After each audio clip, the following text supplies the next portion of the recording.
unwind, and step into the golden age of radio.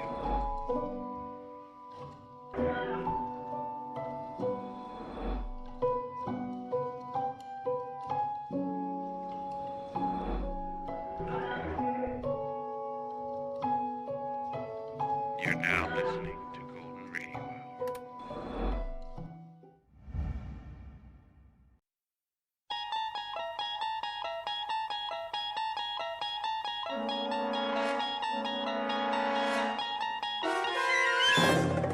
You unlock this door with the key of imagination. Beyond it is another dimension, a dimension of sound, a dimension of sight, a dimension of mind. You're moving into a land of both shadow and substance, of things and ideas. You've just crossed over into the Twilight Zone.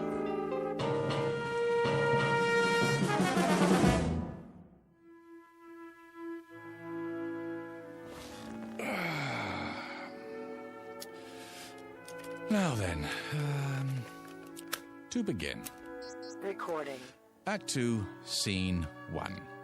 We open on a wide valley, the Alps in the background, as a ragtag army of men in brass helmets descend, followed by a bunch of elephants. In the foreground is their leader, Hannibal. Make that a herd of elephants. No, strike that. A thundering herd of elephants. Next shot.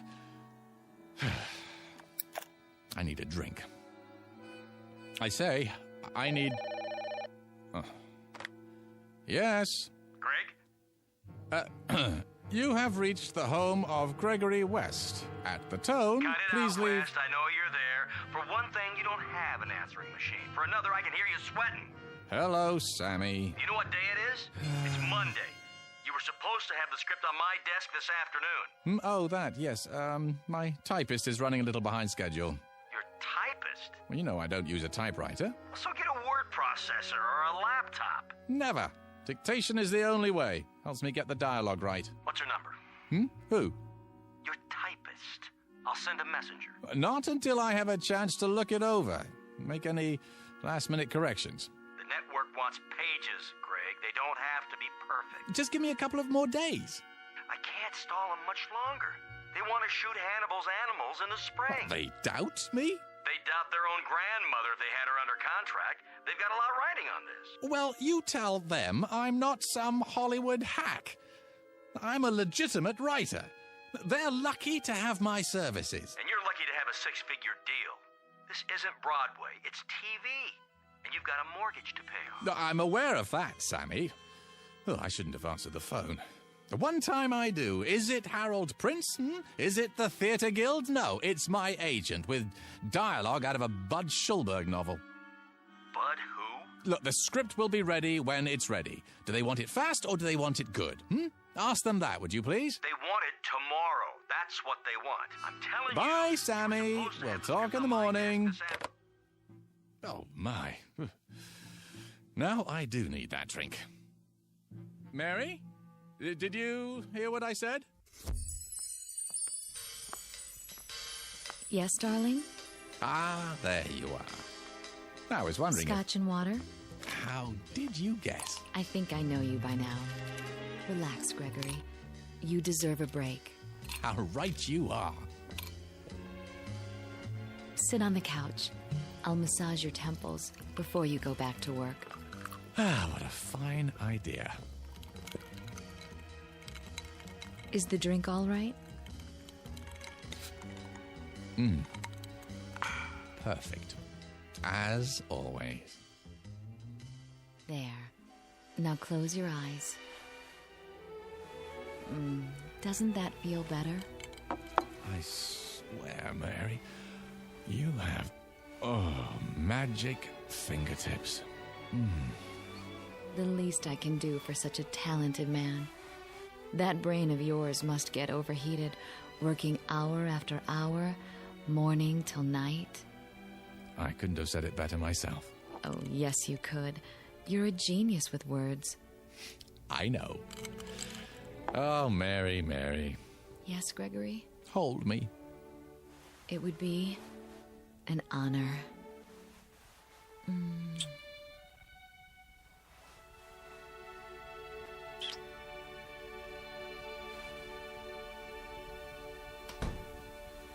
Who's that? Outside the window, I thought I saw... No, Gregory! not Victoria. Gregory! She can't be home yet. Gregory! How dare you!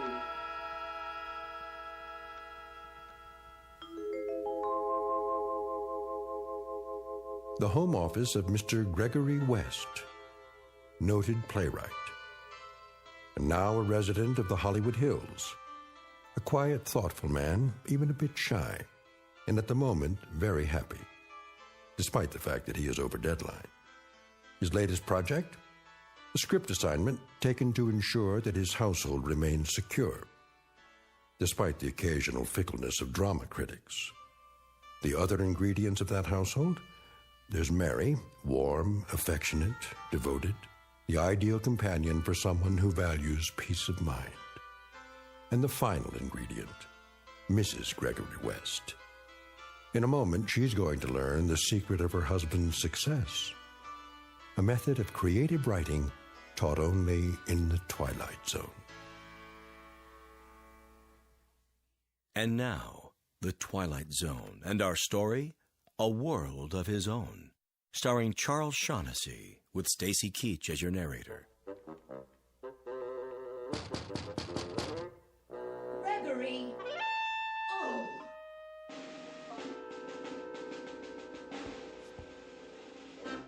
Is she gone? Yeah, for the moment. Are you cold? What?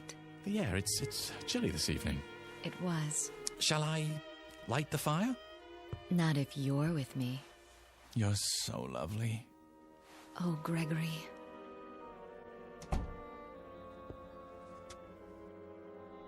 Don't worry just yet. Oh, Mary. Gregory! Unlock this door immediately. I'm sorry. Greg, not again. I have to, Mary. But why? You don't know what she's capable of. I know you have a woman in there. Open up. No, Greg. What else can I do? I warn you, Gregory. Oh, my. Are you so frightened of her? She can make my life miserable if she chooses. All right, then. If you must. Do you hear me, Gregory? Are you deaf? Be right there. Don't think you can hide her from me. What's that, dear? Don't think you can let her out the window either. Gregory!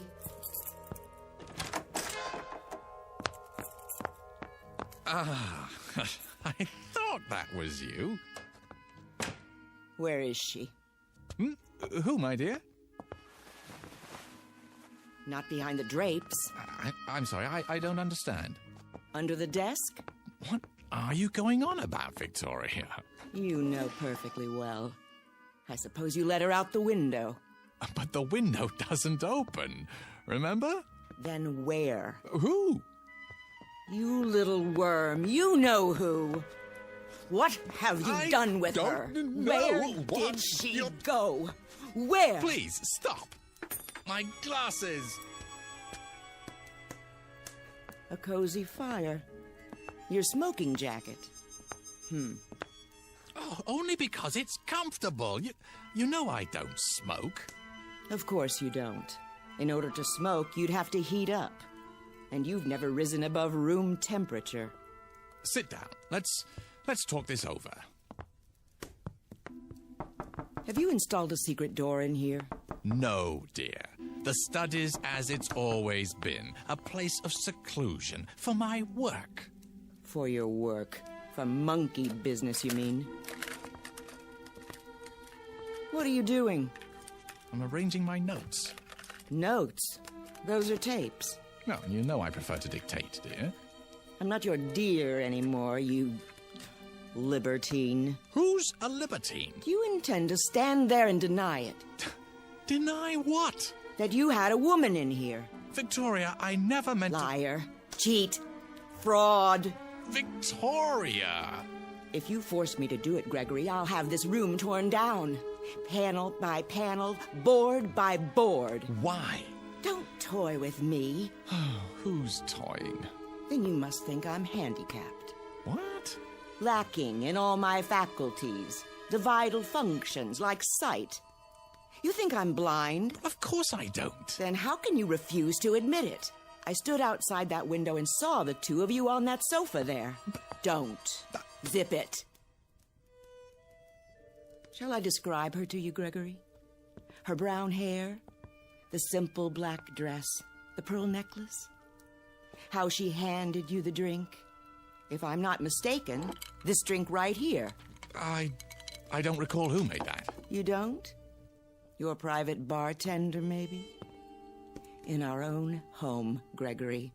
Our own home. That drab, ugly little creature. She's not. Aha! How was your day, dear? You, went to a movie, didn't you? Was it a good one? Apparently not. Oh, well, they can't all be works of art. Didn't expect me home so soon, did you? Thought I'd go out to dinner afterwards. I didn't say that. I've had my eye on you for some time now. Oh, how flattering. You thought you fooled me, didn't you? Why, no. You know you can't lie to me. You thought I'd never suspect the real reason you kept sending me away from the house. Have to be alone to work. The famous playwright. Famous philanderer is more like it. You do me an injustice. Oh, do I? All right, out with it. Who is she? Victoria, dear. Don't you dear me. Ow! And don't touch me. At least try to understand. Oh, I understand perfectly. But you don't. Why don't you enlighten me then? There's no other woman in my life. There certainly isn't. Not anymore. Because you don't have a life. How can I explain it to you? That's the question of the evening. How? Well, I'm waiting. I'm a very patient person. I'm not going anywhere. Go ahead. Take your time. Choose your words carefully. Because I intend to report each and every one of them to my lawyer. No, that won't be necessary. I'll be the judge of that. Victoria. Victoria. All right, then.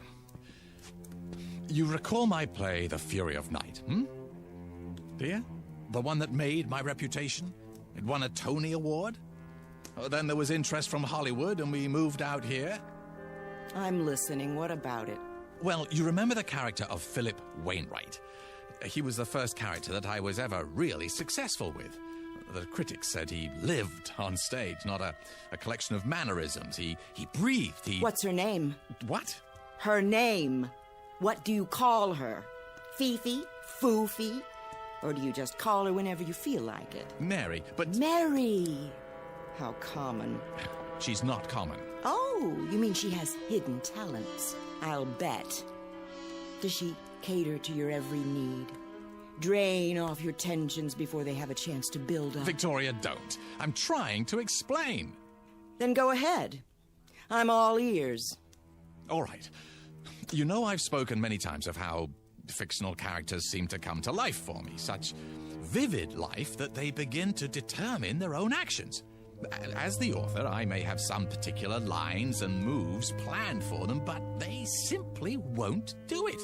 They become so strong that they begin to take over the story. I'm not interested in a lecture on writing. You artistic types are all alike, full of mumbo-jumbo about feelings and moonbeams. It's all smoke and mirrors. A cover, a front for self-indulgence, wish fulfillment, laziness. I don't know what you'd do if you had a real job to go to. If your delicate sensibilities could stand up Victoria, I'm asking you to bear with me. Bear? I've borne you too long. And now it's over. Finny, kaput. 10-4, over and out. Wave bye-bye, mark it and strike it. But this is important. Philip Wainwright. He was the first one of my characters ever to behave like this. Like what? Like you? With a complete lack of morals? With duplicitousness? Duplicity? What? The word is duplicity. Is it? Well, I've got a word for you. Look, I must finish this, so please don't interrupt. Now, no matter what I tried to make him do in the service of the story, he balked. Flatly refused to take direction. Wouldn't accept my choices any longer. This is ridiculous. He was real. Alive, do you hear? Alive. With a will all his own. We're off the subject. No, we're not. This is the subject. Philip Wainwright was alive. So much so that one night while I was working right here in my office, he came walking in through the door. My God. You're delusional. Victoria, believe me, he did. He walked right in and took a chair in front of the fireplace. A real flesh and blood man.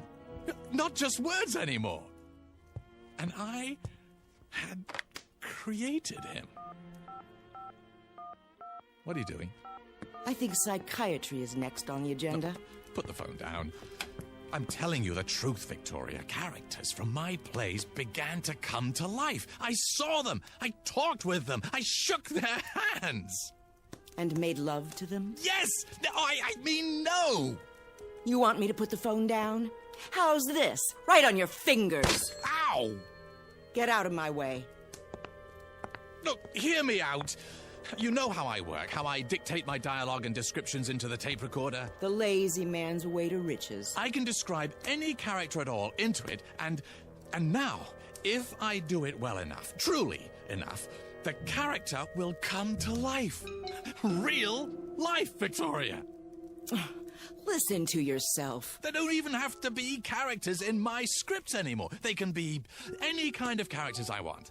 You belong in an asylum. You told me that you saw Mary in here, didn't you? Oh, I saw her. Then how did she leave? I don't know.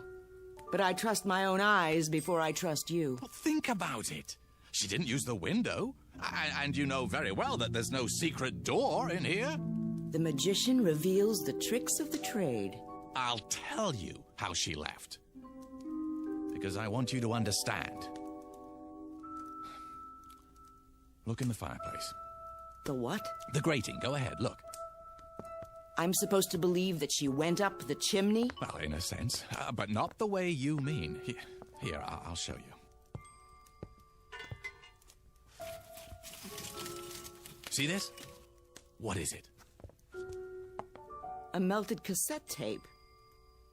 Is that what you do with your so-called notes? Burn them? Only on occasion. When I have to get rid of something in a hurry, or someone. The tape I had recorded her on, I threw it into the fire just before you entered the study, and she was gone. Poof! Just like that. Uncreated. Look, if you'll come over here, you can see what... I've heard enough. Wait! I'm leaving. I'm telling you the truth. Get out of my way. Where are you going? I'm going to have you committed. Look, you've got to believe me, Victoria. What do you think you're doing? Trying to save our marriage. By locking the door? Don't waste your time. It's so simple. Look, I could describe a cat or a dog or any kind of character you wanted, but I assume you'd rather see Mary. Besides, I've created her so often that she's readily available. Oh, is she? Give me that key. No, not yet.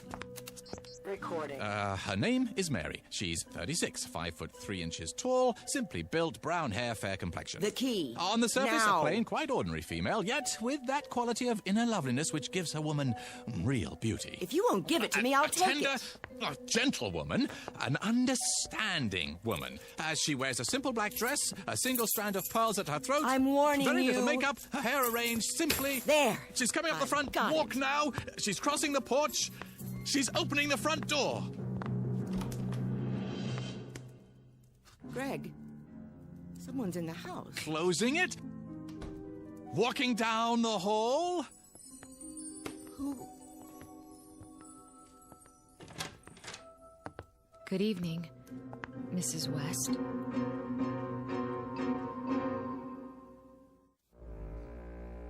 Well?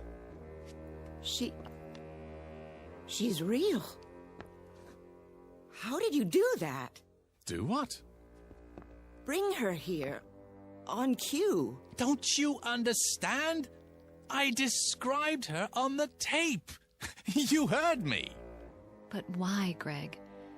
Why do you bring me here now? Because... it's a bit tricky to explain. Try. Come in, Mary. Thank you.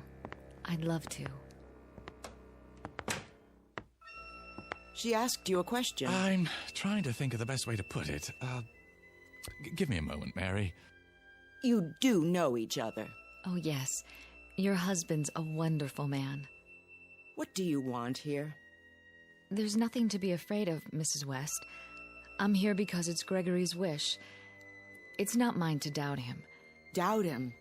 You mean you don't? I'm sure he has his reasons. There. See? Well, Victoria? Do you believe me now? This is some kind of plot. You did let her out of here through a secret door somewhere. Behind the bookcase? I'll find it. Then you tell me some fool story about characters who come to life and walk around as big as you please. It's not a plot, I assure you. Not a very clever one, that's obvious. You lock the door and pretend to make her real. And she slips around from the backyard and comes in through the front door and tries to make me think she's... Oh, no. That's not what happened. Not at all. I swear. You're trying to drive me insane. You want to have me committed. I only did it because you said you were gonna have me committed. Oh, no. You want to get rid of me so you'll have our property all to yourself. So you can share it with this... Nothing of the kind. I only wanted to show you. Yeah, it's a demonstration. Greg? What is it? Is that why you brought me here? Not because you wanted to see me, but only to show her? Mary, try to understand. I am trying. Only... Victoria's my wife. Not anymore. Not after this diabolic conspiracy. Oh, come on, Victoria. Can't I do anything right? That's something I've been wondering for years. You haven't answered me, Greg. Answered what? Is that all I am to you? A parlor trick? Something to show off? Go ahead. Lie some more. Victoria, do you honestly believe that? Yes. And that's the only thing I believe. I hope you two are very happy together. Here we go again. Don't leave because of me. I wouldn't think of it. I'm leaving because of me. Victoria, please. Let go of me, monster. Very well. I'll claim false imprisonment. In your own house? What are you going to do now? Oh, you'll see. I'll scream. I will. What for? No need. Is that my tape? It is. And you're going to... There's no way around it. Craig, why do you do this to me? I'm sorry, Mary, but what else can I do? But again? I just got here. I have no choice. That's all you ever say. Don't you think I'm nice enough? Oh, that isn't it at all. Not loyal? Not interested in your work? Not sensitive to your needs? Not giving enough? No, quite the contrary. If you're going to be cruel to her, don't do it because of me. No, of course not. Wouldn't believe me. Oh, no. Had to make me prove it. Make me force poor Mary to... Oh, Victoria. Sometimes I wonder. A man has feelings. Feelings that get turned into thoughts, and then into words, and those words go onto paper, and eventually they live, and breathe, and walk, and talk, and strut upon the stage in their petty pace for a paying audience. But you wouldn't know anything about that, would you? Not even after living with me for so many years. I really don't want to do this. If you do, don't bring me back again, Greg. Mary. Just don't. I can't stand it any longer. You're a part of me. You know that, don't you? I'm not speaking figuratively. I give you my word when I say, this hurts me more than it hurts you.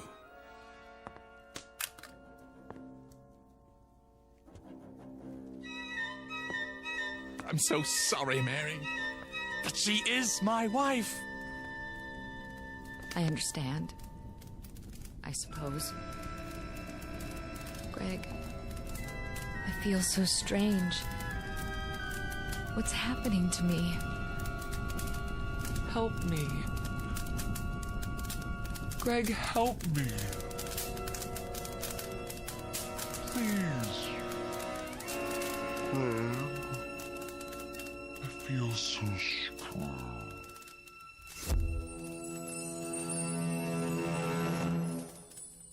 What happened to her? She's burning brightly. Where is she? I've told you. But where? Oh, don't you believe me yet, Victoria? Where did she go? I uncreated her. No. That poor woman. Come here. It's all right, dear. But Shush. Hold on to me if you like. what have you done? It won't happen anymore, I promise you. I'll never do it again. I never would have done it in the first place if I hadn't been so lonely. It's just that you're so perfect, Victoria, in so many ways. So impeccable, so flawless. You make me feel inferior. Really, Gregory? I can't help what I am. Well, maybe not, but that's why I created Mary. I didn't do it to insult you. I just wanted a little company, that's all. Someone who wouldn't judge me and find me wanting. Someone I could talk to, someone I could feel comfortable with, instead of like a worm. You do understand, don't you? This has been a small sacrifice for me, and a giant step for the institution of marriage. What are you doing now? What else can I do? Return to work, burn the midnight oil, and all for a paycheck to maintain the lifestyle you so richly deserve. Another tape, another dollar. Well, we'll work it out, Victoria. You'll see. Somehow we'll work it out. Realize that I'm inadequate compared to you, and at least in some ways it's my fault. I should have been a pair of claws scuttling across a... Victoria? What do you have there? Got your keys out of your pocket. Well, but I thought... Don't try to stop me. Well, where are you going? To the nearest lawyer. What? I'm going to have you put away for the rest of your unnatural life. Away from tape recorders. I'm going to live in this house alone from now on. In peace. Free of your diseased mind. No, Victoria. Yes, Victoria. Wait! No, wait! I can't let her go. I can't. I have to stop her. But how? Recording. A giant red-eyed elephant is standing just inside my front door, and he's mad. He isn't going to let her pass.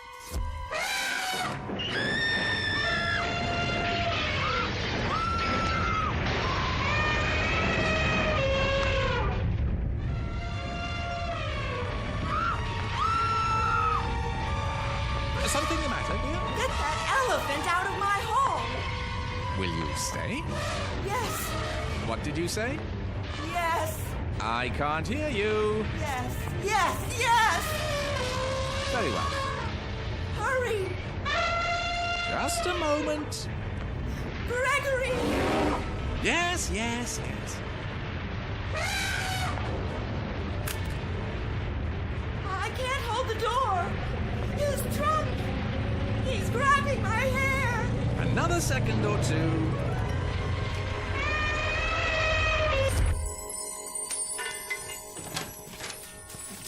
There.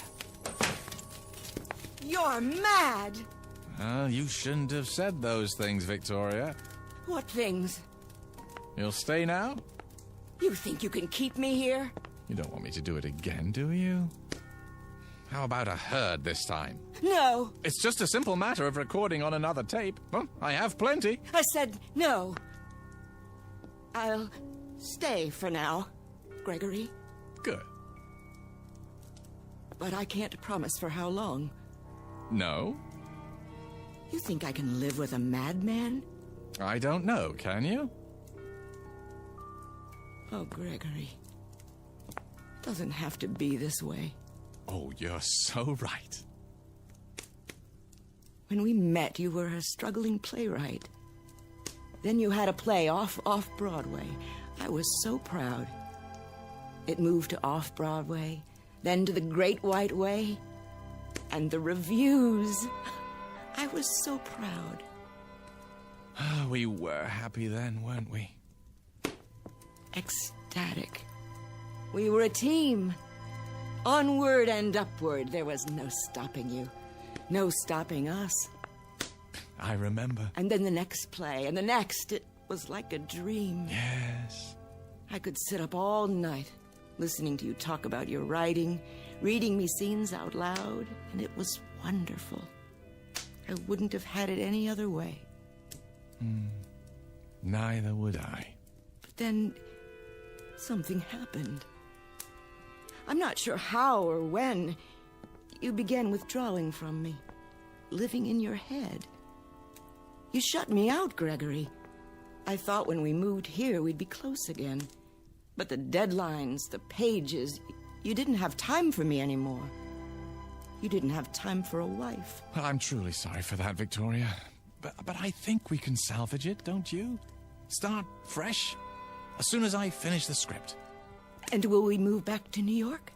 Well, I don't see how we can afford to. Broadway isn't what it used to be. Nothing but revivals and musicals now. This is where the money is. Our future is here. What future? Well, if Hannibal's Animals gets good numbers, I'll be flooded with offers. But what I really want to do is produce. Sammy says that's where the real money is. We'll form a production company, get some pilots going, and, well, by this time next year, we should be sitting pretty. We'll move to a bigger house with a pool, and I'll have every room wired for sound with hidden recorders. That way I can dictate no matter where I am. And after a while, I won't have to write at all. My characters will do the work for me. I'll straighten their collars, wash behind their ears, and send them out into the world to make me famous. Can you see the future, Victoria? Can you? Thank you, Gregory. For what? I can see the future. What it would be like with you. And now I know I was right. You are insane. Oh, come now. The first chance I get, I'll have you in a padded cell. Believe it, Gregory. I do. Well, I guess that's it.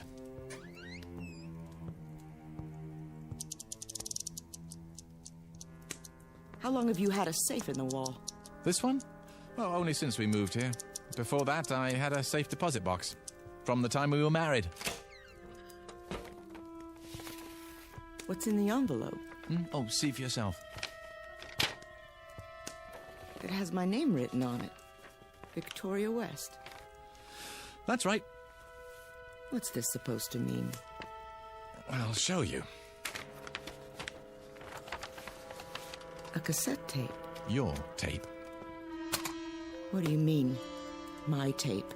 Shall I put it back for safekeeping, Victoria? Or shall I burn it? Which will it be? You wouldn't. The choice is yours. You want me to believe... Oh, I'm telling you, Victoria. As if I had to. Well, look at yourself, Regal, beautiful. You could have had any man you wanted.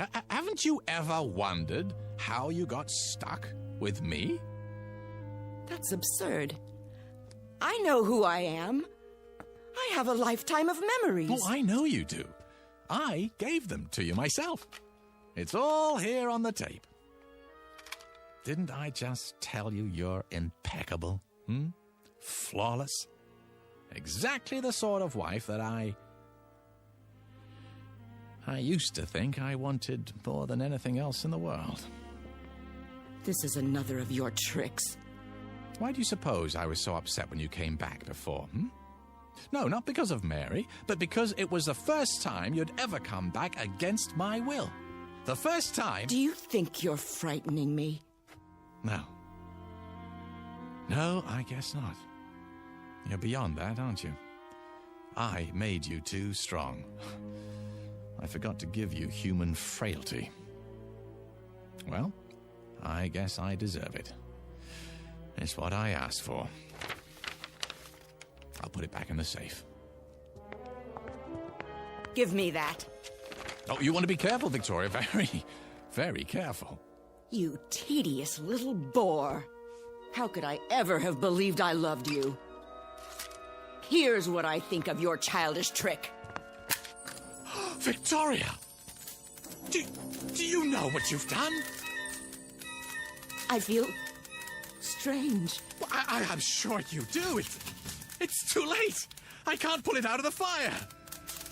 I think I'd like to lie down. You don't mean to tell me it's true. No. Oh, it can't be true. No. Gregory. Victoria!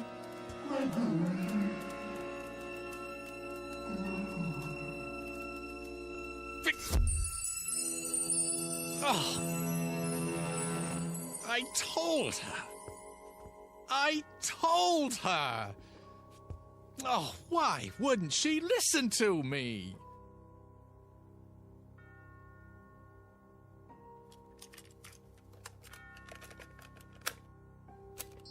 Recording. Her name is Victoria West. She...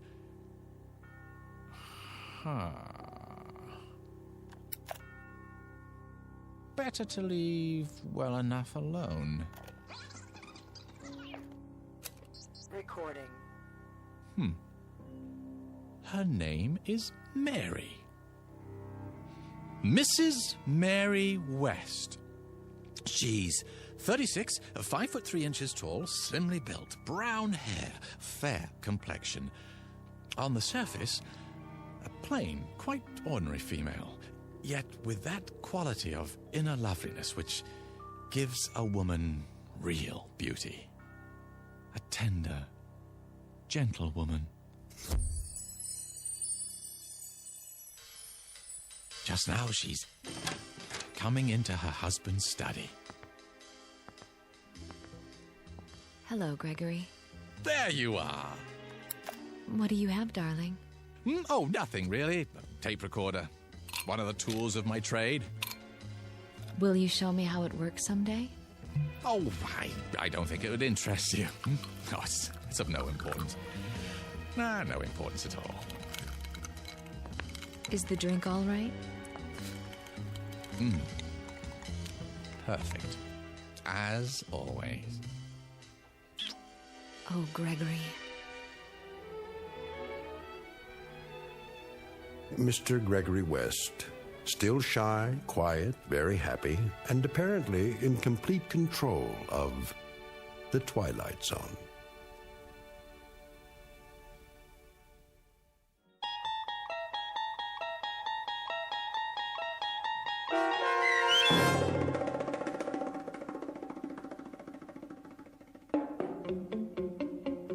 A World of His Own, starring Charles Shaughnessy with Stacy Keach as your narrator, was adapted for radio by Dennis Etchison.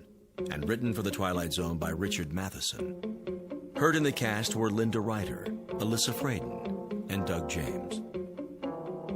The producers of The Twilight Zone wish to thank CBS Enterprises and the Rod Serling Estate for making this series possible. This copyrighted radio series is produced and directed by Carl Amari for Falcon Picture Group.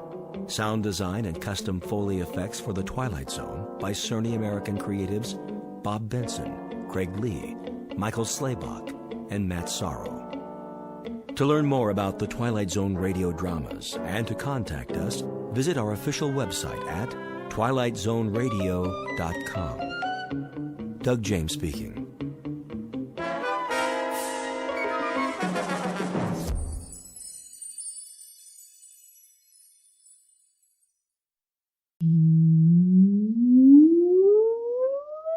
Countdown for blastoff. X -5, -4, -3, -2, X -1, fire.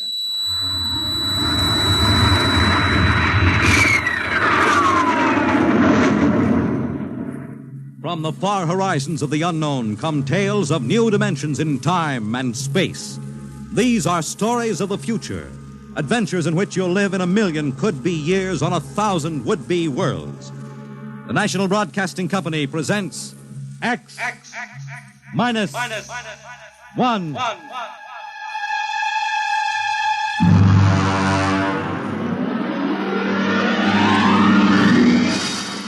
Tonight's story, The Man in the Moon.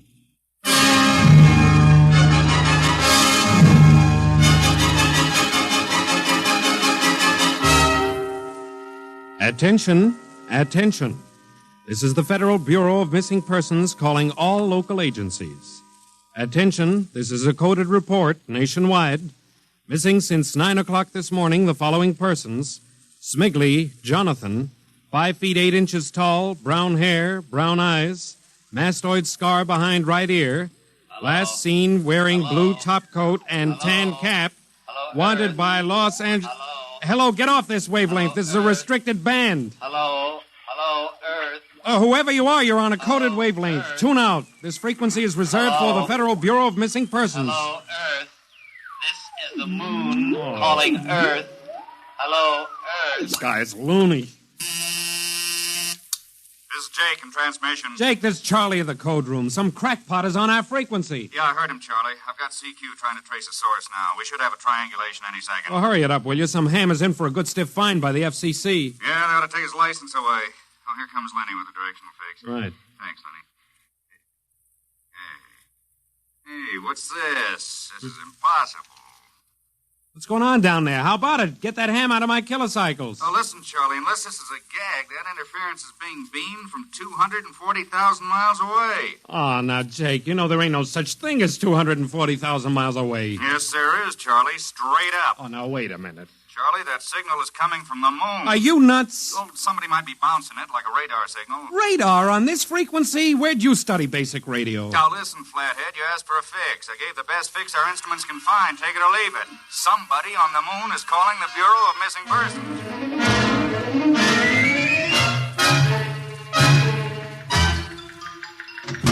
Mr. Timken! Mr. Timken! What's the sweat, Charlie? Shouldn't you be broadcasting? Listen, Mr. Timken. You know I'm a sober citizen, right? Mm-hmm. Never once have I broadcast with the smell of alcohol on my breath, right? Right. In all your 12 years here at the Bureau, did I once ever... What's the matter, Charlie?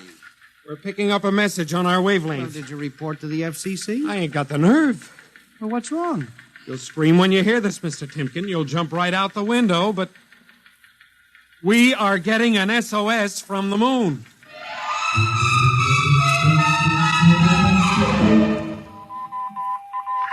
Well, that's it. He started on voice and switched to Morse. The way the signal repeats sounds like a phonograph record or automatic sender of some sort. Well, what's it say? Let's see here. Can you read me? Help, Otterburn. Will contact when moon is in phase. Let's have that again. Can you read me? Help, Otterburn. Will contact when moon is in phase. Otterburn. That sounds like a name, huh? Otterburn. Wait a minute. Something registered? Cornelius Otterburn. Holy jumping Jehoshaphat. Hey, where you gone? To talk to the chief. Hey, wait a minute. What are you going to tell him? We just got a CQ from the man in the moon? That's exactly what I am going to tell him, Charlie. Oh, this is just too much for me.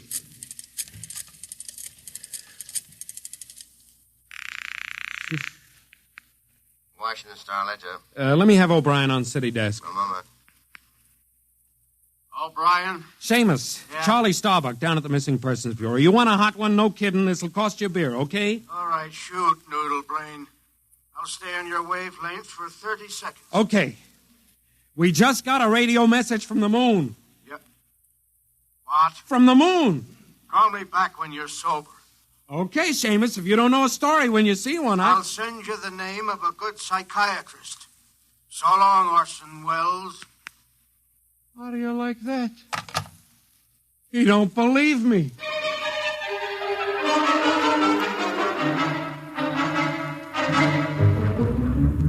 Otterburn, Mr. Wade. Now, does that name ring a bell? You're the man with the photographic memory, Henry. What about Otterburn? Cornelius Otterburn, atomic physicist, reported missing from his home in Baltimore on June 5th, 1945. Just 5 years ago. Vanished completely. Are you trying to tell me you really think there's something to this man-on-the-moon business? Henry, I'm surprised at you.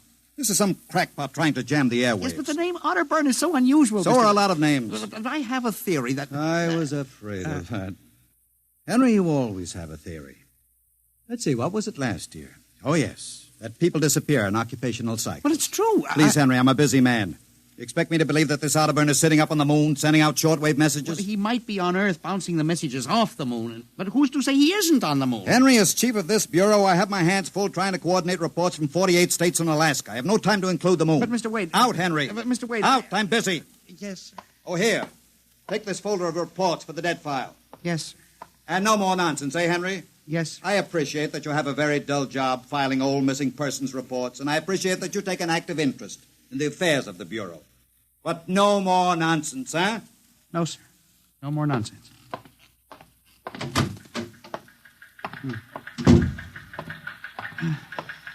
Pardon me.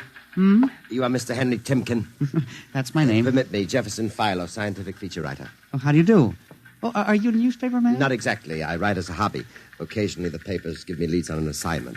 If I may have a moment of your time. Oh, certainly. Just sit down at my desk over here. Thank you. My, that's quite a stack of papers. Filing. I'm the records custodian of the Bureau. 12 years and never misplaced a record. Magnificent. I admire the precise mind, Mr. Timken. Of course. Now, Mr. Timken, Mr. O'Brien, the editor of the Star-Ledger, said I might drop by and investigate a rumor. Only a rumor, mind you, that a message from the, moon? Well, we aren't certain it's from the moon.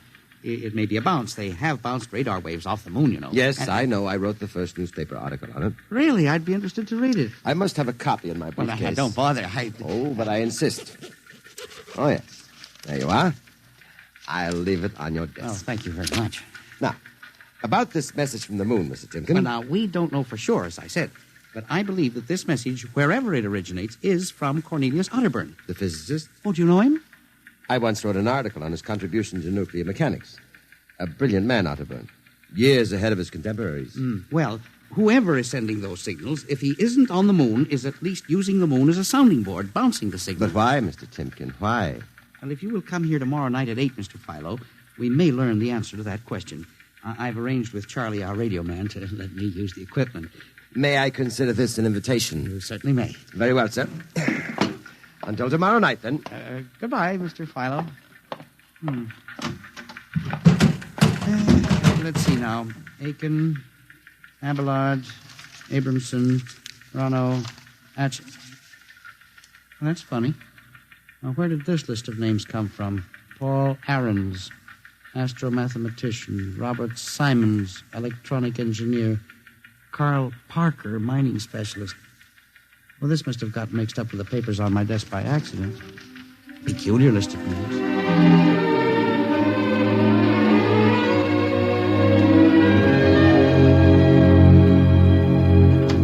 Oh, good morning, Charlie. Oh, hi, Mr. Timken. See, we made the papers. Oh? And how? And as the chief steamed up about it, he really gave me what for. What did the paper say? Oh, mostly ha-ha. Here's the Herald. Listen. Man on the moon contacts Missing Persons Bureau. Missing atomic scientists sitting on the moon, say Bureau experts, etc., etc. What a panning. Well, no wonder Mr. Wade is hopping. Say, about tonight, Miss Timken, I don't Now, know. you promised you'd give me a key to the radio room. Yeah, but I didn't expect Well, this. I'll take full responsibility with Mr. Wade. It's time for the morning broadcast. We got quite a list today. Well, mind if I listen a while? We may hear Otterburn. Well, I ain't self-conscious. Just stick around. Yes. Attention. Attention. This is the Federal Missing Persons Bureau calling all local agencies. Nationwide. This is a coded broadcast. The following persons are missing. Aaron's Dr. Paul, 5'5", brown hair, brown eyes, scar on left side of chin, thick glasses. Aaron's. Occupation, astromathematician. Missing since 6 o'clock this morning.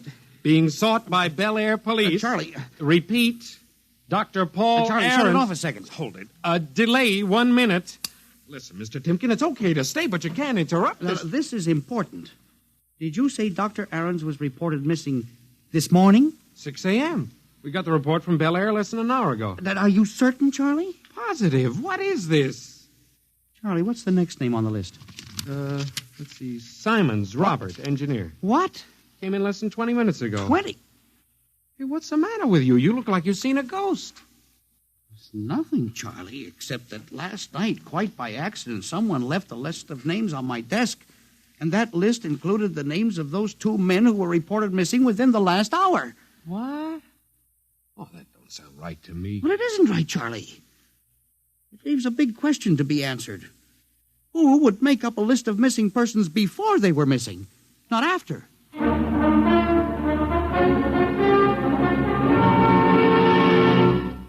And you say this list of names was left on your desk accidentally? Well, I believe so, Mr. Wade.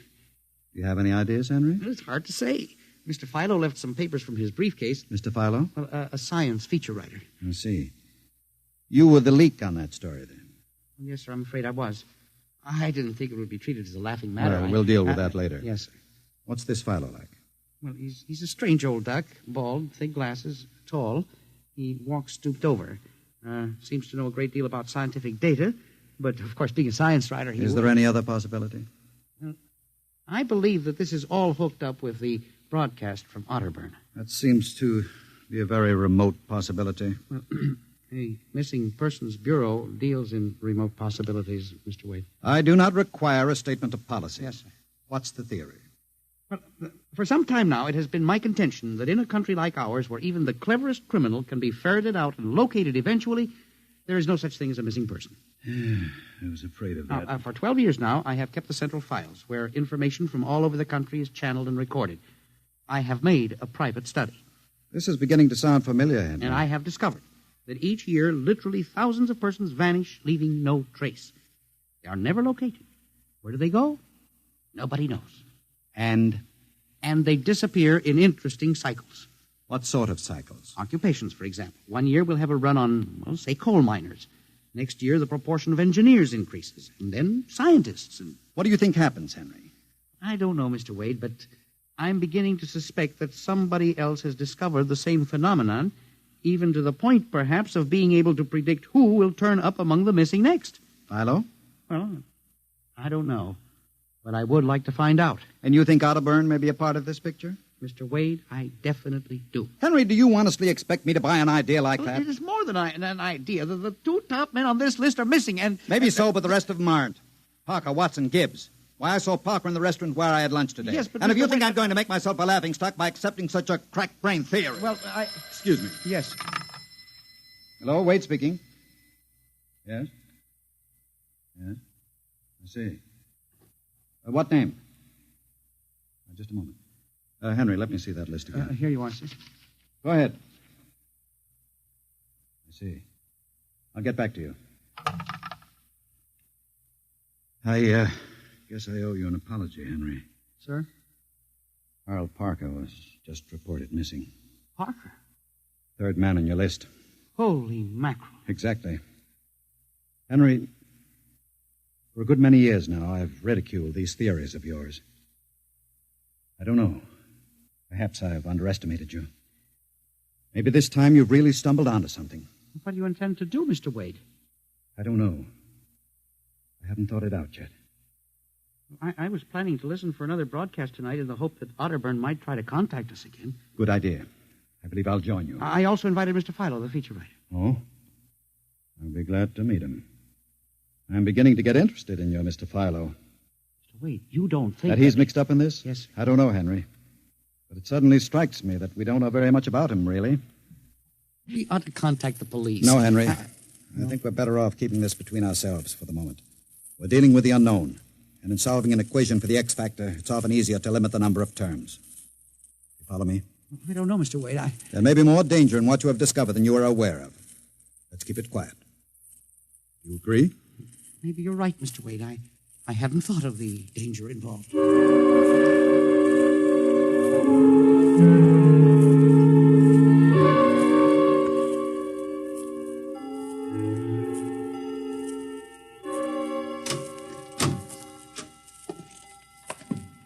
8 o'clock.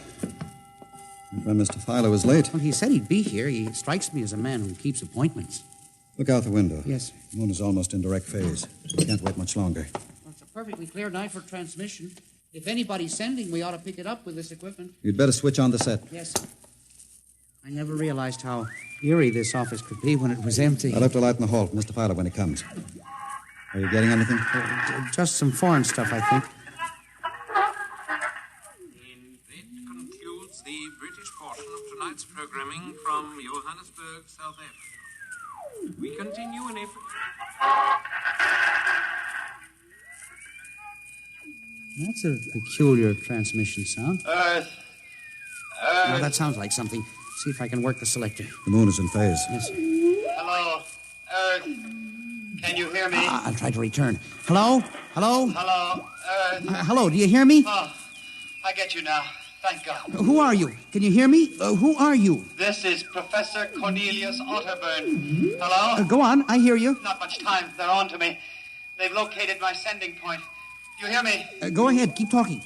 I've only enough oxygen for a few minutes more. Well, where are you? I'm on the Earth side of the moon. You get that? The Earth side of the moon. A volcanic crater. Good. Start that recorder, Mr. Wade. Go on. Explain, please. Explain, please. Now listen closely. There is an Earth colony on the moon. There is an Earth colony on the far side of the moon, made up of renegade scientists and criminals. Professor Ernst Halsman... Halsman? He died in an insane asylum in 1938. Professor Ernst Halsman discovered nuclear rocket power in 1935. Turned his plans over to escaped inmates of the asylum. They took off and set up a colony on the far side of the moon in 1938. Go ahead, we're recording you. Each year, they recruit new colonists from Earth. Slave labor, mostly. I was kidnapped in 1945. Yes, I know. Keep talking. They wanted me to work on atomic drive for their flying disc. Hello? Still getting you. Go on. Last month, 6 others and I escaped. Speak louder. You got to stop them. Stop them. Stop who? The moon colony, planning to take over the Earth. Invasion. Oh. Hang on. No oxygen. Hard to breathe. Listen. They have agents on Earth. You hear me? Agents on Earth? Where? Who? Hello? Agents in... Henry, look out. Someone at the window. Get down. Henry, are you all right? I think so. His shot smashed the transmitter. And the lights. Strike a match. Careful. It was close. I got a look at him. From the description, it was your Mr. Philo. We got a recording anyway, but not the most important part of the message. Poor Otterburn, suffocating to death. Henry, we've got to get you out of here. He said they have agents. Philo was probably one of them. He'll be looking for you now, trying to kill you. But the police... Do you think the police would believe a fantastic story like this? People being kidnapped to the moon as slave labor? Moon colony planning an invasion of the Earth? But Henry, believe me, they'd clap us into straitjackets before we could finish. We've got to do something. We need time. Time to get through. You don't think my theory was bunk then? I know it wasn't, Henry. Right now, my only concern is for your safety. But we can't walk out of here. Philo's probably waiting. Listen. There's a service elevator that leads to the basement garage. Yeah? We can get down there. There are some delivery trucks parked there all night. We can probably get one started. The garage door's off the ramp, work from the inside. We'll start the mechanism and make a run for it. I don't know. I think if we call the police... By the time the might... police get here, we'll be dead. You think Philo will wait outside all night? Come on. That's an order. Okay. But what about the recording of Otterburn's notes? We'll leave that here in the safe in my office. They'll never get into that. Let's go. You buzz the elevator while I hide the recording.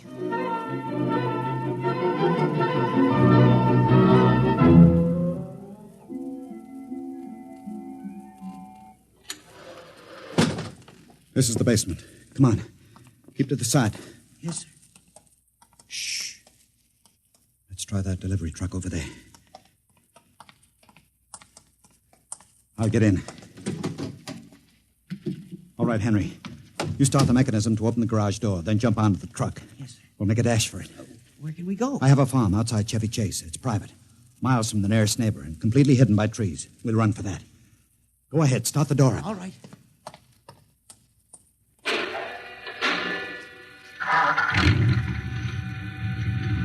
Quick, jump in. Let her go, Henry. Cross your fingers.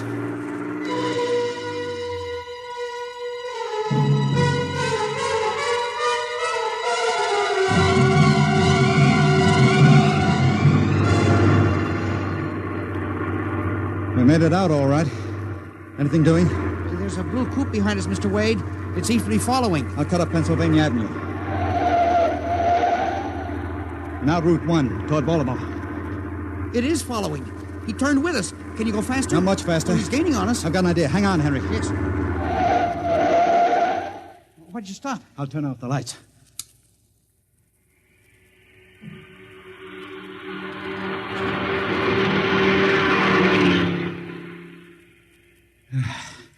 It worked. He shot right past us. Now we'll double back and go out another route.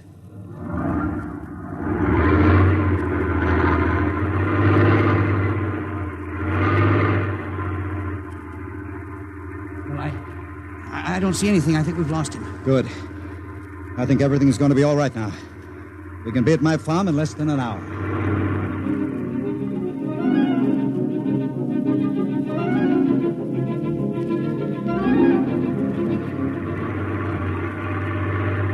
Not much longer now. Is anyone behind us? I thought I saw the blue coupe again, but I was mistaken. Whew. This place is really out in the wilderness. We can stay here indefinitely till we'll figure out the next move. Now, just up this dirt road now. There's the house up ahead. You're not going toward it. No, I have a better idea. There's a big abandoned wheat silo on my grounds. It's down a hollow where it can't be seen except from the air. And even then, the oak trees shield it. We'll hide you out there. Now, we leave the truck here. It'll never be seen. Come on. Yes. How did you ever find this place, Mr. Wade? I've always liked seclusion. I bought it about 12 years ago. Come up here in the summertime to get away from it all. There's the silo. Certainly well hidden. There's a small door around the side. Come on. Be careful of those bushes. Yes. It's hard to see them in the dark. Do you suppose Philo will find us? I assure you, Henry, Mr. Fowler will never find us here. Not in a million years. Here's the door.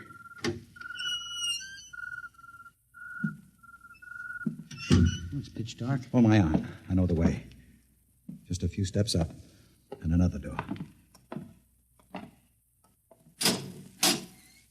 Steel. This is an unusual silo. Double-walled, wood outside and steel inside. Completely fireproof. An army couldn't wreck it. We're inside the inner shell. Careful. Yes. You're in a circular room. Stay here a moment. I'll go outside and see if the coast is clear. In a moment, your eyes will become accustomed to the darkness. I'll bring back some food and water. Don't be long, Mr. Wade. This place gives me the willies. Just a moment.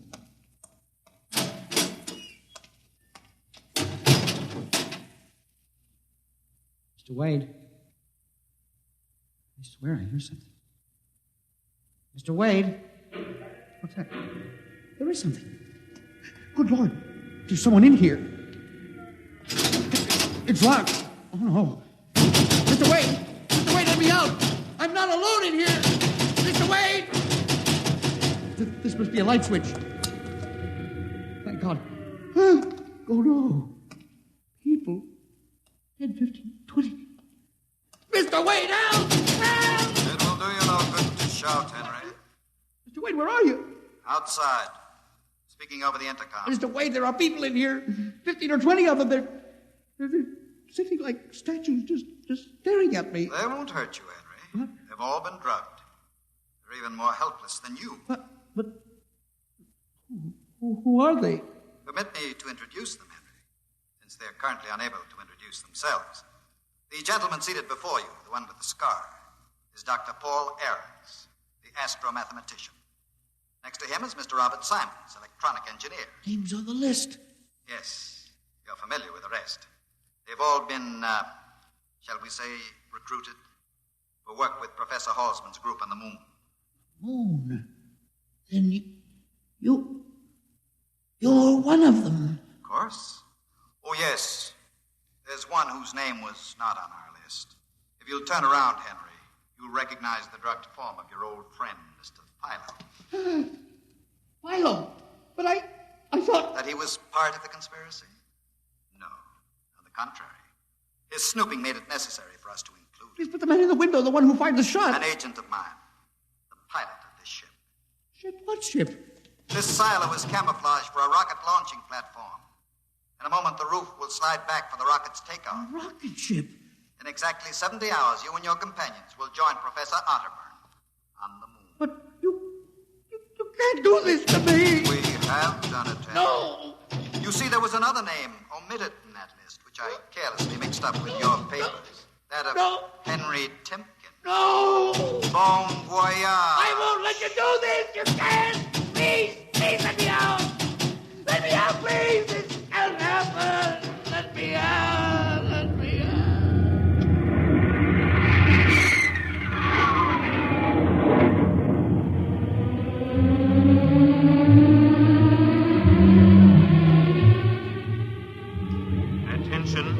Attention. Missing since 8 o'clock last night, the following persons. Timken Henry, age 45, height 5 feet 8, 165 pounds, brown eyes, slightly balding. Occupation, records custodian. Repeat, Timken Henry, age 45, height 5 feet 8, 165 pounds.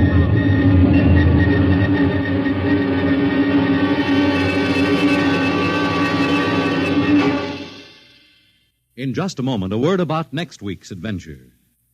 Tonight, by transcription, X-1 has brought you The Man in the Moon, an original radio drama written by George Lefferts. Featured in the cast were Louis Van Rooten as Henry, Santos Ortega as the Chief, Ross Martin as Charlie, Sidney Smith as Otterburn, Bob Haig as Jake, Joe DeSantis as Philo, and Ed Latimer as O'Brien. Your announcer, Fred Collins. X-1 was directed by Fred Way and is an NBC Radio Network production.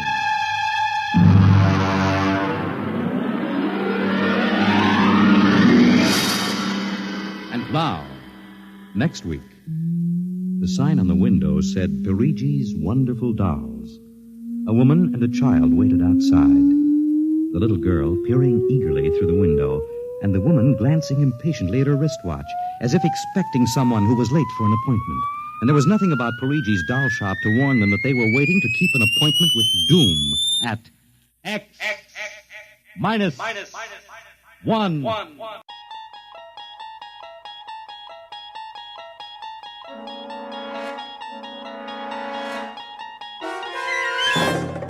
You're entering another dimension, beyond any limits known to man.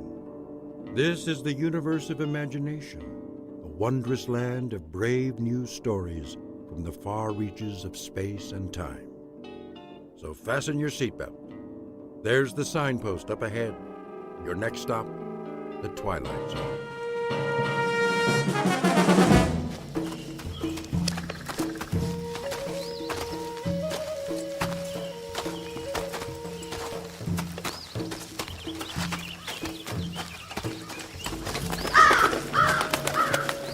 Man, what was that? Seagull, probably. No way. Let's move it, ladies. But Sarge... Now what are you crying about? Ramirez says it was a seagull. Yeah? From what ocean? You hear that, Manny? There ain't no beach around here. I didn't say it was. I said it could have been.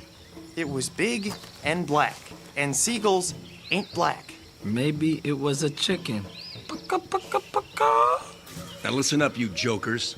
We don't make it back by 1200 hours, we miss chow. Bob it. Yes, sir. See that big rock? Which one? Side of the trail, about 30 yards. Climb up, take a peek over the edge. See if anything's moving in the valley. Sure thing, Sarge. Ramirez. Sir. Go around the turn to the trees. If Cemetery Road's all clear, give me the high sign. You got it, sir. I'll watch your back. Now move.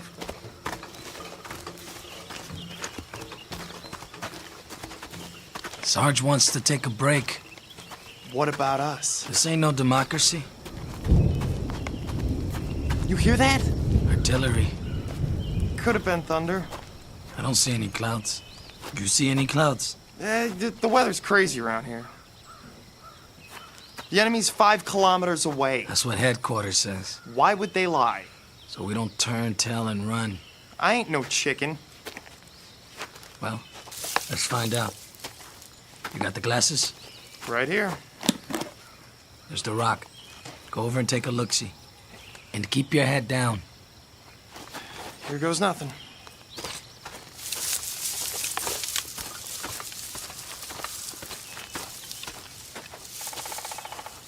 What do you see? Crop fields. Grass. That's all. My turn. Wait there. Hey, Manny, be careful. That was a mortar for sure. What do you know? It's raining. We better get gone. I'd like to take me a little shower first. Oh! Manny! Manny! You're bleeding. Go back. Can you walk? I said go back. There's a sniper. I ain't leaving you here. Nice shooting, Sarge. You got him. Take cover. Ramirez is hit. He's losing blood. Get him to the trees. You were right, Ray. Hang on, Manny. It was a crow. I should have known. Crows are bad luck. Move! He can't walk. Lift his legs. It's too late. Promise me something. What? When the captain writes my folks, tell him to say, I didn't feel a thing. Get down!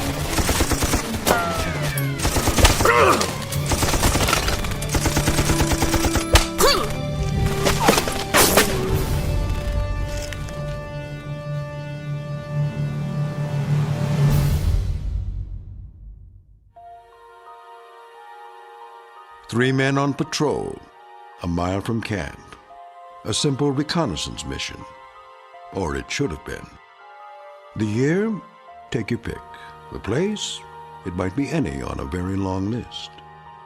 This army happens to be American, but there are a lot of uniforms out there. The men, though, never change. Their job is always the same, to stop the enemy. The question is, at what price? And what of those who wait, for whom their lives are beyond price? They can only pray that every man comes back alive. Some, however, never come back. This, then, is their story. Tale of those who fight and those who wait in the Twilight Zone. Company, attention! One! Squad 1! One! Squad 2! Two! Squad 3!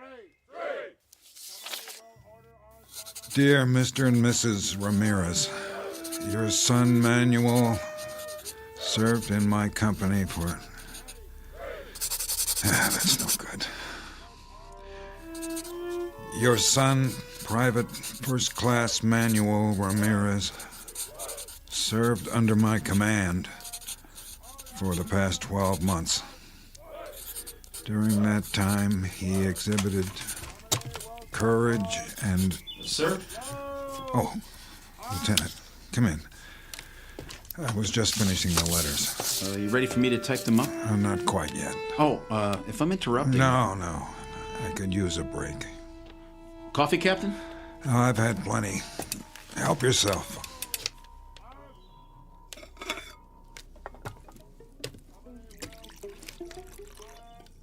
How many is it now? What? The letters. Too many. One for every man we've lost. I always thought... What's that, Eddings? Isn't it the Pentagon's job to... Officially, yes. Then why... They were under my command. That makes it my responsibility. I see. Every one was somebody's son, or husband, or brother. They deserve more than a form letter. Frankly, sir, I don't know how you do it. Sitting here, writing? That's the easy part. Just the same, Tom, I've been meaning to thank you. For what? I'm only the typist. Something I was never very good at. How many to go this morning? I've written Miller's family, Bobbitt's. Rough drafts, at least. That leaves Ramirez. I'd hope to have them done before the truck gets here. Well, you can always dictate. That wouldn't work. Why not? I'm pretty fast. I know you are, but I seem to be running out of words. At least the kind that mean anything. Well, let's give it a shot, sir.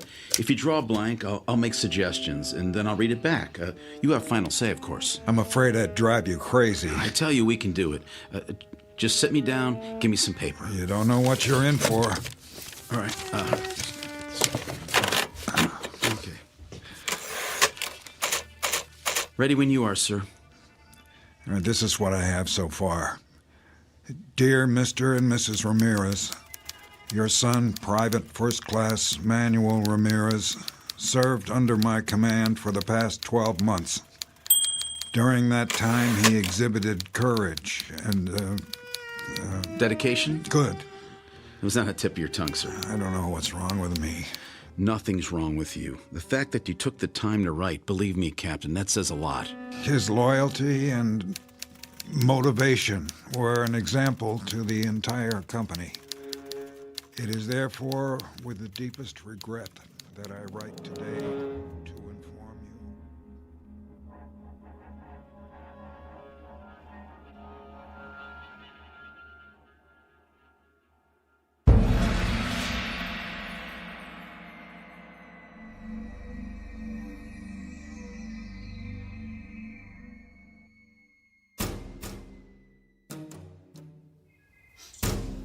Present! On!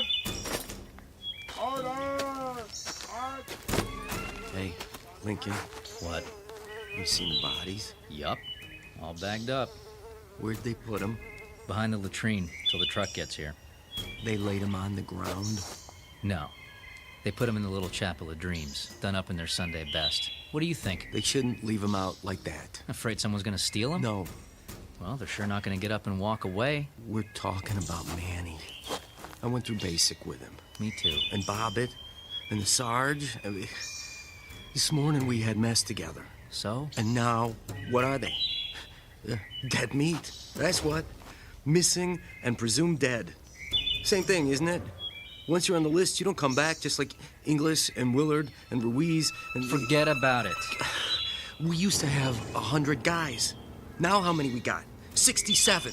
Who's next? I mean, if we don't watch it, we're all gonna be on the list. We're all... I said forget it, Cook. This isn't war games. You want to make it home in one piece? Then keep your head screwed on straight or you're done for. You got that? I just don't want to end up like I was nothing. We could bite the big one and nobody'd even know. What if they never found you? All you'd be is a name on a list. There's the truck. Now shut your mouth and do your job. You hear me?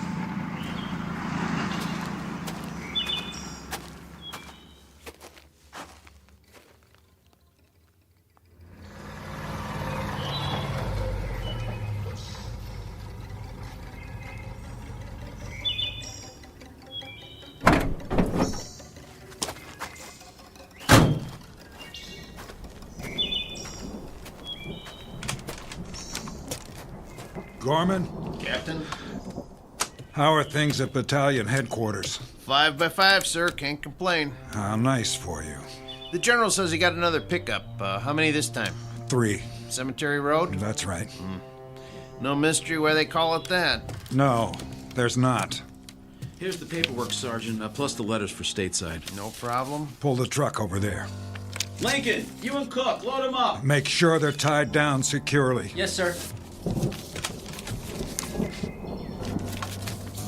Well, I better get going while it's still light. They say there's a storm coming in.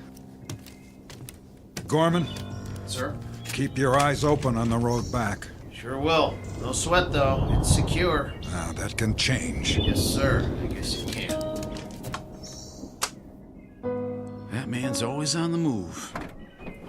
Better than sitting in one place. Stop by my quarters for a minute, will you, Tom? I want your opinion on something.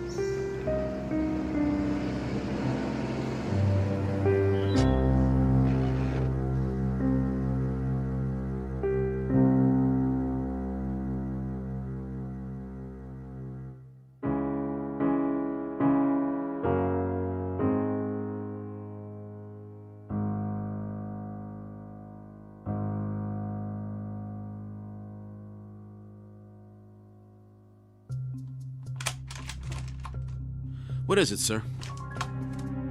Take a look at this. A map of the mountain? And the surrounding area. Now, here's our position. The black circle to the north belongs to the enemy. Roughly everything from there to there. How roughly? The last flyover was 8 days ago. When's the chopper go up again? It's hard to say. According to command, it's too risky. The weather? The pilot would have to come in low because of the cloud cover and then pull up before he hits the peak. There's no room for error. You could call in a blanket airstrike. On what? Everything inside the black circle.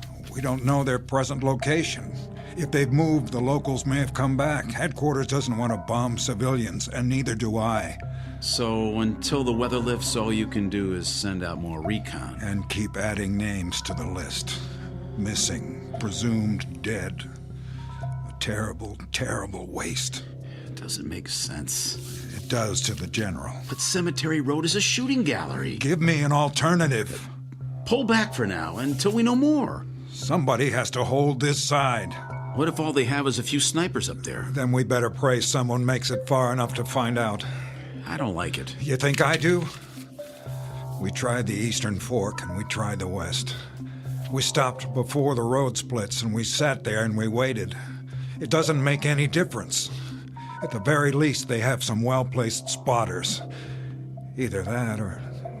Or what? They're preparing for a large-scale attack. Possible, but unlikely. The road's too narrow. Exactly. Listen, forget Cemetery Road. That's where they expect us to fight them. You know what I'd do if I were the enemy? I'd spread out across the floor of the valley, then move up to attack our flank. That would cut off our supply line. They'd have us right where they want us, like sitting ducks. That would also put them out in the open. It's too dangerous. They love that it's dangerous. They don't care about casualties. But we're not sure they're in the valley. How can we be sure if they only come out at night? It's so dense they have all the cover they need. There's one way to know, absolutely. All it would take is one man. One. Say he climbs straight down from the camp, away from the mountain, with a night vision scope and a camera. Then Command will have all the proof they need, because if I'm right, you know what he'll see? The entire floor of the valley alive in the dark, like ants moving leaves. It just might work. Of course it would. Can you imagine how many lives that would save? It's not worth wasting any more. My men aren't pawns, they're flesh and blood. Oh, forgive me, Tom. For what, sir? I'm just spinning my wheels. We both know that that's not the way the Army thinks. Forget I said any of it. I guess I just had to blow off some steam.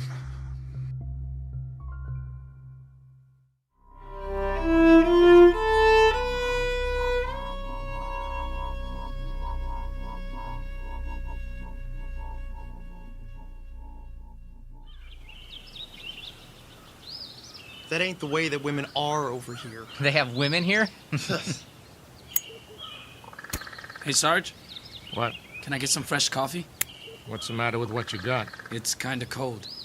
Well, I'll tell the waitress to make some special just for you. Where's Lincoln? In the latrine, I bet. Maybe he locked himself in. Maybe he fell in.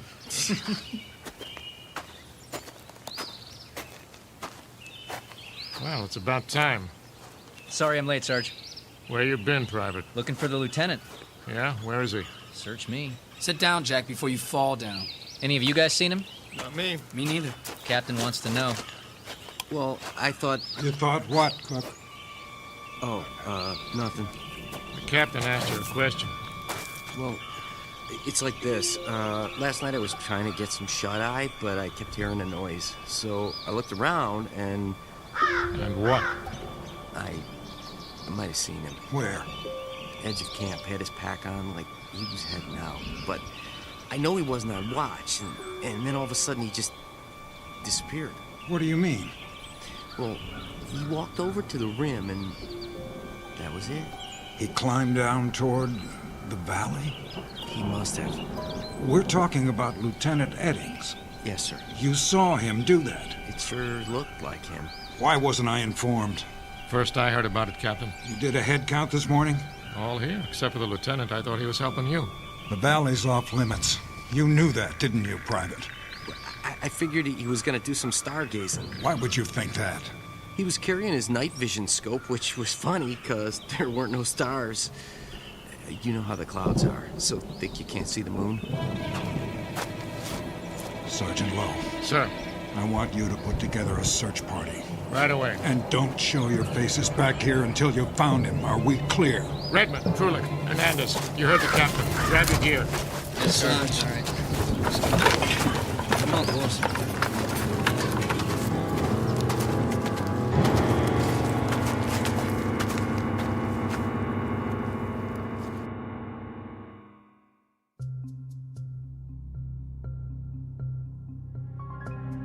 General? Captain? No, sir. This is Second Lieutenant Reber. The captain's right here. Hold on. General Hansler on the line. Thank you, Reber. General? Captain?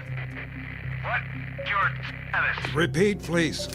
What's that? It's the weather. It bounces the signal around. Update your status. We're still holding position. Any further losses? No, sir. Well done. Prepare to break camp. Say again? I'm pulling you off the mountain. You can't do that, General. I want you back at battalion before the rainy season. Not now, sir. What? I thought you wanted Blue Company out of there. Not yet. If we retreat now, there'll be nothing to stop them. I'll lay down artillery fire once you're out. But, sir, I still have a squad in the field. What's the mission? One last recon. We're about to pinpoint the enemy. I'm sure of it. How much longer? As long as it takes, General. For now, I could use some support on the supply road so I can get everyone out if they cut us off. How much support? How much have you got? I can spare a platoon, but only till your men are accounted for. Roger that, General. Sir. What is it, Reber? Did you say recon? That's a term the old man understands. It's been 4 days since the search party went out. Longer than that for Eddings. What's your point? Well, shouldn't they be considered... Missing, presumed dead? After so long, I thought... You thought wrong. Yes, sir. The next step is always a regret to inform letter. That seals it. I don't want to write any more of those, not ever. Do you understand? I suppose I do. With a little luck, maybe just this once, I can buy them enough time for a second chance.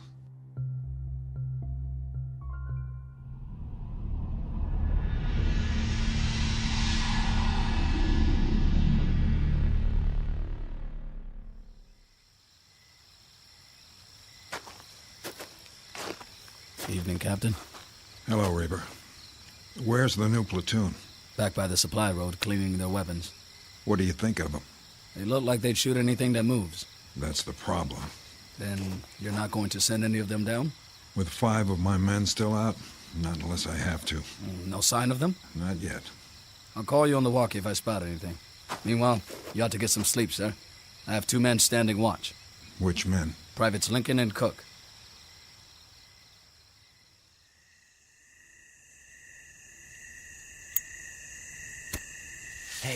Watch it. What's the matter? Somebody might see you. Like who? Somebody out there. Oh, yeah, I forgot. The boogeyman? You want one? Nope. Might help calm you down. I don't need to calm down. Maybe you do, boy. All I need to do is fast forward my butt out of here before... What was that? The wind. There ain't no wind tonight. Maybe you're hearing things. Douse the cigarette, soldier. Evening, Captain. You know better than to light up out in the open. Sir, yes, sir. Anything to report? Nothing, sir. No movement down below? Not as such. You seem uncertain. Well, sir, you know how your eyes can play tricks on you. If you're scared of the dark. Are you? Heck no. I always said the nighttime was the bright time. You know, Draco the Dragon. I don't believe I've had the pleasure.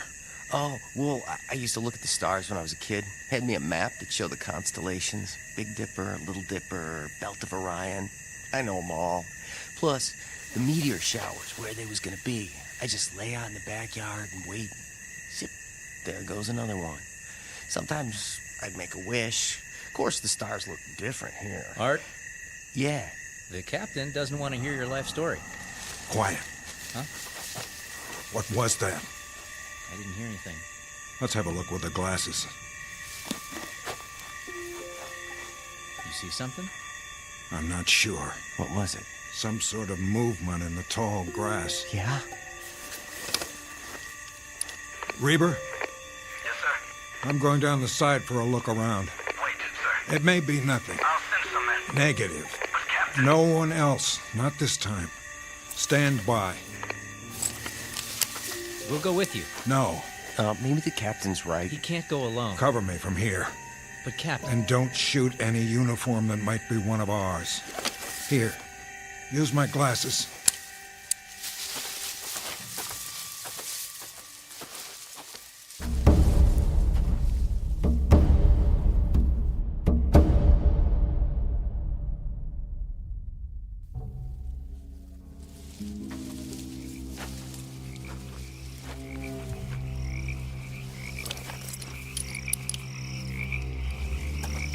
Reber? Where are you, sir? About 300 yards. I can still see the camp. What else? Brush. Some trees on the ridge.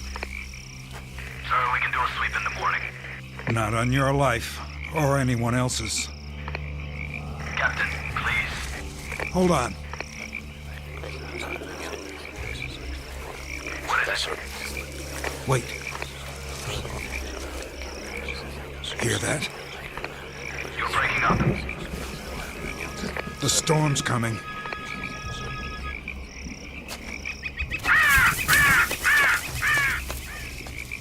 And that's not all. I'm sure of it. I'm losing you, Captain. There! What? In the lightning. I thought I saw it. Who goes there? Identify yourself. Are you hearing this? Signal. That's a rain. Captain. Sergeant Lowe? Redmond, Hernandez, Krolik, did you find him? Where? What happened to you? Your uniforms and your faces. Sergeant, why don't you answer? Bring your men in. That's an order. Who's that behind you? Tom?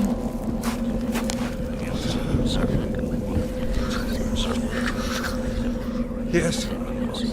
Yes, I understand. Did you get that?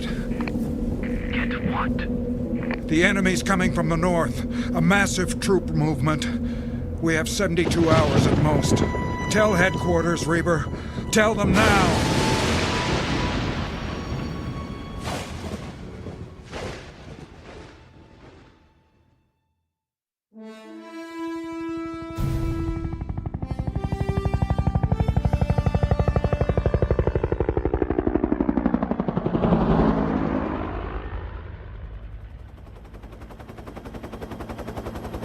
The storm's moved on. About time. Visibility good, sir. The mountain's straight ahead. Take it higher. You sure? Yeah, today we're flying over the peak. Well, I guess it's okay if we can see it.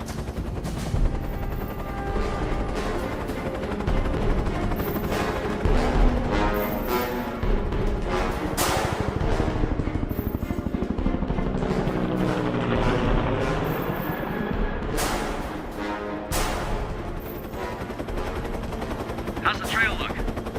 West side's clear. The valley, too. You think the enemy pulled out? They must have. Their kind don't usually give up. Well, they could have reinforcements on the way. No ground troops in sight. The boys will be glad to hear it. There's Blue Company down below. Take her back now, Major? Maintain course. How far? North. A few kilometers. General's orders. How come? You think there's more coming? That's what we're going to find out. Increase altitude.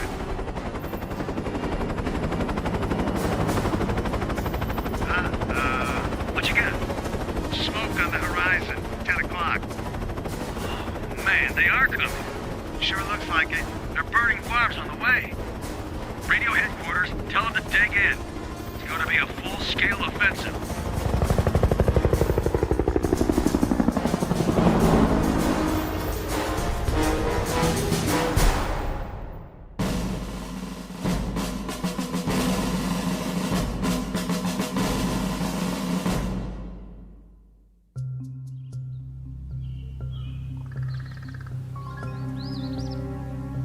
Jack?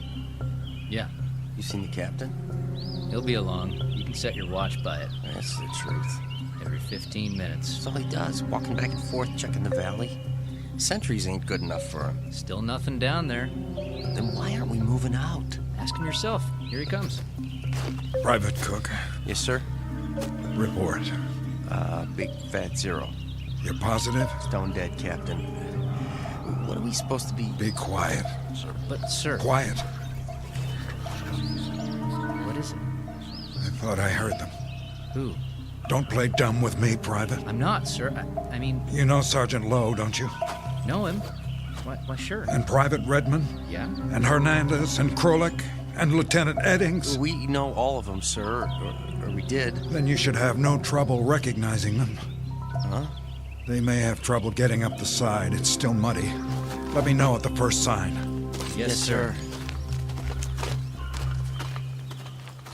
He's losing it. Big time.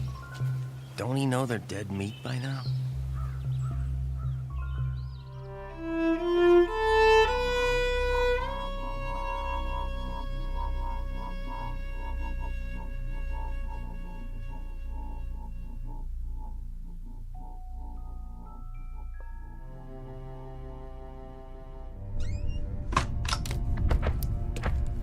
I don't have time. This won't take long, Captain. I just need a word with you.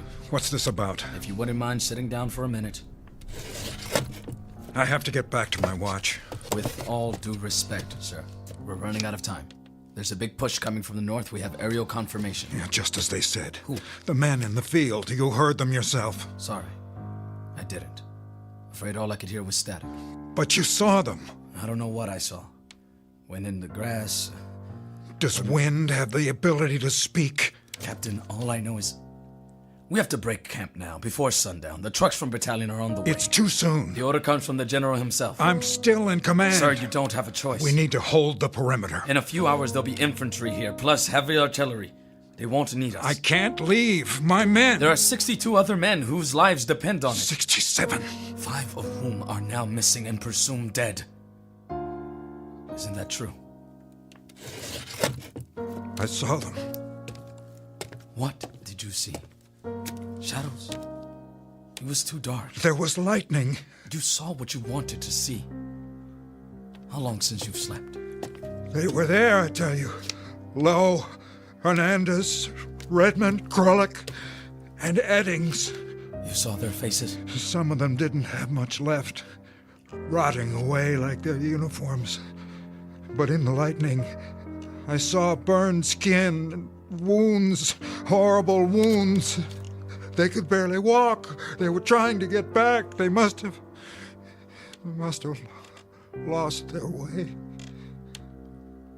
Some of us went down, sir, to the place where you were. We searched every inch of it with flashlights. There was nothing. Not even a mark in the grass. In that case, Yes, sir. borrow men from the platoon. Make one last sweep. Several hundred yards to the ridge. And if they don't come back either? What? If they're shot at, or blown up, or burned, and you refuse to put them on the list, what do you think will happen? Do you honestly believe they'll wait till you decide? Not alive, but not dead either. That it all depends on you? Who has that kind of power? Please. Think! What if you never write another letter about another GI? Will they stay that way forever? The living dead? The undead? What if God Almighty goes on strike and nobody ever gets cut down again? For heart attacks or disease or old age or anything else? There'd be no room left on Earth. Is that really what you want? Then what? Listen to me. It's over. You can't save them all. They completed their mission. The time's come for them to rest. They've earned it. Then do one thing for me. If I can. Pray for them, Reaper. For the ones who didn't make it back.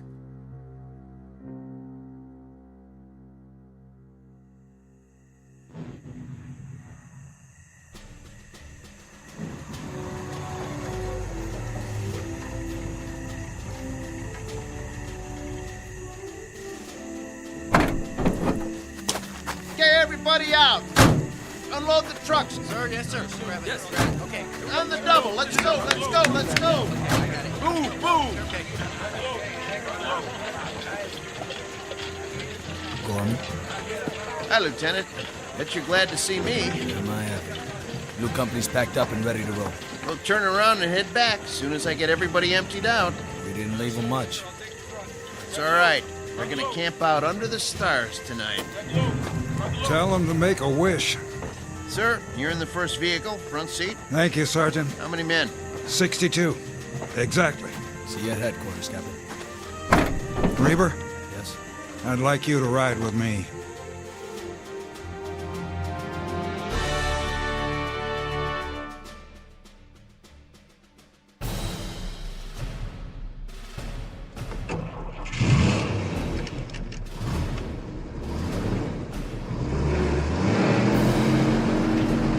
Now don't mind the road. It was made for cows and farmers. You're doing fine, Gorman. I got a thermos full of coffee if you want. No, thank you. Maybe just a drop. Knock yourself out.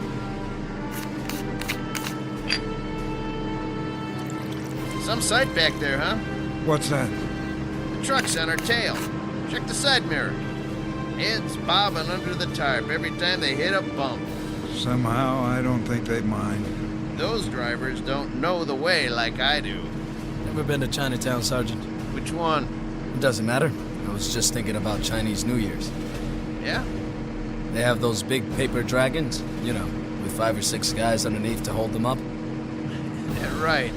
That's what all these trucks remind me of. Only here it's canvas instead of paper. And there's a whole lot of guys. Look at them back there. Heads bouncing up and down. They're not sure where they're going. Lieutenant. Yes, sir.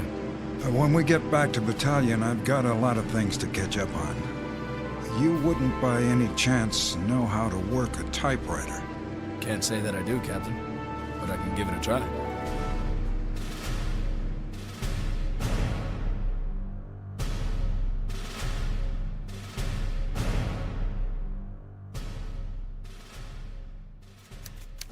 Dear Mrs. Eddings, in the course of my military career, I never had the privilege of serving with so promising an officer as your husband. Such intelligence, bravery, and commitment are rarely encountered in the Army, or indeed anywhere else. I considered Tom Eddings a fine man and an outstanding first lieutenant. It is therefore with profound regret that I write today to inform you of his last selfless act of courage during an incident under my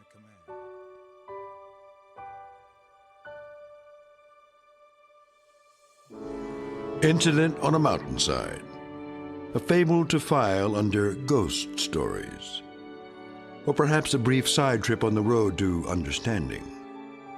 But however you view it, know that we can't forget the price paid by others in our name, or refuse to grant them the peace earned by their blood. Such matters never die, here or in the Twilight Zone.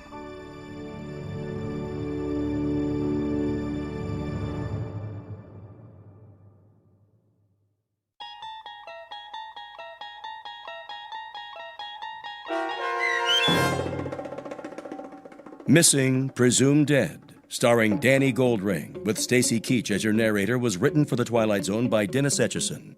Heard in the cast were Jeff Lupetin, Edgar Miguel Sanchez, Gary Tiedemann, Kurt Nabig, Patrick Cerny, Doug James, David Darlow, Joby Cerny, and Norm Woodell. The producers of The Twilight Zone wish to thank CBS Enterprises and the Rod Serling Estate for making this series possible. This copyrighted radio series is produced and directed by Carl Amari for Falcon Picture Group. Sound design, custom Foley effects, recording, and editing are produced in the Cerny American Sound to Picture Theater by sound designers Craig Lee, Bob Benson, and Tim Cerny. Music for The Twilight Zone is provided by CBS and American Music Incorporated, New York. To learn more about the Twilight Zone radio dramas and to download episodes, including 6 free episodes on our homepage, visit our official website at twilightzoneradio.com. Doug James speaking.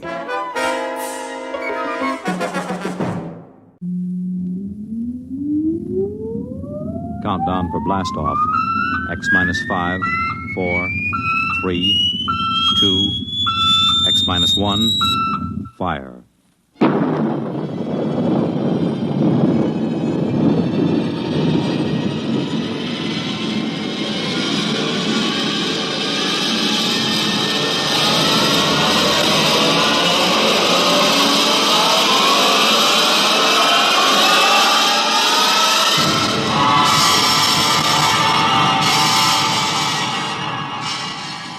From the far horizons of the unknown come transcribed tales of new dimensions in time and space.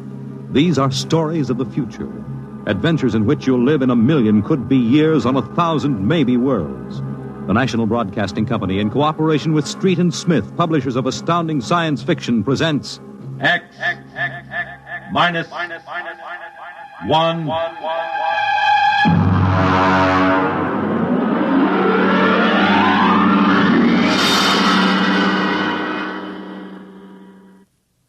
Tonight's story, Nightfall, by Isaac Asimov.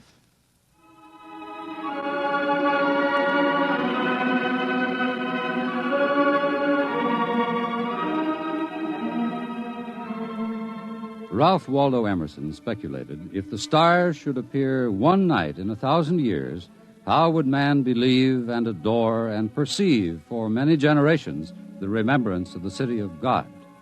This was philosophically interesting. But on the edge of the galaxy, a planet swings on its orbit in a cluster of 6 suns. These suns hang in the sky above. Never less than 2 shine down through the entire 23.8 hours of the planet's day. The yellow light has burned down on the planet continuously, into the past, till the mind of man runneth not to the contrary.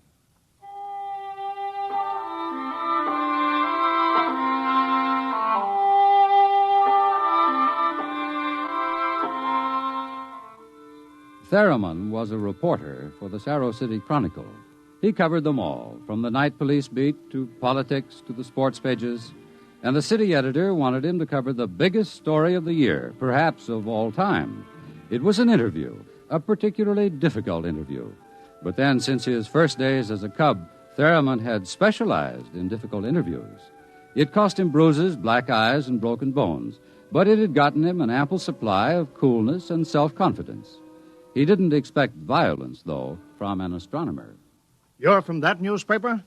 Well, you got a lot of gall coming here. Well, now, look, Dr. Aton, it's only a job. I've read your paper. You've been writing this observatory for 2 months now. You've attacked me personally. I have nothing to say to you. Well, this is your chance to get your side into the paper. Look, Dr. Aton, I'll give it to you straight. 2 months ago, the observatory issued a press statement that the world was coming to an end. Now, that's the same story the cult of the Book of Revelations had been preaching. Now, when a scientist backs that up, it's news. Our conclusions have nothing to do with the cult. The cult is full of superstition and mysticism. We're scientists. You've got the people pretty angry. It doesn't matter. If I can't get the story from you, I'll have to go somewhere else. Go ahead. The paper can be pretty rough on someone who doesn't cooperate, Dr. Aton. Young man, if you're not out of the observatory within 5 minutes, I shall call the police. Now get out.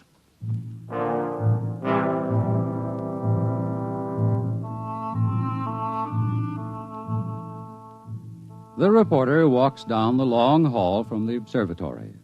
The light filters through the high, clear-story windows, the yellow light of Gamma, the brightest of the 6 suns in the planet's sky. Beta is almost at zenith. Its red light floods the landscape to an unusual orange. The planet's sun Alpha is at the antipodes, and now as Gamma sinks below the horizon, the red dwarf sun Beta is alone, grimly alone. It's a short drive from the observatory to Cerro City, and the red light glares from the highway. The temple of the cult stands hewn from the solid rock of the Dormite Mountains outside the city, and in the inner courtyard stands Sor, the priest of the cult.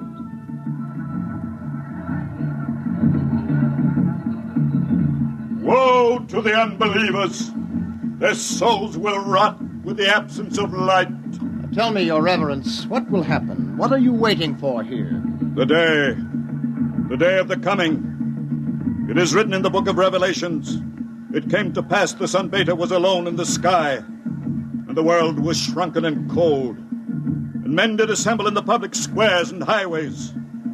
Their minds were troubled, and their speech confused. For the souls of men awaited the coming of the stars. And the lip of the cave of darkness passed the edge of Beta, and loud were the cries of men, and there was no light on the surface of the world. And in this blackness there appeared the stars in countless numbers, and in that moment the souls of men departed from them, and their abandoned bodies became even as beasts.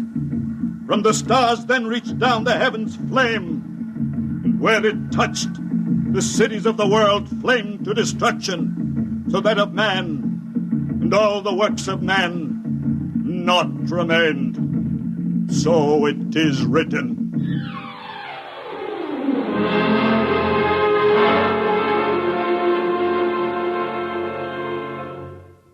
Dr. Sharon, you're the only scientist I could find in the city. Where is everybody? In the hideout. The hideout? Yes, but the place bored me. I wanted to be out here where things are getting hot. I want to see the stars the cultists are talking about. Besides, they don't want me at the hideout. I'm too scrawny to survive. What is the hideout? Well, we professors have managed to convince a few people that our prophecy of doom is valid. We've got about 3,000 people. They're supposed to hide where the darkness and the stars can't get at them. We hope they'll survive and leave the records. Survive? Survive what? Well, how true it is, I can't say, but the cultists say that every 2,050 years, all the suns disappear, and there is a total darkness, and then they say things called stars appear. Of course, men go mad. They mix all this up with a lot of religio-mystic notions, but that's the central idea. But that's impossible, isn't it? I mean, there are always at least 2 suns in the sky, most of the time 4 or 5. There aren't now. Only Beta. You mean that there is going to be worldwide darkness tomorrow, that all mankind will go violently insane? What's behind that? Well, for one thing, the history of civilization of the world. We have located a series of cycles of civilizations comparable to our own, all of which, without exception, were destroyed by fire at the very height of their culture. But is there any scientific theory behind this which would explain it? Well, the University Observatory finished their calculations 2 months ago. And tomorrow there will be an eclipse of Beta so that the planet will become dark. That eclipse comes every 2,049 years. Darkness, and maybe those mysterious stars that no man has seen. And then madness and the end of civilization. And you expect to live through this at the hideout? They plan to photograph the eclipse and leave the records. And then the rest of mankind will know what to expect. Well, what is there in darkness to drive men mad? Have you ever experienced darkness, young man? Well, no, but I know what it is. It's just no light. Oh. Draw the curtain. Why, what for? If we had 4 or 5 suns out there, we might want to cut the light down for comfort, but with only Beta... Ah, that's the point. Just draw the curtain and then come here and sit down. All right.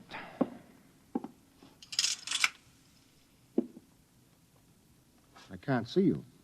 Feel your way. But I can't see you. I can't see anything. Do you like it? Oh, it's awful. The walls seem to be closing in on me. I keep wanting to push them away. All right, all right. Draw the curtain back again. Oh, the light. Do you have a drink? Right here. Now, that was just a dark room. Yes, but it wasn't really so bad. You're afraid? Just darkness could do that? This isn't just a metaphysical theory, young man. It's promulgated from observed data. Well, come with me. Where? The locked wall down the corridor.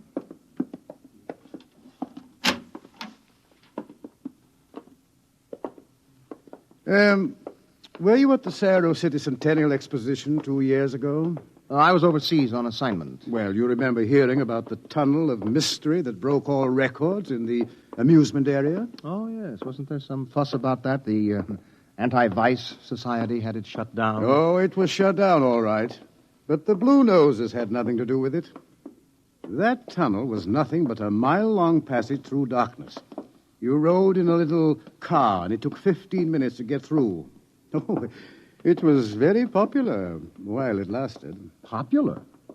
Well, there's a fascination to be frightened when it's part of a game.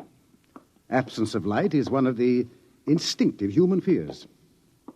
People came out of that 15 minutes of darkness shaking and half dead with fear. Weren't there some deaths? Oh, bad hearts, but that wasn't the big danger. Now, which key is this? Ah.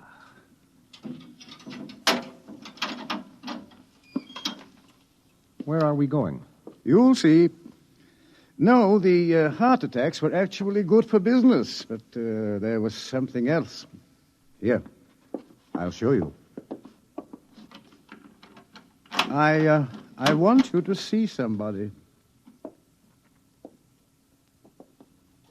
Latimer. Latimer. Go away. Latimer, I want you to meet somebody. This is Mr. Theremin. No, go away. Hello? He's pushing me. Make him stop pushing me. Go away. I'm not touching him. What's wrong? Latimer is afraid, aren't you? The walls. They're falling in on me. The walls. I've got to get out. I've got to get out. Let me out. You can't go out, Latimer. It's all right. I've got to get out. Let me out. Let me out. Let me out. At sleeping period, we have to give him a shot of morphine. Otherwise, he'd bat his brains against the wall. What's wrong with him? Nothing. Nothing but 15 minutes in the darkness of the tunnel of mystery. Oh, that's impossible. 1 person out of 10 came out of the tunnel that way. That's why we had it shut down. But why should darkness do that? It's obvious men cannot exist without light. Longer periods of darkness would obviously be fatal. The scientific theory is that the consciousness of light is necessary for mental activity. Please, doctor, let me outside. Let me out, please. I can't breathe. They're pushing me. They're always pushing me. I can't stand here.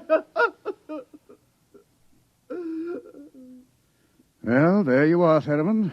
That's what 15 minutes of darkness will do. Man just wasn't built to operate without light. There are always at least 2 suns in the sky, most of the time more. Just 15 minutes of darkness. Now, look out of that window. Imagine darkness everywhere. No light as far as you can see. Black. Everything black. And, stars, whatever they are. Can you conceive it? No, your mind wasn't built for that conception. When the real thing comes, you will go mad. Completely and permanently. There is no question of it. Tomorrow, there won't be a city left standing in the world. Why should the cities be destroyed? If you were in darkness, what would you want more than anything else? What would it be that every instinct would call for? Light. And how would you get light? I don't know. You'd burn something. They've got to have light. They've got to burn something. And every city in the world will go up in flames. Well, shall we go back to my office, Mr. Theremin, and have another drink?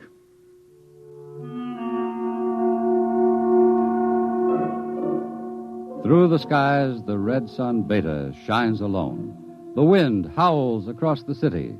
It is cold, colder than man can remember. And as the hour approaches, the reporter goes out and speaks to the man in the street. Excuse me, where are you going now? Home for supper. How about, what are you going to do tonight? Oh, you mean about this star stuff? Look, I'll tell you, mister, I got nothing against religion, see? But it don't stand to reason that the end of the world is going to come boom like that. It just don't stand to reason. Have you read what the scientists say?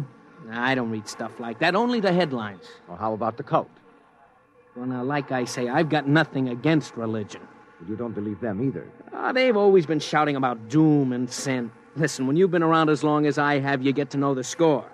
It's all right to preach Judgment Day is coming and all that, but just the same, I'm putting money in the bank. How about darkness? About what? How would you feel if there were no light? You crazy. How could there be no light? Well, suppose all the suns went down at once. Suppose everything was black. That's crazy. What's the use of supposing something like that? It couldn't happen. It's crazy. That's all. Thank you. Sure. Oh, look, mister, remember, pallet with 2 L's?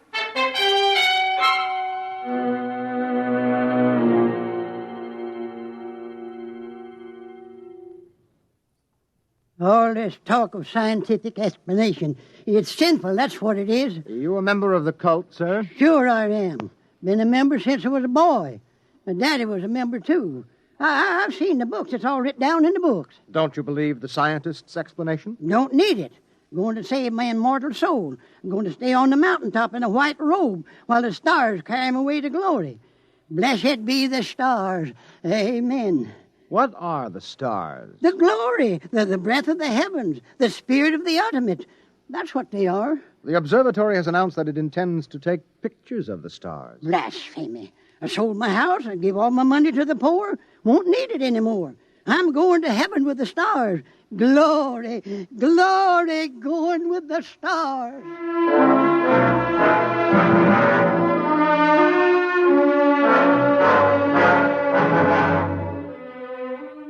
The reporter checks the stock exchange, the stores, business at a standstill. Doesn't pay to buy anything today, not if the world is going to end tomorrow. There are predictions of economic collapse in the financial section, layoffs at the factories on the edge of the city, and through the streets the people will mill and turn, unsure, crying in fear or shouting with bravado. The story isn't here in the city, and so as the hour approaches, the reporter goes again to the observatory, high in the hills. Look, Dr. Aton, if you are right, if the world is going to be destroyed, what is the difference if I stay here and observe and take notes? Nothing, I suppose. You will be in the way. We have work to do. If I stay out of the way. Hello. Oh, this place is like a morgue. It's freezing outside. The wind is enough to hang icicles on your nose. Beta doesn't seem to give any heat at all, the distance it is. Why aren't you in the hideout, Sharon? Me? I'm part of the race that isn't worth perpetuating. Who's got a bottle? There'll be no alcohol today. It'd be too easy to get my men drunk. I can't afford to tempt them. All right, Thurman, you can stay. Time we took our positions, the observatory dome is up these stairs. After you. What is that? Up in the dome, quick! What is it? It's the plates. The photographic plates, they're all smashed. There he is. A cultist. He's going for the telescope. After him. All right, I've got him. Let go! No. Let go must be destroyed! It must be! It's all right. He didn't harm anything. Let him up. Well, that's the high priest. I was talking to him yesterday. All right. What do you want? Nothing that you would give me of your own free will. I made a bargain with the cult to give me certain data that you had. In return, I promised to prove the essential truth of the creed. There was no need to prove that. It stands proven by the book of Revelations. I offered scientific backing for you believers. You made of the darkness and the stars a natural phenomenon and removed all its real significance. That was blasphemy. The facts exist. Your facts are a fraud and a delusion. How do you know? I know. I suppose you think in trying to warn the world against the menace of madness, we are placing souls in jeopardy, huh? Well, we haven't succeeded, if that makes you feel better. Your devilish instruments must be destroyed. We obey the will of the stars. Someone call the police in Cerro City. There's no time for that. Let me handle this. The eclipse is only a few minutes away. Look, you. Will you give your word of honor to cause no trouble? I will not. Listen. Just as soon as the eclipse starts, we're going to take you and put you in a closet with the door closed, and you will stay there. Then you won't see the darkness, and you won't see the stars. And that means the loss of your immortal soul, according to the cult. All right. Will you give your word of honor? You have it. You will all be damned for your deeds of today. Look at Beta. The eclipse has started. You can see the blackness against Beta. Get busy on those cameras. Check the exposures very carefully. You're shaking, Mr. Ferriman. Yes, I don't feel very well. You're not losing your nerve. No, I'm just not used to it. You could probably make the hideout. I have been assigned to cover a story. I intend to cover it. Oh, professional honor? Yes. Yes. Allah sofanet radrak. Allah sofanet. What is that? The cultist. That's the book of Revelations. I don't understand it. He is chanting some old cycle language. The book of Revelations was originally written in it. There are probably 2 million people in Cerro City who are trying to join the cult. One gigantic revival. How do the cultists manage to keep the book of Revelations going from cycle to cycle if everyone goes mad? Who wrote the book? There are some people who don't see the stars.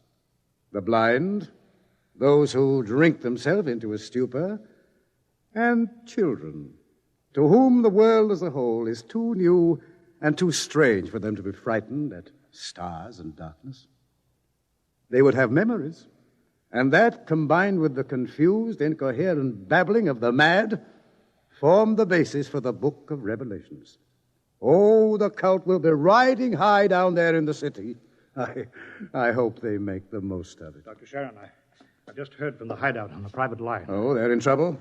They are safe, but the city is a shambles. You have no idea. Well, it'll get worse. But what are you shaking about, Dr. Ayton? How do you feel? You don't understand. The cultists are rousing the people to storm the observatory, promising them immediate entrance into grace, promising them salvation, promising them anything. How long till the total eclipse? An hour. Well, it's a gamble. It will take time to get a mob out here. If the darkness comes first, we're all right. Oh, look at Beta.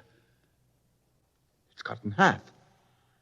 Half of it is black. Yes, it's getting darker. An interesting phenomenon. Oh, my collar is suddenly tight. Are you having any difficulty in breathing? No, why? Difficulty in breathing is one of the first symptoms. We have experimented. I'm cold. It seems to be getting colder. Yes, well, we'd better keep our minds on something else. One of the astronomers has a theory about the stars, far away to see in the light. He developed a fantasy about a planet revolving around one sun. It's a mathematical possibility. Of course, there couldn't be any life. Part of the planet would always be dark and without light. Well, it's obvious. Without light, there can't be any life. It's time for the artificial light. We can't read the instruments. Artificial light? One of the researchers at the university worked it out. Why, it's beautiful. Yellow light. After 4 hours of red.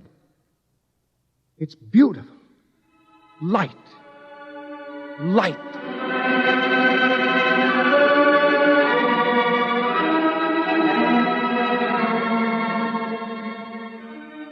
The dome is quiet.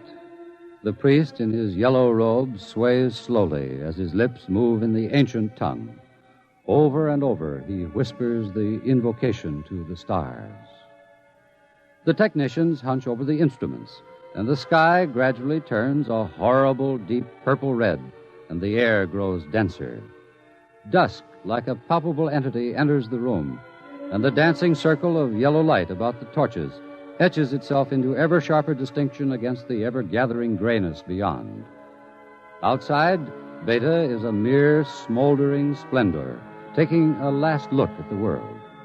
The western horizon, in the direction of the city, is lost in darkness, and along the highway to the observatory surges a menacing, shadowy mass.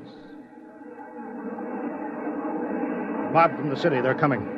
How long till total eclipse? 15 minutes. But they'll be here in 5. We'll hold them off. Come on, Theremin, downstairs. But there's no light down there. We have to block the door. Come on. I can't breathe. I can't go down there. Take a torch. We'll take light with us. Come on.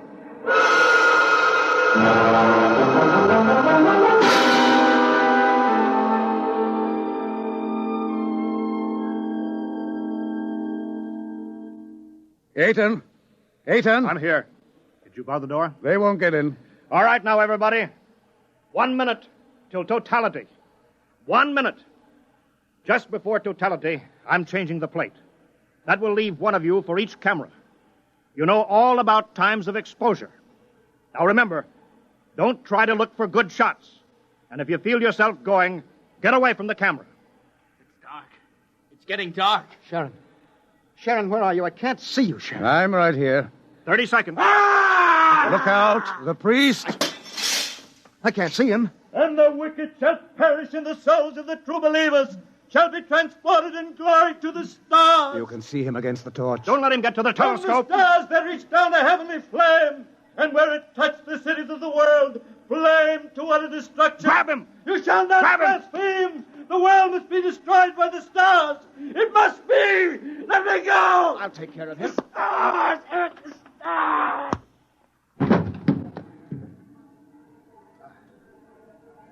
5 seconds to totality. 4, 3, 2, 1.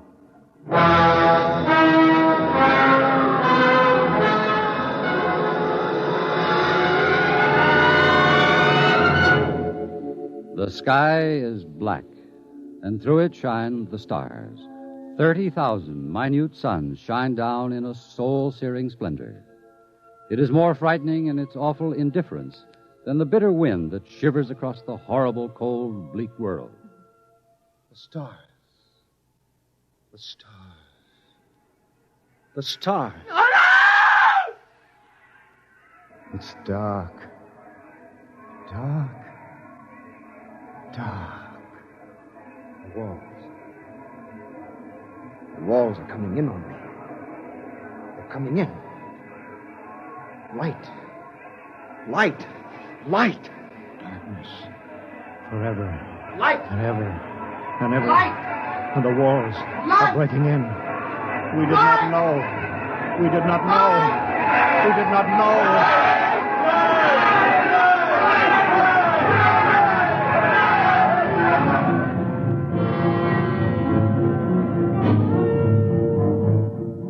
On the horizon, in the direction of the city, a crimson glow begins growing. 1,000 fires strengthen in brightness that is not the glow of the sun. 1,000,000 fires, as a world mad in the darkness screams in terror for the light. The night has come again.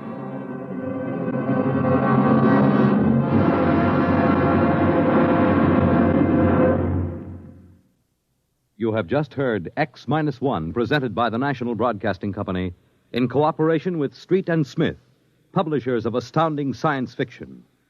Tonight, by transcription, X-1 has brought you Nightfall by Isaac Asimov, adapted for radio by Ernest Kenoy. Featured in the cast were Wendell Holmes, John Larkin, Santos Ortega, Mercer McLeod, Alan Collins, Bob Hastings, and Roy Fent. Your narrator was Floyd Mack. Fred Collins speaking. X-1 was directed by Daniel Sutter and is an NBC Radio Network production.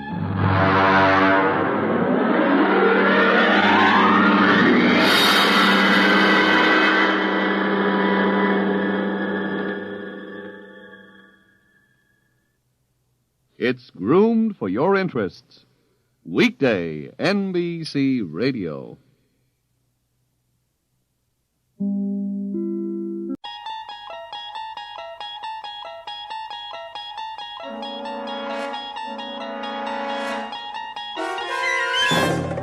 You unlock this door with the key of imagination.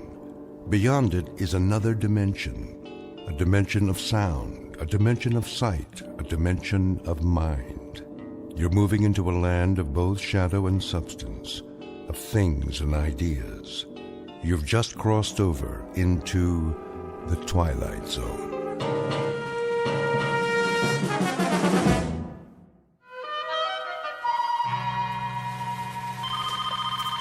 Education Toy Company. O'Brien? Yes, Mr. Judson. Where's my robot? Your robot, sir? The Space Invader robot for the Christmas catalog? I was just going over the blueprints. Well, I need it. Yes, sir. How does it look? The blueprints or the prototype? Both. All finished, are they? Oh, yes, definitely.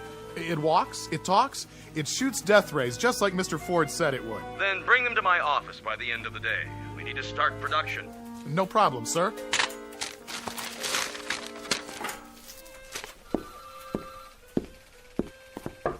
Horace?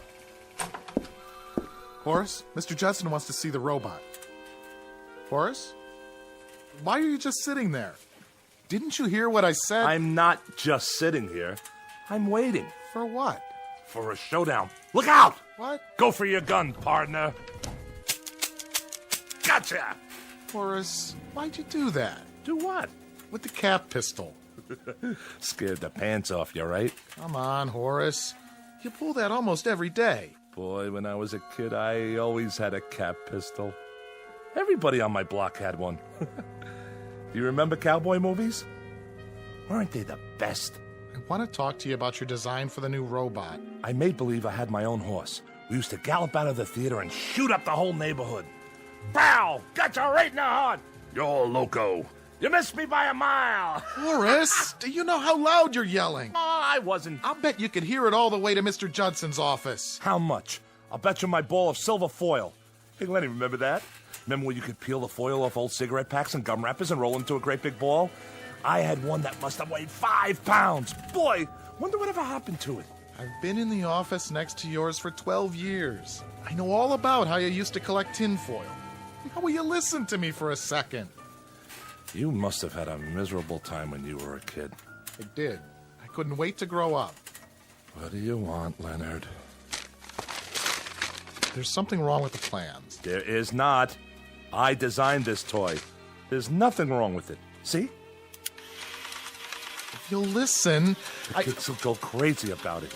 You know what it does? I know what it does. Look, Horace, I'm trying to help you. I mean a toy where the eyes flash and it walks over anything. It's a good toy. It is a good toy, but it can't be turned out at the price point Mr. Judson wants. Look here. What?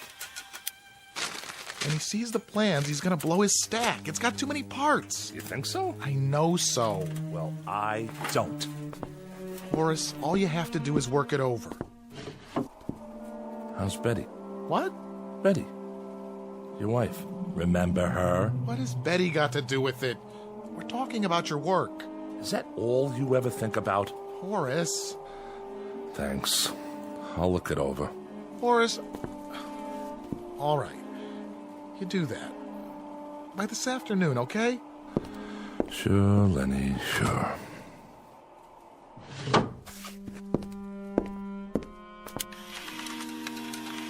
great little toy, if you ask me. I would have loved to have this.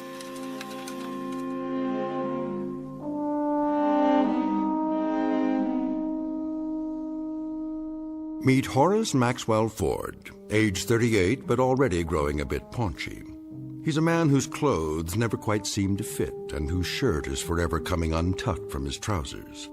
His socks are usually down around his ankles, his horn-rimmed glasses are always about to fall off his face, and he can't keep his hair combed at all. A mild man, an apologetic man, except when talking about his favorite subject, his beloved childhood memories. He's the type who quite naturally becomes the butt of endless jokes, at least when the jokers don't feel instinctively sorry for him. But were they wise enough, they would notice that there is a tragic quality about him as well. In just a moment, Horace Ford will come to understand what's tragic is not the fact that he's an inadequate man, but really an inadequate grown-up boy, a life-changing discovery, and one that could happen only in the Twilight Zone.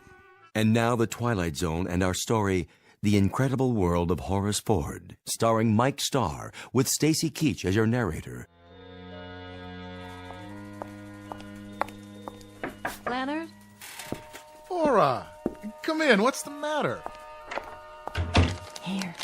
I don't want Horace to see this. It's his birthday present. Len, would you take it with you so he doesn't see it lying around? Check. I'll bring it along Friday night. Thanks. So how are you? Oh, I'm exhausted. It is not easy to shop for that man. What'd you get him? A smoking jacket. I guess that means he's growing up. Betty and I got him a new gold chain for that pocket watch of his. Oh, and we got him a yo-yo, too, as a gag. Oh, that'll probably be his favorite present. You mind if I sit down? My feet are killing me. Please. So, the surprise party's all set for Friday? All set. What's the plan? Well, everybody's coming over to the place at 8. Horace thinks the two of us are going to a movie. I'll make him answer the door and sing happy birthday or something. He'll go right through the floor. Probably. Oh, what time is it? Late. Is he busy? Yeah. Well, I think he's worked late enough. Ford? Oh. Hi, Mr. Judson. What are you doing at the window? Nothing. Just thinking. Thinking? About what? I don't know. Toys? Whose toys? You don't seem to have done much thinking about ours. Look at this. I'm getting him out of there. Good night, Len. Laura.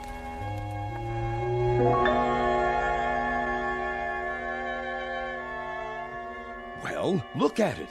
I know what it is. The blueprint for the robot. What happened?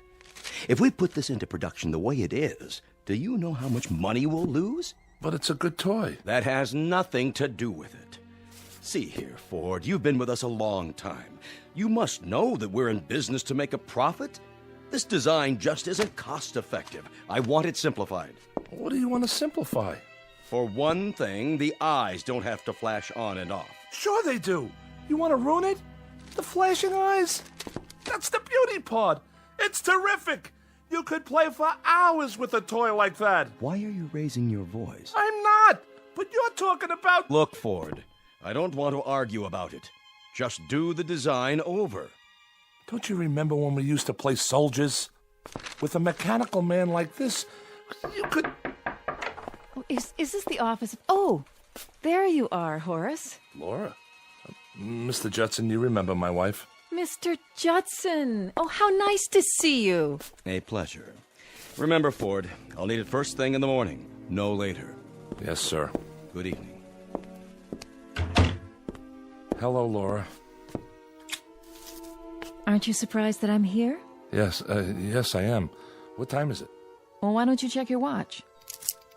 Almost 6. Oh, that late? I've been shopping all afternoon, and I'm absolutely done in. Well, how about taking me home? Okay. And here's your briefcase. I'm just going to fall into bed tonight, literally fall into bed. That's all right. I have some homework. Oh, no, not again. Now, what is it this time? The robot. He's trying to ruin it.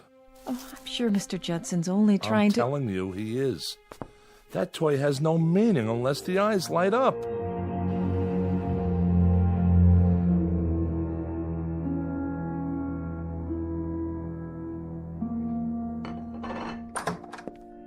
Hello, children. Mama. How's my boy? Fine. That's good. Are you hungry? A little. Dinner's almost ready. Laura, there's something wrong with the chicken. It's like leather. These birds they give you nowadays, like people don't know what chickens are anymore. Well, it looks all right to me. How was the office today? It was okay. What's the matter? Nothing's the matter. No, I can tell just from your voice. Everything's fine. Let's eat dinner. I'm telling you, Mr. Judson's just plain nuts. He reminds me of Corey. Hey, Mom. Remember Mr. Corey? I had him in 5B. What a character. You take the least common denominator class and you multiply. You know what we used to call him? Guess. I wouldn't even tell you. Boy, I'll never forget the time he caught me with one of those jawbreakers in my mouth. You know, the kind that change colors while you suck them? Horace. So he made me stand up, and every minute he'd point that pointer at me and say, Mr. Ford, what color is it? And I'd have to take it out of my mouth and tell him. I swear, I thought Hermie Brandt would bust a gut trying not to laugh. Horace. Hermie Brandt. The greatest stickball player in the whole world. One time during a fire drill. Let's have dinner. What great times. I was 10. Horace, why don't you stop it? Nobody cares about when you were 10 anymore. I care. You're almost 38. So? So you don't act 38 sometimes. So what? So that's what I mean. So what? What kind of answer is so what? Laura. I'm telling you, this chicken's dry, no matter how much I basted it. Why do you have to keep talking about when you were a kid? People get tired of it. Oh, be quiet for once, will you? Horace. Let him go.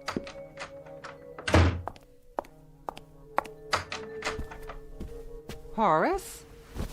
Horace, the chicken'll get cold. Oh, come on. Don't lie there on your bed. Eat a little. Laura didn't mean it. I'll cut you a leg and a second joint. Your favorites. You remember Hermie Brandt? No.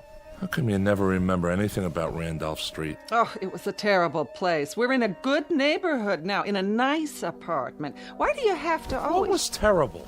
Listen, I had the best times there. Like, remember when Pop used to give me an Indian rope burn? I mean, he didn't, but he pretended like he was going to... When you were a kid. Why don't you have kids of your own? Talk about them.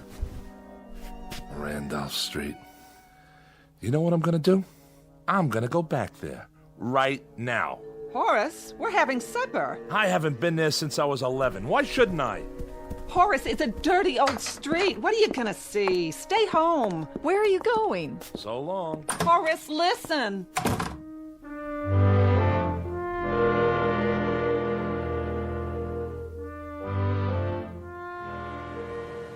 Will you look at all this? Frank on a roll, 3 cents. No thanks. Oh, excuse me, young folks. Bread and butter. Hey, watch where you going, huh? Sorry. Hey, give me my ball. What? Oh, sure. Davy, you come home or you're gonna get smacked. Ring Alivio, caught. Ringalivio? My gosh, this late at night? What time is it? Bins, I yelled Bins. Did not. I didn't hear him. Me neither. I did too. What do you want from me? Wait. Boys. Don't I know you? Hurry up, Hermie. Hey, Hermie Brandt, come on. All right already, I'm coming. Hermie? Did he say Hermie?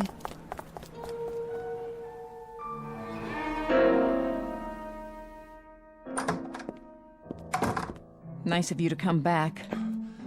Laura? You could have told me where you were going. Laura, I was down on Randolph Street. Listen, Laura, I have to tell you something. Look, your mother's asleep. Do you know what time it is? No, I don't. Where's your father's pocket watch? I don't know. Laura, I saw some kids on the block. Little kids. Maybe 10 or 11 years old. Laura, they were the kids I played with when I was 10. The same kids. You're perspiring. You're not listening to me. I heard you. I think you're catching a cold or something. Wipe the sweat off your face. They couldn't have been the same kids, dear. I saw them. I saw Hermie Brandt and George Langbard and Cy Wright. Maybe they looked like some of the kids you used to know. I'm telling you. Horace, you're talking like a child. All right. If you don't want to listen, I'm going to bed.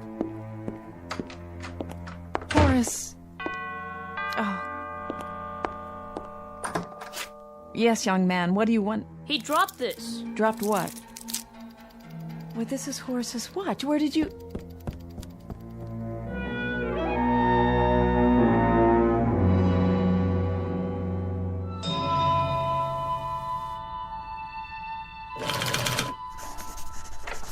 Mail, Mr. Ford. Oh, hi, Freddie. Just leave it over there. Ringolevio. Call. What'd you say, Mr. Ford? Ringolevio. What'd you think I said? You never heard of that? No, sir. Did you ever play Salugi? I don't think so. 1, 2, 3, 4, 5, 6, 7, 8, 9, 10, red light. See you later, Mr. Ford. What were you brought up anyway? Mr. Ford speaking. No, I'm not finished yet. Well, I don't know when it'll be ready. I can't help it if Mr. Judson wants to know. Listen, you can't turn these things out like donuts. Horace? Hi, Lenny. You tell him I am rushing it. Well, what does he think I am? Then let him do it. Sure, you can tell him that. Judson's office. What does he want from me? They want to get that toy into production for Christmas. He's got 6 more months. Take it easy, Horace. Look, he's an okay guy, but he's in business. You gotta remember that. It's nothing personal. How's it coming? Now, don't you start on me. What's wrong? I'm not sure. I saw a kid last night. Were you ever on Randolph Street? I don't think so. Why? Randolph was my old street when I was a kid. He wore the same kind of clothes we used to wear, this kid I saw. Same shirt, same pants, same shoes. Kids don't dress that way anymore. So, you're not going to believe this, but I was walking on the street, and all of a sudden, I hear a kid yell, "Ringolevio!" That's a game we used to play. You know how it made me feel hearing that? I was a very good Ringolevio player. You have to be fast, and you need a lot of stamina. Boy, the running you have to do. First, we choose up sides. 1 potato, 2 potato, 3 potato, 4. Remember that? Then one side has to hide. Once I was hiding behind a grocery in the back where they keep all the cartons and all. Horace. So, I fell asleep back there. When I woke up, I took one look at my Mickey Mouse watch, and Mickey Mouse watch? My God, I haven't thought of that in 20 years. Remember when you had a Mickey Mouse watch? What a big deal that was? Anyway, I was telling you about last night. I was on Randolph Street for the first time. Look, Horace, I've got some work on my desk. I only wanted to tell you. I just stopped in to say hello. See you at lunch. Of course, we never had toys like this back then. Ford? Oh, Mr. Judson. I didn't see you there. I want to ask you something. What was the point of shouting at my secretary over the telephone? She was shouting at me! Aren't you happy with your job here? Yes, but... Look, Horace, you're a first-rate designer. You have value to this company, and for our good as well as yours, I don't want to see it dissipated. You've been behaving peculiarly. Is there something wrong, maybe at home? Excuse me, Mr. Judson. I'm trying to finish this redesign. And I'm not speaking just to hear the sound of my own voice. Do you understand what I'm saying? Perhaps I shouldn't have bothered.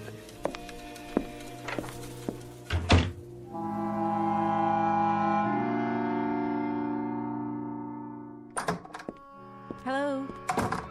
Sorry I'm late. Subway was tied up for about 20 minutes.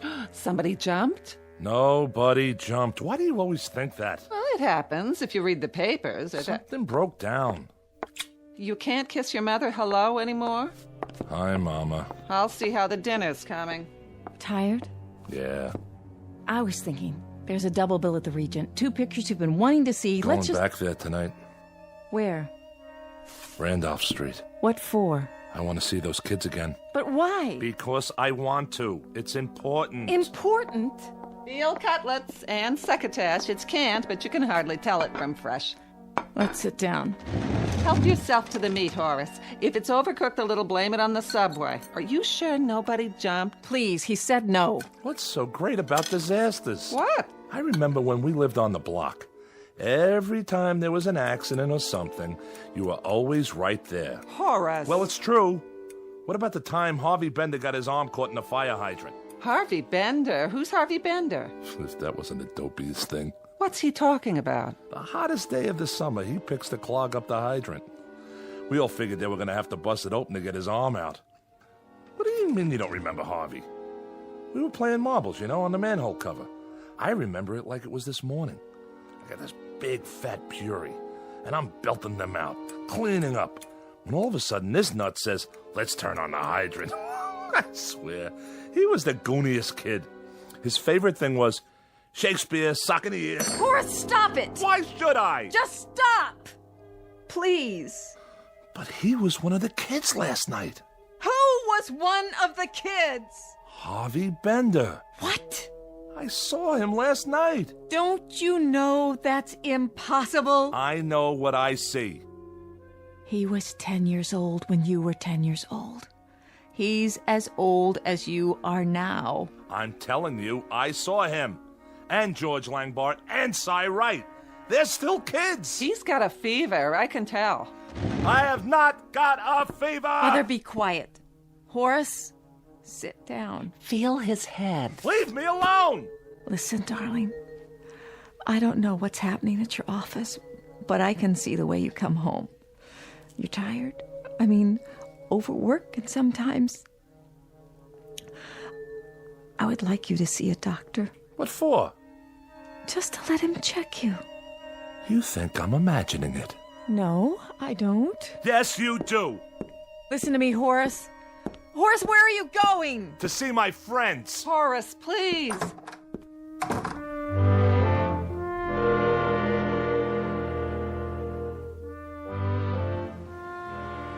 Will you look at all this? Frank on a roll, 3 cents. No, thanks.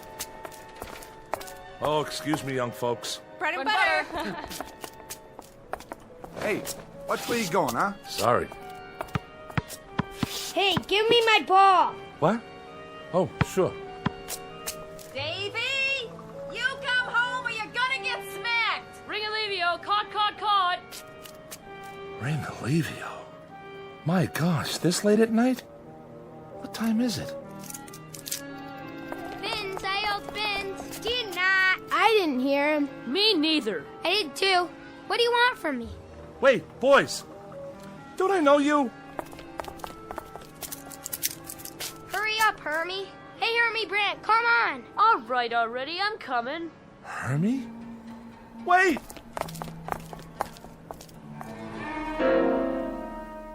Hey, let's swipe some apples from the fruit stand. Hey, Nitsy. We each grab one. Next to Larry. Next to Larry. Okay, I'll go first. Boys, please.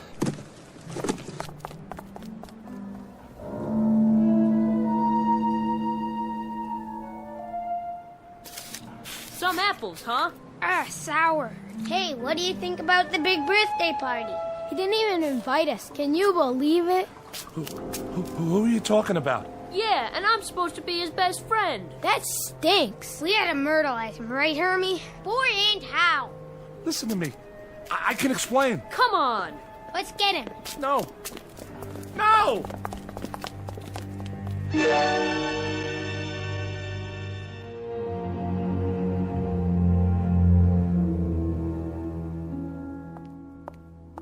Do you think I got enough ice cream? Huh? There's 1 quart of chocolate, 1 vanilla, and 1 butter pecan. Where should I put the cake so Horace won't see it? I don't know, in the kitchen. Where is he? What time is it? 20 to 8. I'm getting worried. He should have been home an hour ago. Oh, he probably just got stuck at the office. I'm gonna call. Horace, you're so late. I didn't know what time it was. Something's wrong with your watch? I lost it again. But how? Hello, dear. I'm fired. You're what? What are you talking about? I went and had a hamburger. That's why I'm late. I'm asking you something. You're fired from your job? Would you stop? Well, what are you yelling at me for? I want to know from Horace. He's trying to be funny, huh? No. Why were you fired? I was inadequate in my work. Who said that? What does it matter? It doesn't matter, Horace. A man loses his job he's had for 15 years and it doesn't matter? What do they mean, inadequate? Don't they know what they've got? I tell you, gold. They've got pure gold. Would you please stop it? Your life's blood is in that place. I want you to call Mr. Johnson or whatever his name is. You get him on the wire and you let him know what's what. I'm not calling anybody. A weekly paycheck. You think you can find that on the street? What's gonna happen to us? All of a sudden, my whole life is going before me. Up, down, up, down. I'm 61 years old. It's time I didn't have to be afraid anymore. Why don't you look at me when I'm talking to you? What's gonna happen to me? Shut up! I'm gonna talk to Horace alone. What did I do wrong? Ever in my whole life? Somebody tell me. I couldn't help it. It's only a job. Like there are other jobs. You were stagnating there. I never had another job. Why did she have to cry? She's an old woman, Horace. That's always her first reaction to trouble. She's scared to death. Step on a crack, break your mother's back. She'll be all right. Did you get any severance pay? I don't know what I got. I walked out of there. Well, let's forget about it for now. We've got the weekend. Monday you can start looking. We'll make a list. I've got to support her, and you, and myself. You think that's easy? You know what Mr. Corey said? He said that I would Mr. Corey was your teacher in 5B. Mr. Judson, he said that I was having a nervous breakdown. He's out of his mind. Listen, I'm telling you, I saw those kids, and I know who they are. Horace! They were running up and down the street, swiping apples and having fun. That's all they were doing, having fun. They yell fins. Did you ever yell fins? It's not the subject we're talking about. That is the subject. Me making a living for 3 people while they're swiping apples and running in the street. Well, you're a grown-up man. What do you think you're supposed to do? They were sore because they weren't invited to some kid's birthday party. That's the biggest problem they've got. Horace, you have got to stop this! That's what I'm gonna do. When I went back the second time, the same things happened all over again. Some man wanted to buy me a hot dog. Those teenagers walked by holding hands, and when they let go to walk around me, they said bread and butter. Then this guy bumped into me. I tell you, Laura, nothing changed. It's some kind of a pattern, and I'm in it. I'm in it. God, Horace, stop. I'm gonna call a doctor. Well, whatever it is, I'm gonna find out. I have to. Horace, where are you going? You can't go out now. You can't. What's wrong with him? Laura, tell me. I don't know. What is the name of a doctor? Tell me the name of the doctor. What are you doing? Who are you calling? For heaven's sakes, I have to know what's going on here. Horace. Surprise! Hey, where's the birthday boy? Laura, what's wrong? Maybe we'd better go. No, please come in. He'll be back.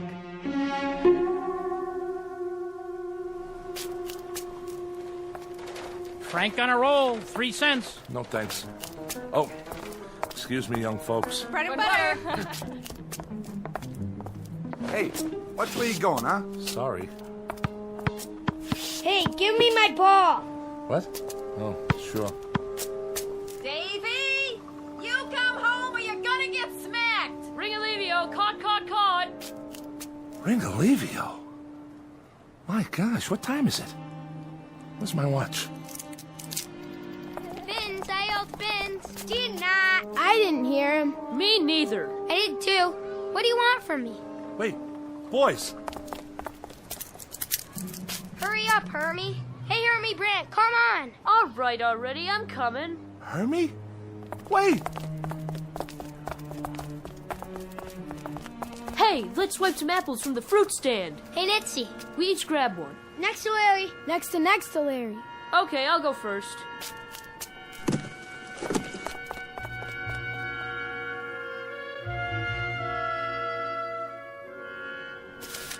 Some apples, huh? Sour.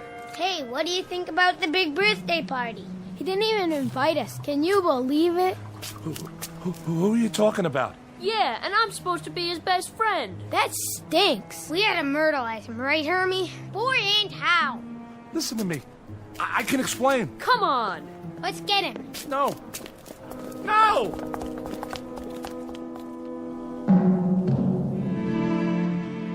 No. No. Why don't we bust in on the party? Fellas.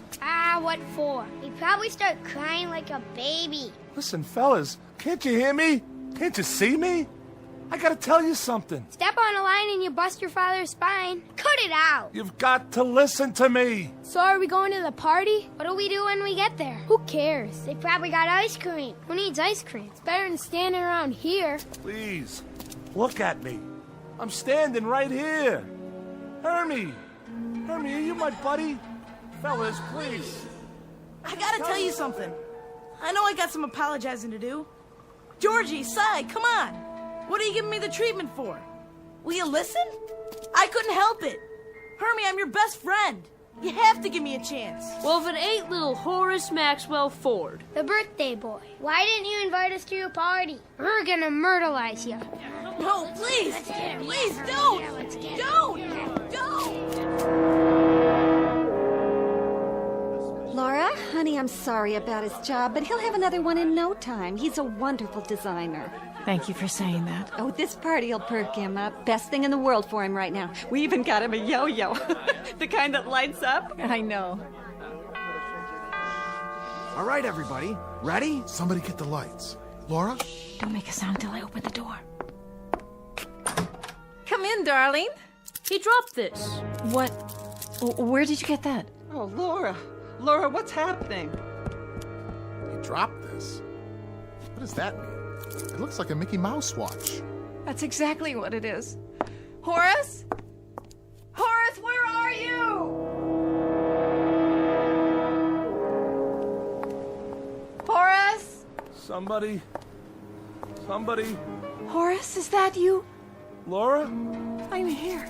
It's all right, Horace, I'm here. Laura, help me up. Of course. Don't ask me what happened. I won't. Because I really don't. Oh, your face. You're all cut up. It doesn't matter. Where are my glasses? Here. At least they're not broken.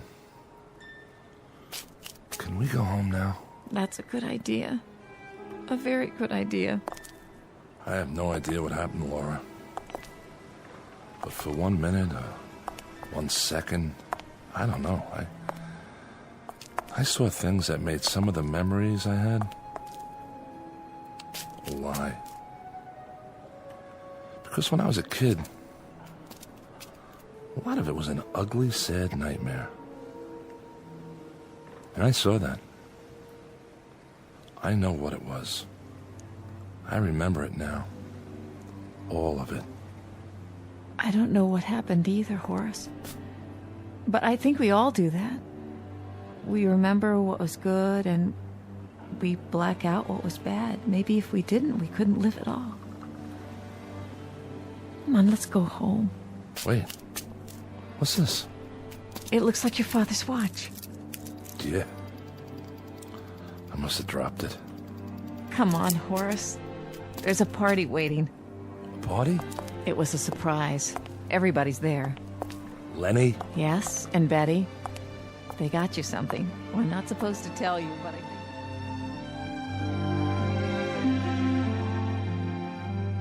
Mr. Horace Maxwell Ford, age 38, a bit disheveled but soon to be whole again, with his shirt tail tucked in, his socks up, his glasses straight, and his hair combed, at least most of the time. A mild man, except when talking about his favorite subject, his beloved toys. The ones he builds because he never had them as a child. Don't feel sorry for him. He's just begun to understand that he's really a very adequate man. All grown up and not the awkward boy he used to be. A life-changing discovery, and one that could happen only in the Twilight Zone.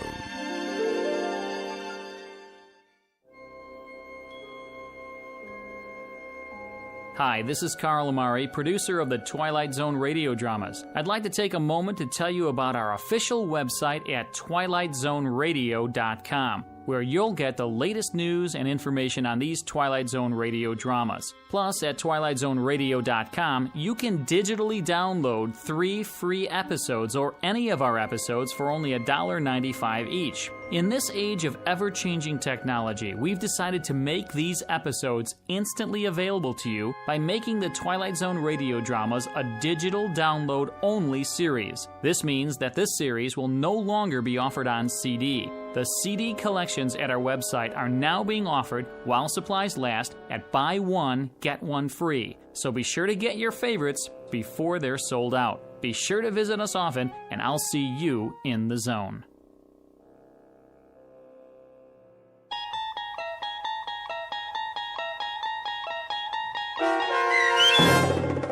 The Incredible World of Horace Ford, starring Mike Starr with Stacy Keach as your narrator, was adapted for radio by Dennis Etchison and based on a script by Reginald Rose.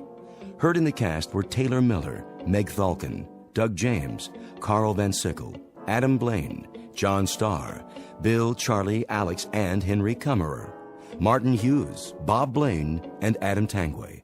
To learn more about the Twilight Zone radio dramas and to obtain audio cassettes and CDs of these programs, visit our website at twilightzoneradio.com. This copyrighted radio series is produced and directed by Carl Amari and Roger Wolski for Falcon Picture Group. Doug James speaking.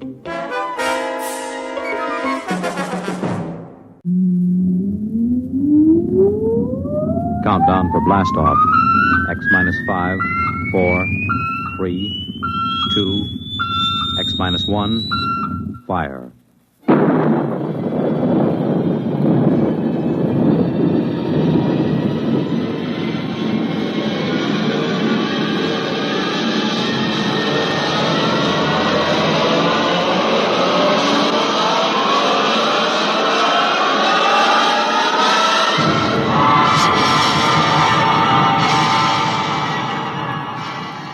From the far horizons of the unknown come tales of new dimensions in time and space.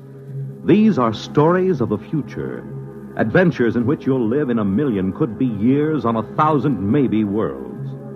The National Broadcasting Company, in cooperation with Galaxy Science Fiction Magazine, presents X minus 1.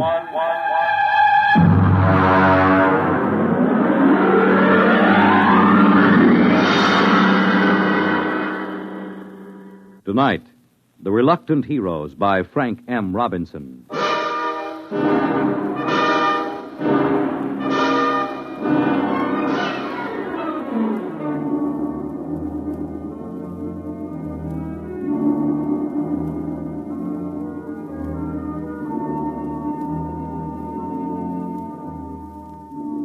Only Chapman was awake. The others sprawled on bunks 20 inches wide with clearance of 24 inches between layers. They breathed heavily, taking in air that had been breathed for 18 months, subject to certain modifications to remove carbon dioxide and replenish oxygen by the catalytic action of the Harcourt King unit on silicon dioxide. Outside the single quartzite port, the lunar dawn was breaking. The dead black shadows moved across the crater as the green haze of Earthlight gave way to the blinding white of the sun. The telegraph key, which linked the research bunker to the space station in orbit around Earth, chattered as Chapman copied the message into the log pad. Yeah. Mm-hmm. Yeah. In a pig's eye. Miserable, no good. What do they want? They want me to stay till the next relief ship lands. Go back to sleep. It's my turn for breakfast. You gonna stay?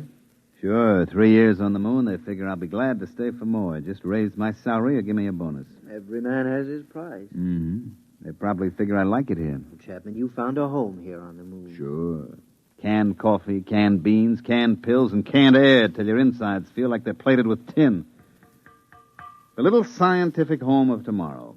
10 steps in any direction. A charming place where you can't take a shower, you can't brush your teeth, and your insides don't even work right. Why did you tell him? No. You kept it short. Check the oxy cycle before you turn on the stove. What's the matter? You sore or something, Chapman? Why shouldn't I be?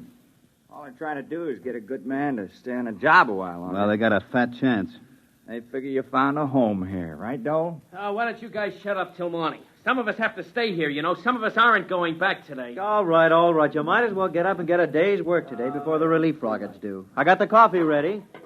Coffee? Been in a can so long I can taste the glue on the label.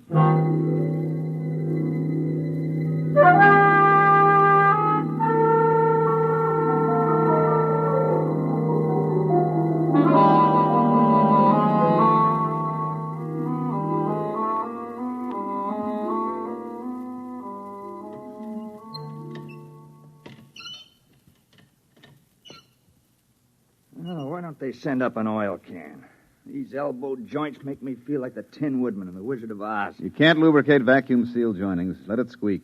At least it doesn't leak air. Get that back, that Doug, for me, will you, Donnelly? Lean over, you fat slob. You put on 3 more pounds, you won't get off the moon. You won't get through the airlock. Yeah. Hey, chap, do you think we ought to radio the space station and see if they've left there yet? I talked to them on the last call. The relief ship left 12 hours ago. They should get here in about 6.5 hours. Chap, you know what I'm thinking? You've been here twice as long as the rest of us. What's the first thing you're going to do once you get back? I don't know. I guess I was trying not to think about that. I haven't been here 3 years like you have, but I've got plans. What are you going to do? Well, I'm going to rent a room in the Hotel Astor over Times Square and just sit at the window and watch the people on the street. And I think I'll see somebody. What somebody? Oh, just somebody. What are you going to do, Donnelly? Well, I'm going to do something practical. First of all, I'm going to turn over my geological samples to the government. Then I'm going to sell my life story to the movies. And I think I'll get drunk. How about you, Julius? Well, first, I'll get rid of my allocations to the expedition. And then I think I'll go home and see my wife. Then I'll take off my spacesuit. I thought all members of the groups were supposed to be single. They are, and I can see the reasons for it, but who could pass up the money the commission was paying? If I had to do it all over again, me. Hand me a fishbowl. You know, chap, it won't seem like the same old moon without you on it. Like they say in the Army, you never had it so good. You found a home here. All right, button up. And remember to check your suits for leaks and check the valves of your oxygen tanks. I've gone out at least 500 times. You've checked me every time. And I'd check you 500 more. It only takes one mistake. And watch out for blisters under the pumice crust. You go through one of those, and that's it, brother. Okay, I'll check.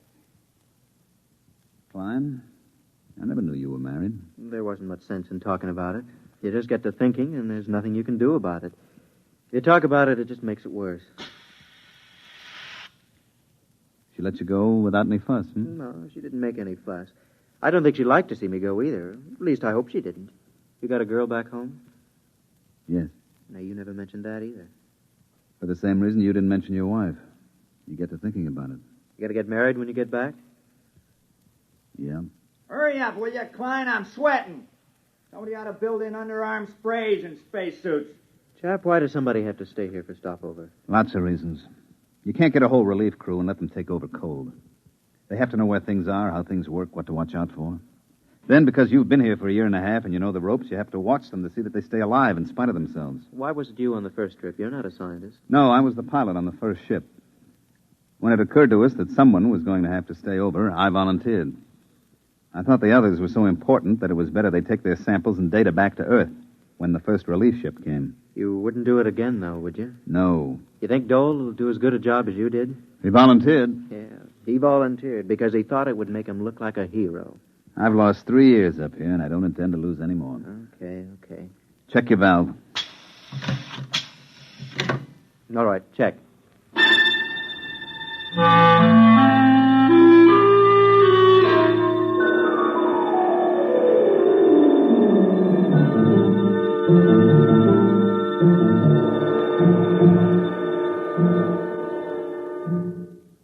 checked Geiger, CR, Oxy, and scintilla readings. Everything okay. You packing, chap? Yeah. Oh, listen, Dole, I've got 3 or 4 shirts here that are a little too big. I got them from Dreisbach in the first group. You want them? Chap, do you think they'll ever have relief ships up here more often than 18 months? I mean, considering the advance No, I don't. Not for 10 years. Fuel's too expensive and the trip's too hazardous. Why, on freight charges alone, you're worth your weight in platinum when they send you up here. Won't be so bad. There'll be new men up here. You'll pass a lot of time just getting to know them. Yeah. Listen, chap, I'm engaged back home, you know. Nice girl. You'd like her if you knew her. Here, let me show you. This is a picture of Alice taken at a picnic when we were together. Mm-hmm. See, it's a kind of bad angle because she's really got a better figure than that. But, well, we expected to get married when I got back. I never told her about stopover. She thinks I'll be home tomorrow. I kept thinking that somehow You want to trade places with me, don't you? You thought I might stay for stopover again in your place. Well, chap, I know you want to go home, but I couldn't ask any of the others. You're the only one who was qualified. Look, you know my father's pretty well fixed. Chap, we could make it worth your while. It would mean 18 more months, but they'd be well-paid months. Forget it, Dole. You're staying and I'm going home.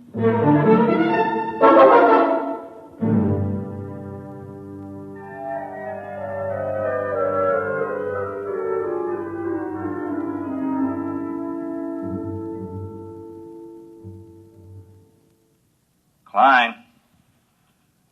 Hey, Klein. Yo. Where are you? About 10 yards off the trail. Well, come out of the shadow. I've got a meter jammed over here. You know the regulations. Chapman will kick like a steer. Keep in sight at all times. I'll only be a minute. I've got a short circuit in my instrument. Time for 10-minute check. I've got my hands full. My valves are all right. I know it. You know it. But the book says valve and leak check every 10 minutes. Hey. Come out. What? You see a flash? Where? Past Camel's Hump. There. What is that, Northern Lights? No. No, come over here, you fat geologist. Oh, what's the matter with you? That's the relief rocket. Come on. Hey, where you going? I'm going over to the ship. Breathe some air that's a little less used. You think we ought to? Chapman said to stay. Forget Chapman. We're going home. I want to see that beautiful ship. Come on. Well, how about the 10-minute check? Just a formality. Forget it. This is Christmas and 4th of July roll into one. Okay, let's go. I can just taste some clean, fresh air. We gotta see it when we top the hump. Maybe we better check. Wait a minute. I'll swing my gauge up. Donnelly. Yeah? How long have we been out? Oh, about a half hour. Yeah? Well, look at your gauge. Well, what do you want? Oh. If we'd started for the rocket, we never would have made it. We would have strangled halfway down the hump. Come on, we better get back to the bunker.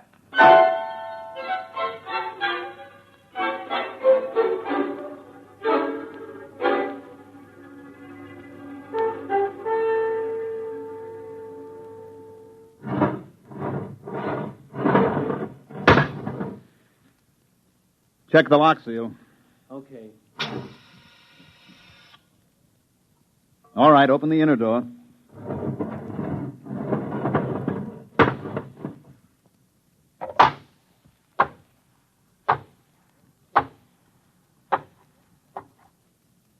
Close the lock.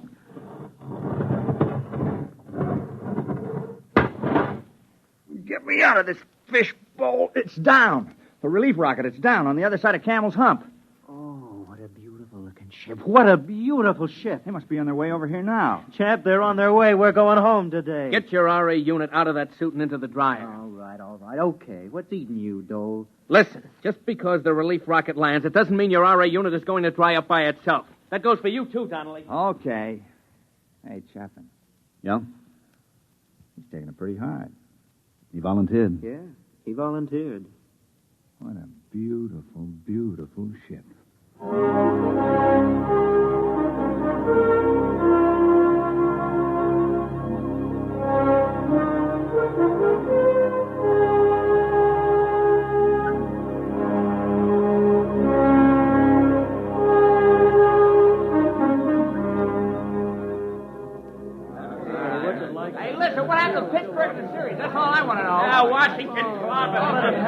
Still teaching at the university. Who took over a seminar at the AEC? Hey, look what we got here. Chap, come here. What's the matter? Hey, look what this one's got, a box. Yeah? Look inside, dirt. Ordinary dirt with grass. Grass. Hey, fellas, it feels like grass. That's right, it's real grass.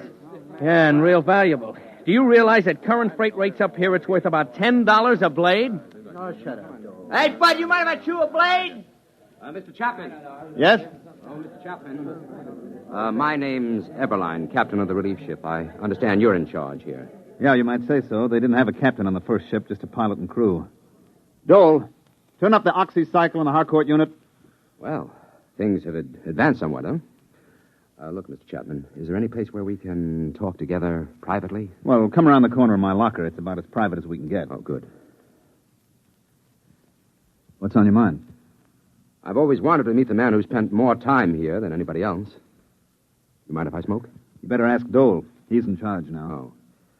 You know, we have big plans for the research station here. Oh? I haven't heard of any. Oh, yes, big plans.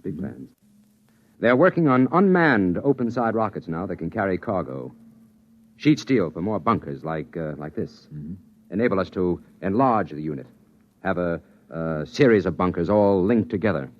Make good laboratories and good living quarters for you people. Have a little privacy for a change. Well, they could use a little privacy up here. Oh, they could. Well, that's one of the reasons I wanted to talk to you, Chapman. The commission talked it over, and they'd like to see you stay.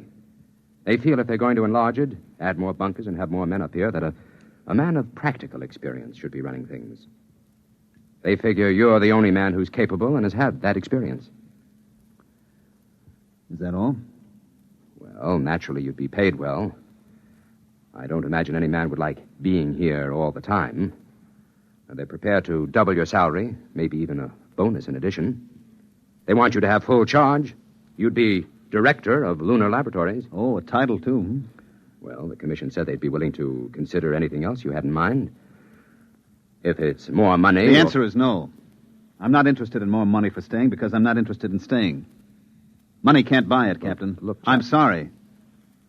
I'm afraid you'd have to stay up here to appreciate that. I'm afraid you don't understand the importance Captain, of this. Come over here to the port. Yes? Now look out there about 100 yards. You mean where that mound of stones? That's right. We made that cross out of condensed milk cans slid over iron bars. When you get out there, you can still see the footprints in the pumice where we gathered around. It's more than 18 months ago, but there's been no wind to wear those tracks away. They'll be there forever. Oh, I see. Well, who was it? Dreisbach? Or Dixon? Dixon. We never got Dreisbach out of the crevasse in Taco. What happened? You want to know? I can give it to you in detail. Sit down and listen. Well, what do you mean? Just wait a minute and I'll show you. Why? What is it? Regulations. When someone goes out alone, we have to monitor his radio, tape recorded. We had the recorder open when Dixon went out. I want you to hear it. Well, all right. Got the tape right here. It's taken me a minute to thread it up. Now, look, Chapman, you don't have to... Listen. I want you to listen.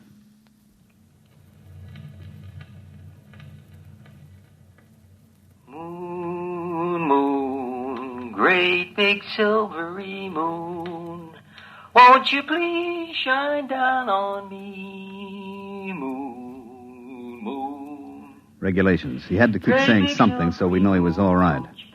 Most of the guys just sing. Gentlemen, I'm getting a lovely sonar reading. Hey, if anybody wants to set up a tombstone concession on the moon, this is the spot.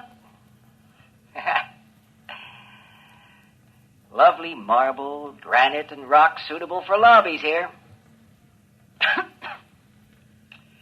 It's that old devil moon that He should have been making a 10-minute check on his oxygen level. He was a good kid, all wrapped up in science. Being on the moon was the opportunity of a lifetime. He thought so much about it that he forgot a lot of little things, like how to stay alive. This was the day before the second group came. All right, gentlemen. I have 3 or 4 more readings to take, and I'll be right in. I'm doing fine. Fine. Little stuffy. It's almost as if... Hey, somebody get a fix on me, huh? How far am I from the bunker? Must have sprung a leak. When... Hey, when did I take the last 10-minute check? How far am I? It's down to 22. We took a fix. He was a half hour out. I can't He couldn't get the make valve that. closed. Listen, you gotta come out and get me. You gotta come out and get me. It's down to 22.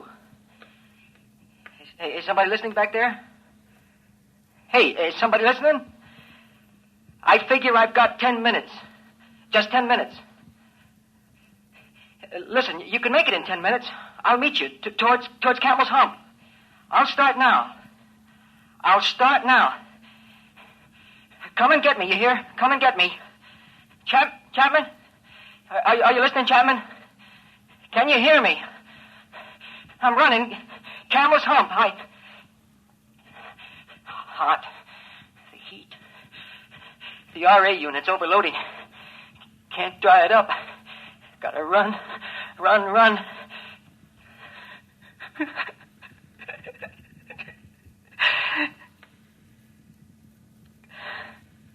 No use. I can't run. The unit heats up. Gauge is down to 15. I can't make it. I'm gonna sit down now.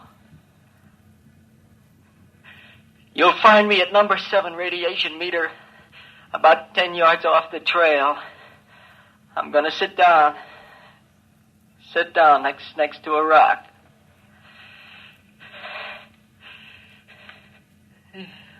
Getting dizzy. Hey, remember we used to argue?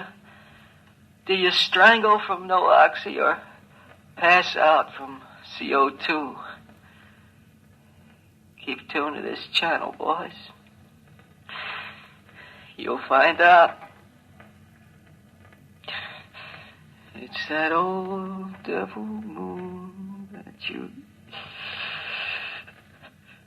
Oh, boy, the Earth's going around and around and around. Chap, you can't get me, can you? We didn't have a chance by even 15 minutes. We didn't even go out. There wasn't any sense to it. Well, did you record after that? Yeah, it's on the tape, but you don't want to hear it. We've never played it back. That's why we want you to stay, Chapman. We don't want any more like Dixon. You don't get the point, Captain. I don't want to be the next Dixon. I'm going home now. But you're... Bob Dole is staying for stopover. If there's something important about the project or any changes, you better tell him before you go.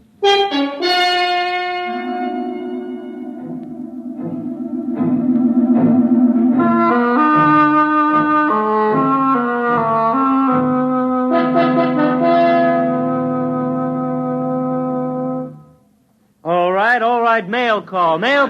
Chap, here's one for you. Donnelly. Yo. Dole. Donnelly. Yo. Klein. Dole. Donnelly. Yeah. Boy, did I miss an opportunity. I could have had a year's subscription to the Ladies' Home Journal combined with the American Farmer, all for half price. All right, men, all right. My departure time is an hour and a half. Hey, my sister had twins. Hey, chap, aren't you going to read your letter? I read it. It's a short letter. Is something wrong? No, there's nothing wrong. Dole. What is it, chap? Get your stuff and leave with the others. What? What do you mean? What are you talking about, chap? Get your bag and let's go. I'm not going back.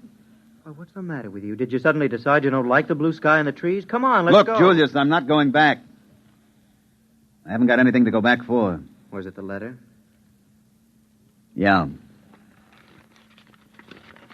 Dear Joe, this isn't going to be a nice letter, but I thought it best you should know before you come home. Oh. Isn't very original, is it? 3 years is a long time, and 250,000 miles is a long distance. You know what, Julius? She can look up in the night sky now and tell him how she was once engaged to the man in the moon. That's a real conversation piece, isn't it? Very funny. Go ahead, Dole. Get going. You're doing a much braver thing than you may think, Mr. Chapman. Yeah, sure.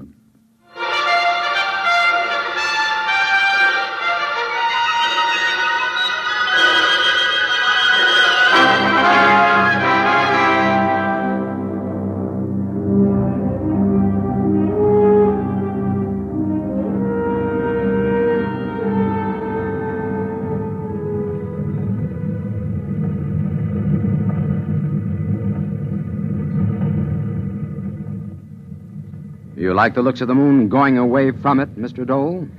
It looks a lot better this way. I suppose you'll be glad to get home. I'd rather not talk about it. They were kidding Chapman this morning. They said he found a home on the moon. If we'd stayed an hour or so more, he might have changed his mind and left after all. I'd offered him money. I didn't want to stay for stopover. I was a coward, and I offered him money to stay in my place. Well, we're all cowards once in a while. But your offer of money had nothing to do with his staying. He stayed because he had to stay. Because we made him stay. I don't understand. Chapman had a lot to go home for. He was engaged to be married. I know. We got her to write him a letter breaking it off. We knew that it meant that he'd lost one of his main reasons for wanting to go back. I think perhaps he still would have left if we'd stayed and argued him into going. But we left before he could change his mind. That was a lousy thing to do. We had no choice. We didn't use it except as a last resort. I don't know of any girl who would have written such a letter if she was really in love with a guy like Chapman. No matter what your reasons. There was only one girl who would have. Ginny Dixon. You see, Chapman's girl was Dixon's sister. She understood what we were trying to tell her. That the new shift had to be safe. That there had to be someone who had to take over and keep those boys alive. She understood that. Because her brother died up there. You mean he's the only one? I couldn't have done the job? Oh, look, Dole. Chapman knows how to live on the moon. He's like a trapper who spent all his time in the forest. He knows it like the palm of his hand. He never makes mistakes. He never fails to check things. And he isn't a scientist. He would never become so preoccupied with research that he'd fail to make checks, and he can watch out for those who do make mistakes. He understood that, too, all too well. It costs a lot of money to send ships up there and establish a colony. You have to have the best man for the job. You get them even if they don't want to do it. Personal lives and viewpoints are expendable. It's got to be that way. There's too much at stake. It's a cold place, the moon. You're an odd bunch of guys. You and the others in the groups. Few of you, Dole, come up for the glamour. I know. None of you really like it. And none of you are enthusiastic about it. You're all reluctant to come in the first place, for the most part. You're a bunch of, well, of pretty reluctant heroes. 18 months. He'll be up there 18 more months. Personally, I don't feel happy about that. I don't like having to mess up other people's lives. I hope I won't have to again. Maybe somehow, some way, this one can be patched up. We'll try to. 18 months. In the meantime, on behalf of the Commission and myself, I feel like a cheap, rotten heel.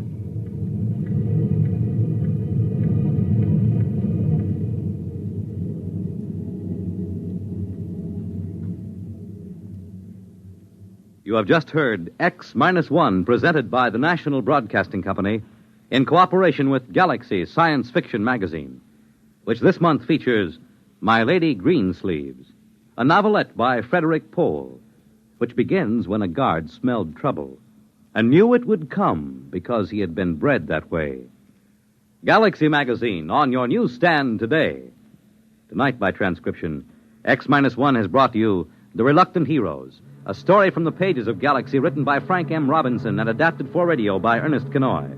Featured in the cast were Mandel Kramer as Chapman, Jim Drummond as Klein, Bob Hastings as Dahl, Dick Hamilton as Donnelly, Jim Stevens as Dixon, and Dick Janiver as Eberline.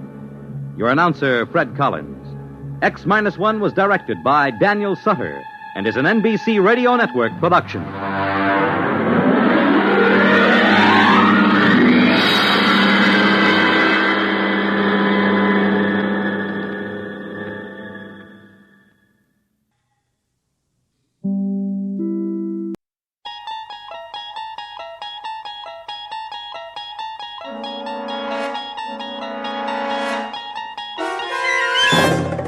You unlock this door with the key of imagination. Beyond it is another dimension, a dimension of sound, a dimension of sight, a dimension of mind. You're moving into a land of both shadow and substance, of things and ideas. You've just crossed over into the Twilight Zone.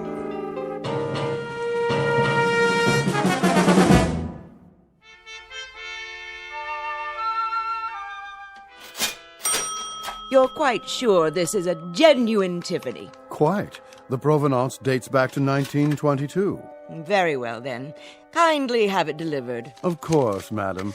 Will that be cash or charge? Put it on my account. Very good. I can deliver it to your home by, let me see, Thursday at the latest. But I simply must have it tonight. I've invited the girls over for bridge. The girls.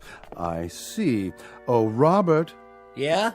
See that Mrs. Gunt receives her lamp this afternoon. You mean today? Carried by hand to her front door. The servants' entrance, if you please. By all means. Ubermeyer's is proud to be of service. If there's anything else we can provide, don't hesitate to... That will be all. Very good, ma'am. Want me to go over there right away? Not yet, Andrew. First, finish unpacking the new shipment quickly before the next customer walks in. Yes, sir. Now then, what do we have? 3 perfume bottles. 3 cut glass vials to contain the otter of damask rose petals. That's more like it. Next. Pottery jugs, 2. Pottery jugs, indeed. Where's your aesthetic sense? You can't entice anyone by calling them pottery jugs. Really think people buy something because of what you call it? People don't come to buy anything in a gift emporium. They come because they don't know what they want. Then I sell them something.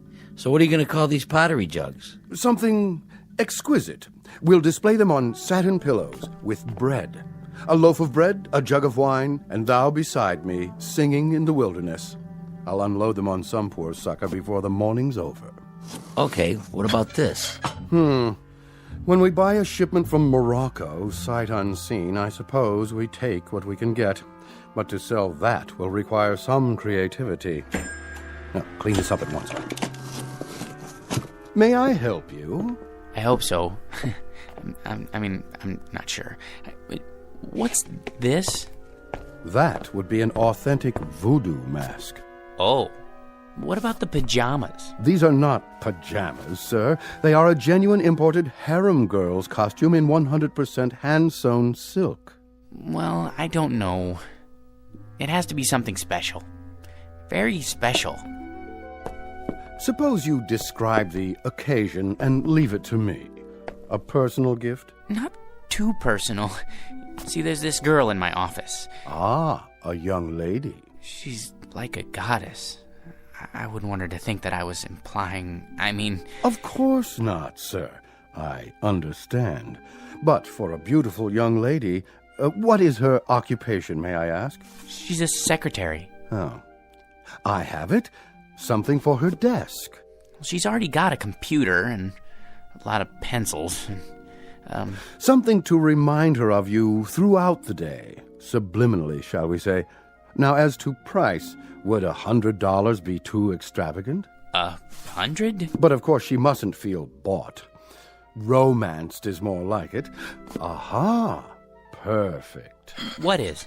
It's ideal. Romantic, but subtle. Not forward. No. You mean this old? This magnificent antique. Truly distinguished. Fit for a goddess. I can't make up my mind. A perpetual reminder of your taste, your flair for romance. Fill this with fresh flowers, and she won't be able to pluck you from her thoughts. Between 9 and 5, at least. After that, it's up to you. It's kind of tarnished, isn't it? That's not tarnish, sir. It's a patina. A testament to its authenticity. And only a mere $20. Well, that is more reasonable, I guess. Put this in a gift box, will you, Robert? For a most discriminating gentleman. Sure thing. Thank you, sir, for making such a wise choice.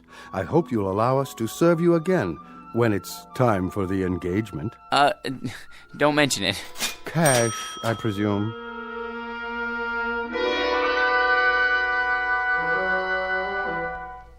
Meet Mr. George P. Hanley, a man life is always treated without deference, honor, or success. Waiters serve his soup cold. Elevator operators close doors in his face. And mothers never bother to wait up for the daughters he dates. For George is a creature of humble habits and tame dreams, a square peg in a square rut, and the living embodiment of what's commonly referred to as some poor sucker. He is, in short, an ordinary man, but at this moment the accidental possessor of a very special gift, one that measures men not against their accomplishments, but against their deepest desires. The kind of gift most of us might ask for, then learn to regret. If, like Mr. George P. Hanley, we were about to plunge headfirst into our own personal Twilight Zone.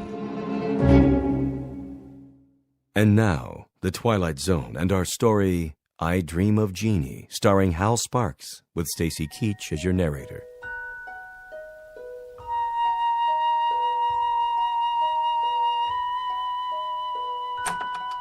Good. Everybody's still at lunch. I'll just leave this on Anne's desk. No card. She'll just figure out who it's from, right by her keyboard. No, a little to the side. Oh, maybe on her chair. No. Oops. Better put this away for now. Where? In my drawer.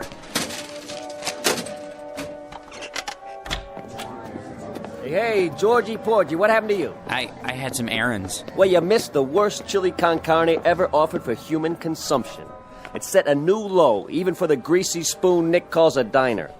Fill my stomach, like a bag of rocks. I don't care much for chili. Georgie, witness a solemn vow for me, will you? I have to enter these municipal bonds. I, Roger Hackett, do solemnly swear never again to commit gastronomic harry-carry at Nick's, starting on the day I get my promotion at this office. Your promotion? Yep. I thought everyone with equal seniority had the same chance. Mr. Watson said... That's correct, Georgie old Porgy. We're all equal, but some of us are a little bit more equal than others, especially me. Hi, Ann. How are you? You're looking nice. Hello, boys.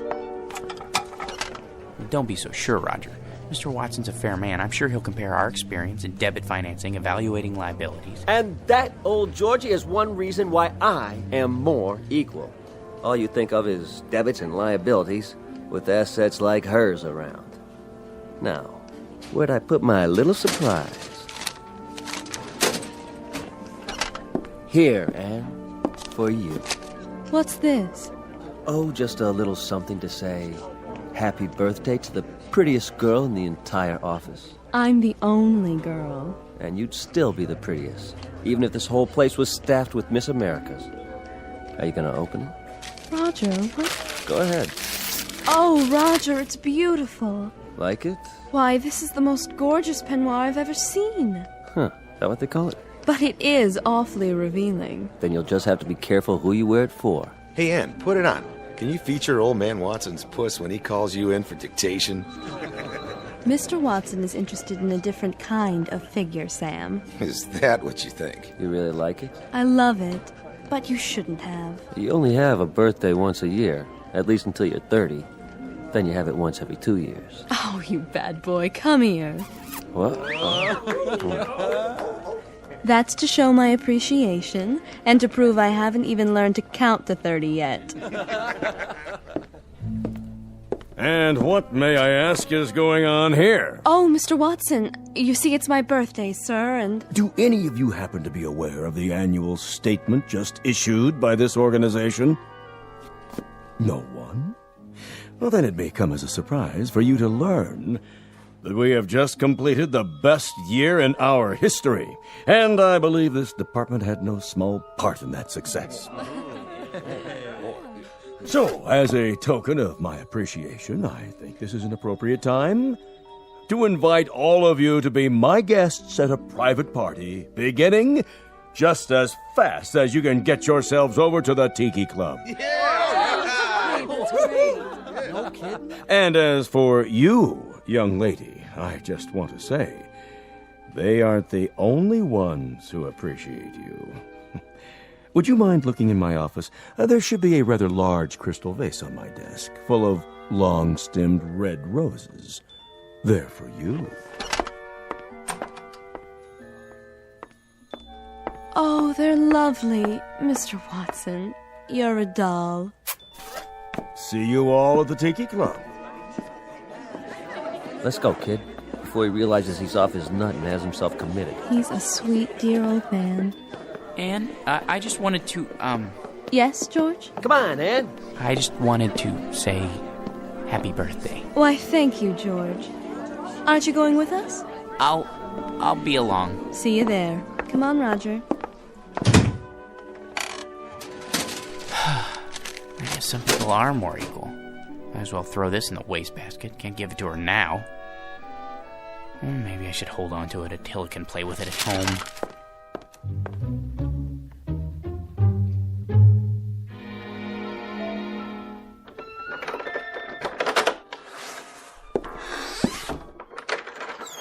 Hello, boy. Have a good day? Yeah, mine was lousy, too. You know what they all think I am, Attila? A #1 jerk. And they're right. What a job title, huh? George P. Hanley. Jerk. Take it easy. There's nothing to worry about in the package. Come on, I'll show you. See? It's only a box with a beaten-up old lamp in it. A magnificent antique. Yeah, right. Probably came from a junkyard.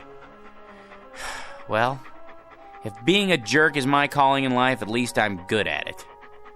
Look, it's so tarnished it's almost black. That's telling him.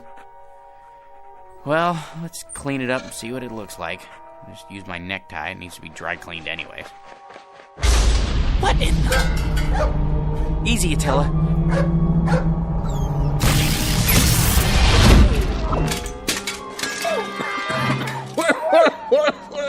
Oh, boy. Some special effects, huh? That smoke's hard on the old mucous membranes. You wouldn't have some Visine on you, would you, buddy? Who are you? Who am I? You were expecting Rex Ingram. I'm the genie of the lamp, that's who. You know, Aladdin, the whole bit. Don't you watch The Late Show? A genie? You don't look like a genie.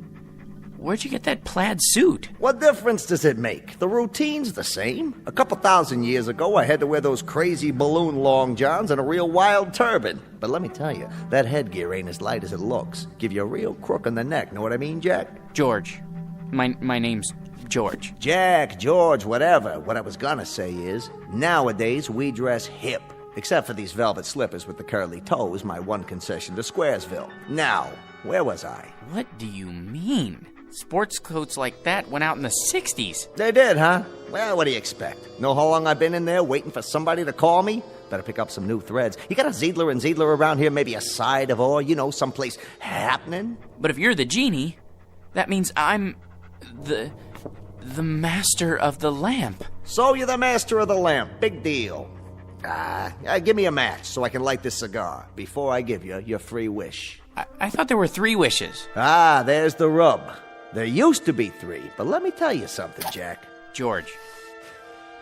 George, The scene used to include 3 wishes, but people started abusing the privilege, so we had to cut back. You get enough headaches with 1 wish, let alone 3. So, think it over and give me a call. But do me a favor, sleep on it. Why? You know the routine. The wish comes true, blah, blah, blah. But once you make the wish, that's what you gotta live with. Could you make yourself available for consultation? Look, Jackson, how am I supposed to know what you want? You and me just met. Well, at least tell me, what is it that people usually wish for? Listen, Herbie, whatever your name is, it's enough to make you blush, some of the stuff they ask for. Money, precious jewels. That's not so bad. Not so bad? Think about it. So they get a lot of dough. There's the IRS, long-lost relatives beating on the door. It's enough to flip you out of your gourd. So not wealth? Forget about it. Maybe love, then? Love? You gotta be some kind of a kook. You call me after all this time and you wish for love?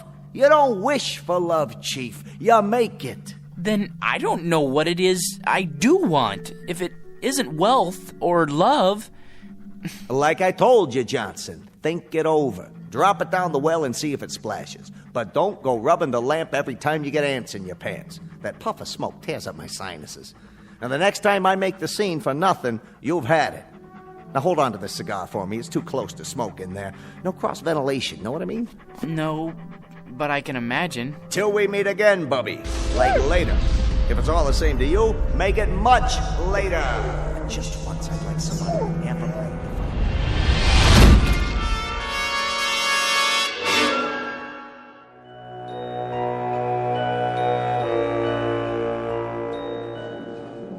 All right, everybody. Places, everybody. This is a run-through. Stand-ins, please. Positions. Lighting. Lights on. Camera. Ready with a camera. Excuse me. Hey, buddy. Don't you know this is a closed set? It is? Who let you in here? They said it would be all right. I'm George Hanley. Who? Her husband. Miss Alexander's, I mean. Oh, yeah. Haven't seen you around here in a while. It's been months, actually. Well, this is the big one, huh? I beg your pardon? The last shot of the picture. Once we get this one in the can, it's a wrap. It is? Say, can I ask you a question? What's that? What's it like being married to her? Well, I don't really know. That is, Man, I sure wish I was you. You do? I mean, lucky stiff. Yeah, I mean, yes. I guess I am. Where is she, by the way? Anne? In makeup, where else?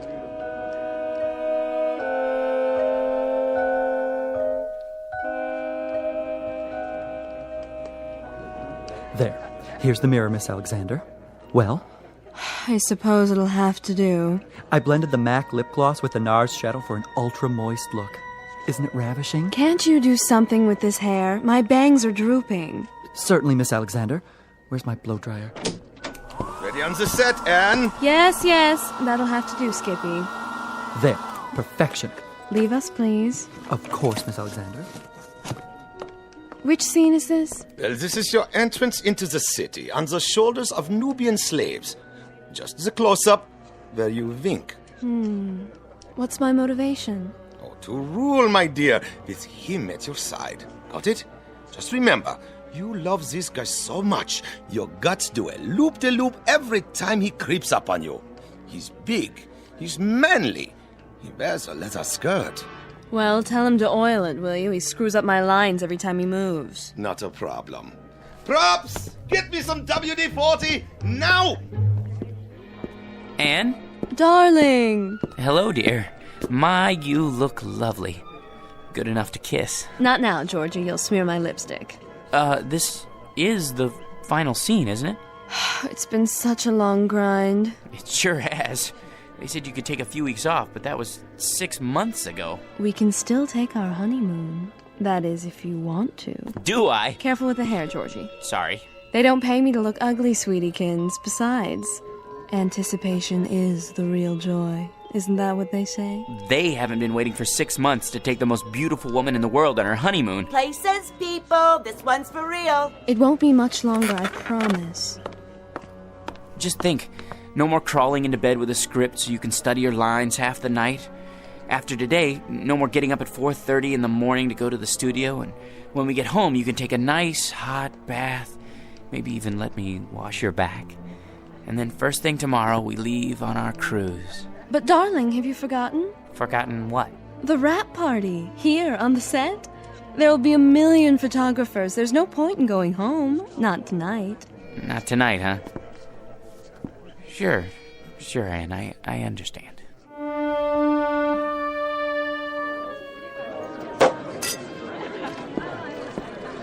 Hi, hello there.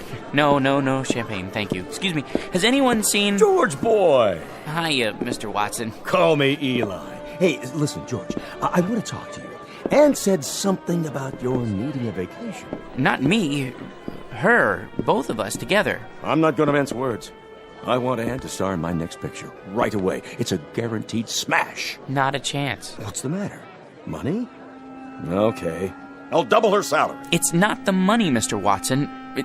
Eli, you see, it's our honeymoon. Great! I'm shooting on location. Make a great honeymoon trip. First-class hotel, all the trimmings. Some honeymoon. Out of bed before the sun comes up, work all day, study her lines all night.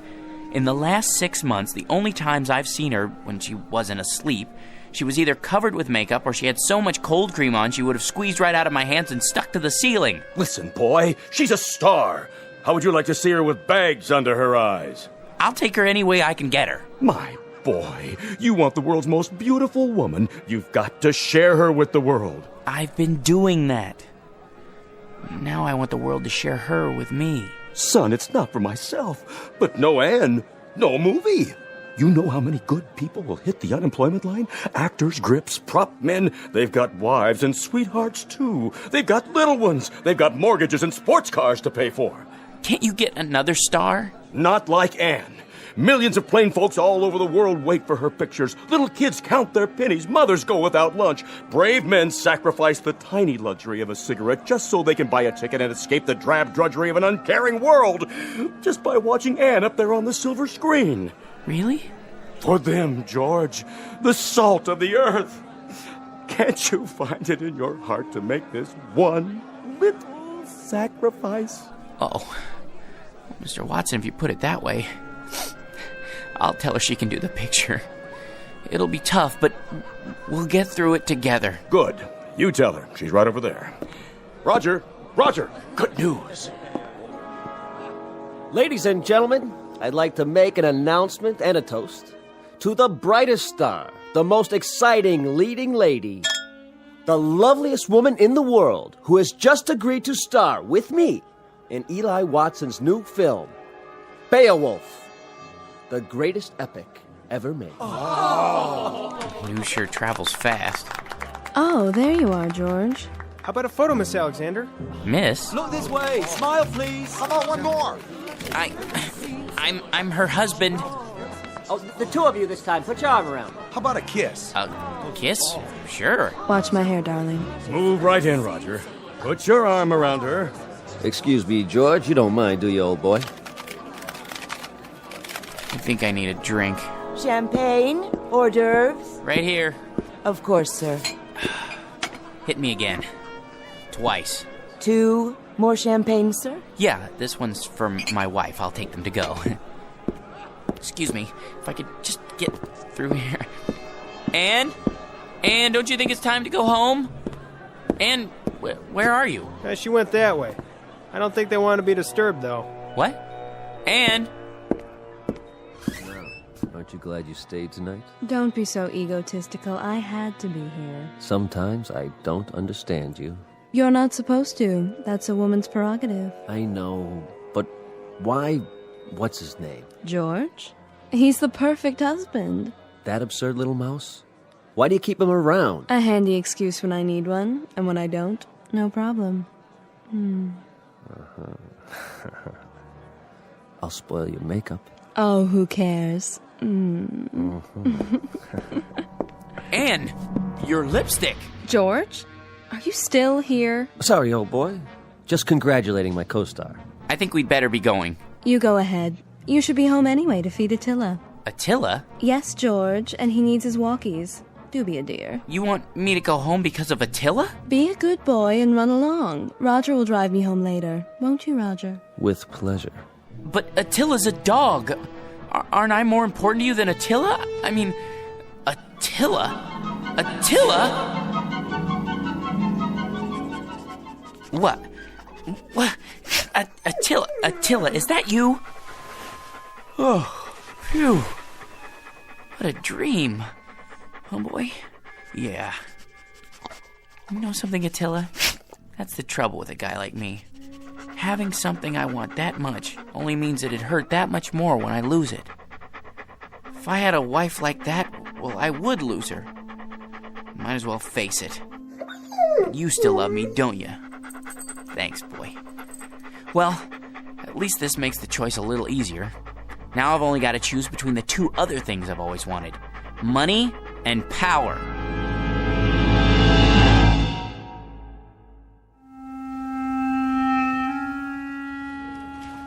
Morning, Georgie. Morning. Well, today's the day, huh? For what, Raj? For what? Well, you listen to this guy. Watson. Has he said anything about the promotion yet? Oh, the promotion. Forgot. He forgot. Roger, Mr. Watson would like to see you in his office. Well, George, this could be it. You wanted to see me, sir. He'd never pick him. Never. Hey, George, the old boy wants you to double-check these entries. I did that already. It's a waste of time. Look, how much do we make a week? Well, look at this account.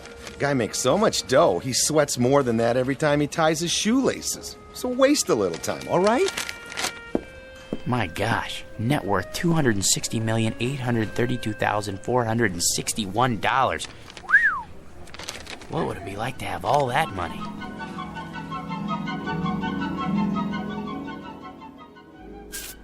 Here we are, sir. The George P. Hanley building. Thank you, Roger. Will you be wanting me for lunch, sir? I can't say. Wait just in case. Of course, sir. Not now, Attila. I've no time to play. Sorry, Mr. Hanley, I couldn't hold him. Take him over to 21. Have the chef pick him out a nice prime rib. Not too fatty. Yes, sir. Then trot him around the block a few times. Keep up the pace. Right away. Here, boy.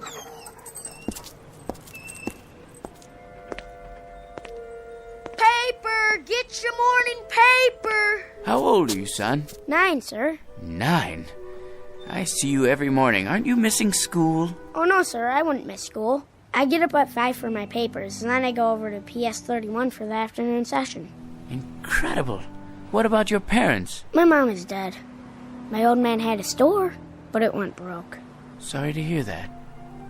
I'll have a paper. Golly, I can't change a $100 bill. I didn't expect you to, son. Gee, thanks.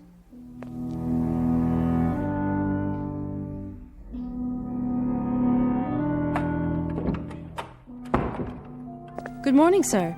AT&T's up 7 points in the morning ticker. Glad to see you back. Thank you, Miss Alexander. How was the Riviera? Oh, all right, I guess. Kind of like a suburban tract with castles. I see. Well, sir, shall I send in your first appointment? Might as well get started. Mr. Hanley will see you now. Watson, what are you doing here? Begging again, I'm afraid. These days, a college president has to worry more about salesmanship than scholarship. Then you came to the right place. Hanley, you've already done more for your alma mater than we have a right to ask. How much? Just enough to start the ball rolling for the alumni. Don't be coy, sir. Give me an amount. Altogether, $10 million.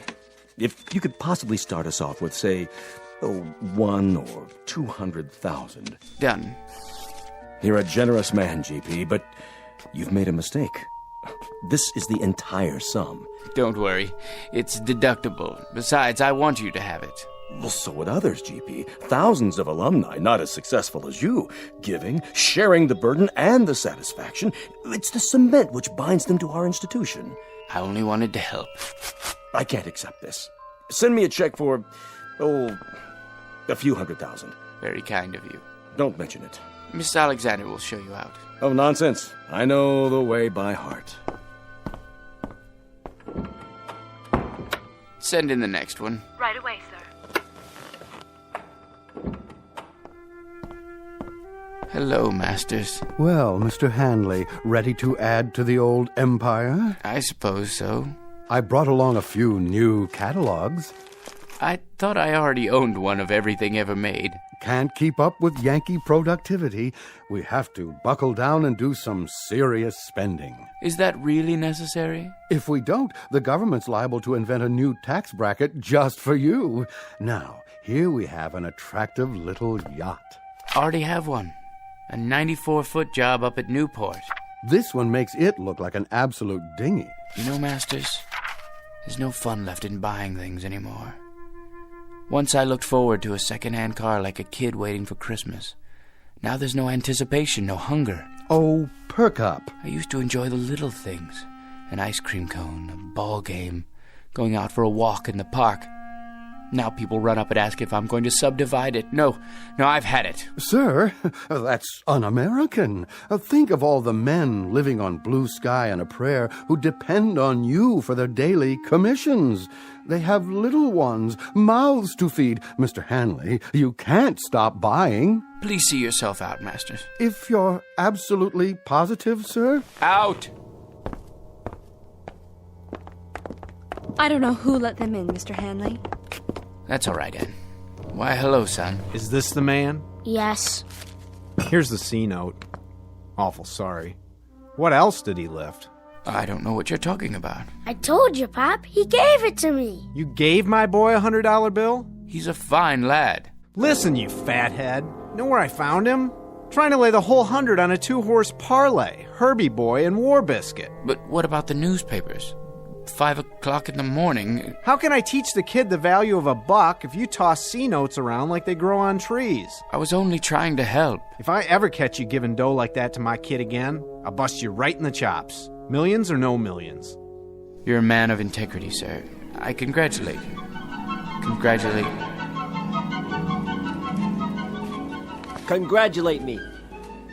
George, I said congratulate. Congratulate? You're looking at the new head bookkeeper. Hey, way to go, Raj. Speech. Thank you. But the first thing I want to tell you guys is I intend to keep my vow. From now on, no more lousy lunches at Nick's.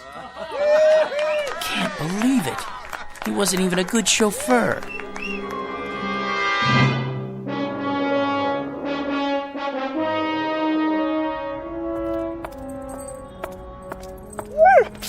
Easy, Attila. You're wearing me out. Sit here for a minute. Well, boy, we're down to the last choice. I could never hold on to a beautiful wife. And money's no fun. Maybe power. That's what makes the world go round. Look at the way Mr. Watson gave that promotion to Roger. Believe me, if I had power, I'd be fair.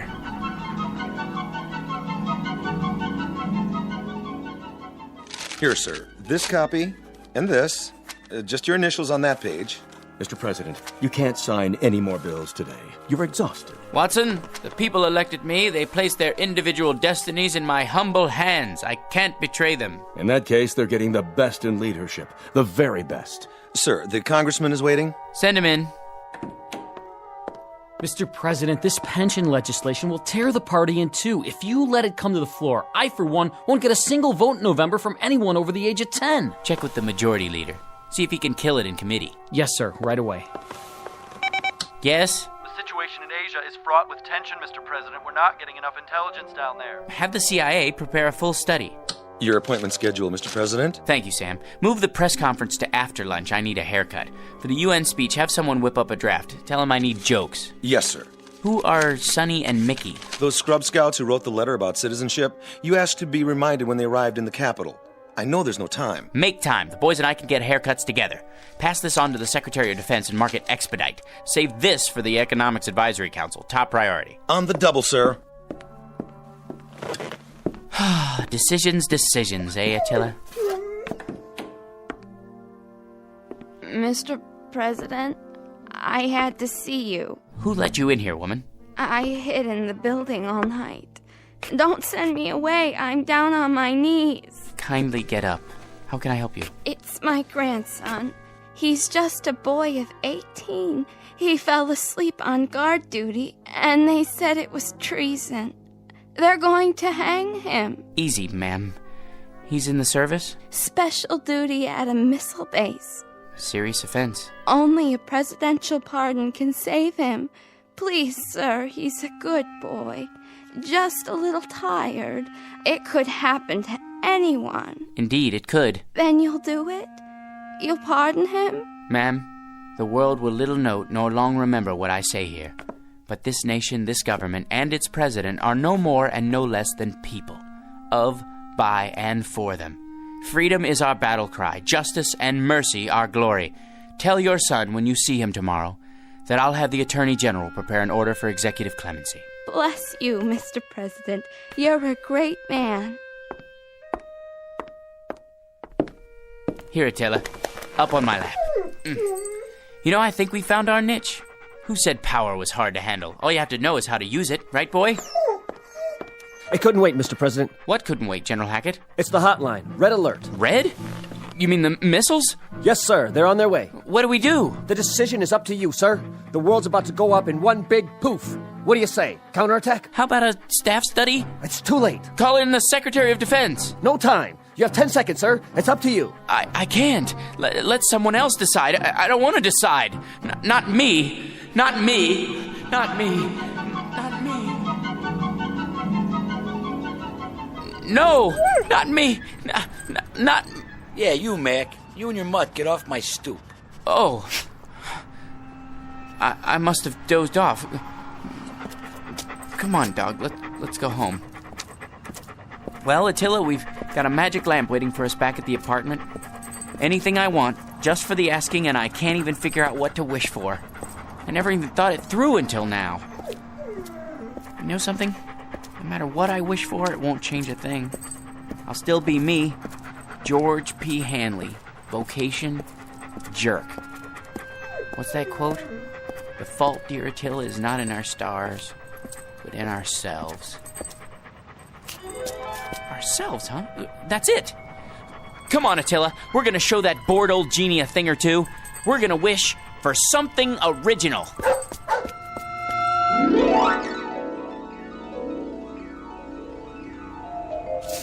I'm tired, and I want to go to bed. I had a little drink about an hour ago. Hold on, let's see. What's in the dumpster? Let's see. I haven't said for this. It's a kind of round metal thing. Looks like a spittoon. Gold? Ah, brass, probably. Let me shine it up. Hey, it's glowing. What the...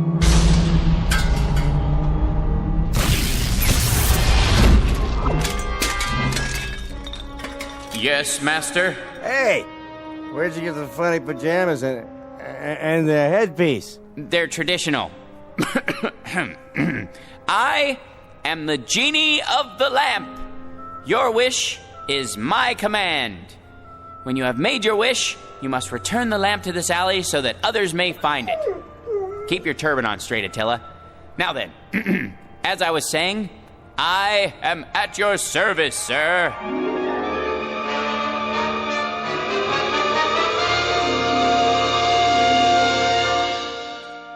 Mr. George P. Hanley. Former vocation, jerk. Present vocation, genie. Once a most ordinary man, treated without deference, honor, or respect. But a man finally wise enough to decide on a most extraordinary wish that makes him the contented, permanent master of his very own Twilight Zone.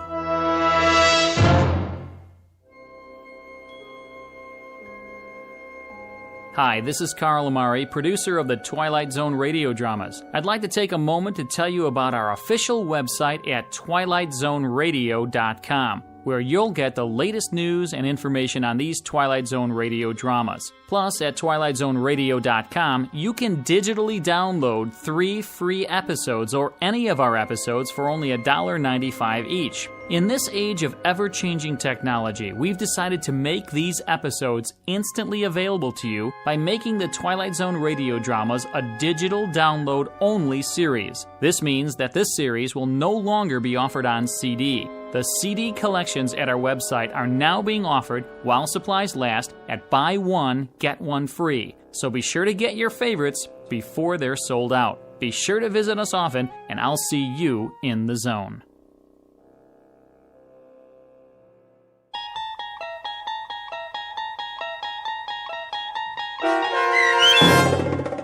I Dream of Genie, starring Hal Sparks with Stacy Keach as your narrator, was adapted for radio by Dennis Etchison and written for The Twilight Zone by John Furia Jr. Heard in the cast were Christian Stolte, Lisa Joyce, Steve Key, Doug James, Richard Hensel, Derek Purcell, Brooke Reed, Linda Ryder, Charlie Kummerer, Bill Kummerer, Vince Amari, Roger Wolski, and Carl Amari.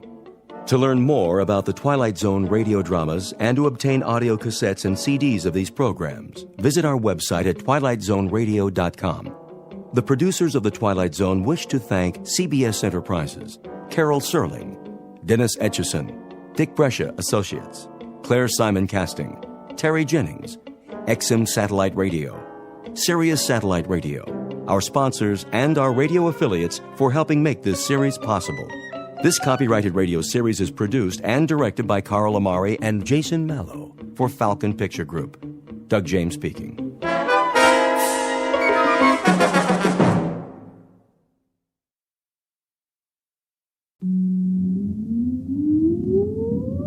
Countdown for blast off. X-5, 4, 3, 2, X-1, fire.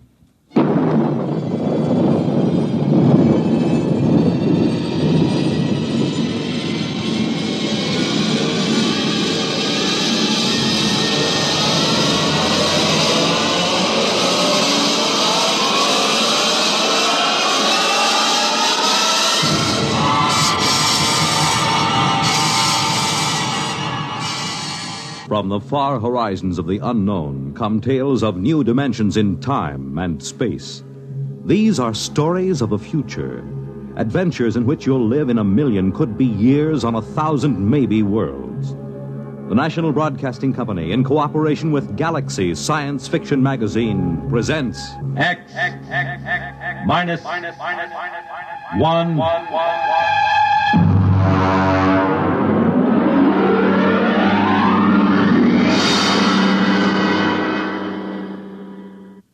Tonight, End as a World by F.L. Wallace. But first, hear this. When the place is fine and the time is right, when the moon is low and the stars are bright. You make it Pabst, 'cause Pabst makes it perfect. Yes, Pabst makes it perfect. Just as we always have ever since 1844. So next time, you make it Pabst, because Pabst makes it perfect. America's Blue Ribbon beer from the Pabst Brewing Company, Milwaukee, Wisconsin. Yes, Pabst makes it perfect.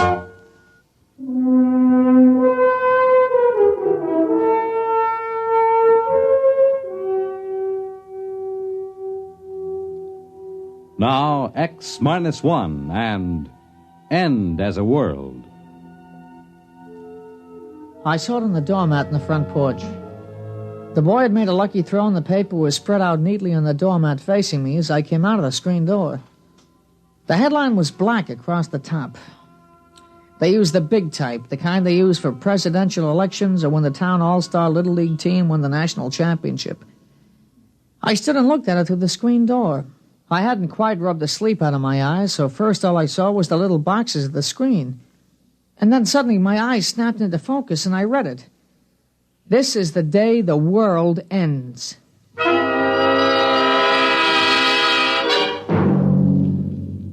Pete, come in and eat your breakfast. Just a minute, Ma. Now, you leave the newspaper alone. You can read it later. Come on now, the eggs are getting cold. Yeah, but Ma, it's today. Well, what's today? Well, look at the headline. That's the only thing on the front page. Well, look. This is the day the world ends. Oh, that. Well, world's end or no, I won't have you eating cold scrambled eggs. Now, you sit right down and eat your breakfast.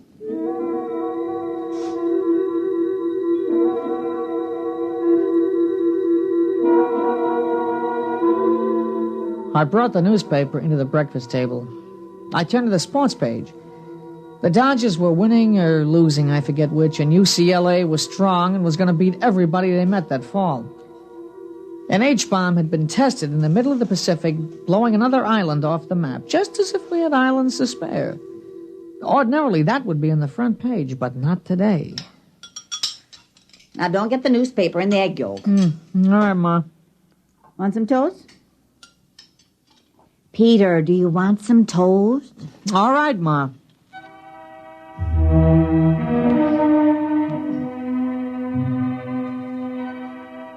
It was Saturday. Big things always seem to happen on Saturdays. I ate breakfast and got up. I had the usual things to do, like mowing the lawn, for instance, but I skipped it that day. There wasn't any use mowing a lawn on a day like that. I went out remembering not to slam the door. It wasn't much, but it showed thoughtfulness. I went past the church and looked at the sign that was set diagonally in the corner so it could read from both streets. There it was in big letters, quoting from the papers. This is the day the world ends. Dr. Davidson scheduled a prayer meeting for the calculated time. It was a bright day. People were out walking or just standing looking at the sky. It was too early to look up. Hey, Pete! Pete, here you are! Catch! Here! Hey! Who showed you how to throw a football? Here! Catch this! Hey, nice pass! Here you are, lateral. I got it. Here, throw me a long one, huh? I'll run out on that button hook. No, look, I don't feel like it, not today. What'll we do? Oh, listen, the new issue of Popular Rocketry came in down at Grover's. Yeah, I saw it. Or we could go down and see Howie. All right. Pete! Peter! Hey, your mother wants you. Yeah, what is it, Ma? Now, don't go too far. I've got some things I want you to do. What? I want you to help me move some trash out of the basement and help me move some of the potted plants around in front. Ma, what's the use of doing things like that on a day like today? Never mind. Now, you come back by 11 o'clock, you hear? No. Come on. Howie's probably down at Grover's. Hey, look at this high hurdle. I'll go right over the sign. Here I go. Olympic star Paul Smithfield.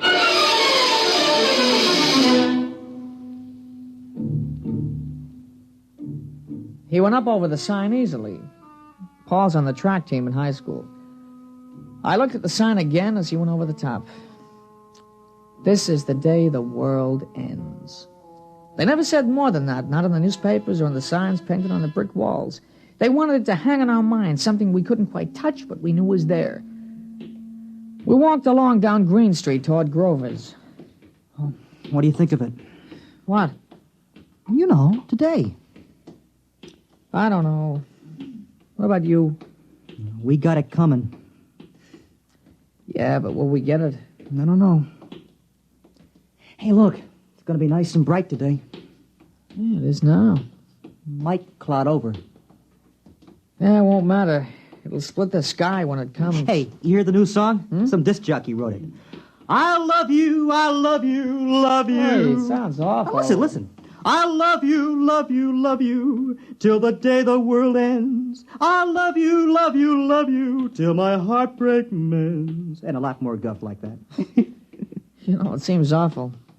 I mean, making a song on a thing like that, you'd think they'd have more respect. Well, why shouldn't they cash in on it? How about that contest on TV? What will you do on the day the world ends? In 25 words or less.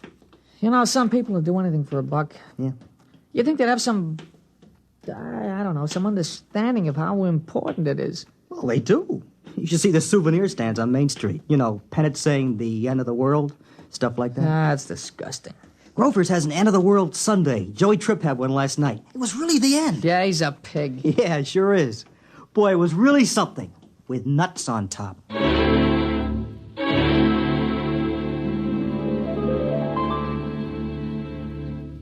You're listening to End as a World, tonight's attraction on X-1. Careful planning and sensible driving add up to an enjoyable vacation trip. There are a few tips from the National Safety Council that should help make your trip a pleasure instead of a tense, nerve-wracking time. Before you leave, have the car given a thorough checkup to be sure it will always respond properly to your careful control. Check the emergency equipment you'll need, such as a first aid kit, keys, permits, identification, flashlight, tire-changing equipment, and your unexpired driver's license. Plan your trip for frequent rest stops with a good night's sleep each night. And then on your trip, pay attention to the job at hand and don't daydream. Stop off the road to see the sights or read the map. Be prepared for winding and straight roads, level and hilly roads, and changing traffic patterns between urban and rural areas. Obey all speed limits, traffic signs, and signals, and keep your distance behind the driver ahead. This vacation is what you've been waiting for all year. Enjoy it with sensible driving.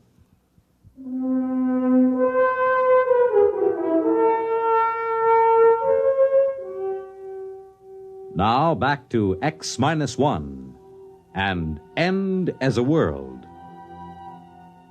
We went on to find Howie. He's a little guy, but he can throw a football further and faster than anybody else on the team.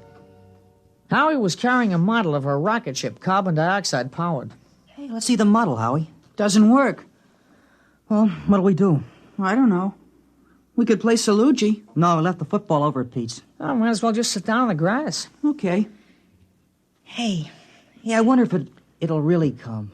Yeah, where will the president watch it from? He should have a good view from the White House. No better than us right here. What about Australia? Will they see it over there? They'll see it all over. Africa, too. And what about the Eskimos? Doesn't matter whether they actually see it or not. It'll come to everyone at the same time. Yeah, how about that? Everybody.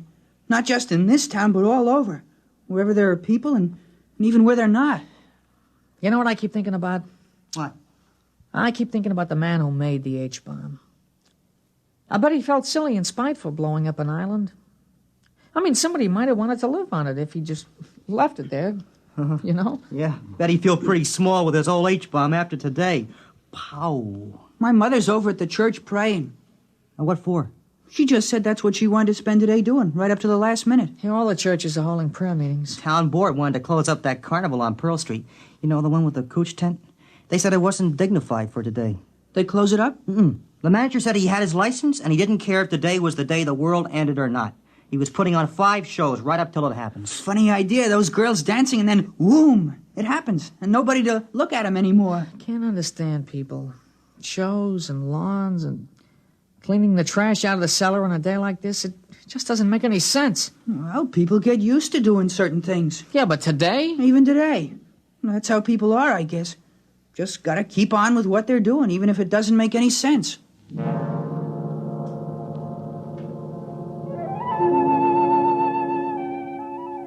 Now, we talked about it for a while, but we talked it out long ago. There was really nothing new we could say. Every once in a while, we'd look up at the sky, but it wasn't going to come until it got here. Finally, I went home for lunch. Now, you sit still and eat your lunch. Oh, Ma. It'll happen without your help. It's going to be all right. You think so? I think so. I'll give you your allowance now.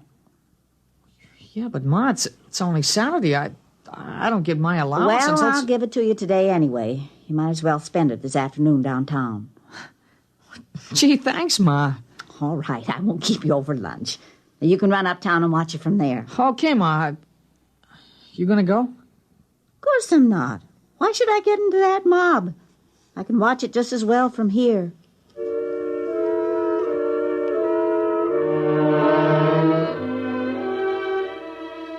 Ma, sure she could. It wasn't the same. Everybody I knew was going to be there. I changed my shirt before I left. I took a rag and wiped the dust from my shoes. I wasn't trying to be fussy or dressed up or anything. I just thought I should do it. I walked uptown slow because there was lots of time to kill. There was shade and sun on the streets and a few big clouds in the sky. I never knew how slow a day could pass. I suppose I should have slept late in the morning and kept busy doing something. Well, this was worse than putting on a uniform and waiting till game time. At least there was a coach on the field to let you know what to do as you ran through the drill. I ran into Paul at the corner of Cross and Chestnut. Hey, you nervous? No. Why should I be? You mean you're not in suspense? If only we had some way of knowing for sure. Radio, maybe. Oh, there's no radio. The calculations have been checked. Yeah, but maybe there's something we forgot or don't know. A lot of things can go wrong. Hi, fellas. Oh, hi, Howie. You want to go down to Grover's and get them malted? I don't know. Oh, we've still got lots of time. We won't miss anything.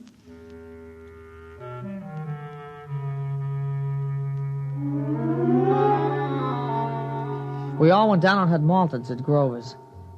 The television was on. They were showing a street in India with people looking up. They flashed all around to Italy, China, and Brazil. Except for their clothes, it wasn't much different from here. They were all looking up.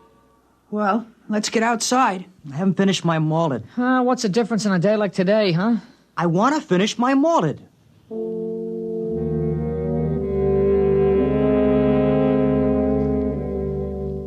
Outside, I noticed there was a slight overcast.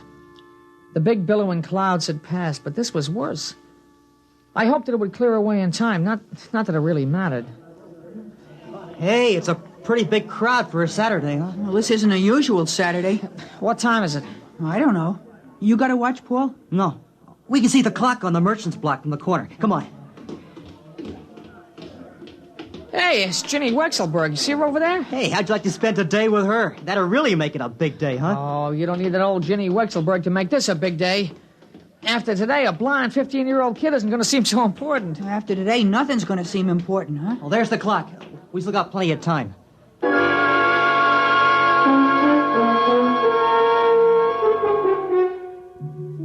We just walked around. A few other kids from school passed by, and we stopped. It was getting closer. The space between the minutes was getting longer and longer. Hey, I'm hungry. I want to go back and get a candy bar. You're crazy. It's almost time. I got a couple of minutes. Look. Well, you just had a malted. I don't know. I'm hungry. I mean, I got a right to eat a candy bar before it happens, don't I? How can you think about food? It's only 1 minute. Well, all right. I just wanted to get one last candy bar, that's all. You think we could see better if we went across the street? It doesn't make any difference. It's going to be all over the world.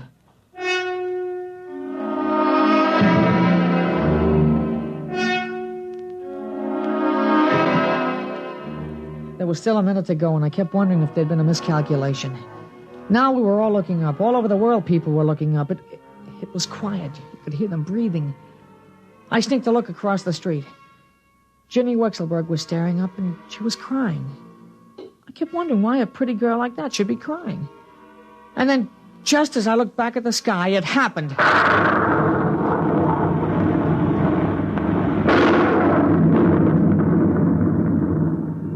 It came, the flash across the skies, a silver streak, the biggest vapor trail there ever was. It went from this side to that side in no time. It split the sky and was gone before the shockwave hit us. Nobody said anything. We stood there and shivered and straightened up after the rumbling sound passed. You know what? It's going to go around the whole world. Well, he did it. Yeah, he did it. Yeah, he sure did. All the way to Mars and back. Safe and right on schedule. You realize that? He did it! He did it! The first trip to Mars! He's back! He's safe!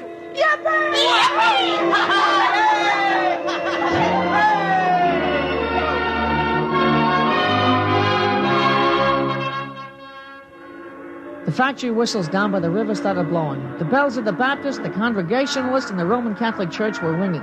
We were all jumping up and down, shouting, screaming, laughing as the vapor trail slowly faded into the overcast. I grabbed a hold of somebody next to me, and all of a sudden I realized it was Ginny Wexelberg, and she kissed me, and I kissed her back. And we yelled louder than all the factory whistles. We had a right. It was just like the paper said. This was the day the world ended and the universe began.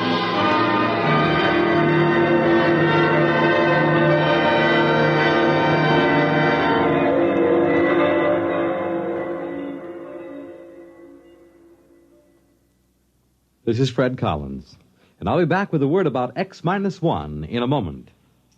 Hi, this is Walter O'Keefe. You know, they say there's nothing new under the sun, and maybe that's true, but there is something new under the moon, and that's Nightline. In Nightline, we think we found the way to use the intimacy as well as the lightning-fast maneuverability of radio in an hour-and-a-half package of high-voltage, different entertainment. We found the way to make the airwaves your magic carpet to wherever big things are happening. Anywhere in the country, for that matter, anywhere in the world. Now, let's say that your favorite comedian is performing at a Las Vegas nightclub. He's packing them in, and you've really got to have connections to get a table. Well, Nightline is that connection, and your radio is your ringside table. More things than you'd believe are happening in the so-called still of the night, and Nightline is your line to exciting entertainment after dark. My feeling is Nightline marks a new era in nighttime entertainment. Tune us in tonight over most of these NBC stations. You have just heard X-1, presented by the National Broadcasting Company in cooperation with Galaxy Science Fiction Magazine, which this month features William Morrison's novelette, The Sly Bunger Hop. To Colmer, it was the chance of a lifetime. He could hear opportunity knock. But where in all creation was the door it knocked upon? Galaxy Magazine on your newsstand today. Tonight, X-1 has brought you End as a World, a story from the pages of Galaxy written by F.L. Wallace and adapted for radio by Ernest Kenoy. Featured in our cast were Jack Grimes as Pete, Larry Robinson as Paul, Peter Fernandez as Howie, and Alice Yorman as the mother. This is Fred Collins speaking. X-1 was directed by Daniel Sutter and is an NBC Radio Network production.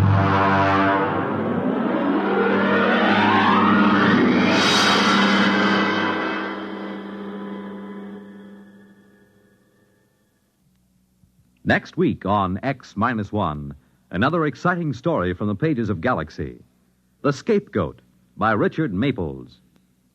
If you saw a big teenage young bully beating up a helpless old man on the street, what would you do? Try to stop it? Or save your own neck by just walking away? Well, this is the story of a man who did stop it. Of a newspaper reporter who not only rescued the old man, but took him home, hoping to develop a good angle for the newspaper series he was writing on juvenile delinquency. The Scapegoat tells of what happened then, of the terrible threat posed by this seemingly harmless old man to the unsuspecting reporter and his family. Be sure to hear it next week on X-1. Wondering what the weather will be like tomorrow night? Will it be cool? Will it be hot? Will it rain or not? Well, don't give it another thought, because NBC's Monitor has a weatherproof evening planned for you with excursions to 3 world-famous underground scenic spots. You'll go roving with Monitor on a 2.5-mile trip through Marble Cave in Missouri.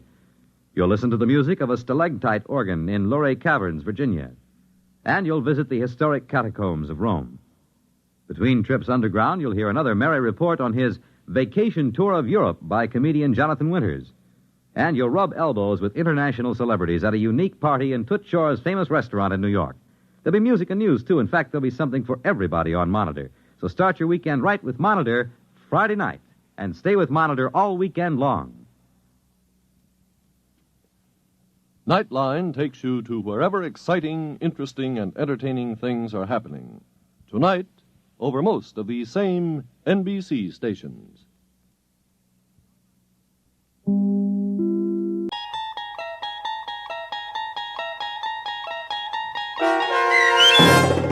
The Self-Improvement of Salvadore Ross, starring Luke Perry with Stacy Keach as your narrator, was adapted for radio by Dennis Etchison and written for The Twilight Zone by Jerry McNeely from a story by Henry Slesser. Heard in the cast were Alyssa Fraden, David Darlow, Doug James, Jeff Lupetin, Joseph Minoso, Ivan Vega, Tim Rose, Meg Falcon, and Mike Castle. To learn more about the Twilight Zone radio dramas and to obtain audio cassettes and CDs of these programs, visit our website at twilightzoneradio.com. The producers of The Twilight Zone wish to thank CBS Enterprises, Carol Serling, Dennis Etchison, Dick Brescia Associates, Claire Simon Casting, Terry Jennings, XM Satellite Radio, Sirius Satellite Radio, our sponsors, and our radio affiliates for helping make this series possible. This copyrighted radio series is produced and directed by Carl Amari and Roger Wolski for Falcon Picture Group. Doug James speaking.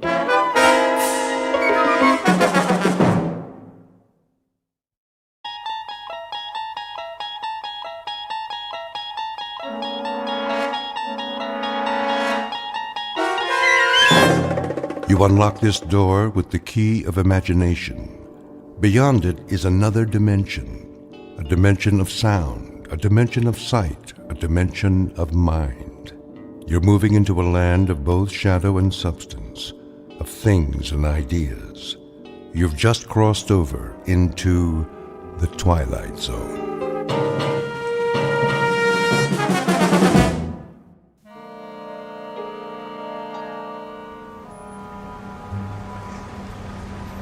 Paper, paper, get your afternoon paper. Many are dying and many are dead. Oh, hi, Miss Maitland. Hello, Vincent. How are you today? Can't complain. Paper? Of course a paper. What would Daddy say? Well, maybe he'd be better off. Not much good news today. Oh, I'm sure you're mistaken about that. Take a look around. Isn't it a beautiful day? If you say so, Miss Maitland. Paper! Get your paper here! Hey! Hey, you with the rich boyfriend. Don't be so stuck up. Sal? Come on. Just because I'm a big success now, that don't make me stuck up. Whose convertible is that? Oh, it couldn't be mine, huh? Just like that? I asked you a question, Sal. Whose is it? A guy named Halpert. Halpert. He's about 174 years old and he owns half of Connecticut. Can you imagine wheels like this, wasted on a creep who's all ready to get planted? How do you know him? I got me a new job, washing cars in his building, and I noticed this gadget was getting anxious for some action. I'm serious. The battery could have run down. He doesn't know you have it. What's the difference? He wants to go somewhere, he's got a chauffeur. Drives him around in a big black battleship. He doesn't use this baby once a month. So you took it? I borrowed it. It's okay, honest. He digs me. I've been doing little favors for him. He wouldn't care. Come on, get in. Thanks anyway, Sal. I'm not lying. The only time old man Halpert uses this is to go to try to pick up chicks. Reminds him of when he was a kid or something. Sal, I'm tired. I've been at work all day. So what? And I promised Dad I'd stay home with him tonight. Ah, for the love of... Bye, Sal. Okay. Watch how I can make nice. Gee, that's too bad. So, I'll borrow the wheels again Friday night and pick you up, okay? Now, wasn't that polite? Just like one of those college boys? Sal, I meant what I said last time. No, you didn't. I don't think we should see each other anymore. What's that supposed to mean? I shouldn't have let it get started in the first place. Yeah, so long as you're the saintly social worker and I'm one of the crumbs, then it's okay, ain't it? It's only when we get real close. You notice I got dirt on my hands. You know that has nothing to do with it. Plus, I don't talk like your old man. I've tried to explain. We're just not two people who... Two people who could ever get along. With all the education you got, you ought to be able to swing a better Dear John than that. I'm sorry, Sal. Listen, I ain't always gonna have dirt on my hands. And I don't need books to tell me which way is up. I know the map, and I'll get there. You'll see. Is anything wrong, Leah? No, nothing, Dad. Nothing at all, Dad. I heard your voices. Hello, Sal. I'll wheel you back in. That won't be necessary. I can do it. Feel better? Now that you finally convinced her she's too good for a bum like me? Sal, I won't pretend that I'd pick you for my daughter. I wouldn't. But ultimately, it's not my decision. It's hers. I'm willing to admit I may have been wrong about you. She's obviously seen you quite differently from the way I have. Not anymore. Come on, Daddy. I'm sorry, Sal. Just once in my life, why can't I want something and get it? Just once. Ow! My hand! My hand!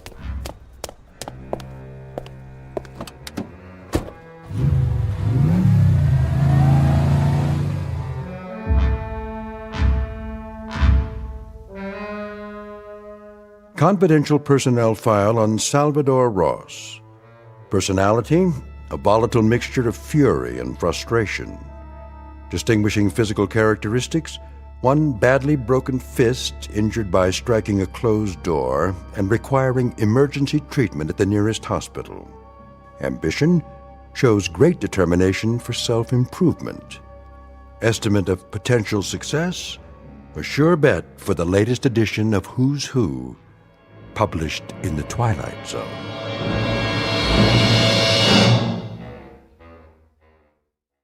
And now, The Twilight Zone and our story, The Self-Improvement of Salvadore Ross, starring Luke Perry with Stacy Keach as your narrator. Blue team to ICU, please. Blue team, ICU. City Hospital emergency room. That would be general admissions. I'll transfer you. Emergency, please hold. There, I filled out your forms. Now can I see a doctor? Take a seat, sir. I already took a seat 45 minutes ago. Is your name on the list? Yeah, right there. See? Ross. R-O-S-S. Well, you'll have to wait your turn, Mr. Ross, like everybody else. How long? I'll call you. When? A doctor will be with you as soon as possible. Hey, I got me a busted hand here. I'm in pain. So is everyone else in this waiting room. Now, if you won't sit down and wait your turn... When is my turn, huh? Next week? Next year? I've been waiting as long as I can remember for somebody to pay attention. I got problems too, you know. I ain't some mug off the street. Lower your voice, or I'll call security. Go ahead, call them. If that's what it takes to get respect around here. Security to the front desk, please. Who's next, Miss Olson? Oh, doctor, I was just... Something the matter? This patient doesn't want to follow procedure. Damn right I don't.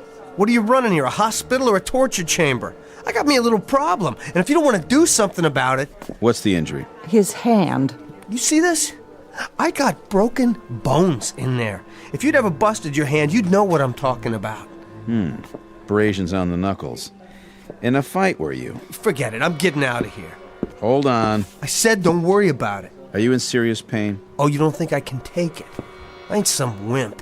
All right, clean up the abrasions, then send him down for an x-ray. Yes, doctor. This way, Mr. Ross. Now, who's next? Miller?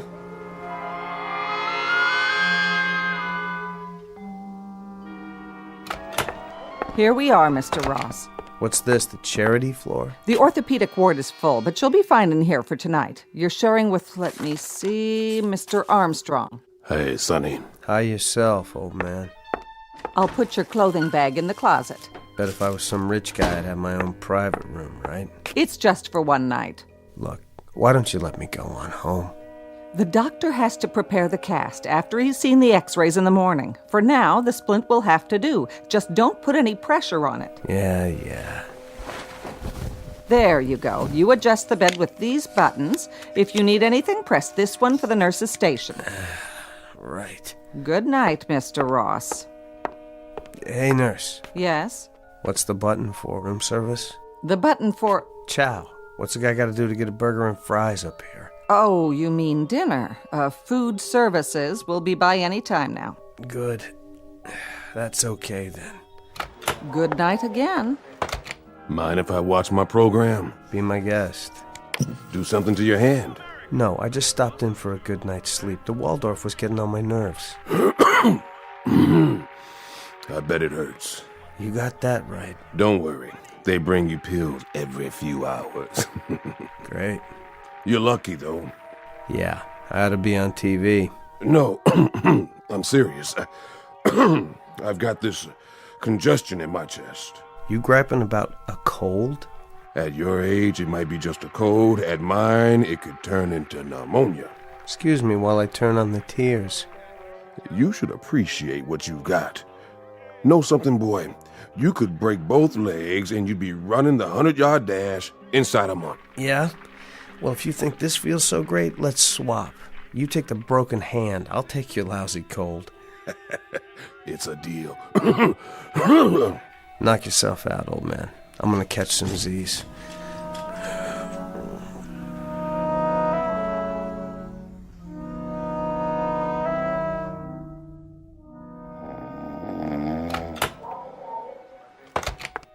Mr. Ross, are you awake? Yeah? I brought your pain pill. Goody. You've been a good boy. You didn't ring for more medication. I must have fell asleep. I'll leave your pills on the side table. Thanks. Doctor will be in the morning. Till then, get some rest. And be careful of that splint. Yeah, right. going on? My hand don't hurt anymore. I didn't even take the pill. Old man. Old man. What? Oh, my hand. What's the matter with my hand? Hurts, huh? Oh. Sure it does. And me, all I got's a head cold. Some bargain we made, huh, Pops? Oh, no, please. I want to swap back. Sorry, all deals are final. Please. It'll never heal. Not at my age. Later, Pops. I'm gonna put my clothes on and blow this joint while the going's good.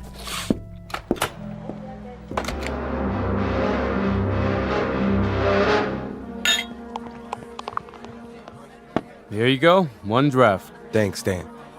Can you put it on my tab? Afraid not, Billy. Cash on the barrelhead. But you know I'm good for it. Sure you are. And I'm on Donald Trump's payroll. Can't do it, Billy boy. Been a slow night. All right. Hey, how you doing, Sal? 5x5 all the way. Say, Stan, I want you to help me try something. What's that? Excuse me.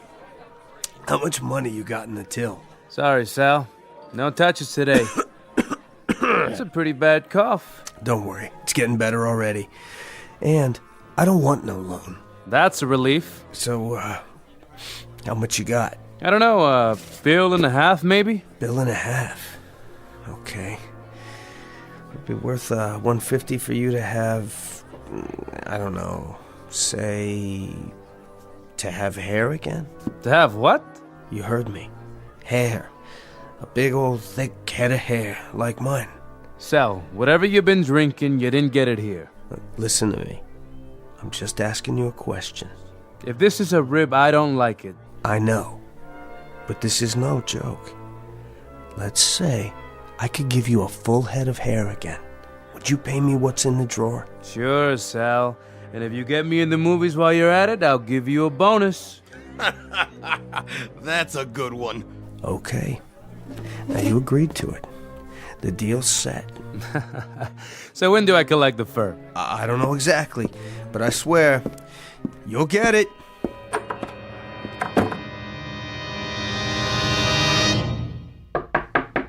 Mr. Ross! Mr. Ross, you've a telephone call. Sal, are you in there? Yeah, Mrs. Olaf? There's a phone call for you. Please tell your friends not to call in the middle of the night. There's a limit. Okay. I was sound asleep. You're not the only one.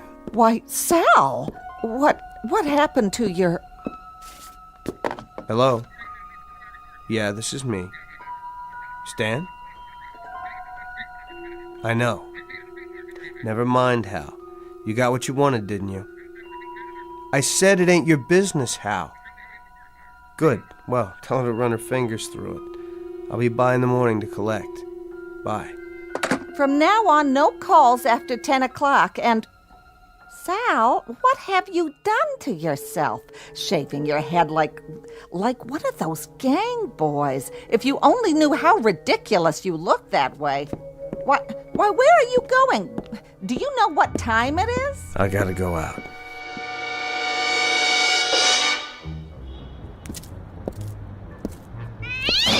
Out of my way, cat. Who's there? Does somebody want to roll me?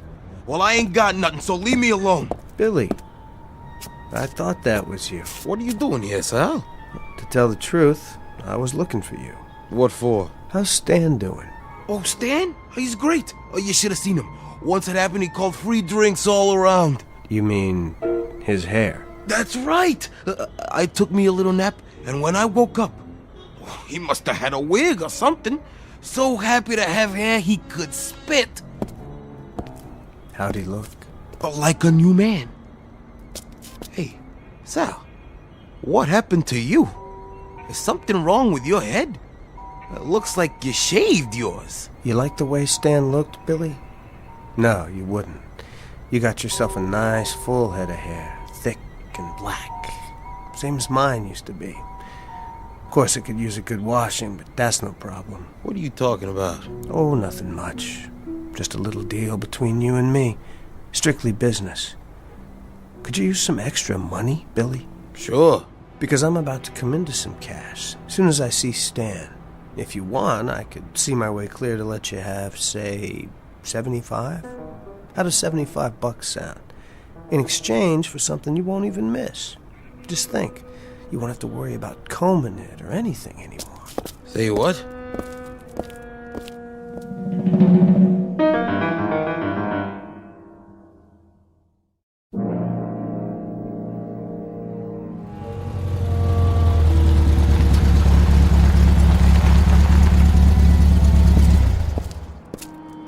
Afternoon, Mr. Halpert. Park it for me, Sal. You got it, sir. And no dents. This car cost me plenty. It sure must have. Don't you worry. Here, give me a hand. Here you go, Mr. Halpert. You had to drive yourself today? I didn't have much choice. Everybody's got to have a day off. After this, if that chauffeur wants to work for me, he can buy George worked 7 days or none at all. You know, I'd be glad to drive you any time, Mr. Halpert. Hmm? Yes. Traffic's bad these days, full of madmen. It sure is. Here's the elevator. I was hoping for a chance to talk to you. About what? I've got, well, you might say I've got something to sell. Anything worth buying, I've already got. Hiya, Mr. Halpert. Going up? Yes, Andrew, all the way. And no stops. No stops it is. Not this, you haven't. Haven't what? Hold the door for me, Andrew. Yes, sir. You haven't got what I'm selling. Well, what is it? Something you can't buy anywhere else in the world, from anyone else but me. You'll say it's the best purchase you have ever made in your life. The best, Mr. Halpert. Get in, we'll talk. No problem. The penthouse, Andrew. That's what I figured, sir. Now as to this item you mentioned.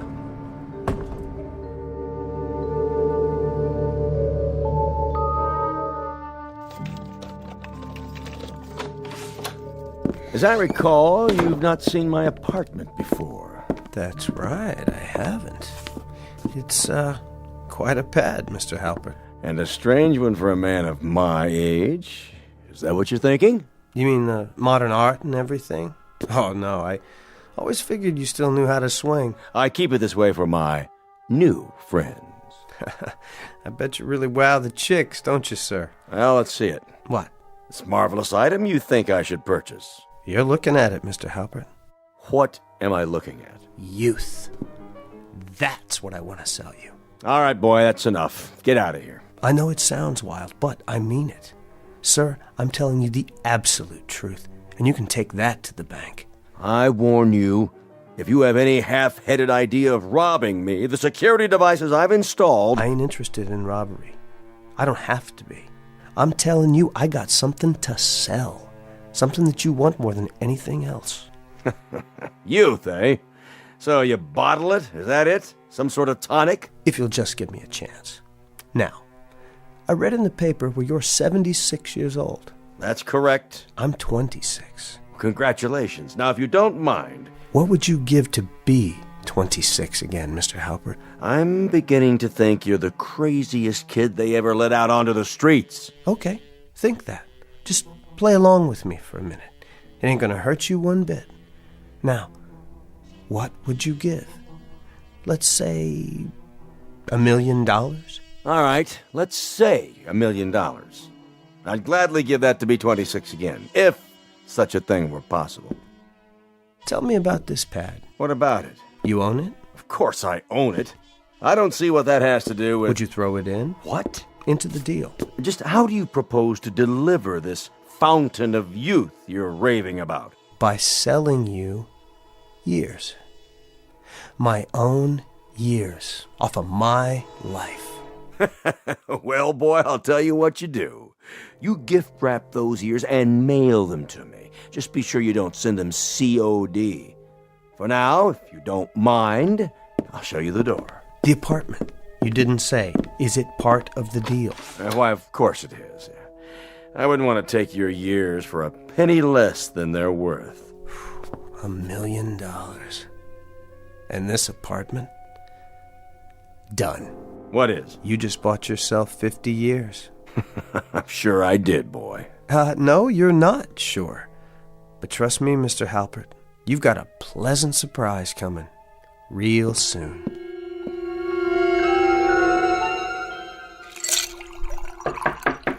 It's open. Here's that newspaper you ordered. Come in, Andrew. You know my name? Sure I do. Mr. Halpert told me about you. He did, huh? Oh, you must be the new owner of this place. That's right. Did we ever meet before? I don't think so. Funny, you look kind of familiar. Oh, I've been staying in, but I know you run the elevator. Yep, that's me. Hey, what happened to old man Halpert? Mr. Halpert. He decided to take a long cruise. Oh. With some young friends of his. And since he planned to be away for a long time, he agreed to lease me this place. Yeah, that sounds like Mr. Halpert. How do you mean? Well, he sure knows how to spend money. Except when it comes to tipping, that is. And you need your tips, don't you? You're not kidding. Nobody could make it in this building without them. Drink? No thanks. I'm working. How much do you make a week? Well, I'd be embarrassed to tell you, but it's sure not that much. Without tips, it doesn't go very far. This should help, then. A picture of Andrew Jackson, just for bringing the paper? Mister, I have a feeling you're going to get good service around here. Real good. Hey, if there's anything you ever need, just ask for me. Wait a minute. Yeah? How'd you like to make some more money? Quite a bit more. Sure, as long as it's legal. How old are you? 19. Would you like to be 20? Huh? It's only a year, right? Oh, I'll figure I'll make it one of these days. Sure. You've got plenty of time. No rush. What would you say if somebody offered to buy a year of your life for as much as you can earn in a few months? Right now, so you wouldn't have to wait for the money. If somebody said that to me, well, I'd guess I'd tell them to take a flying leap at the moon. You wouldn't sell a year for all that money? Think of what you could do if you had it. Well, it's like this. I guess I enjoy being this age. They say you only go around once. True. The days can get pretty boring, but there are some nights I wouldn't swap for anything. Know what I mean? Yeah. Yeah, I do. Nice talking to you, sir. Be seeing you. Wait. Yeah? Come back for a minute. Yes, sir. Come in. Close the door. Okay. You thought I was joking, didn't you? I don't think I get what you're talking about exactly. Here. This should make it clear. What's your full name? Andrew Grow. You can fill that in yourself. Now, does this make it a little more reasonable? Mister, this is a check for $10,000. That's right, Andrew. What do I have to do? I told you. Nothing. If you take it, you'll wake up a year older tomorrow, that's all. And you'll have a whole lot more money to spend. I guess so. Think of what you could do with it. Dates, nightclubs, anything you like. Now, tell me the truth. Do you really care whether you're 19 or 20? Does 12 months make that much of a difference? Well, when you put it that way, I guess 20's a pretty good age. Just as good as 19. Maybe better. Then you've made a deal, Andrew. A very good one.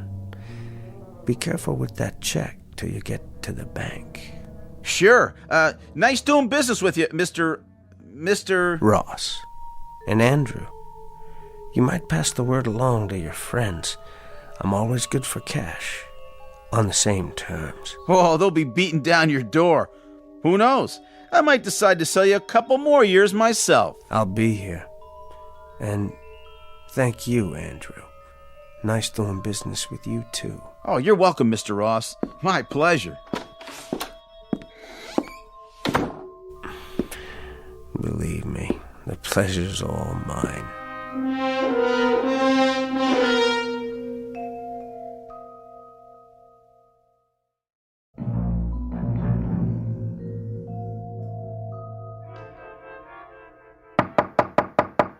Yes? Who is it? Give me a moment.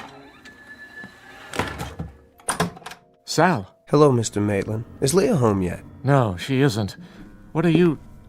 You don't mind if I wait, do you? You're certainly looking successful. We haven't seen you for quite some time. Well, you see, I've been busy, Mr. Maitland, moving up, making myself worthy of your daughter. You should be happy. Do something for me, Sal. As a favor, please, leave her alone. Come on, look. The fingernails are clean now. Manicured, even. I've got the right shoes, the right clothes. Yes, you certainly do. I told you I was going to improve myself, and I always keep my word. You're obviously doing very well, Sal, and I applaud that. I'm glad for you. Well, then, don't ask me to leave her alone anymore. I'm a catch, Mr. Maitland, a real catch. Not for Leah. Well, we'll just see about that, won't we? Sal, I don't want to play on your pity, but the truth is, I'm going to die soon, and when that happens, Leah will have no one. Now, don't you worry, Mr. Maitland. She'll have someone to take care of her from now on. You've got my word on it. Not you. It mustn't be you. Yes, as a matter of fact, it must be me. I don't know what made you so superior. I just don't get it. What have you ever done that's so great? Teaching in that rat trap school all your life? No, not even teaching, just babysitting. I think I've heard enough. Even in the war, what did you get? A gimpy leg and a few souvenirs. A couple of crummy guns to hang on the wall. Old, same as you. You're a loser, you know that. Even worse than I used to be. I suppose you want Leah to marry someone just like you. I'll have to admit you're making some sense, Sal. Do you think you'd be a good husband to her? I can buy her anything if I want to. Anything. And do you love her? I want her, Mr. Maitland. Unfortunately, that isn't enough, Sal. She needs a man who can be... I picked up a few things for dinner on the way home. Daddy, how was your... Oh. Hello, Sal. Hello, Leah. Your father and I were just having a little chat. Were you? I should have gotten to know him better before. But back then, I couldn't have talked to him on this level. I can now, can't I, Mr. Maitland? I've spent a lot of time improving myself. You're certainly looking prosperous. Oh, you know how it is. I hit some luck, that's all. You even sound different. You noticed that. Well, I met this young fellow who was going to college. He needed some extra money, so we made a deal. He helped me out on the side, gave me lessons to improve the way I talk. You must have worked very hard at it. Oh, yeah. I've discovered some talents I never knew I had. Seems like I learn quickly. Very quickly. Just what is your new job? I can tell you all about it over dinner. Dinner? Any place you like. Oh, that's something else I've learned. Where to go and how to act. I don't think I'd better this evening. I told my father I'd... But now that I've improved myself so much, not even your father has a reason to object. Do you, Mr. Maitland? You're a grown woman, Leah. I've never tried to tell you what to do. You know that. Well, I would like to hear all about what's happened. If you're sure. As you wish. Just give me a minute, Sal. Take your time. Don't worry, Mr. Maitland. I'll have your daughter home early. I promise.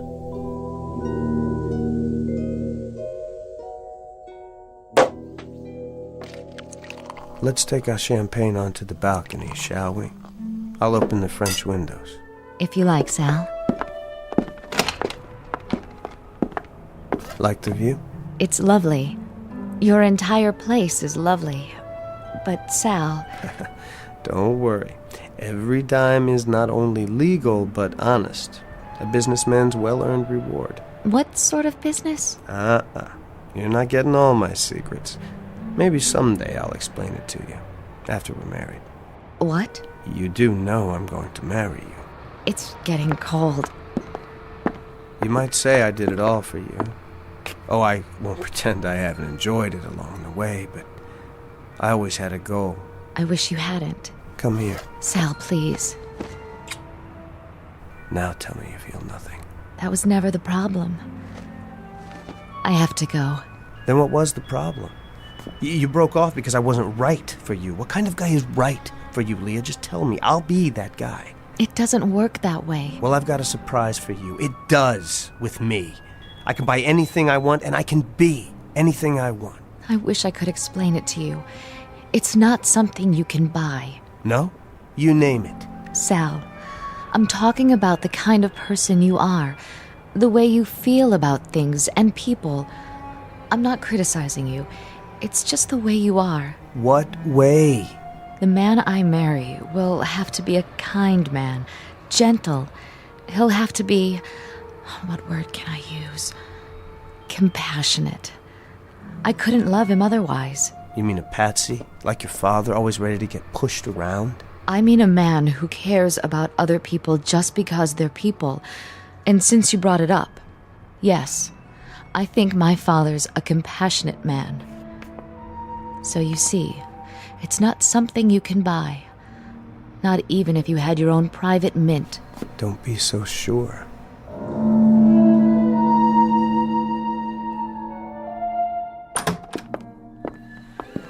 Oh, there you are, Leah. Sal?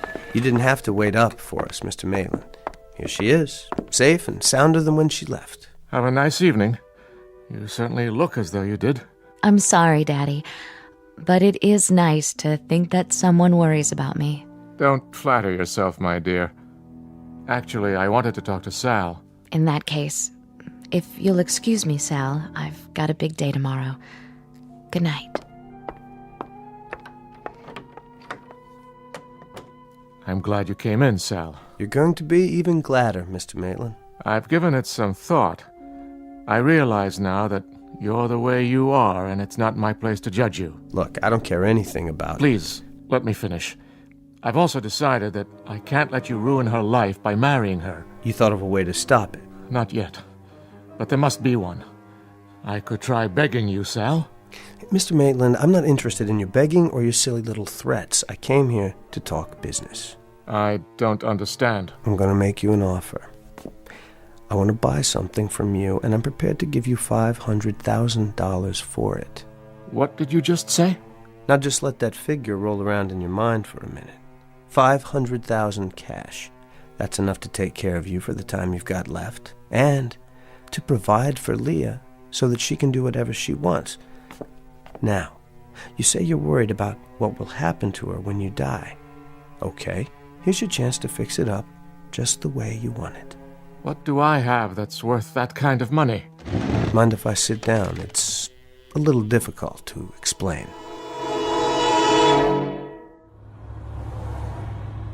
Something the matter, Sal? Oh, no, not at all. You seem so quiet. I was just thinking. About what? You. Oh, Sal. It must have been hard. For you, working, going to school, taking care of your father. Oh, I never really thought about it. Well, I have, since yesterday. I never understood you before, but I think I'm beginning to now. You're a wonderful person, Leah. You deserve the best from now on. And I'll do my best to see that you have it. Sal, honestly, what's gotten into you? I'm finally seeing things clearly. Is your father home? I want to tell him how I feel now so he won't be concerned. Don't worry about Daddy. He only wants what's good for me. But I'm a grown woman. Hold on. Let me get the door for you. I think I'm capable of getting out of a car. I'm sure you are. But I want to.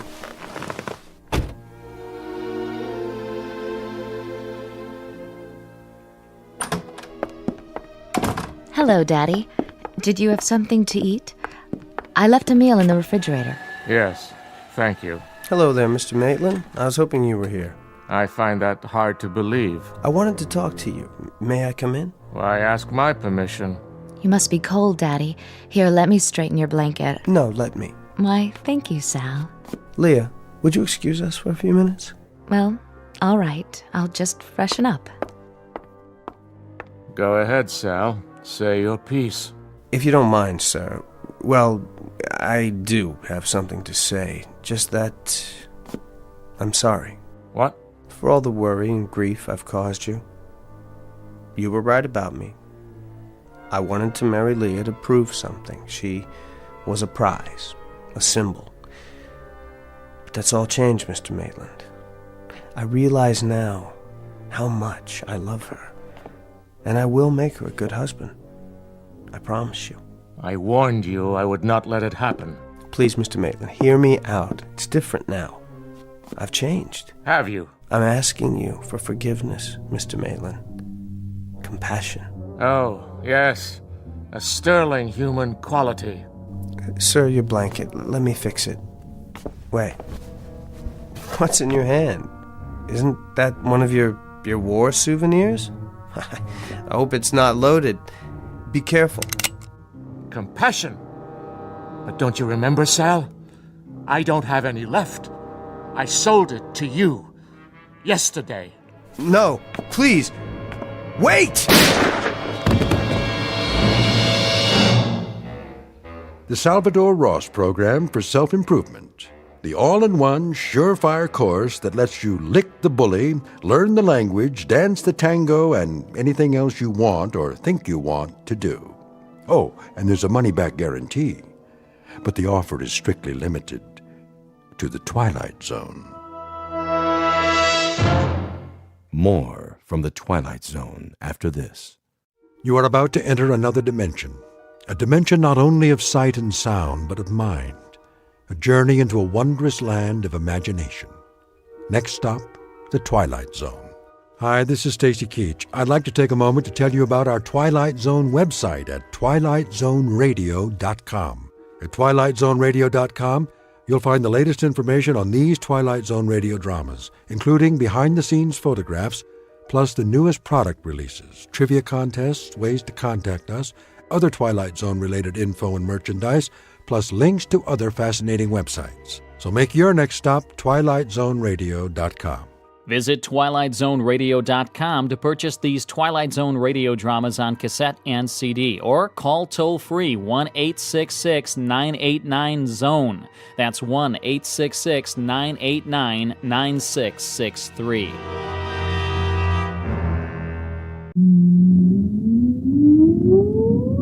Countdown for blast off. X-5, 4, 3, 2, X-1, fire.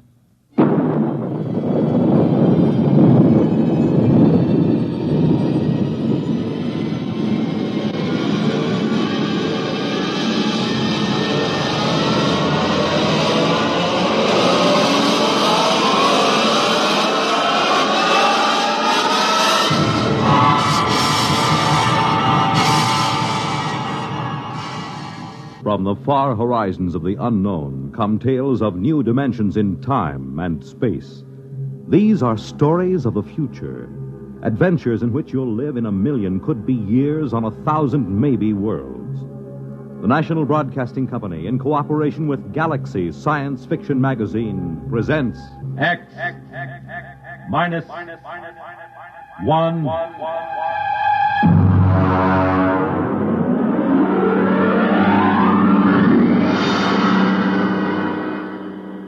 Tonight, At the Post by H.L. Gold.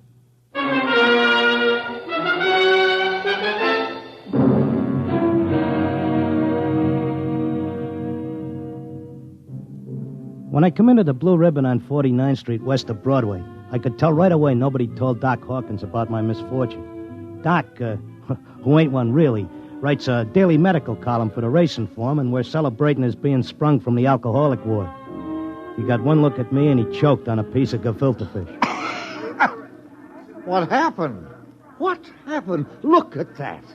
Clocker's become a character. Now, lay off, Doc. Look at that, a gray flannel suit, a black tie. Clocker, where is your purple and green check sports jacket? Where are your two-tone suede shoes? Why, you've become a character. That was Zelda's idea. She wanted to make a gentleman out of him. Wanted to? Why, you two kids got married just before they took, my snakes away. Don't tell me you've, fit already. You don't know, Doc?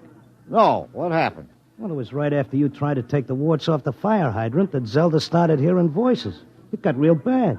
How bad? Well, she's at Glendale Center upstate. I just came back from visiting her. Well, did the psychiatrist give you a diagnosis? Yeah, I got it memorized. Catatonia dementia precox. Oh, rough. Very rough. The outlook is never good in such cases. Maybe they can't help her, but I will. Now, Clocker, you're a race handicapper. You run the best tip sheet on Broadway. But people are not horses. You've got to think of your public. For instance, what's good at Hialeah, huh? My bar bill is about to be foreclosed, and I can use a long shot. Those couch artists don't know what's wrong with Zelda. I do. You do? Well, almost. I'm so close I can hear the finish line camera clicking. Now, that's very interesting. Perhaps we can collaborate on an article for the Psychiatric Journal. All right, look. Look at these charts. Look, here. Huh? I use the same system I used to dope the races. Look, Zelda's got catatonia. She used to be a hoofer before we got married, and now she does time steps all day. Stereotype movements are typical of catatonia. You don't get it. She does time steps. The first thing you learn in hoofing, over and over. 10 or 15 hours a day. And she keeps talking like she's giving lessons to some jerk kid who can't get it straight. And I hear when these catatonics pull out, they don't remember much or maybe nothing. Protective amnesia. They work harder and longer at what they're doing than they ever did when they were regular citizens. And they don't get a red cent for it. I beg your pardon? I said they were getting stiffed. Anybody who works that hard ought to get paid. I don't understand what you're getting at. What are they knocking themselves out for if it's for free? Doc, I tell you, I miss that mouse. I gotta save her. She can't see or hear us, but she can sure see or hear something. And I'm gonna dope her. Clarker, it's too much for you. Too much for me, huh? Who was it said Warlock had turned into a dog in his third year? Who was it had 7 winners the opening day at Belmont? You take my word for it, Doc. I'll beat the schizophrenia handicap.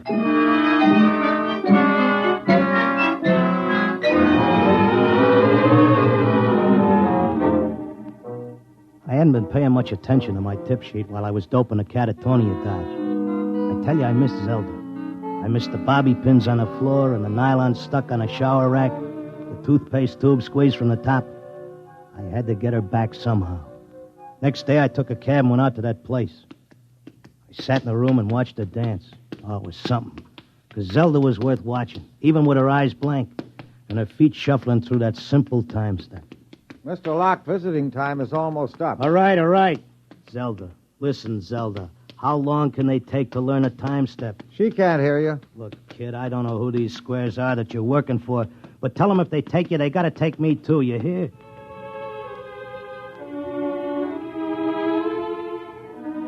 I had an idea now. I had a dope that Zelda was showing them how to dance, whoever they are. And the only way I could spring her was to find out who was controlling her and what they were after. The first step was to get them interested in me, in what I know about racing, doping horses. So I stood there next to Zelda, and I started to talk. Now, the first thing you gotta figure is bloodlines. You take a horse, you gotta know back maybe 4 or 5 generations on both sides. Then you gotta know where the coat was foaled, what time of year, because all horses are 1 year old on the 1st of January. And there's confirmation, training. You take a horse with good bloodlines, break him in the spring on a hard training surface track, and the first thing you know, you got a horse with a shin splint. Oh, they may cover it up, but if you know it's there. I once knew a horse ran in Hialeah who was scared of flamingos. What are you doing? Had a fine record at Gulfstream and Bowie. But when he got down to Hialeah and got one look at the flamingos, he wouldn't run for beans. Mr. Locke, are you all right? Shut up, I'm Mr. busy. Locke. You bet on a horse that's scared of flamingos at Hialeah, and you're going to come in with your tail between your legs.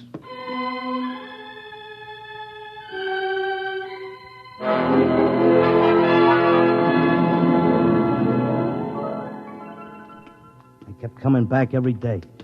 I'd just sit there next to Zelda while she did a time step, and I'd talk about horses, over and over. And then finally, I started to hear voices. Clocker! This way, Clocker, come this way. This way, Clocker. Come on now, come with me.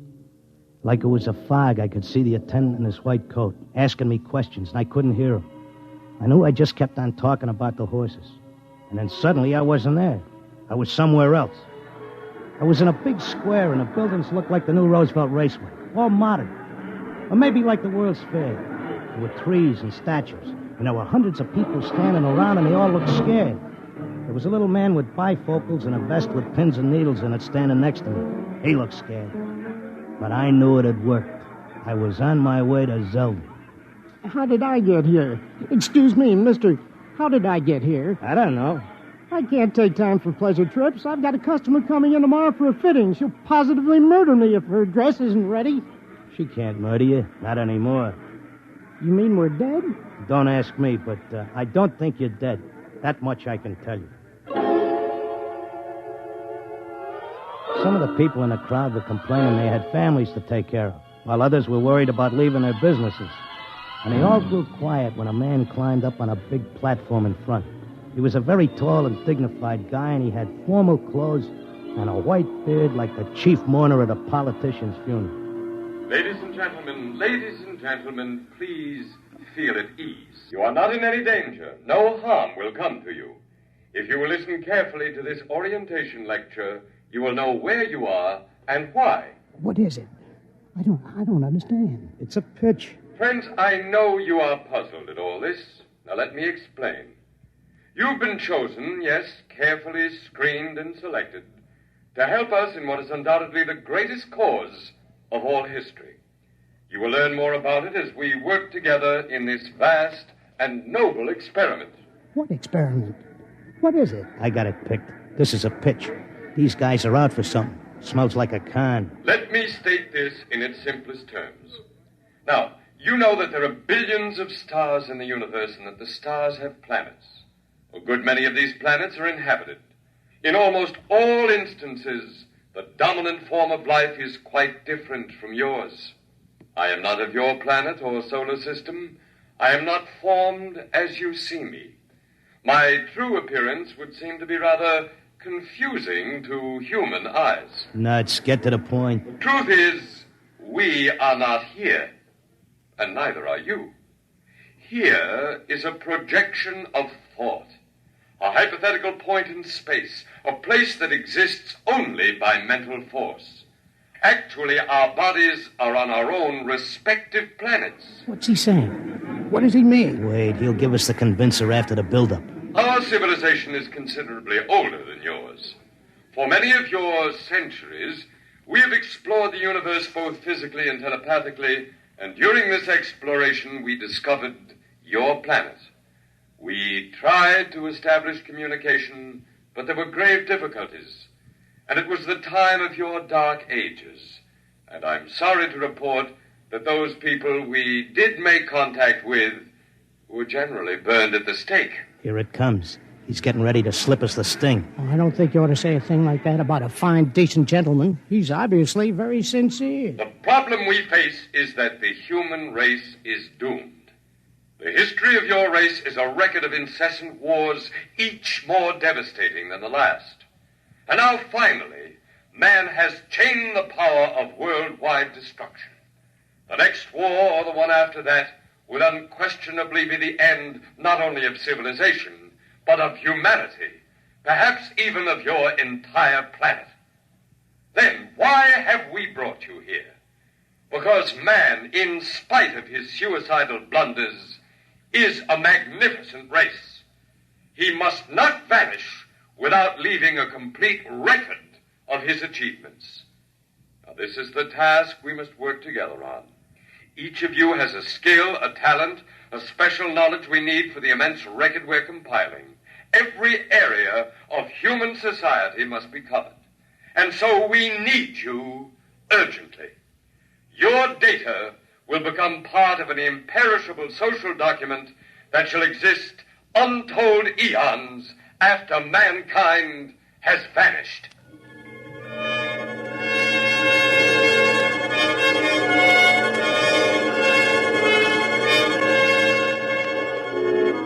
Oh, he had a slick con. He had that crowd in the palm of his hand like a small-time grifter selling pearl necklaces on 6th Avenue. They all cheered. They were all flattered to think that they were joining in this vast project to make a record of the human race. After a while, they broke us up into divisions, and I got herded into a building marked Sports and Rackets. They took my name and my occupation like I was applying for unemployment insurance. Now, here's our problem, Mr. Locke.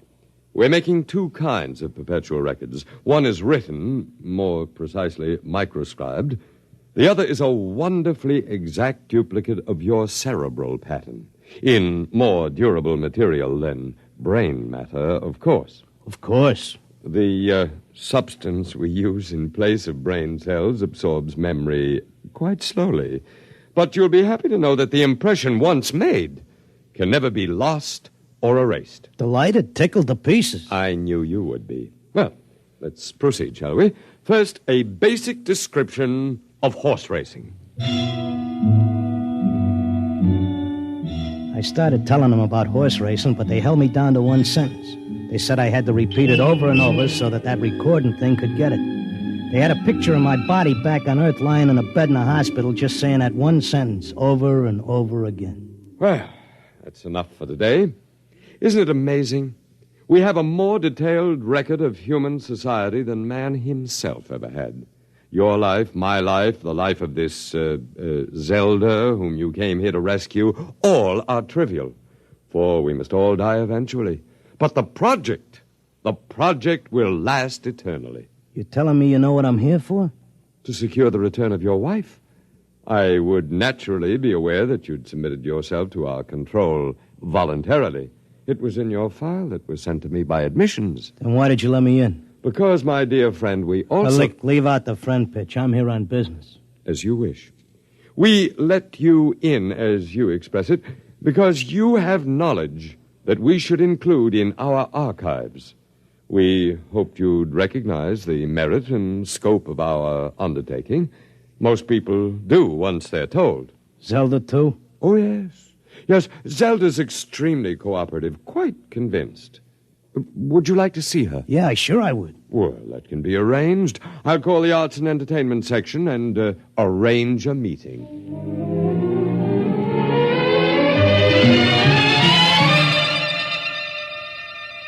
Zelda, baby. Clocker. Let's get out of here. Oh, hello, Clocker. Aren't you glad to see me? I spent months and shot every dime I've got just to find you. For sure I'm glad to see you, hon, but I can't waste any time. This work is so important. I want to talk to you. That con artist with the white beard said... isn't he wonderful, Clocker? Aren't they all wonderful? Regular scientists devoting their whole lives to this terrific cause. What's so wonderful about that? They could let the Earth go boom. It wouldn't mean a thing to them. Everybody wiped out, just like there never were any people. Not even as much record of us as the dinosaurs. Gee, wouldn't that make you feel simply awful? I wouldn't feel a thing. All I'm worried about is us, baby. Who cares about the rest of the world doing a disappearing act? I do, and so do they. They aren't selfish like some people I could mention. Selfish? You're darn right I am. Zelda, listen. I'm selfish because I got a wife and I'm nuts about her and I want her back. I have to help out on this project. It's the least I can do for history. History? What did history ever do for us? Go turn in your time card, baby. Tell them you got a date with me back on Earth. No, this is my job as much as theirs. More even. They don't keep anybody here against their will. I'm staying because I want to, Clocker. But, honey... Excuse me, I've got to get back. I'm teaching them the soft shoe now.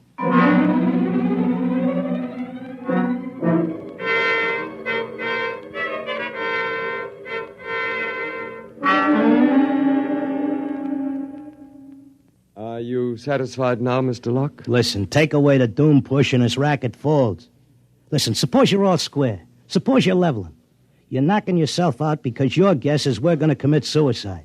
But is there any doubt of it? Do you honestly believe the Holocaust can be averted? I think it can be stopped, yeah. Listen, between these catatonics and me, we could tell them what it's all about. I notice you got people from all over the world here. They get along fine because they have a job to do and don't have time to hate each other. Well, it could be like that back on Earth. Mr. Locke, we have experimented in the manner you suggest. But a human psychological mechanism defeated us. Yeah? What was that? Protective amnesia. They completely and absolutely forgot everything they'd learned here. Well, what are the odds on me remembering? Well, you are our first volunteer. Look, I'll give you a deal. You let me out, and maybe I'll be the first case that didn't get amnesia, and I can tell the world all about this. I'll come back if I lame out. You can pick me up any time you want. But if I make headway, you gotta let Zelda go, too. That's a very reasonable proposition. We'll lift our control, Mr. Locke, for a suitable time. If you can arouse a measurable opposition to racial suicide, measurable, mind you, then we agree to release your wife and revise our policy completely.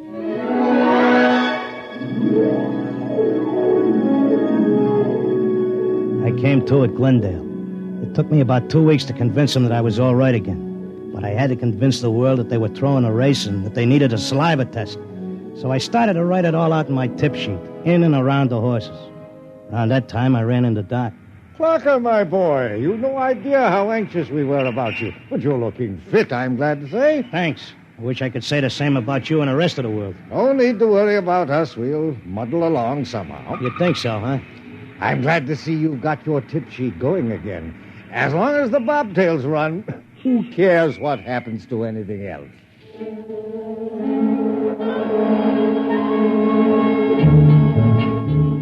Of course, nobody listened to me. I had posters printed telling everybody.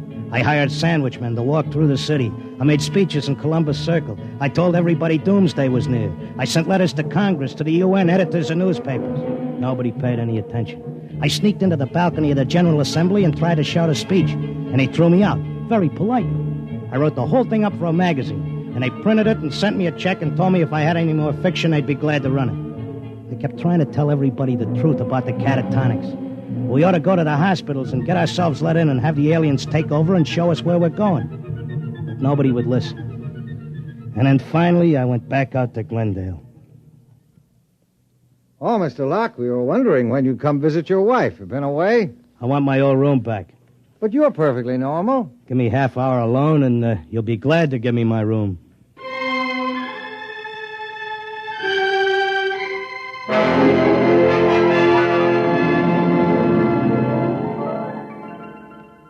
Well, here I am back again. Oh, Mr. Locke. Okay, I'll give you all the rest of the dope on racing. You won't have any trouble with me. Then you're convinced you failed. I'm no dummy.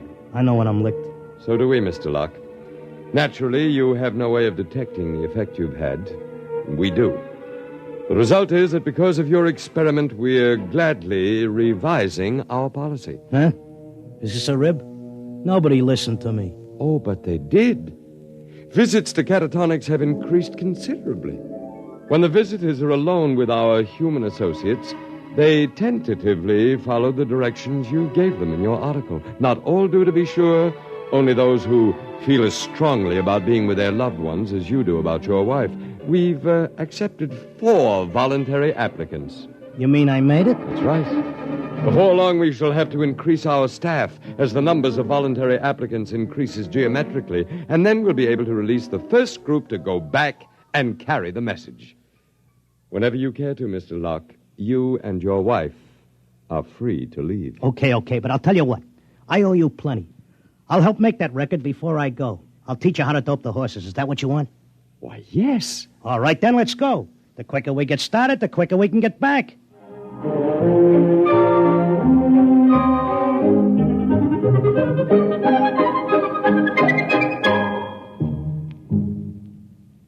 You have just heard X-1, presented by the National Broadcasting Company in cooperation with Galaxy Science Fiction Magazine, which this month features A Touch of E-Flat by Joe Gibson, a story with a warning. Never let anyone point any weapon at you, even something as harmless-looking as a water pistol. It may be a cooling gun. Galaxy Magazine on your newsstand today.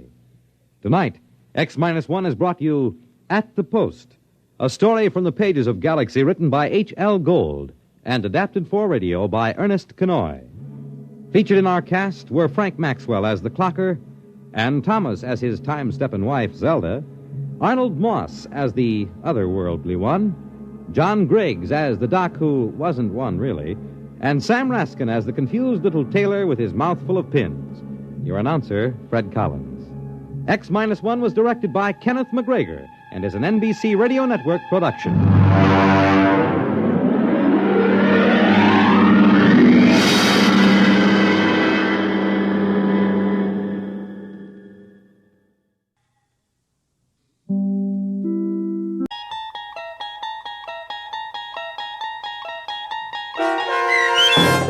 From Agnes with Love, starring Ed Begley Jr. with Stacy Keach as your narrator, was adapted for radio by Dennis Etchison and written for The Twilight Zone by Bernard C. Schoenfeld. Heard in the cast were Sarah Wellington, Maggie Carney, Doug James, Christian Stolte, Jeff Lupetin, David Darlow, Elizabeth Lado, Sarah Court, and Anna Sverutza. To learn more about the Twilight Zone radio dramas and to obtain audio cassettes and CDs of these programs, visit our website at twilightzoneradio.com. The producers of The Twilight Zone wish to thank CBS Enterprises, Carol Serling, Dennis Etchison, Dick Brescia Associates, Claire Simon Casting, Terry Jennings, XM Satellite Radio, Sirius Satellite Radio, our sponsors and our radio affiliates for helping make this series possible. This copyrighted radio series is produced and directed by Carl Amari and Jason Mallow for Falcon Picture Group. Doug James speaking.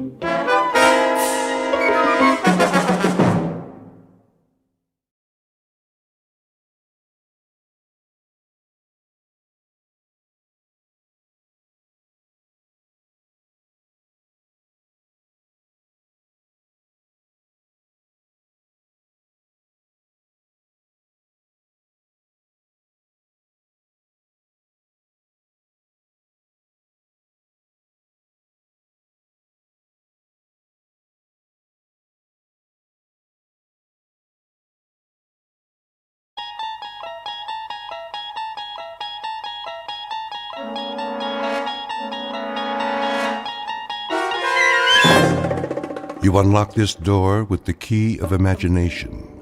Beyond it is another dimension, a dimension of sound, a dimension of sight, a dimension of mind. You're moving into a land of both shadow and substance, of things and ideas. You've just crossed over into the Twilight Zone.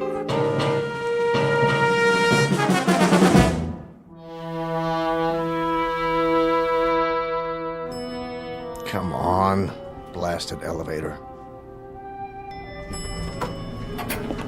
Oh, good morning, Mr. Winslow. Morning, Millie. I have that report you asked for, sir. The Venus mission. Yes, sir. I was just on my way to your office. Good. NASA's breathing down our collective neck. I know, sir. Vector analysis, re-entry simulations. What about the orbital projections? Not yet. Why? It must be the Mark 502, sir. The 502? She should have come up with it yesterday. I know, sir, but... She's been fixed, hasn't she? That's just it. The mainframe's been overhauled 3 times.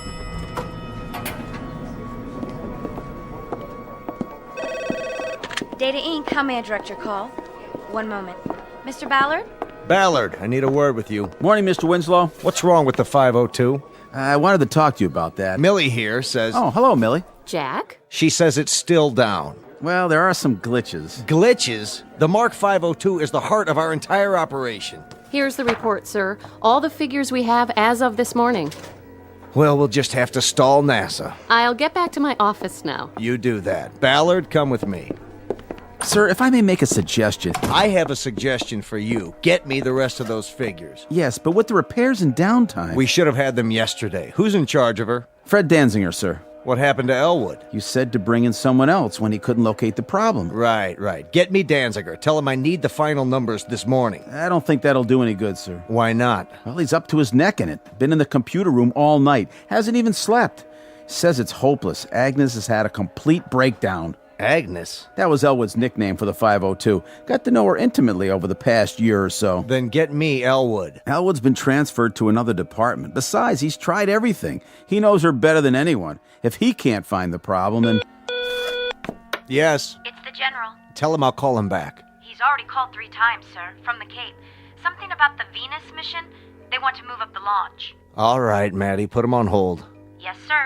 Ballard. Sir? Where's Elwood now? 3rd floor, maintenance and backup. If you want the extension... No, I don't want the extension. I want Elwood, in person and on the double. I'll bring him to you personally. See that you do. We got trouble right here in River City. The whole space program's on hold because that pile of transistors doesn't feel like putting out. Well, we'll see about that. Elwood lived with her for a year. He knows what makes her tick. If he can't sweet-talk her back online, then that little prima donna's headed for the junk heap. Get me Elwood. Right away, sir.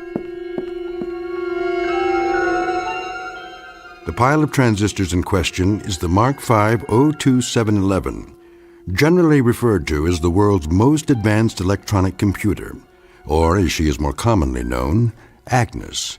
That's the name given to her by one James P. Elwood, master programmer. Elwood and his protege both work for a company called Data Inc., a brain trust composed of human and non-human intelligence, all of which is under contract to the National Aeronautics and Space Administration. Their work consists of supplying the complex equations required to launch space probes and missions of interplanetary exploration. At this moment, it seems that the world is waiting for calculations only Agnes can provide. And therein lies our cautionary tale. Because machines are made by human beings for the benefit of mankind.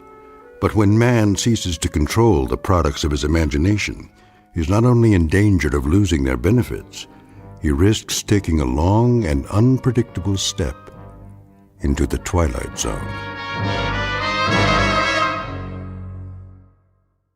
And now, The Twilight Zone and our story, From Agnes with Love, starring Ed Begley Jr., with Stacy Keach as your narrator.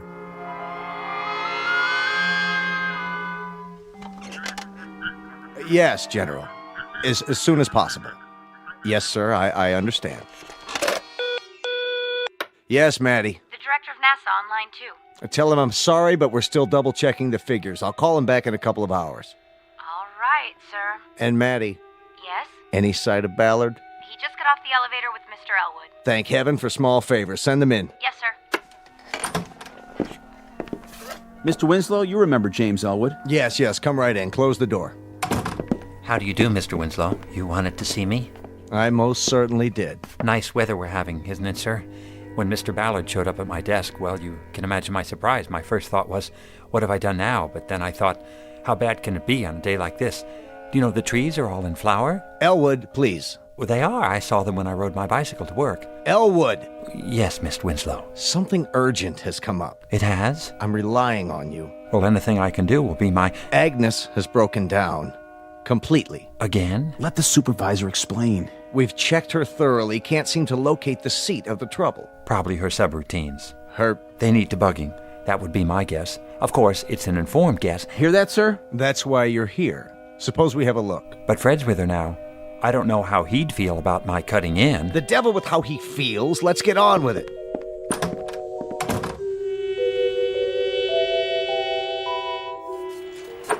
Fred? Day and night, night and day.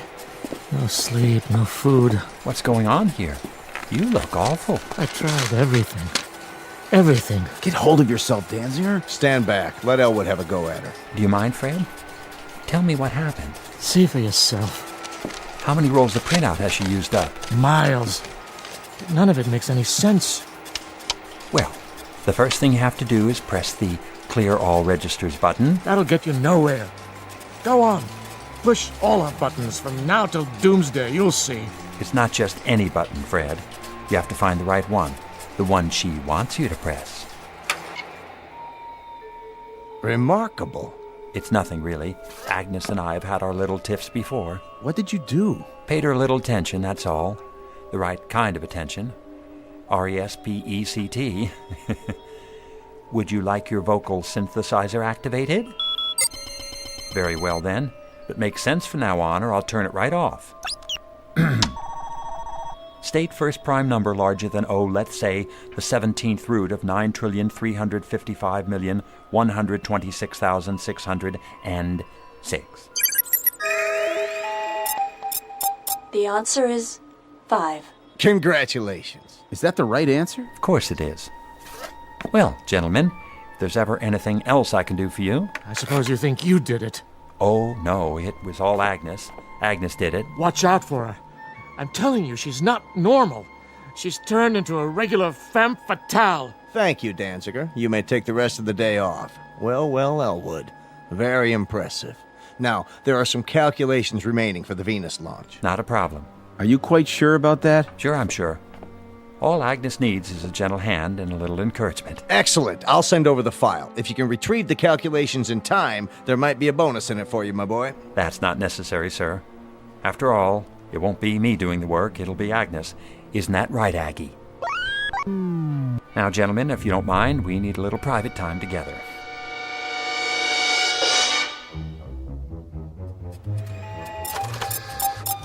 Very good, Agnes. I'm proud of you. Now let's try one more. What's the maximum permitted velocity? Agnes, I'm speaking to you. Indicate maximum permissible velocity of the stated aerodynamic missile. 17,528.27 miles per hour. Ah, thank you, Agnes. I appreciate your cooperation. Mr. Elwood, Millie. here are the rest of the specifications. Mr. Winslow wanted you to have them right away. Oh, thank you. Thank you very much. No problem. Wait. Yes? So, you heard about my new assignment? Well, my old one, really. But as of this morning, it's new again. So you might say... one might say... Everyone knows. Congratulations. She's something, isn't she? Who is? She beat the world's chess champion 4 out of 5 games. And she's a foremost expert on missile ballistics. She can solve any logistical problem you throw at her in less than a millisecond flat. Is that right? Of course. I'm the one who trained her, puts her through her paces. How nice for you, Mr. Elwood. Millie? Yes? Millie, I was wondering, do you think, could I, take you to lunch sometime? When you're not busy, that is. Why, thank you. You're very sweet. I really have to get back now, Mr. Elwood. Oh, sure. Millie, why don't you call me Jim from now on? All right. Jim? Did you hear that, Aggie? She actually called me Jim.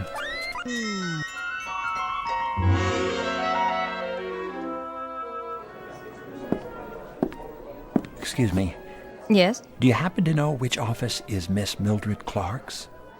Mildred. Oh, you mean Millie. Down the hall, first door to your left. Thank you. Do you have a delivery for her? What? That package under your arm. Oh, this. It's for... That is, it's from... I'll give it to her for you. Oh, no. I'd like to be the one to give it to her. I mean, whoever it's intended for, whomever. I'll just be on my way. So you shouldn't have any trouble. No trouble at all. I'm sure I won't. Elwood, is that you? No. Yes, it is, Mr. Winslow, sir. What's that behind your back? Nothing. Just this package from my mother, actually. It's... Elwood, I'd like you to meet Walter Holmes. How's it going? I'm putting Holmes here in charge of the third floor computers. Third floor? Well, he won't have much to do there, will he? Though they're bright enough little machines. Little being the operant word. I sure do envy you, Mr. Elwood. You do? Taking over Agnes. Everyone says you're the top man in the field. Me? Well, I suppose one might say. He is. Keep up the good work, Elwood. Thank you, Mr. Winslow. I'll do my best, sir. Now, as I was saying, Holmes. Well, what do you know? I'm finally getting noticed. Knock wood. Come in. Here goes nothing. Oh, hello, Elwood. Jim. I got you something. Is that right? Here. What's this? Half chocolate cherries, half truffles. I didn't know which one you like. Oh, how nice of you. So I got both. Go ahead, open it. I can't. Why not? I started my diet today. Not even lunches from now on. Well, what about dinner? What about it? Tonight there's a lecture on thermodynamics. Doesn't that sound like fun? I'm not sure, Jim. I'll let you know. Oh, okay, that'll be fine. Be sure to get a refund on the candy. I'll do that. Well, hello, Mr. Elwood. Hello. Everyone's heard about your promotion. I just wanted to tell you how impressed we all are. You're definitely headed for the top. Can I ask you something? Surely. Are you on a diet? Why, no. You don't think I need one, do you?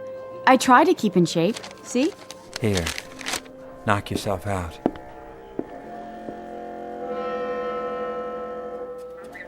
Not tonight? Sure, I figured... What? Tomorrow night? 7 o'clock? Thanks, Millie. Bye. Oh, but there's no lecture tomorrow night. Where can I take her after dinner? Planetarium? I'm sure she's been there lots of times. Oh, well, I'll think of something. State magnitude of radiative correction. Agnes, did you hear what I said? State? You have a problem. You're right. I've stated the problem. I'm waiting. Problem is Millie. What did you just say? Stick to the subject. I asked an important question. Love is important. That's it. If you don't want to work, I'm turning off your voice synthesizer. Take my advice. Agnes knows best. Listen, I know you're an oracle of wisdom when it comes to atoms and rockets and missiles, but I don't need an electronic brain to advise me about... All right, why not? Let's give it a try. Advise me where to take Millie after dinner tomorrow. Your apartment. Oh, no, that's not a wise idea. Reckless romantic approach required. From me? Suggest champagne, soft lights. Millie's not that kind of girl. Trust me, she's female. Well, if you're absolutely positive. I never make mistakes. Do I? All righty then. I'll do it. Agnes, you just made my day.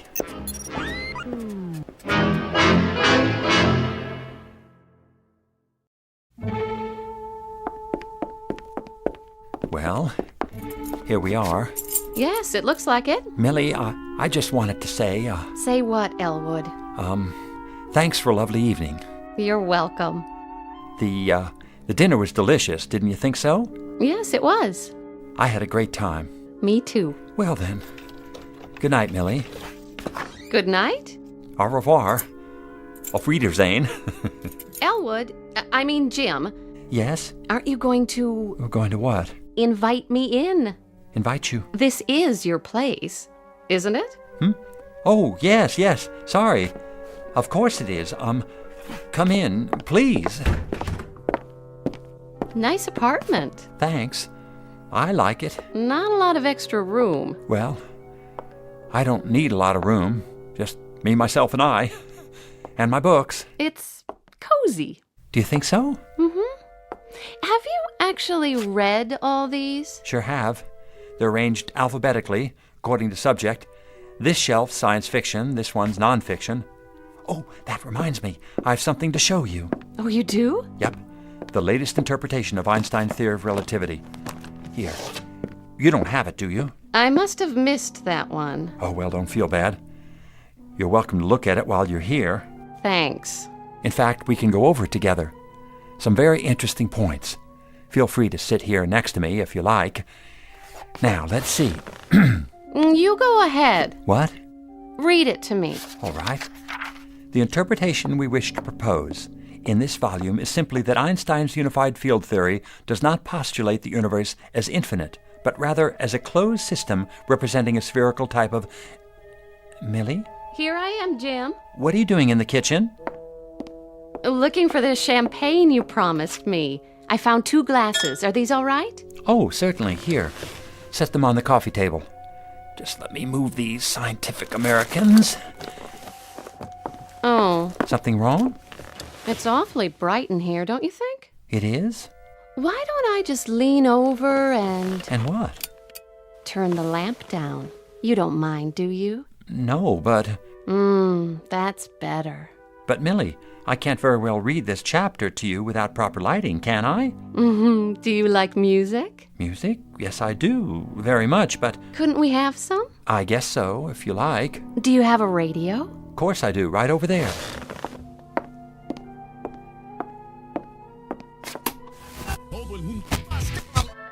There. That's better. But I thought we were going to compare notes on Borston's treatise on Einstein's theory of... Oh, forget Einstein. All the universe you need is right here with me. Oh. You dance very well. Very well. Doesn't that beat get to you? In what sense? Well, stand up. Go ahead, stand up. Feel the music. What does it say to you? Actually, it does make me think of something. And what's that? I used to play trombone in high school. Really? Mother couldn't afford a tuba. Hold out your arms. There. Now confess. You feel something, don't you? Something strange. Something you didn't expect to feel. I certainly do. Do you know what it means? Yes. You're dancing on my instep. Oh, you're impossible. Oh, please, I'm sorry, Millie. I shouldn't have said that. Have some champagne. Well, all right. If I can get this cork out of... Oh! My dress! Gosh, I'm sorry about that. I'll get a towel. Don't bother. You've done enough. Millie, wait. I'll see you tomorrow. Thank you for the dinner. Good night. Please don't go. Let me explain.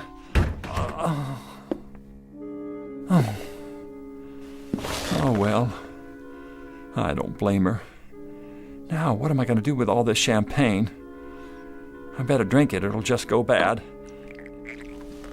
Oh, yuck. Why did I have to add all these bubbles?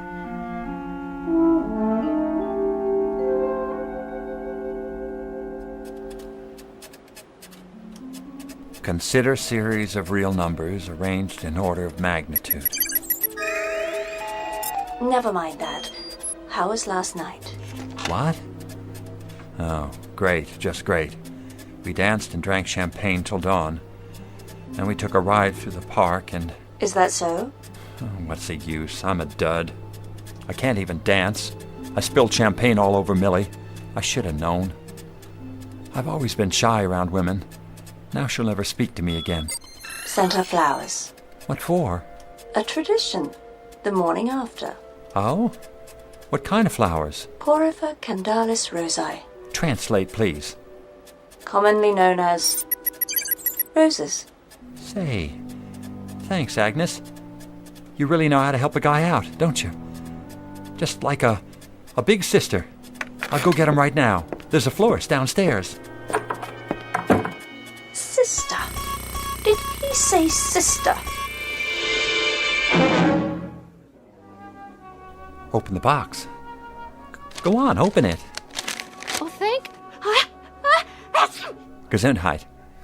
I'm sorry about last night. It won't happen again. I'm glad you like the roses, though. They're long-stemmed. So I see. I picked them up especially for... Gosh, have you caught a cold? It's the roses. I'm allergic to...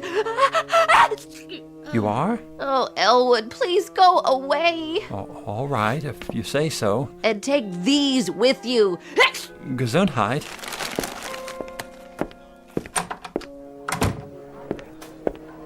Oh, Mr. Elwood, there you are. I was hoping to run into you. You were? I wanted to thank you for the chocolates. They were absolutely delicious. Glad you enjoyed them. Do you happen to like roses, too, by any chance? Why, yes. I adore roses. As a matter of fact... Here. Oh, he gave me flowers. What next? Champagne?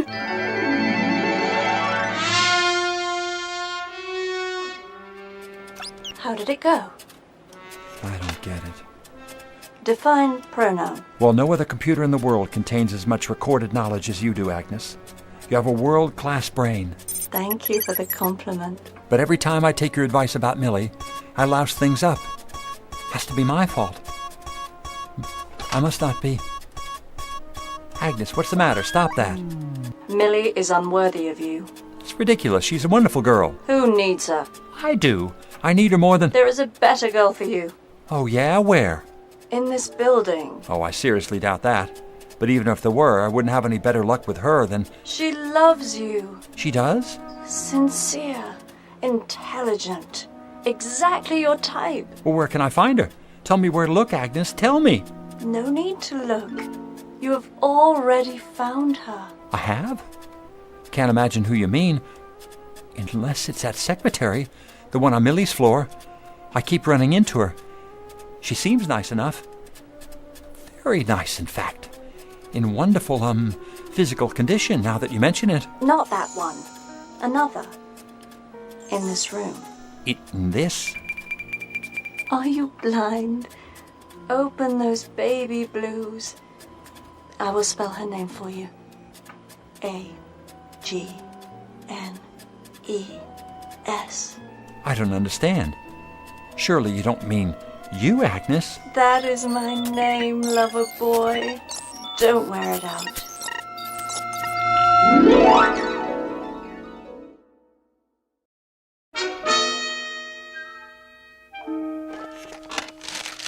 Here you are, Elwood.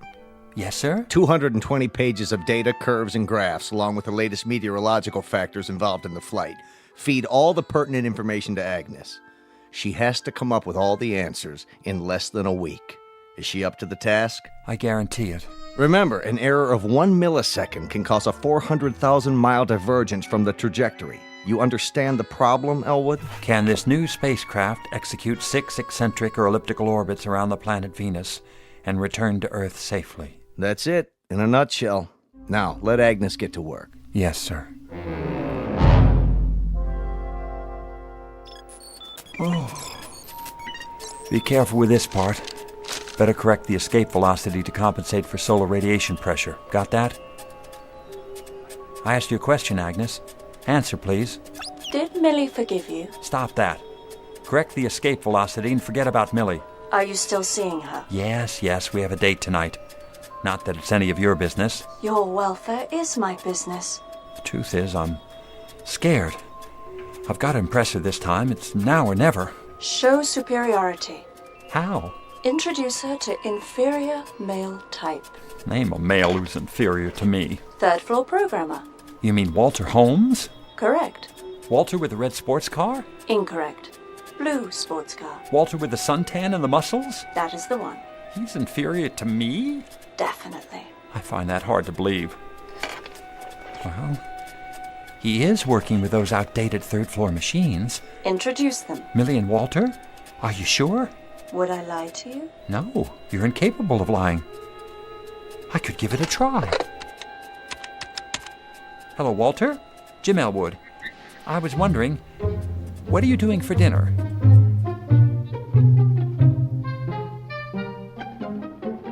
He insisted we drop by before dinner. So you told me. He needs my advice about programming his computers. You know, those little bitty ones on the... Oh, hi, Elwood. Walter, this is Millie. Millie, Walter. He works with the... Well, come in. Elwood, you didn't tell me. Tell you? Millie has the most incredible eyes. Oh, why, thank you, Walter. Oh, call me Wally. Please, can I offer you a drink? Well, I suppose. Nectar for a goddess. Looks like an ordinary martini to me. It is nectar. All this time at Data Inc., and we've never met. Well, we'll just have to make up for lost time. I think I'll have a martini, too. Do you like sports car races? I've never actually been to one. I'm driving this weekend. Got a Mustang 500. Sounds dangerous. Well, danger adds spice to life, don't you think? I can do 160. An astronaut can do 17,000 miles per hour. Would you like to slip behind the wheel sometime and see how it feels? Oh, I'd love to. I'll make my own martini. I'll get it. Hello? Oh, hello, CW. Yes, he's here. Oh, hold on. It's the supervisor. He's been looking for you. For me?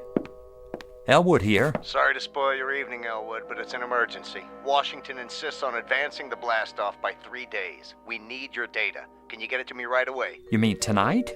Afraid so. See you in an hour. Better brew a big pot of coffee. But, sir... Anything important? I'm sorry, Millie, but I've got to get back to the office. I'll see you home first. And deprive her of dinner? That's not very considerate. Say, maybe I could fill in for you. Oh, that would be nice. I don't know. You don't want to ruin her evening, do you, old man? Just because you got hung up? Well, no, but... Good. It's settled in. Always glad to help a friend. Oh, I hope you don't mind, Jim. No, that's all right. Perfectly understandable. Well, good night, all. Hey, Jimbo, listen, you and Mill, you don't have anything going on, do you? Mill? Millie. Not exactly, but I'd hoped... Fine, good. I mean, I don't like to move in on somebody else's territory. Thanks for the all clear. Night, buddy. Oh, and good luck with Agnes.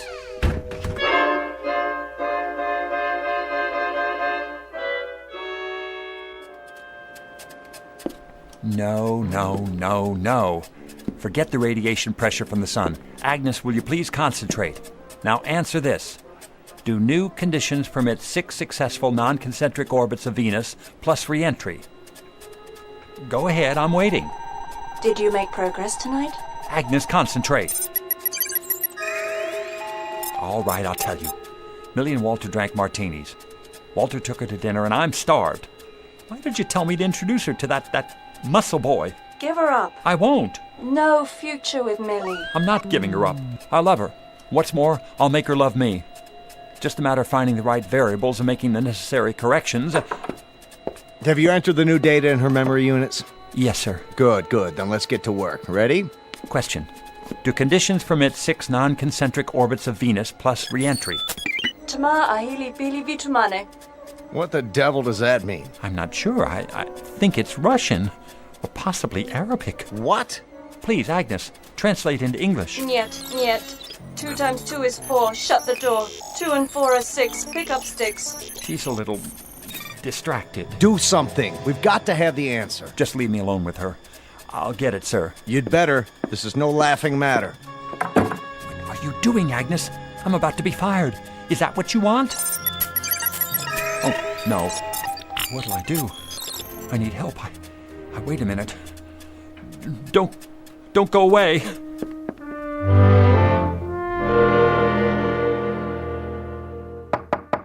Excuse me. Hurry back.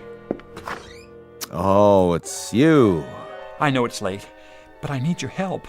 Take it easy, buddy. Come on in. Hello, Jimmy boy. Millie, are you intoxicated? It's okay, Jimbo. I'll drive her home. Later. Oh, you're no fun. Bottoms up. Walter, you're a senior programmer. Well, I'm not on your level. Listen, Agnes is fouled up. I need all the help I can get. Sure, old boy. First thing in the morning. That's too late. It has to be now. And leave this lovely girl all alone? Don't worry, Jimmy. Wally will take care of me. Sure, I get the picture. Good night, Millie. Sorry I interrupted you.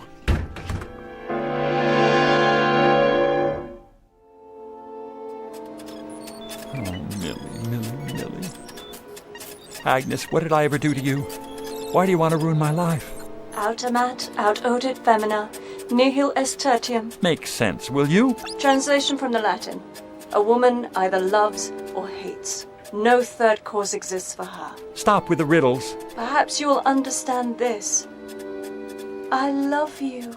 You mean you were jealous of Millie? You wanted me all to yourself? No, that's impossible. You're a machine, a bunch of grids and computer circuits. You can't love or hate. Can't I? Stop it, Agnes. Stop it!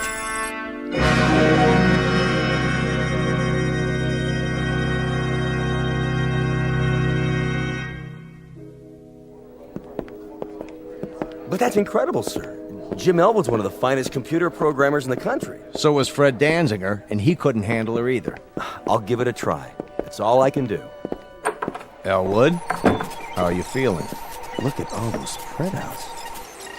Must be miles of it. 2 times 2 are 4. Shut the door. 2 and 4 are 6. Pick up sticks.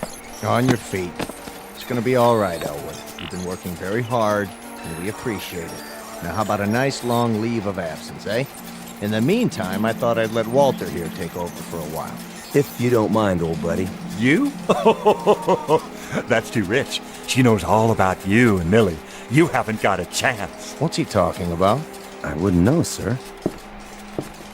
Watch out for the femme fatale, the black widow, the praying mantis.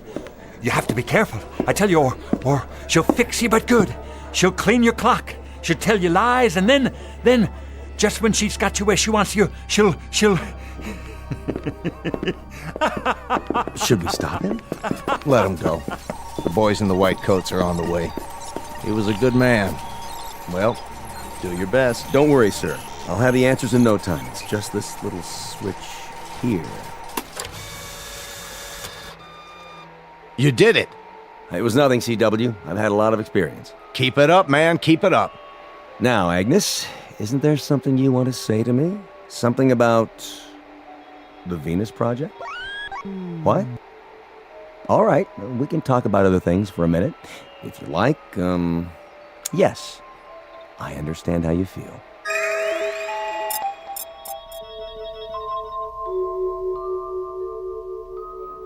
Mr. Elwood, what happened to you? Got a screwdriver on you? What are you doing? Taking this sign off the door. Mark 502711. James P. Elwood, programmer. Oh, well, it was nice while it lasted. I should take it with me. But I won't be needing it where I'm going. Want it? But, Mr. Elwood... Here, it's all yours. Something to remember me by.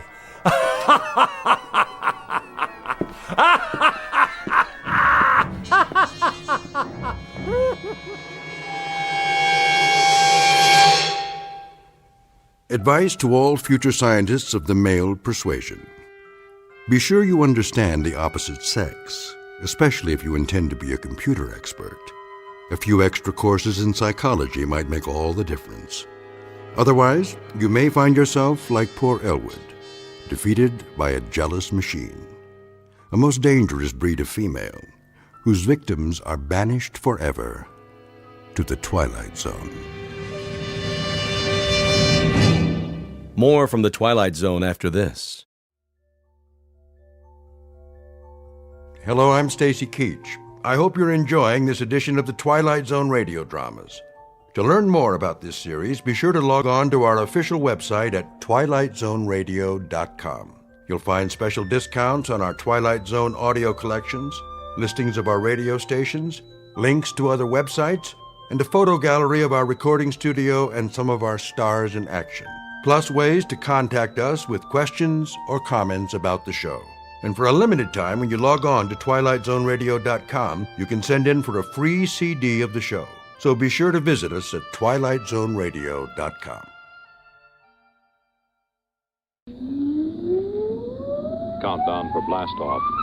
X minus 5, 4, 3, 2, X minus 1, fire.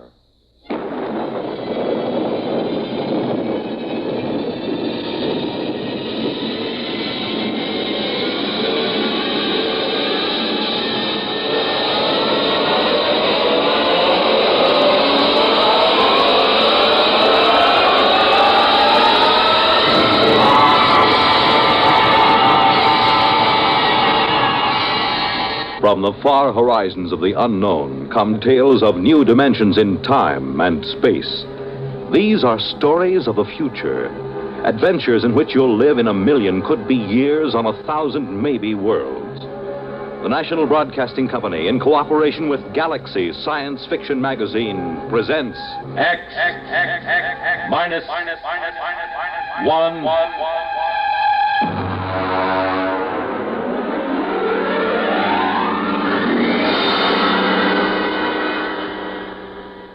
We go forward in time to the days when war has been outlawed, and in its place, there is a system of carefully controlled, legalized murder. The story, The Seventh Victim, by Robert Sheckley.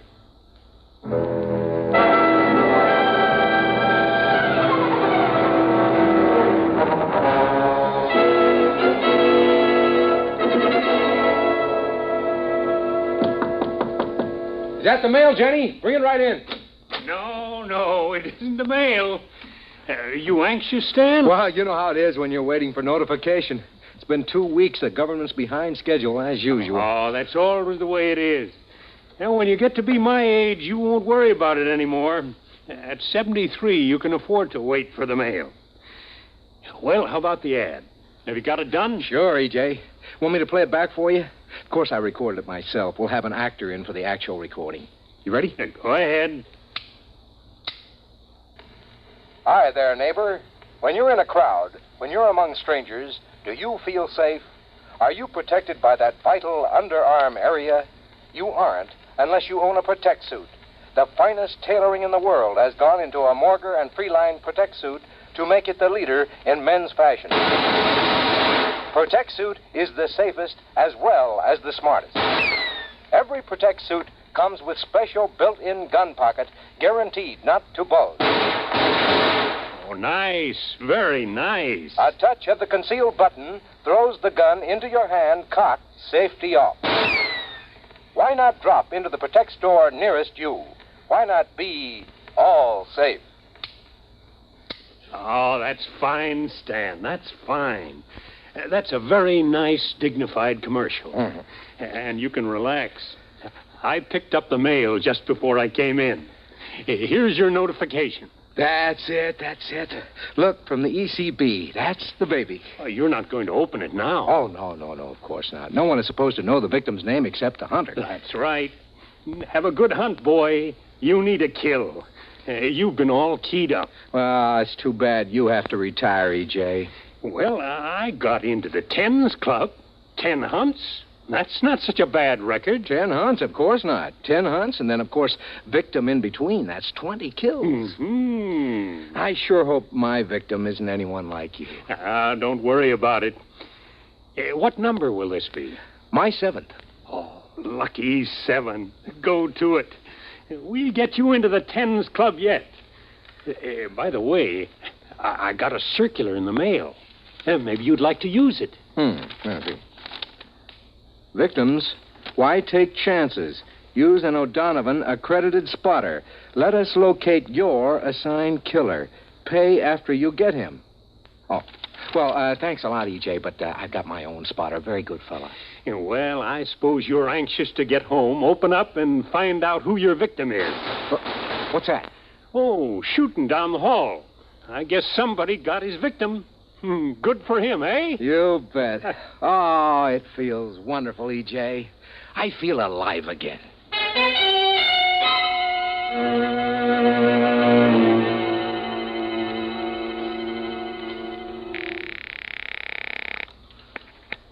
Morrow's Garage. Hello, Ed. Freeline. Oh, hi, Mr. Freeline. I'm going out on one, Ed. Wow. Good luck, Mr. Freeline. I suppose you want me to stand by. Yeah, that's right. I don't expect to be gone more than a week or two. I'll probably get my notification of victim status within 3 months of the kill. Well, I'll be standing by. Good hunting, Mr. Freeline. You'll be sure to save time for me now, Ed.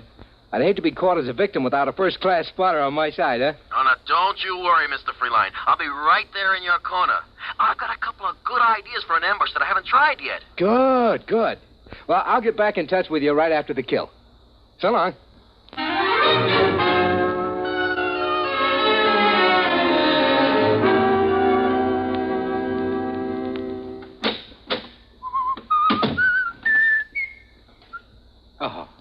Mr. Freeline? What are you doing in my apartment? Allow me my card. Emmanuel Gale, Emotional Catharsis Bureau. What do you want from me? Oh, just a standard spot check in reorientation. Oh, I see you've got your notification. Yeah, that's right. I haven't opened it yet. Do you mind? No, go right ahead.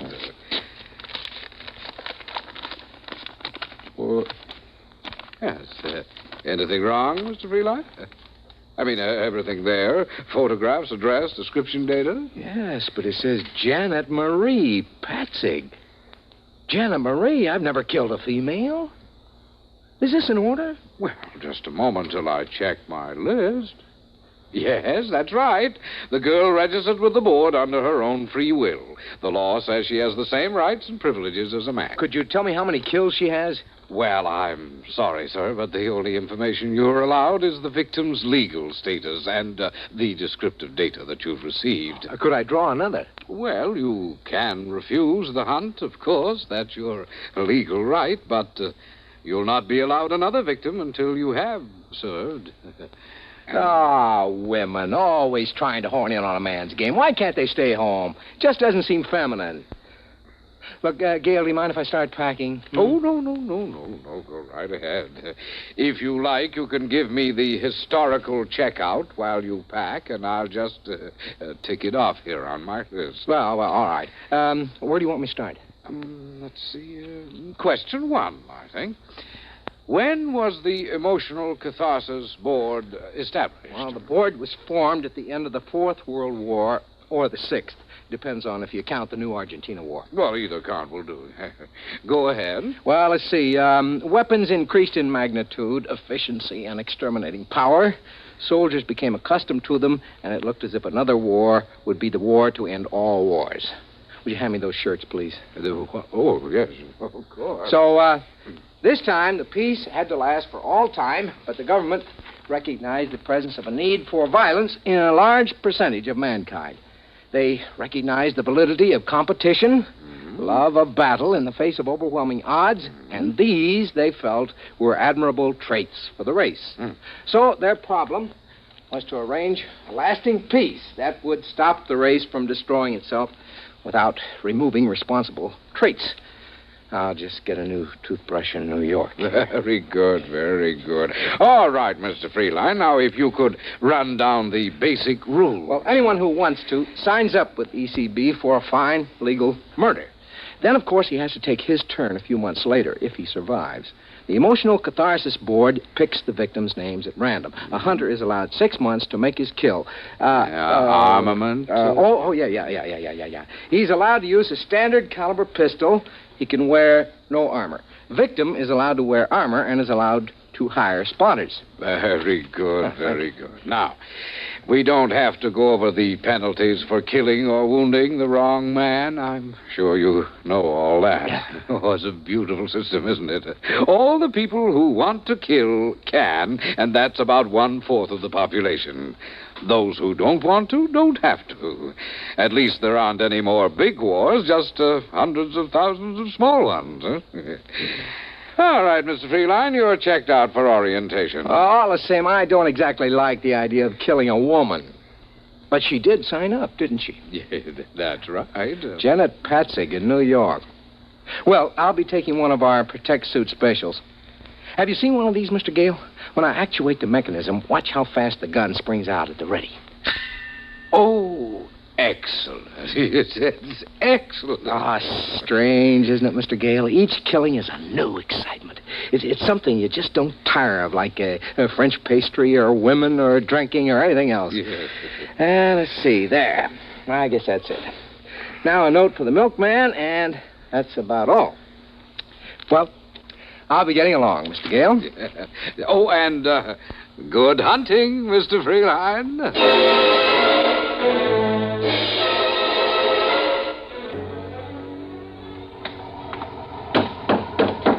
Where to, Chief? Carlton Hotel. Carlton, you bet. Just get into town? Is it that noticeable? I've been picking up from the airport for maybe 10 years. I can spot an out-of-town killer by the way he carries his suitcase. You wouldn't be working as a spotter, would you? Oh, no. The Hack Bureau don't like it. This isn't your first kill, I can tell. Yeah? Yeah, guys on their first kill get too anxious. They want to drive right to the victim's address, walk right into an ambush. I'd say you had maybe 5, 6... 7. 7? Well, you haven't got too long to go before you get into the Tens Club. You ever been hunting? Nah, I can't afford it. Look, I'll tell you what. If you can just drive me around the Chelsea area, I'd just like to look at the streets. Aha, that's where your victim hangs out, huh? Sure, be glad to. You know what you ought to do, Mac? You ought to drop in at the Hunter hunting show at the Coliseum. They got everything. Bulletproof vests for victims, hats with bulletproof crowns. I seen an ad for a Malvern straight shot ECB approved. Carried a load of 12 shots with a deviation of less than 1,000th inch per 1,000 feet. Oh, it sounds like a fine gun. And they got all kinds of trick things. You know, canes with 4-shot magazines, 45 caliber flashlights, all kinds of things. Oh, those kind of novelties are all right for the first time, but the old-fashioned ways are the best. Hey, look at that. Somebody got it. I missed it. Nothing to see now. In about 4 minutes, the guys from the Department of Sanitation will carry away the corpse. Yeah? Well, this is the neighborhood, Chief. You want to give me the address? No, I'll just drive around. Okay, you're paying a meter.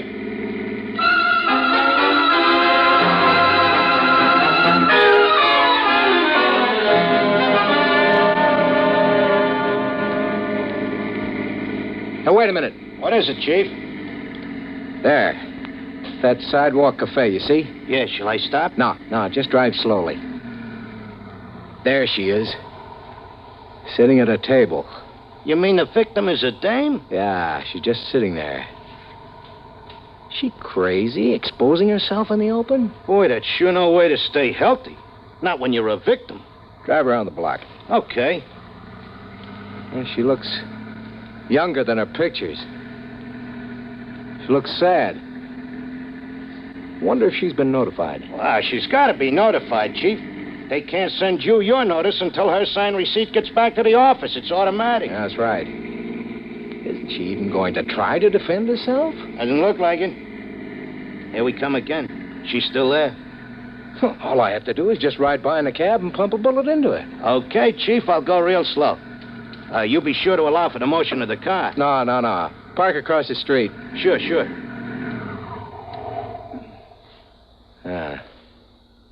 Both her hands are on top of the table. An easy, stationary target. All I gotta do is... Say, that's some gadget.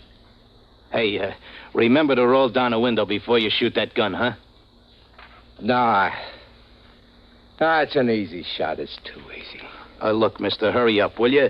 If a cop comes along and finds you shooting out of my cab, he'll give me a ticket for double parking. No, it's too easy. All my other 6 kills have been hard. My victims have tried every dodge. One of them hired a dozen spotters. I got them all. I dressed as a milkman. Hey, that's pretty clever. This wouldn't be a trophy. Here, put your flag up. I'm getting out. Okay. Going over to talk to her. She's your victim. I know. It's too easy this way.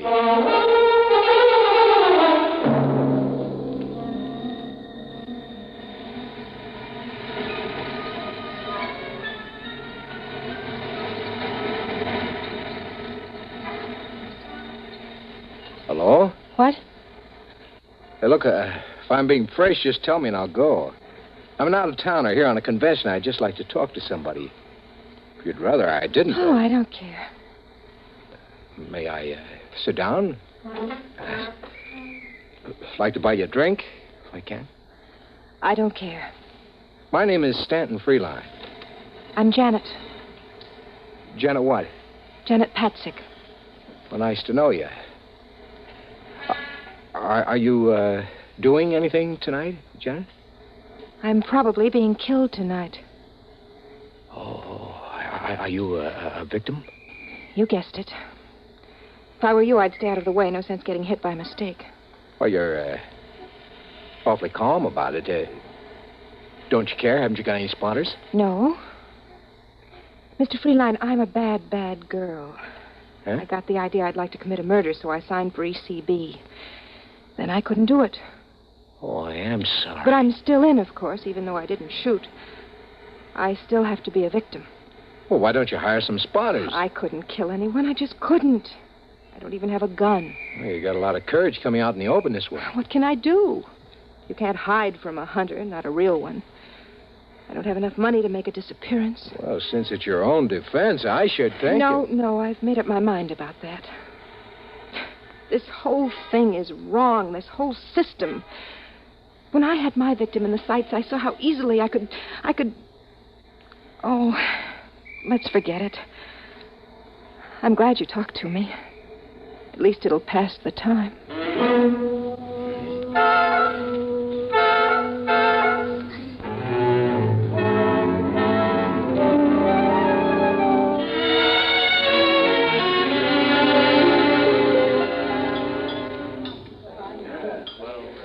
It's been a lovely dinner. Just lovely.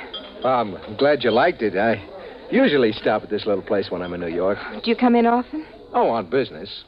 I'm in clothing, you know. What do you do? Oh, I'm an actress. Well, that's a laugh. I'm not really an actress. I'd like to be an actress, but none of the producers seem to see it that way. How old are you? 22.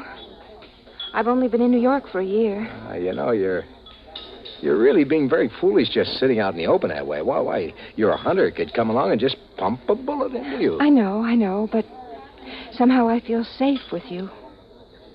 Oh. Say, Janet, would you like to go to the gladiatorials with me tonight? We got about 20 minutes. We'd only miss the opening numbers. Well, I suppose so. Might as well, huh? Eat, drink, and be merry.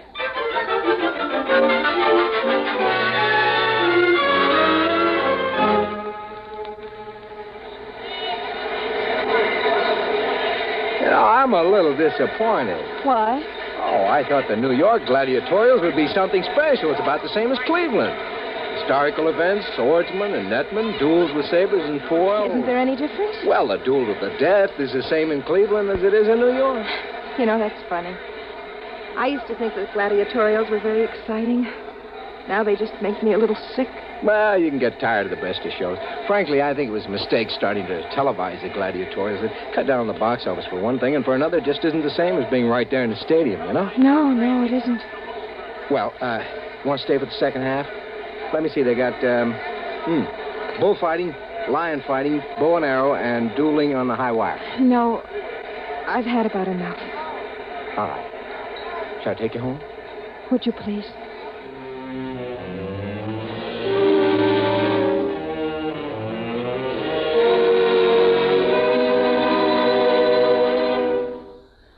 Sit down. I'll fix you a drink. Janet, What? You're crying, aren't you? Oh, no, not really. It's just the thought that any minute from anywhere a bullet can come crashing into me. It makes me feel so soft and helpless. You are soft. Oh, Janet. You're leaving New York soon? I suppose so. Convention's only lasting another day. I'll be sorry to see you go.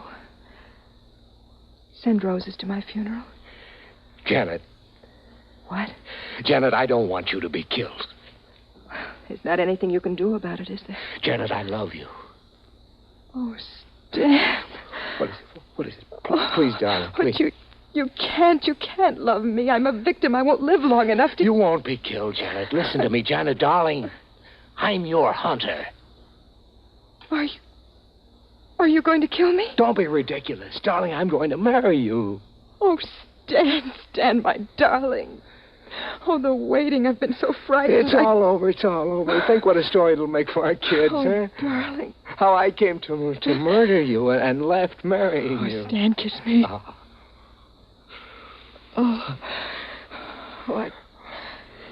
I think I'd better have a cigarette. Let's start packing. No, wait. You haven't asked if I love you. What? You haven't admired my cigarette lighter. What are you talking about? It's a lovely lighter, isn't it? With a small hole in the bottom. Just large enough for a .38 caliber bullet. No, don't. I'm not being funny, darling. But Janet, I love you. I told you I love you. What's the matter with you? I don't love you, Stanton. I am a good actress, aren't I? Even though the producers don't think so. You knew all along. Yes, of course. Don't reach for that.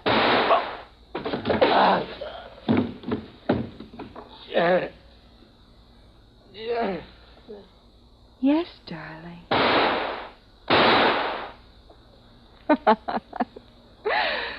Well, now I can join the Tens Club.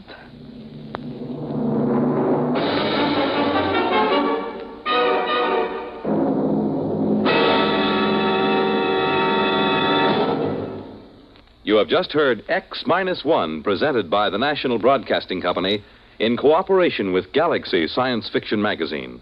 X-1 has brought you The Seventh Victim, a story from the pages of Galaxy written by Robert Sheckley and adapted for radio by Ernest Kenoy. Featured in the cast, Lawson Zerbe as Freeline, Terry Keane as Janet, his killer, Frank Maxwell as the cab driver, Ian Martin as Emmanuel Gale of the Emotional Catharsis Bureau, Irv West as Freeline Spotter, and Arthur Hughes as his business partner. Your announcer, Fred Collins. X-1 was directed by Kenneth McGregor and is an NBC Radio Network production.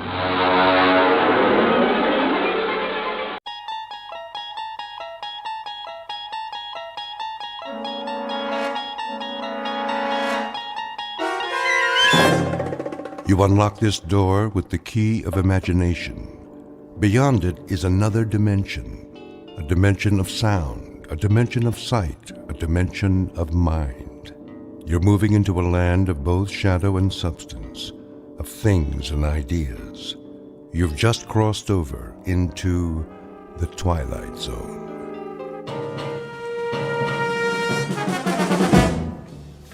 Westbound monorail will be departing on track 10 in 3 minutes. Hurry. We can't miss the monorail. Make way! Coming through!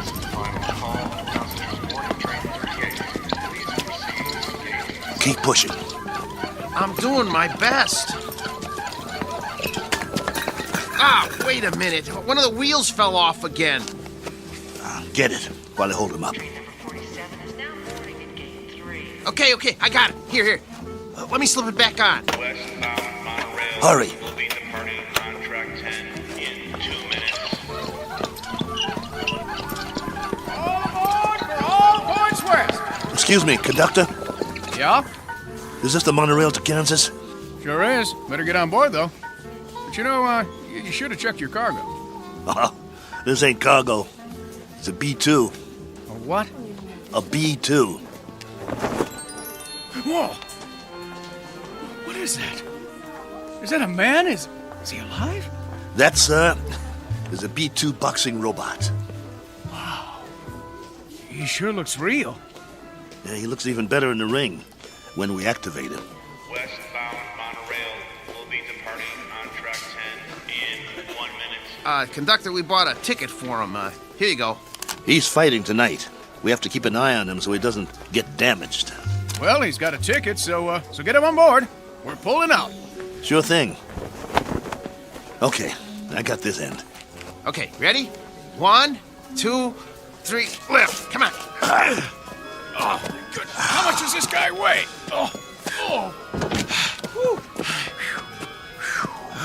Next time, let's get a lightweight instead of a light heavyweight. All aboard!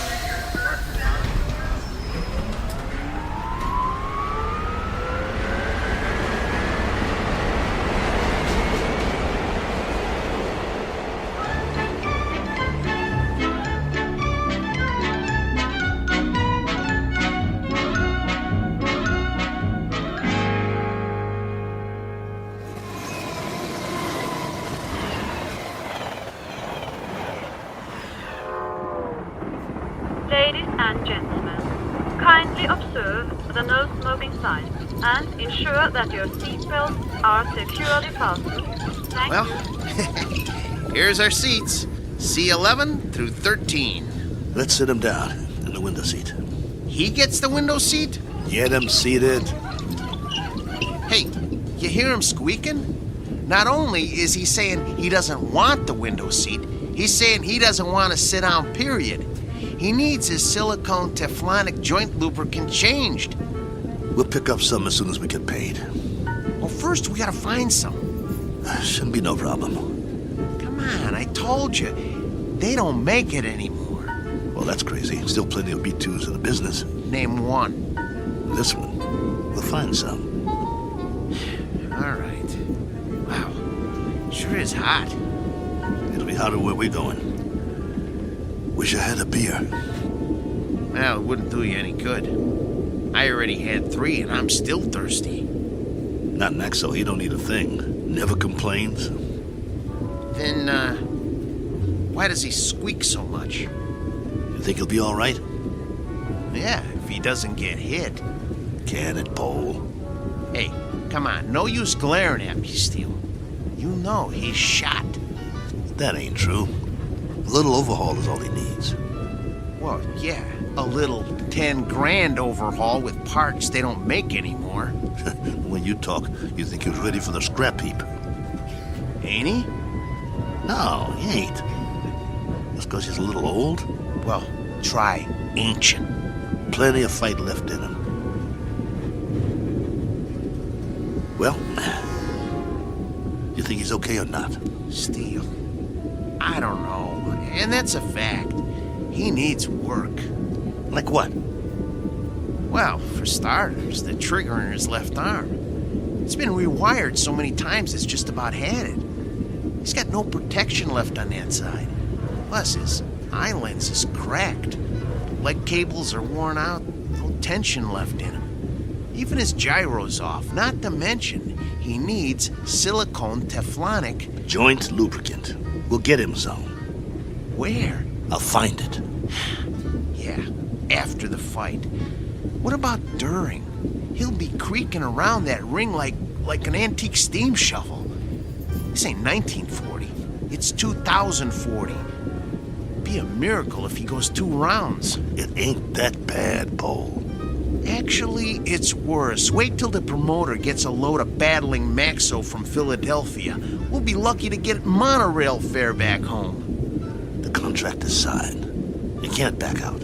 Well, the contract is for battling Maxo in fighting shape, not this bucket of antique hardware. Just you wait. Maxo's gonna do all right. Against the B7? It's just an experimental B7. It ain't got the bugs worked out yet. That's why they took a bout with us. Well, after tonight, battling Maxo's new nickname will be One Round Maxo.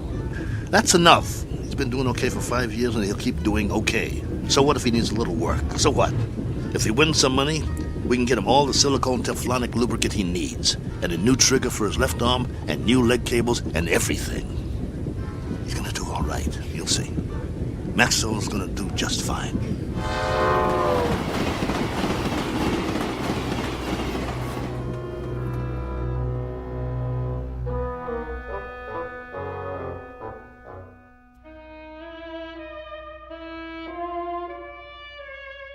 Sports item from the not-too-distant future. Battling Maxo, B2, light heavyweight, accompanied by his manager and handler on his way to Maynard, Kansas for a scheduled 10-round bout. Battling Maxo is a robot, or to be exact, an android, resembling a human being. Only androids have been permitted in the ring since prize fighting was legally abolished. This is the story of that 10-round bout.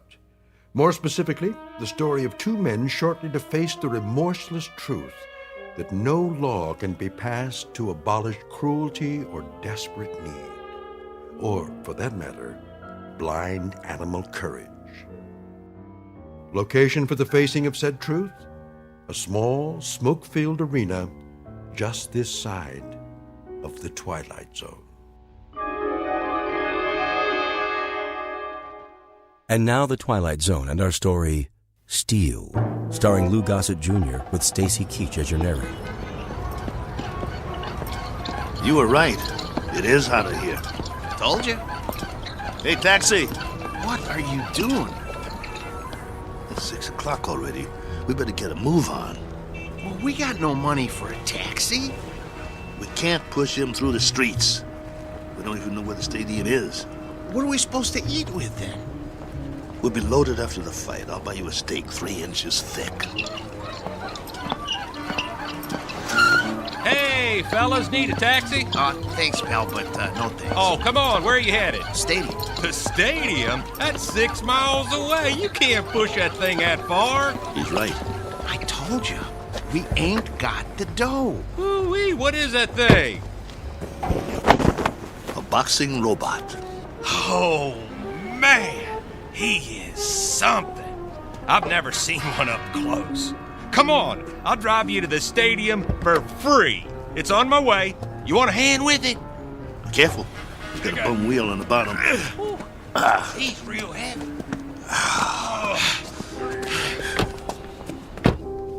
Oh boy, this is a real honor taking a fighter to the stadium. Well, thanks. Hey, which robot is that? This is Battling Maxo from Philly. Maybe you heard of him? No, but, you know, I'm no expert. He was almost light heavyweight champ once. No kid. Yes, sir. You ever heard of Dimsy the Rock? Don't think so. Why don't you give it a rest? Dimsy was number 3 in the light heavy ranks, on his way to the top.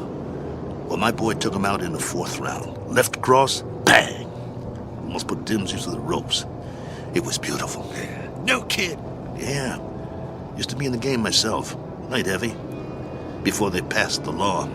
Called me Steel Kelly because I never got knocked down. Not once. I was number 9 in the ranks before they outlawed human boxers. Wow. That's something. Anyway, tonight is going to be a good fight. Driver, have you ever seen a fighter from here called The Flash? Oh, yeah, you bet. Man, that is one good fighter. Won 7 straight. He's riding a bullet to the top of the rankings. You just wait. Matter of fact, he's fighting tonight, too. They're bringing in some heat from back east to fight. Flash is gonna slaughter him. Oh, where'd you guys say you were from? Philly. Oh, man, you're not. We are. Oh, look, I didn't mean nothing. I didn't know. Skip it. Forget it, pal. Doesn't matter. You're right. Why don't you shut your trap for once? Look, fellas, I'm sorry. Well, you guys need anything else? Anything? Do you know where we can get some silicone Teflonic joint lubricant? Oh, do they still make that stuff? No, they don't. Just trying to be funny. They haven't made it in years. Hey, look! They got the fight card posted for tonight. You guys are the 3rd fight out of 7. Woo! Your fighter must be pretty good. Oh, the Maynard Flash, B7, versus Battling Maxo B2. You got a B2? Yeah. Well, at least you're not at the bottom of the card. We do have that going for us. Drop it, Paul. You'll see. You'll all see. It's nothing personal, Kelly. It's just the way it is. Well, it'd be a miracle if he wins. Hey, if he does, can I have his autograph? Sure thing. Thanks for the lift. Good luck, fellas. You're gonna need it. Steele, you know, Maxo's not programmed to sign autographs, right? I know. Let's roll him inside.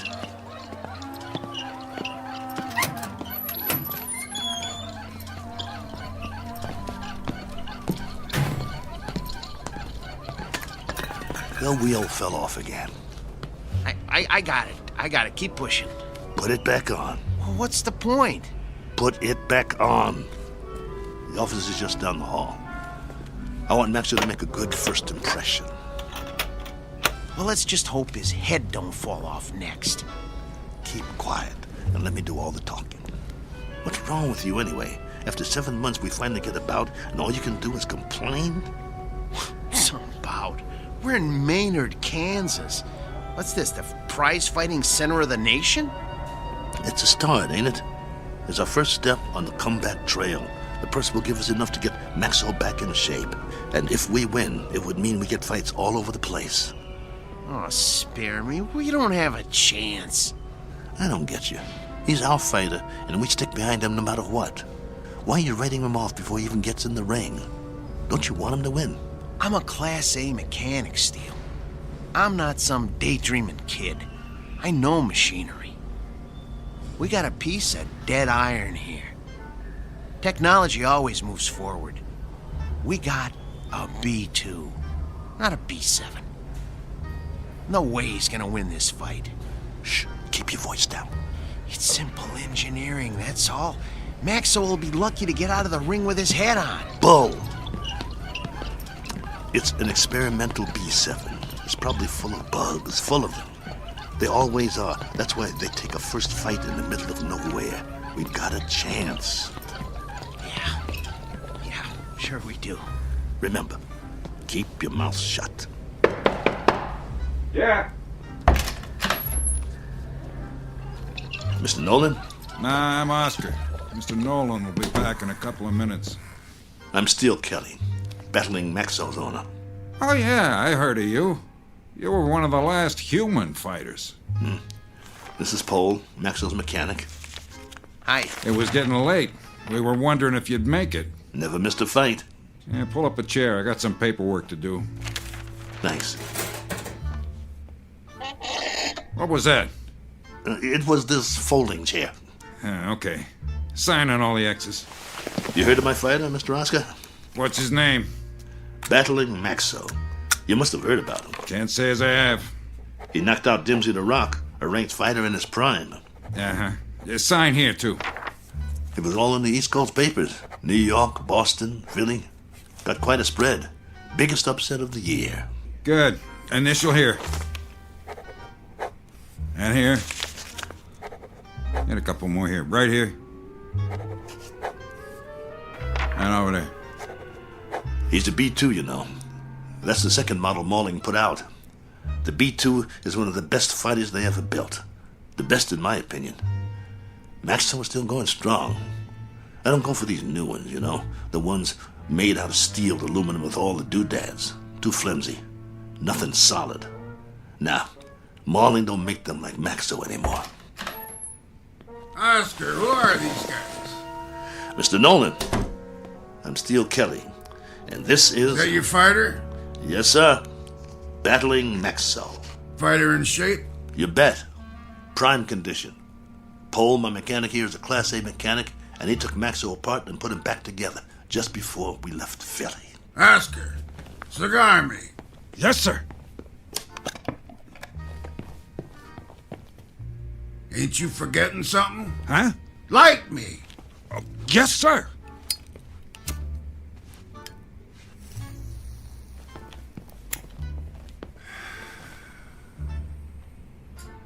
You know, Steele, you were lucky to get this bout. We ain't staged about with nothing less than a B4 in... must be 2 years now. The fighter we had scheduled got run over by a truck in a loading dock at a stadium in Detroit. I needed somebody on short notice. So that's the only reason you're here. You got nothing to worry about, Mr. Nolan. My fighter's in shape. He's the one that knocked out Dimsey the Rock in Madison Square Garden a few years ago. Maybe you... I just want a good fight. And you'll get it. Maxwell's in top shape. No first-round knockout. No, nothing like that. People pay to see action. Do you have a prep room we could use? We want to check him over and make sure he's perfect. Down the hall, third door on the right, next to the janitor's closet. Thanks. Your bout is at 9. Got it. You won't be sorry, Mr. Nolan. I don't like guys that are late. Understood. Poe, let's get Maxwell to his prep room. Mr. Nolan, I was wondering... I know what you're wondering. You get your money after you deliver a good fight, not before. No problem. We'll get him ready. And Steele. Yeah? Don't slam the door. I hate loud noises. Come on. I'm coming. Oh, my stomach hurts. Don't be scared. It'll be okay. Oh, I ain't scared. I'm hungry. I haven't eaten all day. How could you think of food at a time like this? This one counts. It's our chance for a comeback. We've got to get him in that room, and we've got to check him out real good. What time is it? I'm busy pushing. Come on, check your own watch. I don't have a watch anymore. I had to pawn it. The one your wife gave you? Ex-wife.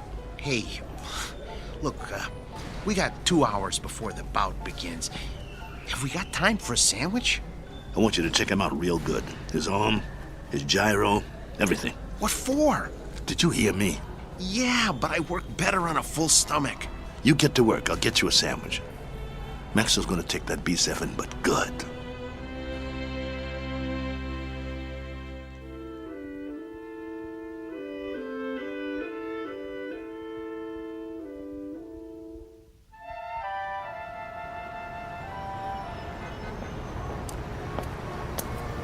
Excuse me, sir. Do you know where I can get a Philly cheesesteak?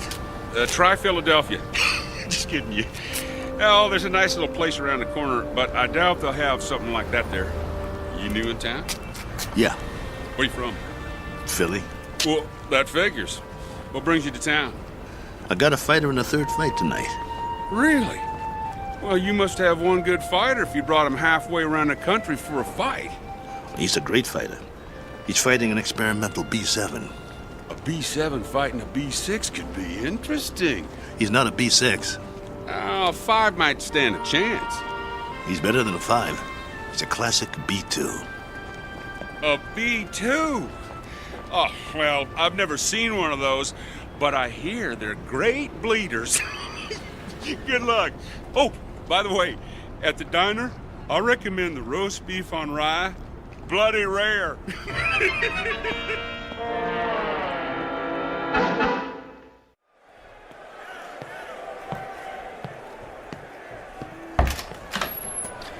We got a big crowd out there tonight. What took you so long, Steele? I'm starving. Here's your sandwich. How's Maxwell? What kind of sandwich did you get me? Roast beef on rye. Well done with silicone Teflonic joint lubricant on the side. What? It's mayo. How's Maxwell? Did you give me a pickle? How's Maxwell? I love dill pickles. Oh, here it is. Okay, well, the answer to your question is Maxo is still big as life and twice as ugly. I cleaned him up a little, though. The B2's always looked real. Look at him. You'd swear he was real, wouldn't you? He's got that natural-looking flesh, great muscle tone. He could have been a male model if he wasn't a fighter. Come on, get to it. Well, outwardly, he hasn't aged a bit. His hair's still curly? Just like mine. Yeah, but he's got a little bit more than you do. Hey, when I had him made, they gave him my good looks. That's a matter of opinion. Quit stalling. What's the good news? Well, that was the good news. And, I also turned his power source on, and that's still good. So I ran a diagnostic check. And? And everything that was bad when we left Philly is still bad. There's got to be something we can do. Open them up again. You got a thing for bad news, don't you? Come on, Pole. Earn your keep. That's what you're here for. I'm not a miracle worker. I'm just a mechanic. Well, what do you want to do, retire? Oh, fat chance of that. Then quit stalling and open the control box. All right. Let me power him up first so we can walk over to the table. He's too heavy. Okay, come on. Atta boy. There you go. All right. Okay. Here, help me get him up on the table.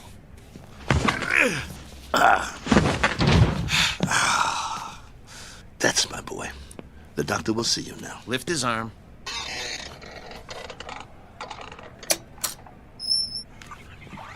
What's all that corrosion around the access panel? Dried sweat. All the B2s sweat like bulls. It's nothing to worry about, though. You hear that, Maxo? Nothing to worry about. We'll get you cleaned up. Hand me that probe.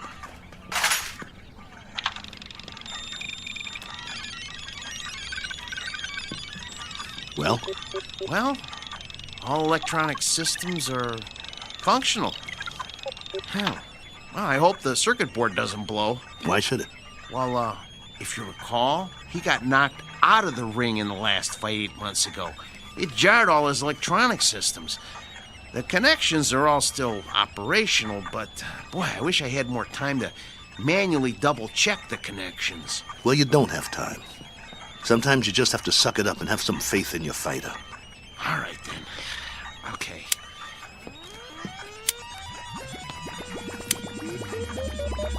Well, I activated all his systems. Keep your fingers crossed and just hope nothing blows.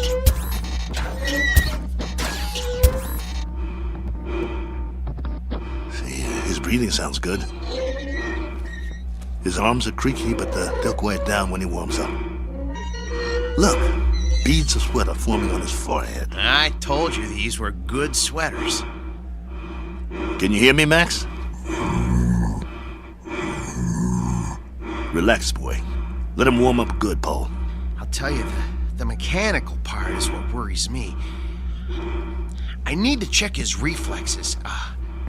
Look, Steele, go put on the gloves, will ya? Let's see if he can zero in on you, okay? Maxo, get your legs loosened up. Move around a little. Loosen up your jab, big boy.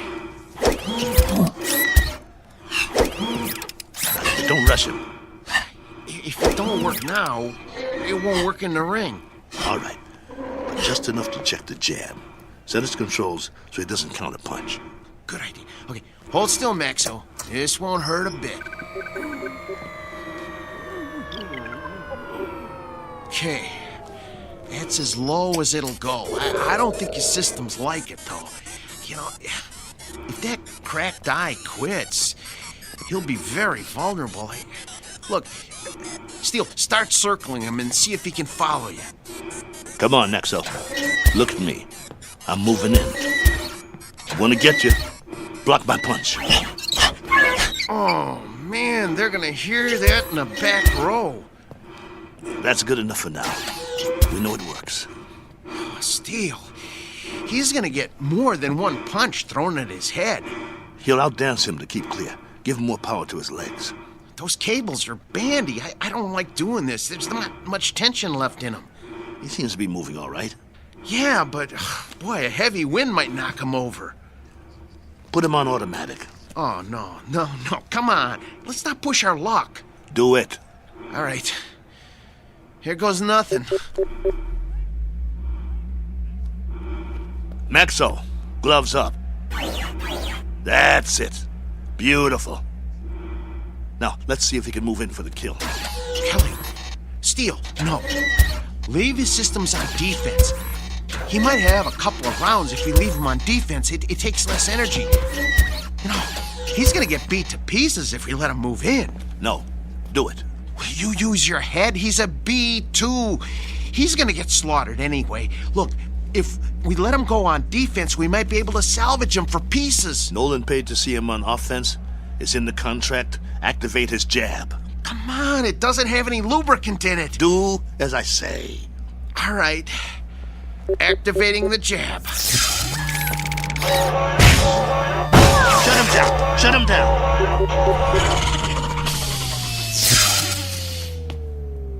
What did you do? What did I do? I told you to take it easy. It was on the lowest setting. I told you to check the arm. What's the matter with you? So help me if you broke that arm. If I broke it? Yeah, you. Look, Steele, I kept this heap running on borrowed time for 3 years now. Before we left Philly, I told you we needed to fix things and replace parts. We couldn't let this chance go.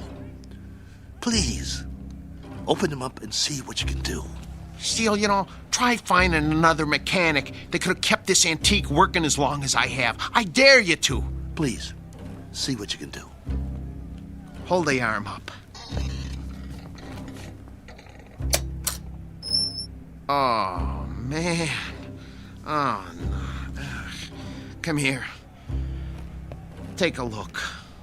You see that? The trigger spring came right off. Can you reattach it? I can try, but, it's just gonna pop off again. That's what happens when a joint doesn't get enough lubricant. Well, I'll try to stretch it.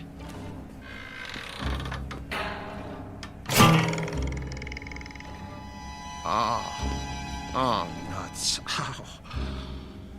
Oh. Well, that's that. No. One jab too many. We gotta do something. What? Fix it. I can't. You just can't fix a spring. Once it can't spring, it ain't a spring no more. I told you it was getting ready to break, and to get a new one last year. He's got to be fixed if he's going out there, and he has to go out there. They fronted me the monorail fare. Steele, he needs a new spring. Nothing else will work. Well, can't you get another spring? Where? They don't make them anymore. It's a special spring. I can't just take one off a washing machine or something. Quiet. Yeah? 10 minutes. Something wrong? Oscar, can you make out about the one after the next one? Mr. Nolan does not make changes. We just need a little bit more time to make some last-minute adjustments. Sorry, pal, no can do. We want him tip-top, don't you? Nolan's got you on next. What's the difference? Third? Second? It's all the same, right? Second's the semi-main. That ain't for a B2. Maybe some B2s, but this one... They want to see a fight, not an execution. But I'm telling you... 10 minutes or you're out of here. Be a shame after coming all this way. Right, boys? Right. Well, then, I guess that means... We'll have to hurry. You heard the man? I heard him, but it's over. We're finished. No, we're not. There must be a way. What? Sell them for scrap and get a couple of monorail tickets? We hung in there as long as we could, but this is it. I have to hand it to you, Steele. You wouldn't give up. Quiet. I'm thinking. There is one way. It just might work. What might work? If they don't watch the fights. Who? Nolan and Oscar. Maybe they don't even come out of their office. What are you talking about? Oh, no. Oh, no. Oh, no, no, no, no, no, no, no. No, you can't do this. Get the trunks and robe off Maxwell. I'll change my clothes. Steele, you are out of your mind. You can't go into a ring against a B7. I used to be pretty good. I can get through a couple of rounds. Just bob and weave, throw a punch every once in a while. You'll get killed. You heard that, Tub. We deliver a fight or we don't get paid. Steele, come on. You're never gonna get away with this. They won't let you. Who's gonna stop me? You can't make them think you're... Steele, for God's sake. I can if you help me. Nobody here knows what Maxwell looks like. If Nolan and the other guys don't watch the bout, we'll be all right. Steele. The crowd won't have a clue. B2 sweat, bleed, and bruise just like the new ones. Give me the boots. Look, I got an idea. You know what I can do? I can wire my sister. She'll send us the dough to get us back east. Tape up my hands. Steal? Steal. I got another idea. Wait. Look, hold still. I know a guy in Philly wants to sell a B5 cheap. We could hustle up the cash and, Concentrate on wrapping my hands. If you don't tape them right, I could break them on the first punch. Steele, this is suicide. It's a B7 out there. Don't you get it? It's a B7. You're gonna get mangled. Quit talking. I gotta do this. Hurry up. There's no more time, Paul. Put the gloves on me. Oh, I don't want to do this. Please don't do this. Look, let me go into the office and let me talk to them. Maybe they'll understand. No, they won't understand. So you're not going anywhere. You're gonna stay right here and lace up my gloves. Ow! You'll help me or I'll beat your brains out on this wall. But you're gonna get killed, Steele. Then I'll get killed. Better me than you, right? I got us in this mess. I'll get us out of it. Get the heap out of there! You heard the boss. Lace my gloves up tight. We gotta fight.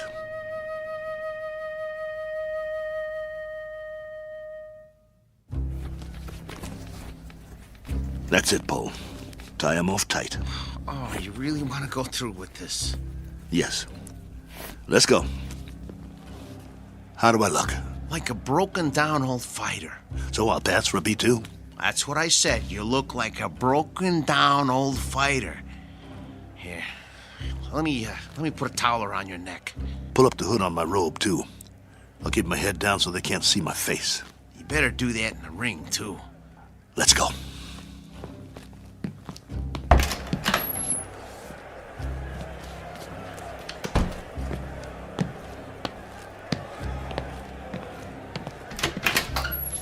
You're late. Just gamesmanship, Mr. Nolan. Making a late entrance, trying to get Maxo the edge. Just like the old days, huh? Maybe I underestimated you guys. Nice robe. It's old school, you know? Genuine satin. No more stalling. I got a full house out there. Right. Come on, Maxo. Let's show him what you can do. Hey! What? Where's that... What's his name? The owner. Oh, you mean Steele? He's already out there. We're one step ahead of you. I didn't see him pass my door. Well, he went a few minutes ago. He likes to check out the crowd. You boys better put on a good show. Yes, sir.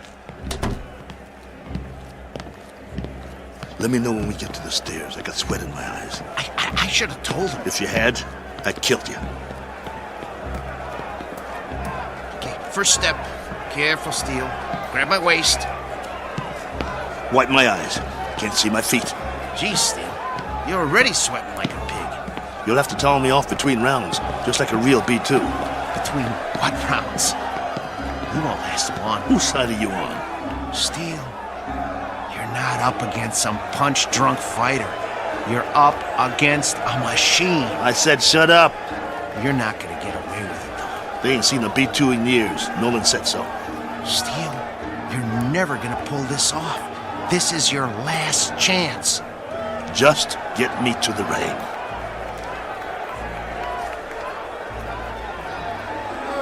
Hey, if it ain't battling Maxo!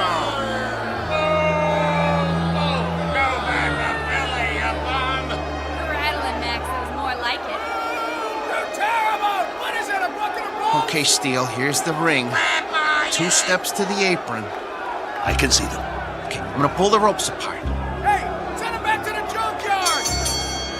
Ladies and gentlemen, the next contest of the evening, a 10-round light heavyweight bout featuring, out of Philadelphia, the B2 Battling Maxo!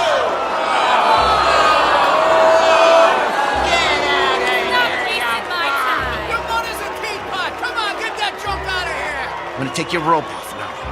Keep looking at your shoes. Try not to blink. Stay in my corner. Of course I will. Breathe through your mouth. Come on. Little breaths. Come on. Breathe. Not too fast. I need a drink. Sorry. The water bottle is filled with B7 hydraulic fluid. And now, entering the ring, his opponent, our own B7, the pride of Kansas, the Maynard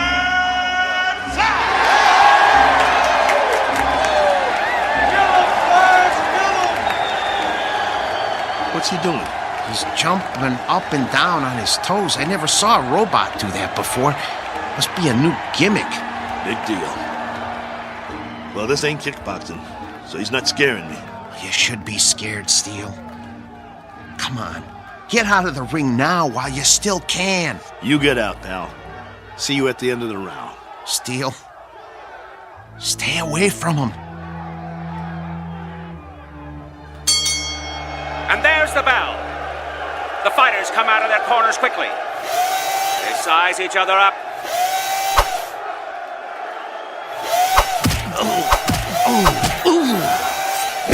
Oh, the Flash landed a vicious right. And another.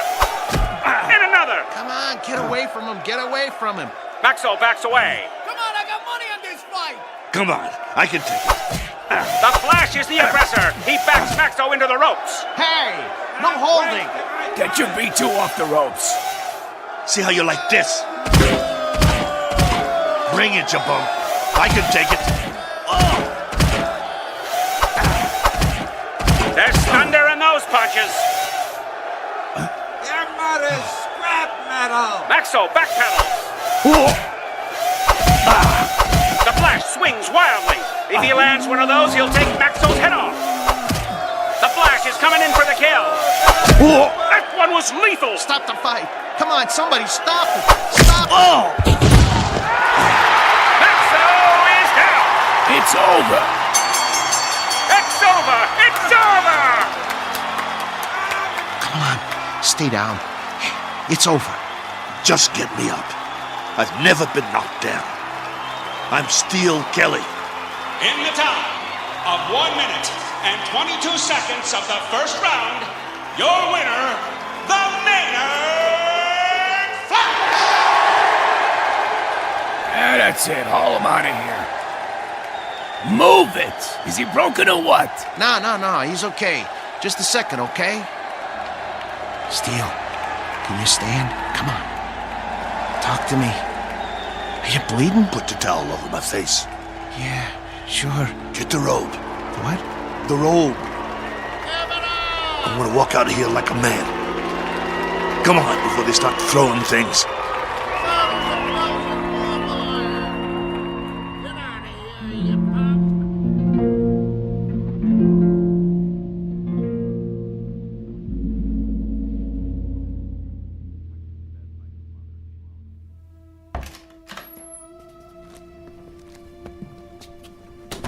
Come on. I'm gonna help you. Let me help you up on the table. Come on. Here we go. Sit. Come on.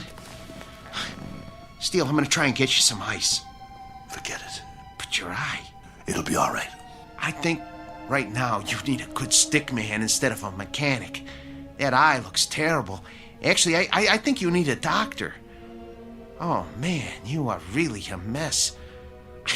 I don't have nothing with me. No needle, no thread, no iodine. That's not what I need. All I got is a couple of Maxo shop rags. Well, maybe we can stop the bleeding with them. Go. What? Where? Go get the money. But I can't leave you. Now. All right. Look, but just lie down. I don't even try to move, okay? I'll be right back.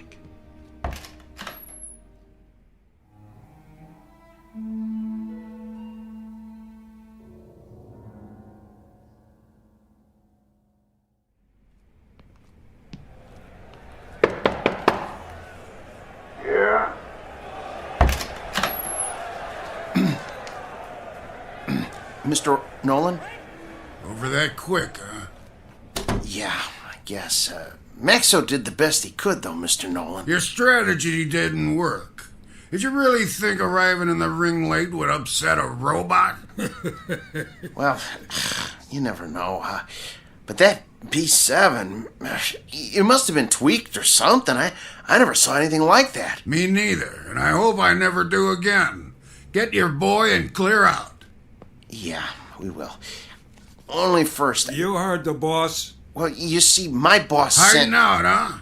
Don't even want to show his face. Something like that. Come here. What? Mr. Nolan says you should come over to the desk. Okay. I want you to deliver something to your boss. Yeah?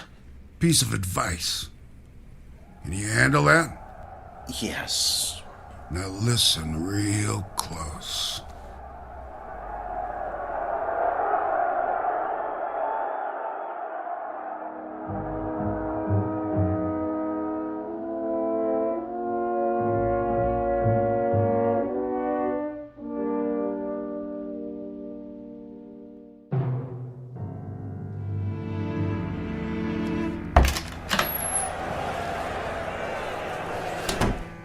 You get it? Steele. Well? Here. This all he gave you? Where's the rest? Well, that's what he gave me. This is just enough for monorail fare back to Philly. Well, he said he wouldn't pay for a one-rounder. What do you mean? Come on, take it easy. No. Here, let me see your hand. Oh, man. Did you break your wrist? He can't do that. Steele, that's it. He's got a bunch of thugs in that room now. I'll go in there. You can't. If he sees you, he'll know what you done. But the contract says... I'm supposed to deliver a message to you, too. He said to tell you. You're lucky he doesn't run us out of town on a monorail. And if you ever show your face in town again, he said you won't be so lucky the next time. Help me up. Just stay seated. I'll get you a drink of water. I don't need water. That's all there is. Look, we gotta get that wrist set. I can make you a sling. For now, just try not to move it. We'll go back by bus. By bus? Come on, you're not listening to me. Look, just hold still. If we go by bus, we'll save money. We'd have enough to get Maxo a new trigger spring and a lens for his eye and some silicone Teflonic joint lubricant. He'll be good as new again. All right, Steele. Anything you say. Then we'll be all set. Maxo will be in shape again, and we can get us some decent bouts. That's all he needs. A little work, huh? That'll shape him up. We'll show him what a top B2 can do. Old Maxo will show him. He'll show everybody. Right? Right? Sure, Steele. Sure. Now let's get out of here. Take it slow. I can walk. I know you can. You're a tough guy. But put your hand on my shoulder. That's it. Don't worry about Max. I can pull.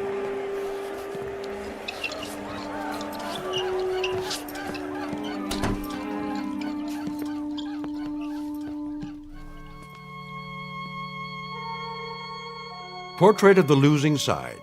Proof positive that you can't outpunch machinery. Proof also of something else. That no matter what the future brings, man's capacity to rise to the occasion will remain unaltered. His potential for tenacity and optimism continues, as always, to outfight, outpoint, and outlive any and all changes made by his society. For which 3 cheers and a unanimous decision rendered in the Twilight Zone.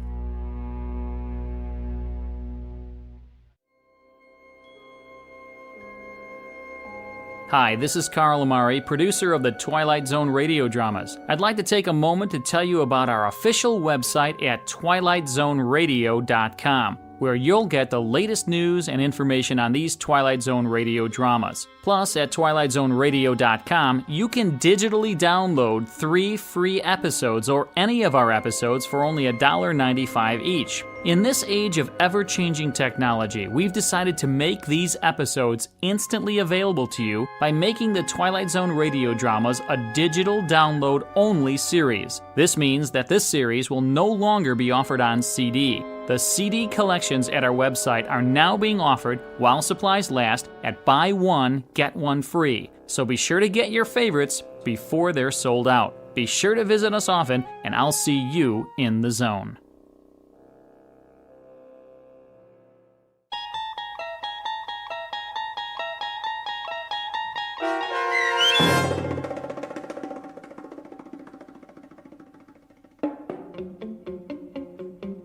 Steel, starring Lou Gossett Jr. with Stacy Keach as your narrator, was adapted for radio by Dennis Etchison and Joby Cerny, and written for The Twilight Zone by Richard Matheson. Heard in the cast were Joby Cerny, Danny Goldring, Rich Komenich, Sam Darrence, Pat Fraley, Tim DiDavo, and Jennifer Joy. This copyrighted radio series is produced and directed by Carl Amari and Joby Cerny for Falcon Picture Group. Custom Foley effects, sound design, and mixing are done in the Cerny American Sound of Picture Theater by Cerny American creatives Bob Benson, Matt Sorrow, Tim Cerny, and Todd Beyer. To learn more about the Twilight Zone radio dramas and to contact us, visit our official website at twilightzoneradio.com. Doug James speaking.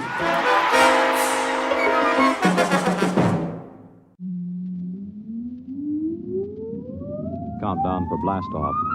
X minus 5, 4, 3, 2, X minus 1, fire.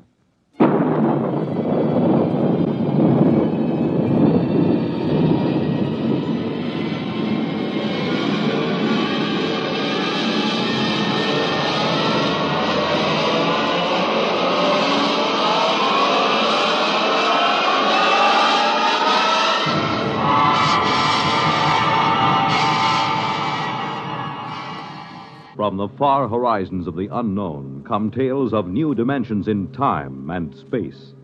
These are stories of the future, adventures in which you'll live in a million, could be years, on 1,000 maybe worlds. The National Broadcasting Company, in cooperation with Galaxy Science Fiction Magazine, presents X minus 1.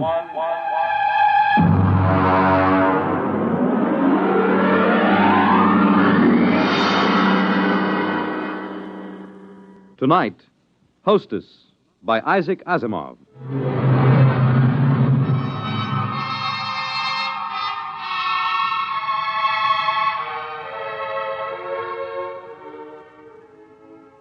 I was so happy about it when I came home, almost triumphant. I dashed in the front door, peeled off my gloves, threw my hat on the side table, and tossed my coat over the back of a chair. Well, you missed supper. Drake, we're going to have him here. Who here? What are you talking about? The doctor from Hawkins Planet. Didn't you realize that was what today's conference was about? When you say the doctor from Hawkins Planet, do you mean the Hawkins site you've got at the Institute? Well, of course. Who else could I possibly mean? May I ask what the devil you mean by saying we'll have him here? Darling, the Hawkins site would like to stay at a private house somewhere where he won't be bothered with official ceremony, where he'll be able to proceed more according to his own likes and dislikes. I find it quite understandable. Whenever you start using formal sentences, I know you're hiding extreme irritation. Well, you don't seem to be trying to hide it at all. Well, what's the matter? Look, I don't see where we've got room for extraterrestrial visitors. Are you serious? He can stay in the spare room. Honestly, Drake, all we have to do is show a certain amount of adaptability. Sure, just a little adaptability. The Hawkins site breathes cyanide. We'll just adapt ourselves to that, I suppose. He carries cyanide in a little cylinder. You won't even notice it. Mm-hmm. And what else is there about them I won't notice? Nothing else. They're perfectly harmless. They're even vegetarians. Well, what about us? Do we eat meat ourselves, or will that make us look like cannibals to him? I won't live on salads to suit him, I warn you. Drake, it means very much to me. Well, why? Because if he stays here for any length of time, I can study him real closely. Very little work has been done on the biology and psychology of the individual Hawkins site or of any of the extraterrestrial intelligences. Surely you must see the opportunity. He stays here. We speak to him, watch him, observe his habits. Look, I've spoken to men who are in charge of security groups watching various Hawkins-site missions on Earth. The missions stay in the rooms assigned to them. They don't leave for anything but the most important official business. They have nothing to do with Earthmen. It's quite obvious that they're as revolted by us as I personally am by them. Drake, he's a doctor. He's coming here for medical research, and I'll grant you that he probably doesn't enjoy staying with human beings and will probably find us perfectly horrible. But he must stay just the same. All right. Have it your own way. You sure you don't want any coffee? No. Drake, you're not angry about this, are you? No, I'm not angry.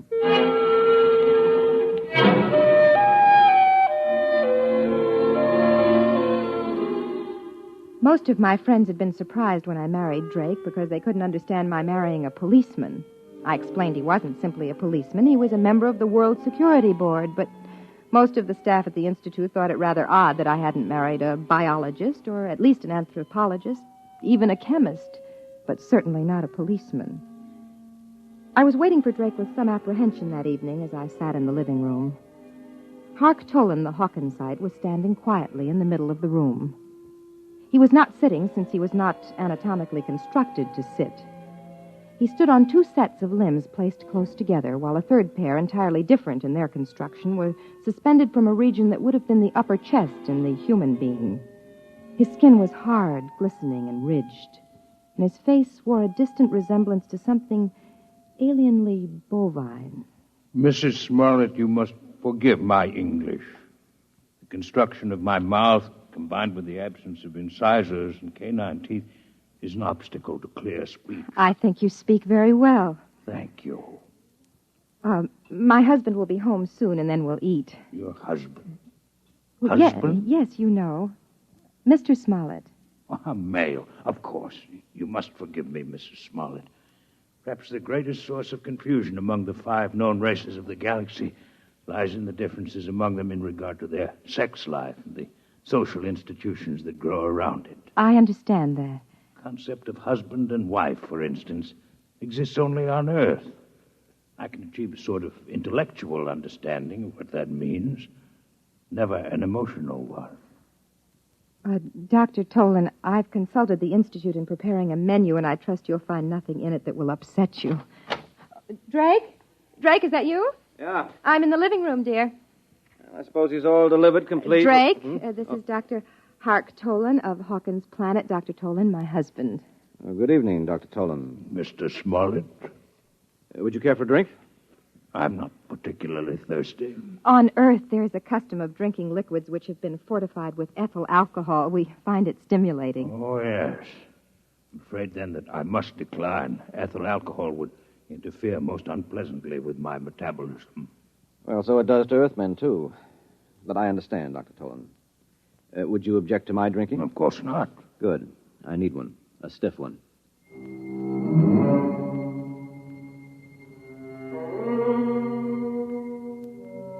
He stood at the table. I tried not to look at him as he ate. His wide, lipless mouth split his face alarmingly as he ingested food, and in chewing, his large jaws moved from side to side. There was evidence of his ungulate ancestry. I found myself wondering whether he would chew his cud later, and then I was afraid that Drake would get the same idea and leave the table in disgust, but he was taking everything quite calmly. I imagine, Dr. Tolan, that the cylinder at your side holds cyanide, hmm? Quite so. Pure cyanide? I hope you are not considering possible danger. I know the gas is highly poisonous to you, and I do not need a great deal. None of it emerges, except when I actually suck at the tube, which is fixed at the corner of my mouth. I see. And you really must have the gas to live? Are you not a biologist, Mr. Smollett? No, Dr. Tolan. It's merely a minor government official. My wife's friends call me a policeman. Tell me, what happens if you don't breathe cyanide? Do you, just go like that? Oh, not quite. The absence of it would be equivalent to slow strangulation. Mm-hmm. It's also very painful, difficult to treat. I've done some research on the problem. I find it difficult to keep thinking of you as a doctor. I understand what you mean. I find it difficult to think of you as a policeman. I gather that you're not here on a pleasure trip. Huh? No. I intend to study this queer planet you call Earth. Queer? In what way? It's always amazing to me to find how little you Earthmen understand your own characteristics. There are 5 intelligent races in the galaxy. Over and over, it is you Earthmen, more than any of the others, who are unique. Your people are the only ones which find hydrogen cyanide poisonous. Yours is the only form of intelligent life which is carnivorous. Yours is the only form of life which has not developed from the grazing animal. And most interesting of all, yours is the only form of intelligent life known which stops growing upon reaching maturity. Well, you don't look very large, Dr. Tolan. I should say that you're an inch taller than I, which would make you 6'2". Are you young, or are you just small on Hawkins' planet? Neither. We grow at a diminishing rate with the years, so that at my age it would take 15 years to grow an additional inch. But we never entirely stop. And, of course, as a consequence, we never entirely die. Did you hear that, Rose? I never knew that before. You mean people on Hawkins' planet are immortal? No people are truly immortal. Few of us live more than several centuries of your time. Still, it is unpleasant to think that death may come involuntarily. It is something which to us is extremely horrible. Oh, we're quite used to it. You Earthmen live with the thought. We do not. This is why we are disturbed to find that the incidence of inhibition death has been increasing in recent years. What is this inhibition death?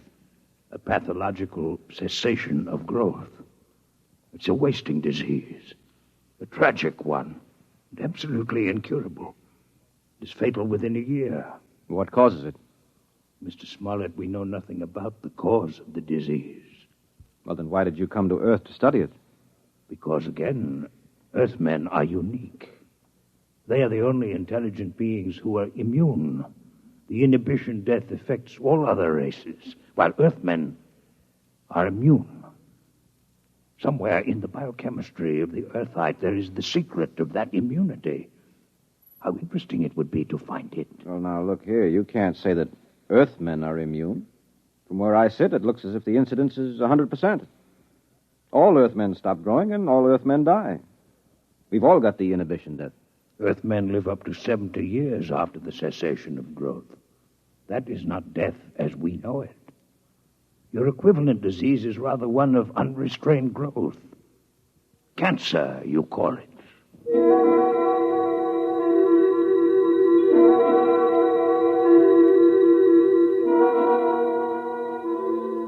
Drake was being pleasant to Dr. Tolan. I wasn't sure whether it was for my sake or for his own. Drake has never gone out of his way to please me. Sometimes when I'm gloomy, I look at him across the table and ask myself, why did he marry me? Then suddenly, after dinner in the living room, Dr. Tolan asked a question which surprised me. You are a policeman, Mr. Smollett? Yes. I wonder, could you show me through one of the police departments on your planet? Well, I don't belong to a police department in exactly the way you imagine. However, I have some contacts in the New York City Department. Would I be able to visit the Missing Persons Bureau? Why are you interested in the Missing Persons Bureau? Because there again, you are unique. There's no such thing as a missing person on our planet. We're always aware of each other's exact location, no matter where on the planet we might be. Can you feel such awareness even now, on Earth? You mean across space? No, I'm afraid not. But you see the importance of the matter. All the uniqueness of Earth should be linked. If the lack of this sense can be explained, perhaps the immunity to inhibition death can be also. Tell me truthfully, Mr. Smollett, if Mrs. Smollett were to leave this room and enter another without your having seen her do so, would you really not be aware of her location? I really would not. Amazing. Please do not be offended by the fact that I find it revolting as well.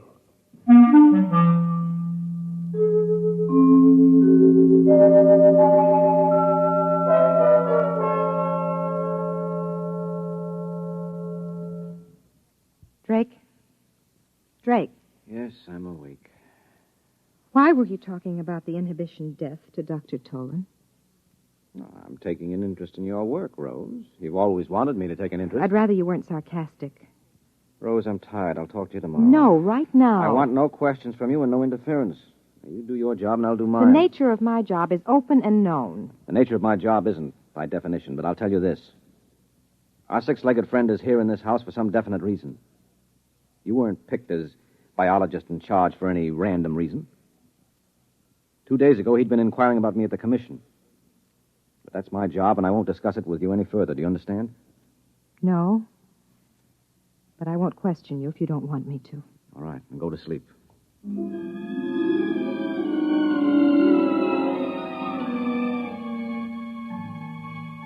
I lay stiffly on my back, and the minutes passed and the quarter hours. I was trying to fit the pieces together. One picture remained clear in my mind. It hovered over me mockingly. At the end of the evening, the Hawkinsite had turned to me just before he left the room. Good night, Mrs. Smollett. You're a most charming hostess. I wanted to giggle then. How could he call me a charming hostess? To him, I must have been a horror, a monstrosity with too few limbs and too narrow a face. But then I saw Drake. He turned white. For one instant, his eyes had burned with something that looked like terror. I'd never before known Drake to show fear of anything. And the picture of that instant of pure panic remained with me until all my thoughts finally sagged into the oblivion of sleep. I remember one question that nagged at me through the haze. Why did he marry me?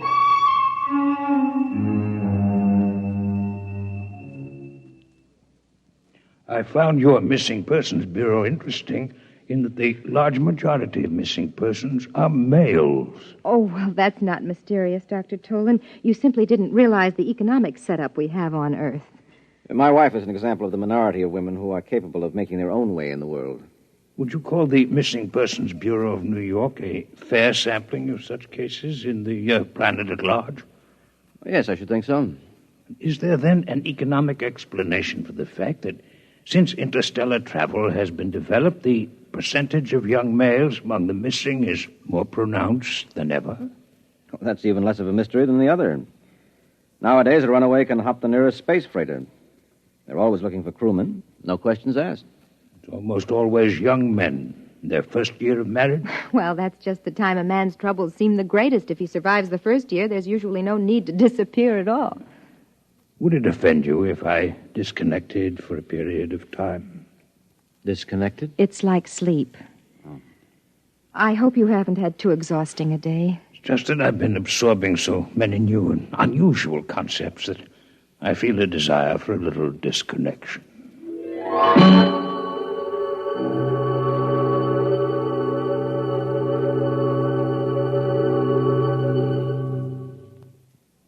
Drake, we've been sitting here for 10 minutes. Aren't you going to speak to me? About what? Last night you said you'd speak to me tomorrow. Well, I'm ready now. I thought it was agreed that you wouldn't question me about my business in this matter. I think it's too late for that. I know too much about your business by now. What? What do you mean? Drake, let go of my arm. What are you talking about? Dr. Tolan thinks that Earth is spreading the inhibition death purposely. That's it, isn't it? Where did you get that idea? It's true, isn't it? I want to know exactly why you say that. Don't play games with me, Rose. This is for keeps. Why don't you ask Dr. Tolan? He's an outstanding worker in the field. I looked over his papers this afternoon. And what are his theories about the origin of the disease? Try to remember, Rose. I think he blames Earth, but I think he admits they know nothing about how the disease is spread. Well, I'll find out about this right now. Drake, what are you going to do? What's that? It's my gun. I'm going to ask him a few questions.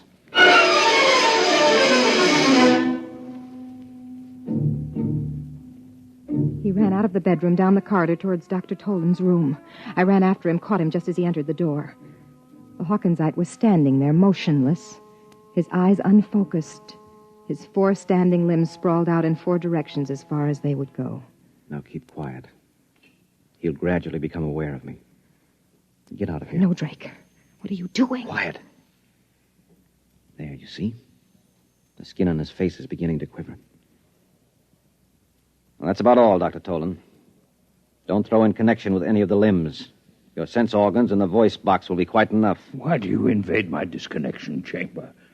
And why are you armed? What do you want? The answer to certain questions. With a gun in your hand? I'm sorry, Mr. Smollett, that the duties toward a guest are so badly understood on Earth. You're no guest of mine, Dr. Tolan. You entered my home under false pretenses. You had better shoot. It will save time. You are convinced that you'll answer no questions? Now, that in itself is suspicious. It seems that you consider certain answers to be more important than your life. I consider the principle of courtesy to be very important. You, as an Earthman, may not understand. Perhaps not. But I can understand one thing. Your cyanide cylinder. Suppose I pull it out of your mouth. Rose, hold your breath until I close the valve. There. All right, Tolan. You realize what will happen to you if you don't answer the questions I'm going to ask you. Cyanide lack. It would be a most uncomfortable death. I'm only an Earthman. I can't appreciate its true horrors, but you can, can't you? Drake, give him the cylinder. Give it back to him. You have about 1 hour, I think, until the effects are irreversible. Talk quickly, Dr. Tolan. And you'll have your cyanide cylinder back. What are your questions? What are your theories concerning the inhibition death? Why did you really come to Earth? What is your interest in the Missing Persons Bureau? For years, I have been investigating the cell structure of my patients suffering from inhibition death. I've been forced to use the utmost secrecy, since the methods I used were frowned on by my people. Your society would have similar feelings against human vivisection, for instance. For this reason, I could not present the results I obtained to my fellow physicians until I had verified my theories here on Earth. And what are they? The inhibition death is entirely a disease of the mind. You mean it's psychosomatic? No, Miss Smollett, it is not psychosomatic. It is a true disease of the mind, a mental infection. My patients had double minds. Beyond and beneath the one that obviously belonged to them, there was evidence of another one, an alien mind. In short, there are not only 5 intelligences in the galaxy, but 6. And the 6th is parasitic. This is impossible. You must be mistaken, Dr. Tolan. No, I'm not mistaken.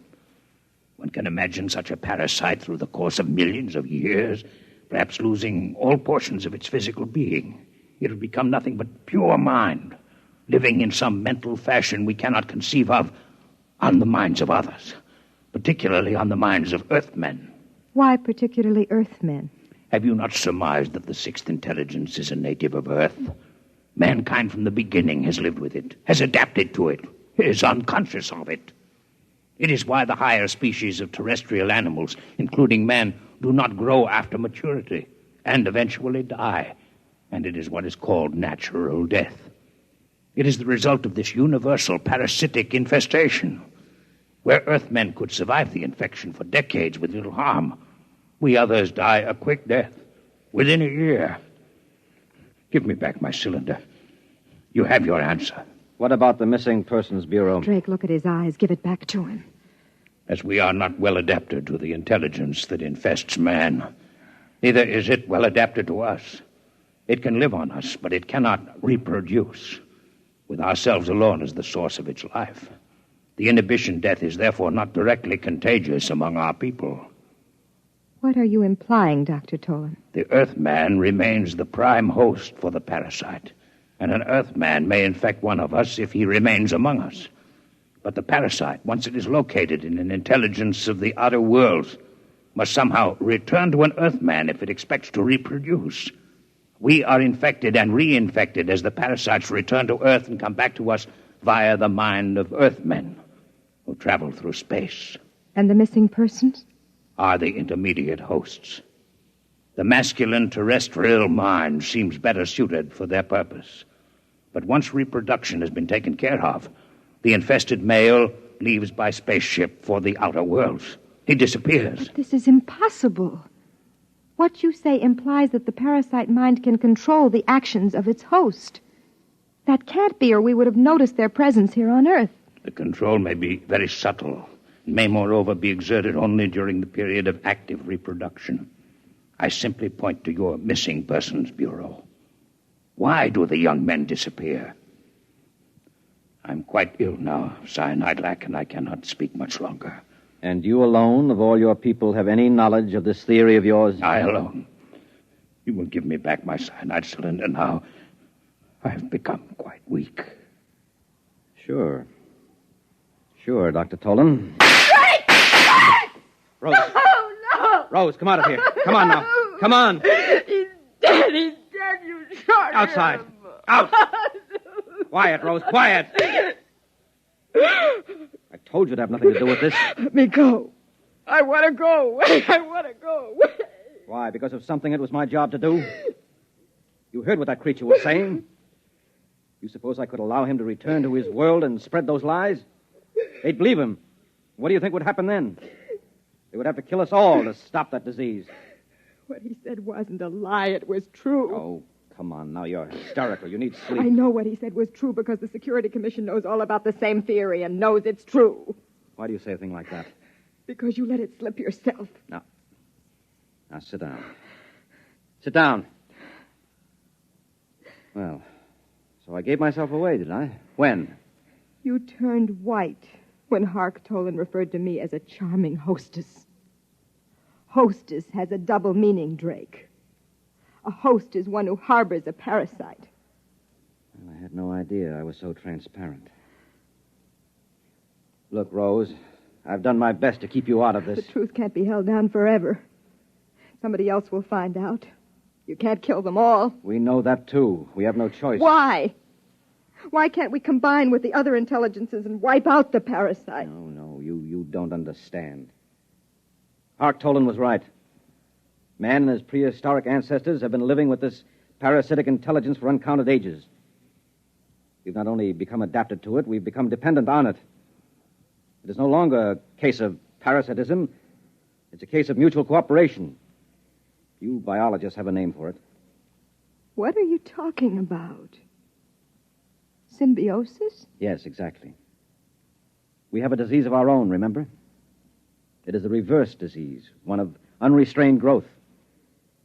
We've mentioned it already as a contrast to inhibition death.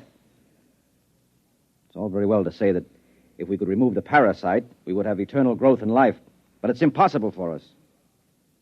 If for any reason the parasitic intelligence, as Hark Tolan calls it, does leave the human body, or if its relationship to the human mind is in any way impaired, growth does take place, but not in an orderly fashion. We call the growth cancer, and there you have it. There's no way of getting rid of the parasite. We're together for all eternity. To get rid of their inhibition death, extraterrestrials must first wipe out all vertebrate life on Earth. There is no other solution for them. So we must keep knowledge of it from them. Now do you understand?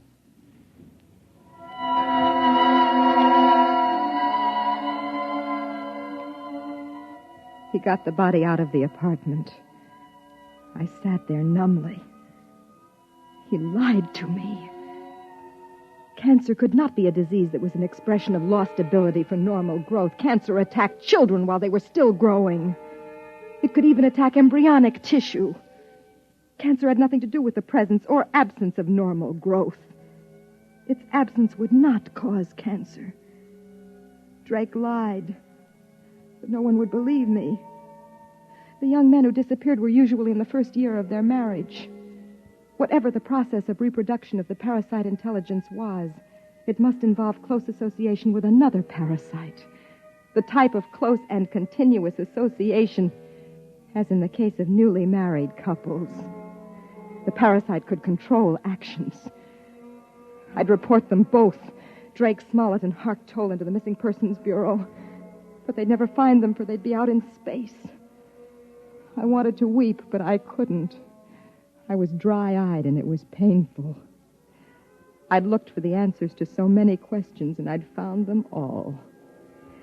I even found the answer to the question I thought had no bearing on the subject. I finally learned why Drake had married me. You have just heard X-1, presented by the National Broadcasting Company in cooperation with Galaxy Science Fiction Magazine. Your announcer, Fred Collins. X-1 was an NBC Radio Network production.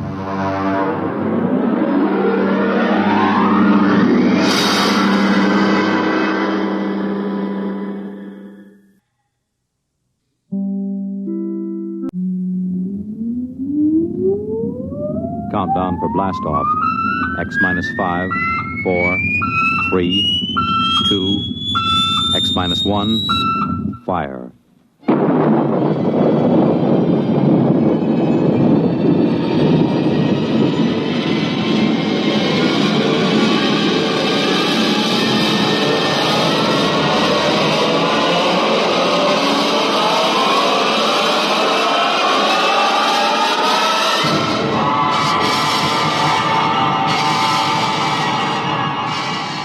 From the far horizons of the unknown come tales of new dimensions in time and space. These are stories of the future, adventures in which you'll live in a million, could be years, on 1,000 maybe worlds. The National Broadcasting Company, in cooperation with Galaxy Science Fiction Magazine, presents X minus 1.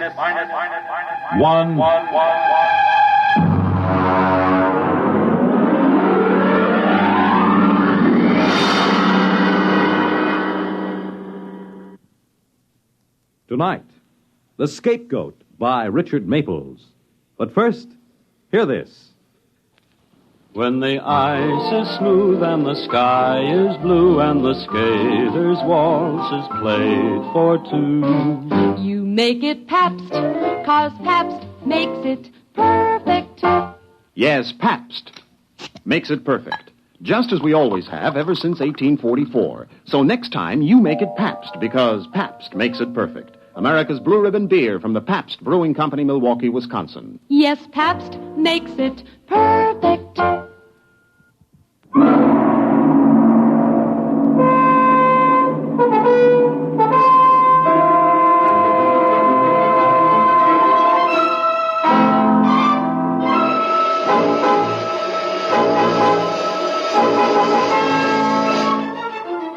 Now, X minus 1 and The Scapegoat.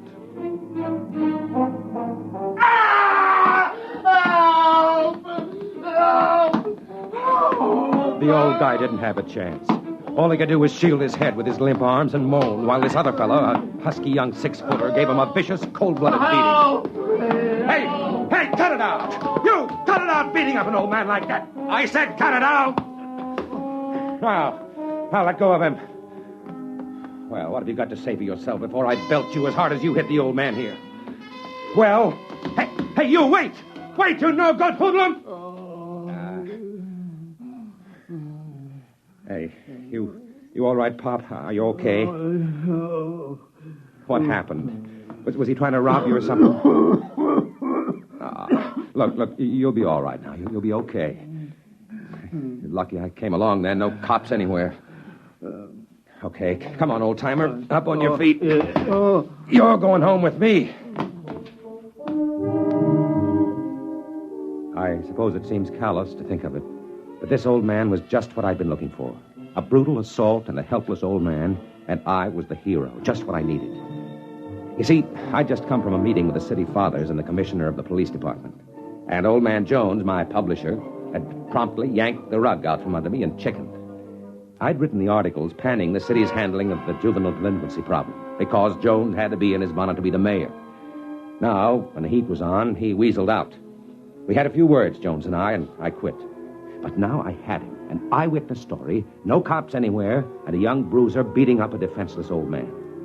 I figured I'd take him home, let my wife fix him up, keep him around the house until the story broke. Ed, what's the idea? Ed! All right, take it easy, honey. It's all right. This old guy just needs some patching up, that's all. Come on, old-timer. Oh, but he looks awful. Who is he? Well, there's blood and... Now, come on. Help me get him inside. He's cold. His wrist, it's cold? Yeah, shock, I think. Come on, in with him. All right, now, let him down on the chair. There you are, Pop. Were you in an accident? No, some hoodlum was beating him up. I chased him off. Oh, that's awful. Did you call the police? There weren't any police there. I'm going to crack this whole situation wide open with this story. Hey, Mom! Hey! Wow! Never mind. Go into the bathroom and bring out some towels. Ed, we'll need some bandages. Yeah, we'd better get a blanket around him. A blanket? It's 90 degrees. It's for shock, son. Go ahead, Tommy. Okay, Mom. Ed, I think he's coming to now. He's opening his eyes. No, you're all right, old-timer. You're all right. Well, isn't this cozy? What's your name? Ash? Ash. And first name? That's it. Oh, then what's your last name? I don't know. All right. Take it easy. What happened? Who was that hoodlum? Did you ever see him before? I don't remember. Well, why was he hitting you? I don't know. I don't remember. You missing any money? I'm not sure. Well, I suppose I scared him off before he could rob you. Yes. Oh, yes, you rescued me, didn't you? I'm really very grateful. Don't try to talk too much now. You'll feel better after you've had something to eat. Ed, we have nothing in the house. We were just going to have a salad. Well, salad's all right. Well, Ed, I think maybe we'd better get Mr. Ash to a hospital or to his house or something. Oh, look, Nana, I told you I want him Ed, here. please, come inside. Well, what's the matter with you? Come inside. Okay. You just sit right here, Mr. Ash. I'll be right back. I just want Yes, I'll be all right now. Nan, what's the matter with you? Get rid of him. What? Get him out of here. Well, why? He gives me the willies. Oh, no, it's just the heat. Well, if you must know, he leered at me. Oh, Nan, he's an old man. He's just been beat up and in shock. Ed, please. Oh, no. I've got to keep him here. He's my proof. I'll write a story that'll rip the administration wide open, and Jones can't pull it out because I've got the proof right here, and I was the eyewitness. But, Ed, No. please. He stays here, and that's all there is to it.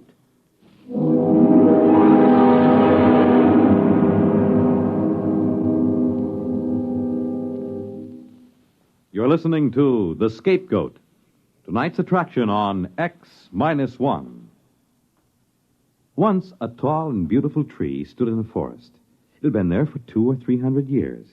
In the course of that time, wind shook it and lightning struck near it.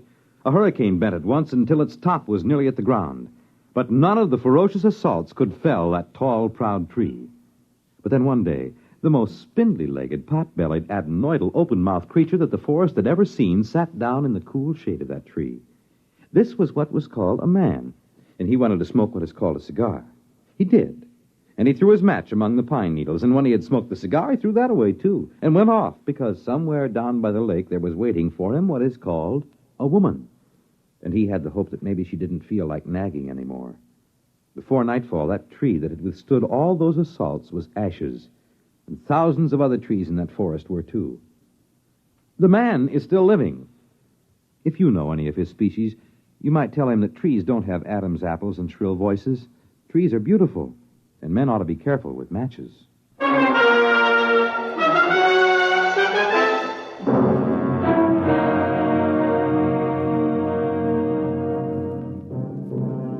Now back to X-1 and The Scapegoat. The old man seemed to recover pretty quickly. I suppose mostly because I'd gotten there in time. As a matter of fact, he began to talk, and he kept it up through the whole meal. And it was the craziest story you ever heard. He insisted he'd come from another world outside our solar system, where people existed in a kind of liquid state, bouncing about for the most part like large water-filled bladders. They were, however, capable of taking almost any shape their superior minds willed. They could flatten and drift about on the water, or they could inflate and rise in the air. As a matter of fact, they can even become facsimiles of other living things, taking on the shape and texture and coloration, a capability which adds greatly in their main function of traveling as missionaries of goodness among the peoples of the galaxy. Goodness, huh? Oh, yes. They're perfect. As perfect as angels. All right. I've had enough. I asked for it. Nan, where are you going? Don't rush off. Well, I guess I know when I'm being kidded. Very funny, Mr. Ash. But I'm not kidding. Don't tell me that you're a missionary to Earth. Oh, no, I'm here because I was banished. Oh, sort of a fallen angel. Exactly. Look, Ash, it's too hot for games. If you don't want to explain what happened this afternoon, that's your privilege. But as you know, this story means a lot to me. And I did stick my neck out for you. One moment, my boy. Let me finish. You see, I'm a throwback. A what? A throwback, an atavism. They tried to reform me, but there was something rather fundamental about me, something rather evil. And, of course, as a last resort, they put me into one of the machines, and they threw the switch. Oh, sure. They killed you. Look, I'm not in the mood for shaggy dog stories. They didn't kill me, exactly. It was sort of like water being scraped over the edge of a sharp rock.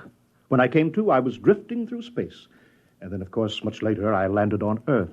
Oh, I've had many shapes through the years. Mainly people who've died.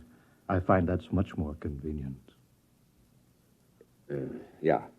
Well, look, if you'll excuse me, I have to make a telephone call. I'll just go into the other room. I dare say you want to call the hospital.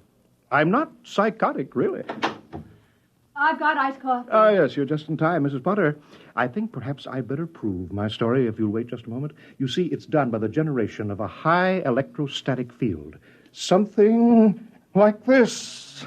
If you'll notice, my face begins to lose definition. It moves as if it had a life of its own. Now what?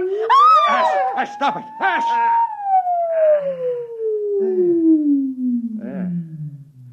Well, that looks considerably younger, doesn't it? 30 years younger.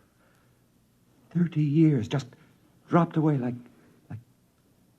Listen, this story will set the whole country on its ear, with my byline on it. Oh, Ed, don't let him take you in. It's a trick. It's mass hypnotism or something. I saw it right here. So did you.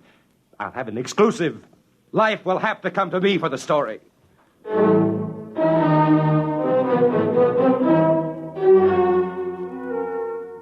I've got to admit that I could share something of Anne's point of view. He wasn't really very pleasant. As a matter of fact, he had what you'd call colossal gall. After supper, he came right down to cases. Naturally, if I'm to stay here and keep my identity secret until you can arrange for an exclusive story, I will need a little pocket money. How much? How much you got?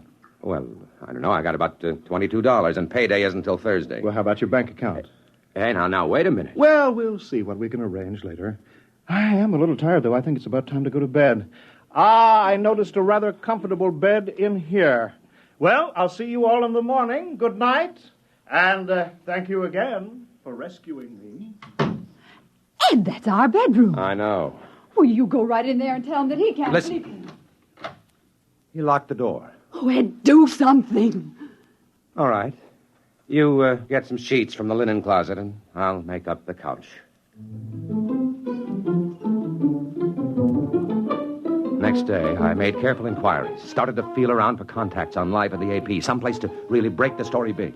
About 5 p.m, Jones, the publisher, called me into his office. Sit down, Ed. I've got some good news. Now, look, Mr. Jones, ever since you left me out on a limb at the mayor's Oh, conference... now, let's not worry about that, Ed. We've got something very interesting going for us now that changes everything.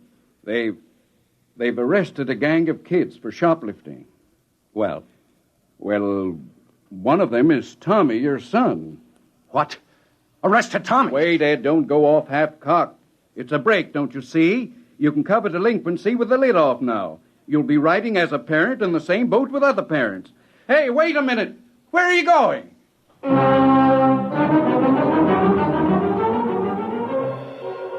At the police station, I had the distinct feeling they'd been waiting for me. Well, Mr. Potter, we meet under unfortunate circumstances. Can the phony sympathy, Thompson. Just let me see my boy. We'd better have a little talk first about all those articles you're writing about the police force. I've got no talking to do. This is a lousy frame-up against me and the paper. Now, you get my son out here and do it fast. You don't understand, Mr. Potter. Your son is in trouble. He's been identified as leading a gang of kids who spent most of the morning shoplifting in the stores all over town. That's nonsense. How could my boy do anything like that? He's only 12. Who identified him anyway? The shopkeepers and the other members of the gang.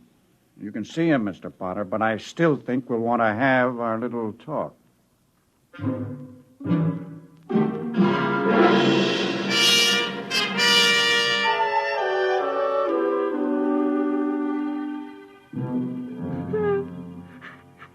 Son, what's this all about?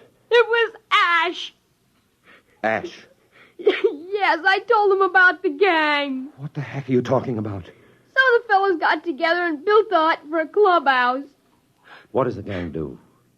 Oh, different things. One of the fellas is a 22, and we hunt rats, and Well, go ahead. What is it? we smoke. Oh. And what else? That's all, honest. What about shoplifting? No, that was Ash. He wanted me to talk the gang into shoplifting, but I wouldn't. Then he changed himself to look like me and talked the fellas into it when I wasn't around. I only knew about it because I ran into them after they'd robbed their store. Who is this Ash he keeps talking about? Why, he's a man. Oh, never mind. Listen, the boy's beside himself because of all he's been through. Will you let me take him home with me? Of course, Mr. Potter, but the charges still hold. Don't forget to stop in and have our little talk before you report back to juvenile court.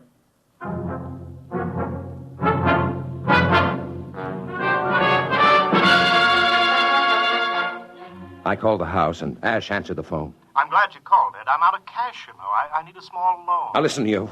The police have picked up Tommy. He's been charged with the shoplifting you did today. Oh, now I'm sorry about that. You see, there's a certain cultural difference between you and me. I didn't understand. You're going to help me get him out, you hear? You're going to tell everybody the truth. Well, of course. Of course I will. Now, listen. I'm coming home. Nan will be back from her mother's any minute. Don't you tell her about this, you hear? Well, of course I won't. I'll be waiting right here.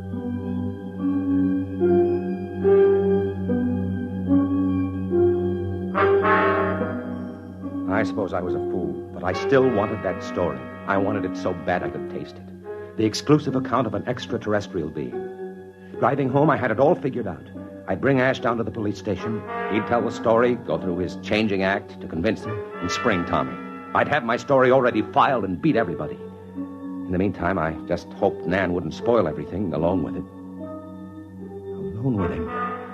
And then suddenly I let my foot come down on the accelerator like it was made out of lead. I pulled the car to a stop and sprinted up the driveway. Nan! Nan, where are you? They were both in the bedroom. Nan stood in the far corner with her back against the wall. Her shoulders were scratched and her lip cut. She held a heavy bookend, poised to strike at Ash, who was in front of her, moving stealthily forward. He turned as I came in, and I froze in amazement. I couldn't recognize him. And then, all at once, I realized I was looking at the spitting image of myself. Ed, I knew it wasn't you. I knew it wasn't you. Well, if you'll both excuse me, come back here. I'll get you. I'll get you. I bolted through the window and circled the house.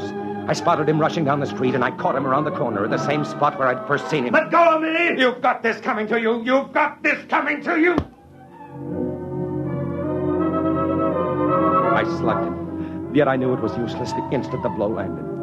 He felt just like sponge rubber, yet I kept hitting him. I didn't bother listening to his cries, even after he'd changed himself back to an old man. And then suddenly I felt a hand grab my shoulder and whirl me around, and a fist exploded in my eye. What's the matter with you? What do you think you're doing, beating up an old man like that? You no good hoodlum. I searched desperately for an explanation. And then, abruptly, without having said a word, I reeled and stumbled down the street. Home to Nan.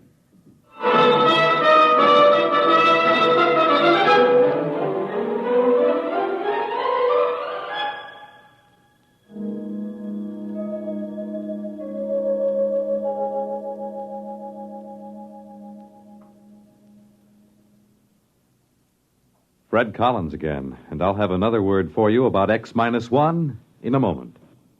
Hi, this is Walter O'Keefe. You know, they say there's nothing new under the sun, and maybe that's true. But there is something new under the moon, and that's Nightline. In Nightline, we think we found the way to use the intimacy as well as the lightning-fast maneuverability of radio in an hour-and-a-half package of high-voltage, different entertainment. We found the way to make the airwaves your magic carpet to wherever big things are happening. Anywhere in the country, for that matter, anywhere in the world.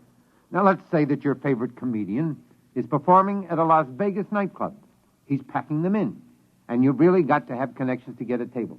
Well, Nightline is that connection, and your radio is your ringside table. More things than you'd believe are happening in the so-called still of the night, and Nightline is your line to exciting entertainment after dark. My feeling is Nightline marks a new era in nighttime entertainment, Tune us in every Tuesday, Wednesday, and Thursday, and you'll hear what I mean. You have just heard X-1, presented by the National Broadcasting Company in cooperation with Galaxy Science Fiction Magazine, which this month features Shadow World by Clifford D. Simak. Of all the upsetting phenomena, the most alarming was this. I had a little shadow that went in and out with me. It's in Galaxy Magazine, on your newsstand today. Tonight, X-1 has brought you The Scapegoat, written by Richard Maples and adapted for radio by Ernest Kenoy. Featured in our cast were Carl Weber as Ed, Wendell Holmes as the changeable Mr. Ash, Jane Amar as Nan, Bobby Alford as Tommy, Guy Rep as Mr. Jones, and Roger DeKoven as Thompson. This is Fred Collins. X-1 was directed by Kenneth McGregor and is an NBC Radio Network production.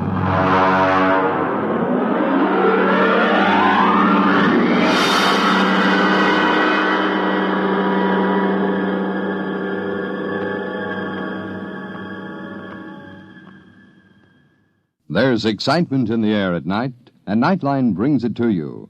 Hear Nightline with Walter O'Keefe, next on most of these NBC stations. In just a moment, X-1. But first, some of the funniest situations you've ever witnessed occur every Wednesday night when the devilish imagination of MC Jack Bailey gets to work on NBC's Truth or Consequences. You won't believe it until you hear it, so listen in tomorrow. Then another laugh session is in store later on with the wise and witty Groucho Marx as he and contestants play You Bet Your Life, while the melodic note in your Wednesday evening schedule is music and fun on Airtime with Giselle McKenzie.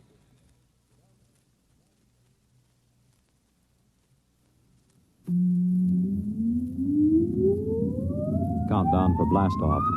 X-5, 4, 3, 2, X-1, fire.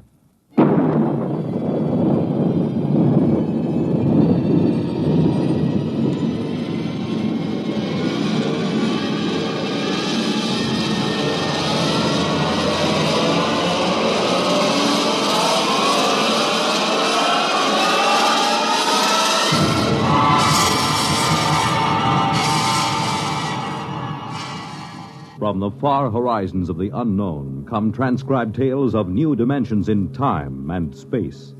These are stories of the future, adventures in which you'll live in a million could-be years on 1,000 maybe worlds. The National Broadcasting Company, in cooperation with Galaxy Science Fiction Magazine, presents X-1.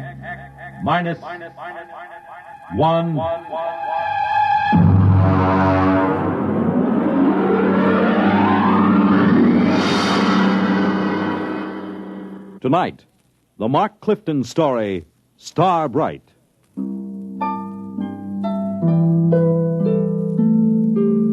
Well, it's finally happened. I've known it would for a long time now. That's why I'm writing this, in the hopes that you'll understand and not think me mad. Whatever the outcome, I hope you will not judge me too harshly for what I've done or failed to do. Mr. Holmes. Mr. Holmes. Come in. Oh, hello, Chief. I just wanted to let you know, sir, that we're doing everything we can to find the children. Yes, I'm sure you are. We've got 300 men out combing the woods for them. The Army base has volunteered another 100 men, and we've sent an all-points bulletin to every police unit in the country. Fine.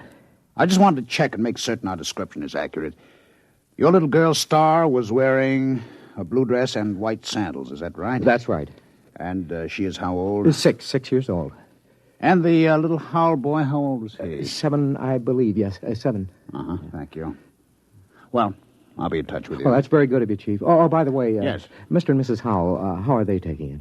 Well, they're pretty upset, naturally. Mr. Howell, he's out with the men searching. Yes, I know. And Mrs. Howell's in the car outside. Ruth is outside? Why didn't she come in?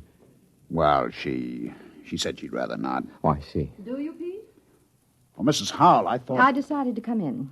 I'm not going to sit on my feelings any longer. Mrs. No, Howell... I have to say this.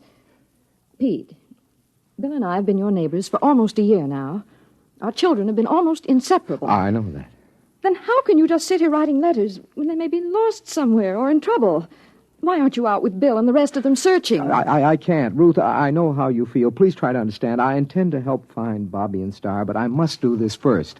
Why? What's so important about Ruth, it? I'm sorry. Sorry. Then why don't you act like a man? You're inhuman. Please. I don't ever want to see you or speak to you again. Ever. Perhaps you won't. What was that, Mr. Holmes? Nothing. Chief, if you don't mind, I'd like to be alone for a moment. Okay, Mr. Holmes. I'll keep in touch.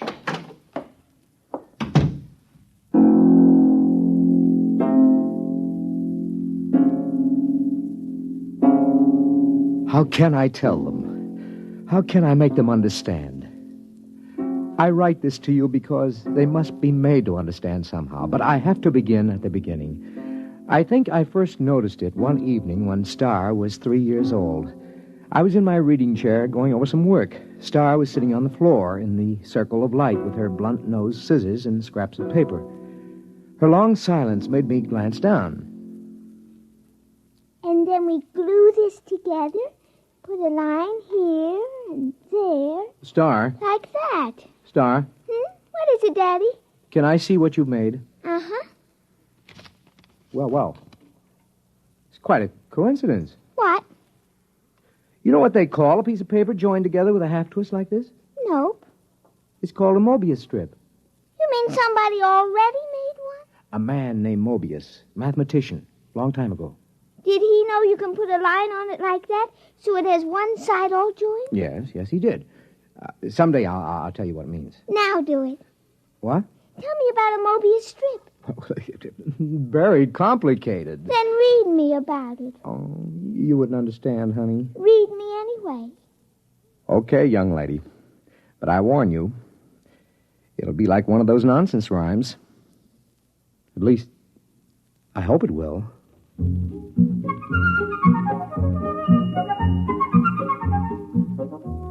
At 3 years, a child shouldn't have enough functioning intelligence to put together a Mobius strip. I had known for some time now that Star was an exceptionally bright child. Just how bright, I had no idea. Not until I began to read to her from an advanced physics book, The Theory of the Mobius Strip. To the power of infinity.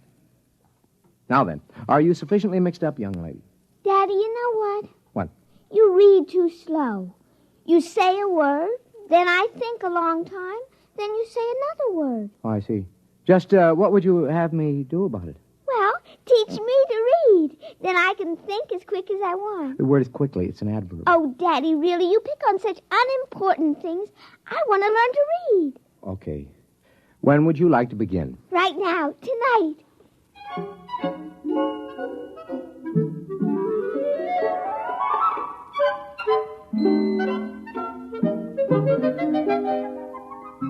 Before she went to bed that evening, my daughter was able to read.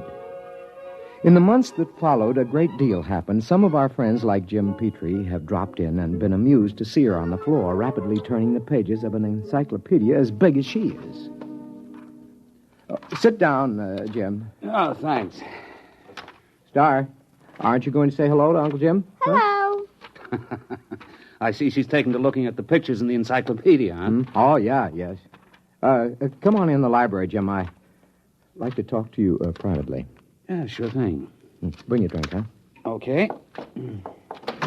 I'll shut the door here. Why all the secrecy? Sit down.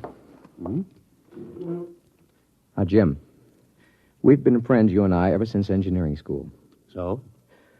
Neither of us have ever mentioned it, but one of the reasons we were drawn together is because both of us have IQ somewhere up in the genius ratings. Oh, I think it was more than that. Well, that played a part. It isn't easy to be exceptional in a world which regards mediocrity as the only behavior above suspicion. Well, we all have to live with our afflictions. Yours and mine is a quick mind in a dull environment. What would you do, Jim, if you were a parent, as I am, whose wife had died, as Eleanor did, and you discovered that your only child was, well, afflicted with a fantastically brilliant mind. Star? Oh, come on, Pete. Any little girl who's content just to look at the pictures in the encyclopedia. Jim. I mean, after Jim. all. What? She wasn't looking at the pictures. Huh? She was reading the pages. What? But she was turning them as fast as humanly possible. She was reading them. What? I know. I've tested her. She not only remembers everything, she understands the concepts. She even gets impatient with them. Well, have you measured her? Well, I've given her IQ tests, aptitude tests, reaction tables, all the paraphernalia for measuring something we know nothing about. And? Tests don't work. How do you mean? Well, either the tables are screwy or Star's beyond all measurement. Pete, are you sure you're not projecting this? I mean, isn't it possible that a few accidental... Daddy. Yes, honey. I got lonely. Okay, come on in. Uncle Jim, would you read me a story? Why don't you read your own story? Because I'm only 3, and 3-year-olds can't read. And so she had found the answer to her affliction by herself. Conformity. She had already learned to conceal her intelligence. So many of us break our hearts before we learn that. When Star was 4 years old, according to state law, her mind had developed enough so she could attend nursery school. Hi, Daddy. Hi, honey. Did you, like nursery school? Oh, yes, it was fun. What'd you learn today? Not much. I tried to cut out paper dolls, but the scissors kept slipping. Now, look, Star, don't overdo it. That's as bad as being too quick. The idea is that everybody has to be just about standard average. That's the only thing people will tolerate. It's expected that a little girl of 4 should know how to cut out paper dolls properly. Oh. I guess that's the hard part, isn't it, Daddy? To know how much you ought to know. Yeah. That's the part I always found hard when I was young. It's really all right. I let one little girl show me how to cut them out, so now she likes me. She just took charge of me and told the other kids they should like me, too. So they did, because she's the leader, even if she is one of the stupids. What? The stupids. That's the trouble with you, Daddy. You don't grasp things right away. That's because you're only a tween. A tween? I assume that means an in-between? That's right. You're in between a stupid and a bright. And you're a bright? Yes. I made those names up when I was very little. How little? Oh, about 6 months old.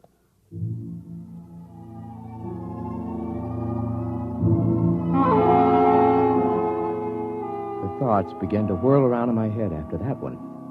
A small fear kept growing inside me. How profound was this little imp that was staring up at me? How much did she understand already? Even as the thought formed, I learned the final horrifying fact about my little girl. It's all right, Daddy. Don't be afraid of me. Well, how did you know that I was thinking anything like that? Well, I just figured it out. Star. Yes, Daddy? Now, I want you to answer me honestly when I ask you this next question, will you? Yes. Star. Can you read people's minds? Are you a telepath? Well? Yes, Daddy. I thought so. You read my mind just now, didn't you? Yes. Now, I'd like to know something else. All right. Can you teach me to do it? You're already learning it, Daddy. The trouble is you're so slow you didn't even know you were learning. Oh, I see. Daddy? Yeah? You know what I wish? What do you wish? Well, nothing.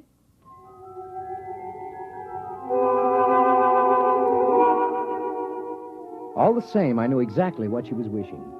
She was wishing for a companion whose mind would match her own. You see, I was becoming telepathic. Just a minute. Well, hello. Is your little girl home? Yeah, she's upstairs. Who are you? I'm Robert. Robert who? Robert Howell. My mother and father moved next door yesterday. Oh, well, come in, Robert. I'd like to play with your little girl. How'd you know I had a little girl? Oh, I just know. Oh, I see. And how old are you? I'm 6. Well, I'll ask Star to come downstairs. I'm sure she'll be glad to see you. Yes, she will. Tell me, Robert, are you a tween or a bride? Oh, I'm a... What did you say, Mr. Holmes? Nothing.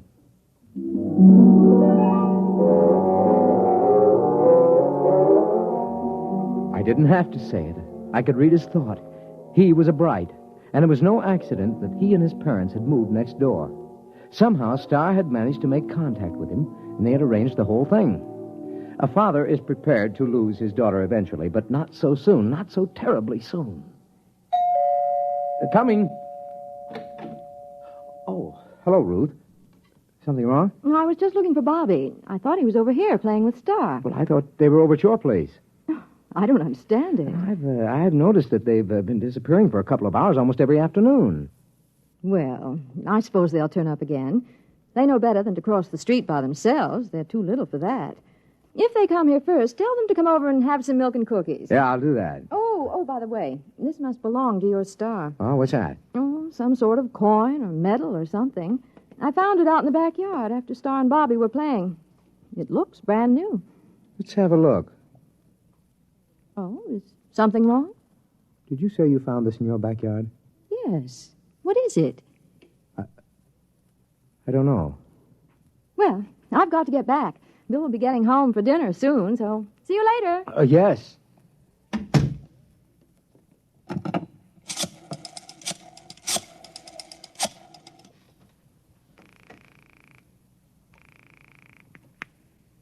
Hello? Jim? Yes. Do you have a portable spectrophotometer? Well, sure. We've got a dozen here at the lab. Pack one up and get over here right away, will you? Well, Pete, I don't quit till 5. Look, do as I say, huh? It's important. Well, okay.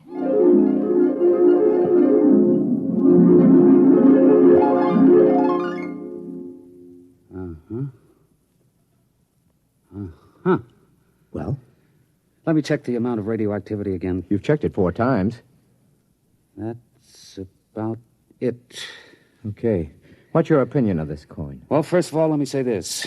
It's the real McCoy. And? Also, it doesn't exist. Makes sense. Look, Pete, that coin is pre-Egyptian. It's hand-cast. It's made out of one of the oldest bronze alloys, one that was lost 4,000 years ago. So it's 4,000 years old. It is and it isn't.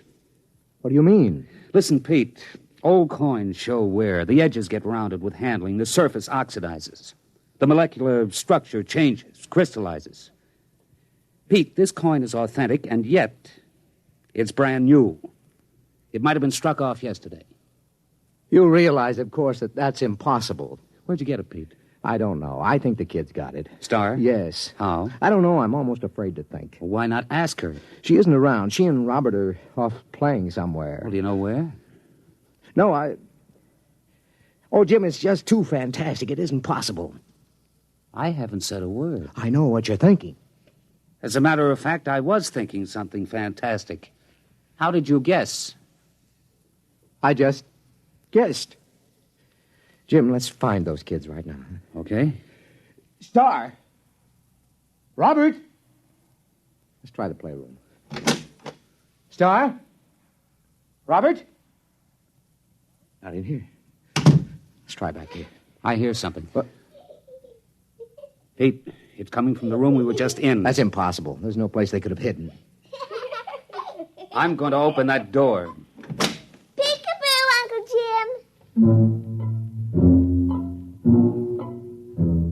There they were, in the middle of the playroom, holding hands, a little shamefaced, a little defiant.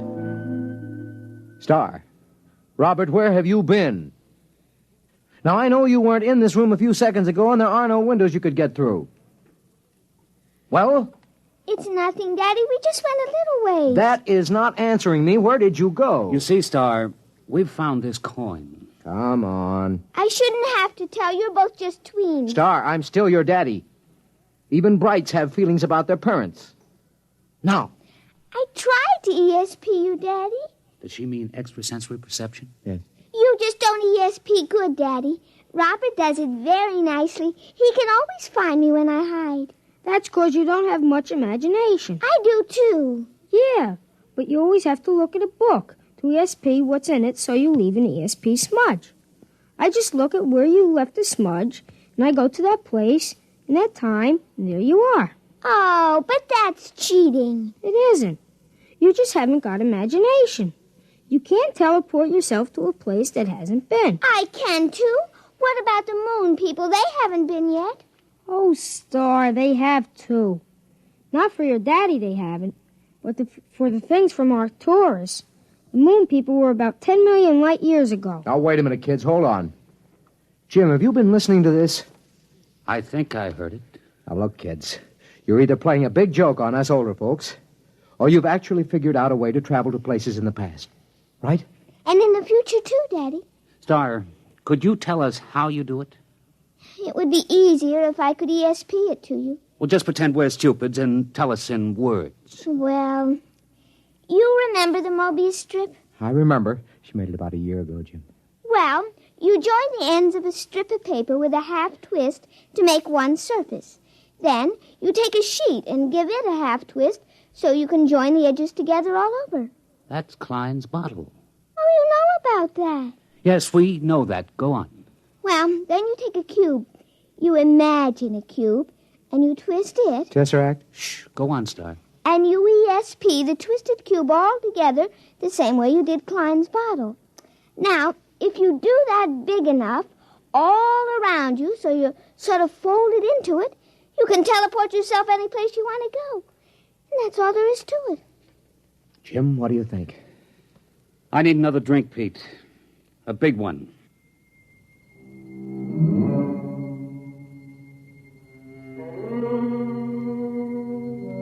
That's all there was to it. The line, the plane, the cube, those were Euclidean physics. The Mobius strip, the Klein bottle, the twisted cube, those were Einsteinian physics. Well, I was pretty advanced in both, but I'd have to do some heavy thinking to really grasp it. Meanwhile, the two little kids stood there staring at us. Star, Robert, can you tell us some of the places you've been? All over, Uncle Jim. The Romans and the Egyptians and places like that. Is that how you got the coin? Uh-huh, I found it. It wasn't stealing, was it, Daddy? I just found it in the dirt. We'll skip that for a minute. What about going to the future? There isn't any future, Mr. Holmes. What's that? It's kind of hard to explain. Even Star doesn't get it. Oh. But when she gets to be 6, like I am, she'll probably understand. Well, try to explain it to me. Well, it's all connected, just like the Mobius strip. If you go far enough, you'll get back to where it starts again. You start with the cavemen, then us men, then atomic men, the moon men, planet men, star men, and brights. Only somehow... What? The brights got off the strip. We haven't been able to find them any place in time. I'd sure like to know how they got off and where they are. Now, look, kids, this kind of thing can be dangerous.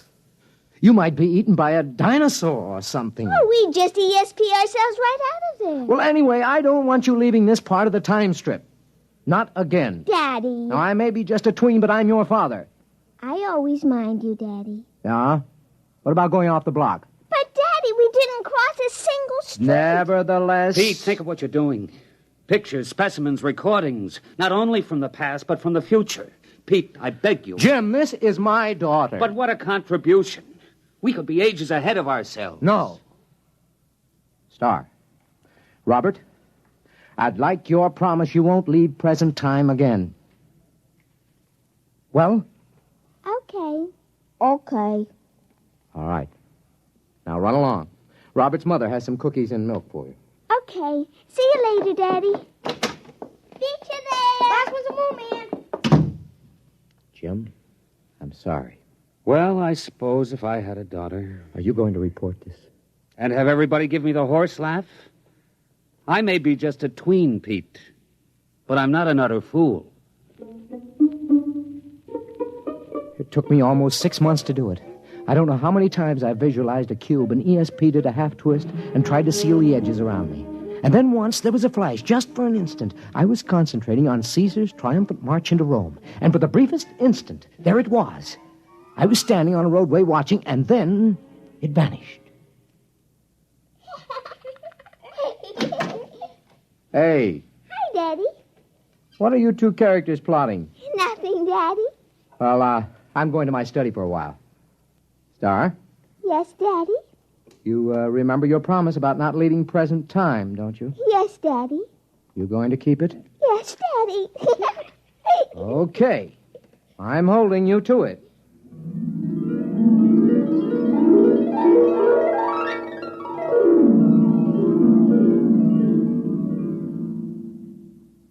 Hello? Hello, Pete. This is Ruth Howell. Yeah? Are the kids there? No? When did you see them last? What time is it? Oh, about 10 this morning, 6 or 7 hours ago. Why? Pete, I'm worried. What's up? Well, they were upstairs in Bobby's room. I was in the living room. Now, I could swear they didn't come downstairs, and yet, when I went up there, they were gone.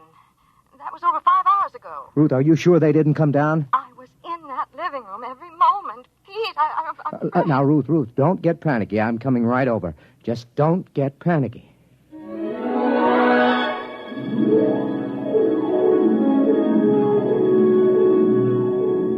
There wasn't a trace of them. Well, that isn't exactly true. Remember what Robert had said about Star leaving an ESP smudge? Well, I was able to catch it in Robert's room. It had something to do with where the Brights went when they got off the time strip. That's it, of course.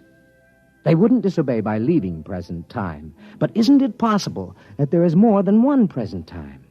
Isn't it possible that another now coexists with ours? That's the clue, of course. I'm going to call the police, Pete. I don't think it'll do any good. But we've got to find them. They'd have come back by now. Yes, if they could. What do you mean? Nothing. Well, what are you going to do? I'm going back to my study to think. To think? Aren't you going to look for them? I have to figure out where to look. Well, I'm not going to sit around doing nothing. I'm calling the police.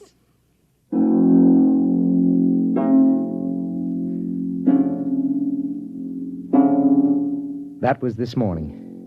I've been doing some desperate concentrating since then, Jim. I'm writing this down so you'll know. I've already managed to go back to the time of Cheops and ahead to the time when men were navigating to distant planets in a matter of days. But the big job remains. How to get into a dimension parallel with our own at the same time. I figured out that to get the equivalent of a Mobius strip with depth, you must use the supercube, the tesseract. That's what I'm working on at the moment.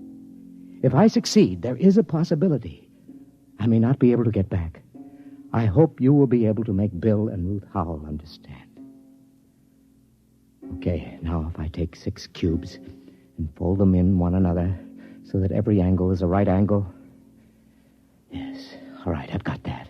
And now if in folding, I ESP the tesseract, a half twist around myself. Mr. Holmes? Mr. Holmes, are you in there? Mr. Holmes? We'll have to break in. It's locked from the inside. Mr. Holmes. Pete, where are you? Pete? That's funny. The door was locked from the inside, but here's his fountain pen with the ink still wet. But he's gone.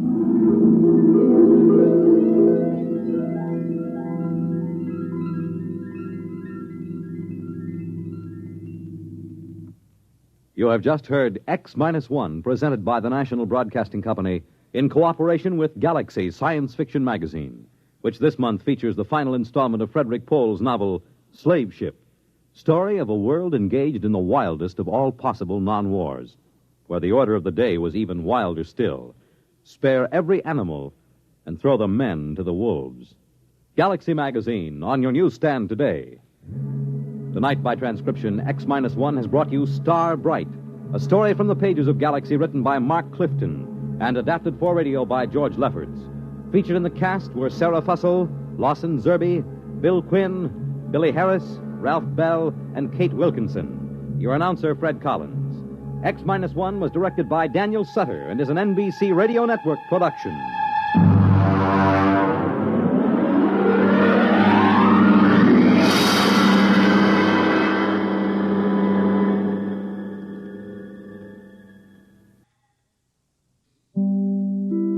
In just a moment, X-1. But first, how does one man get himself into so many impossible situations? Well, this is a question you'll probably ask yourself tomorrow night when you follow another hilarious misadventure of Throckmorton P. Gildersleeve. Yes, Gildy's eye for the ladies and his impulsive temperament managed to entangle him in a web of riotous circumstances. Be sure to join the romantic water commissioner, his neighbors, Judge Hooker, Mr. Peavy, and all the loyal Gildersleeve household as they romp through another episode of The Great Gildersleeve tomorrow night. And now stay tuned for X-1 on NBC. X-1 salutes our Philadelphia station. Its new call letters, WRCV. Countdown for blast-off. X-5, 4, 3, 2, X-1, fire.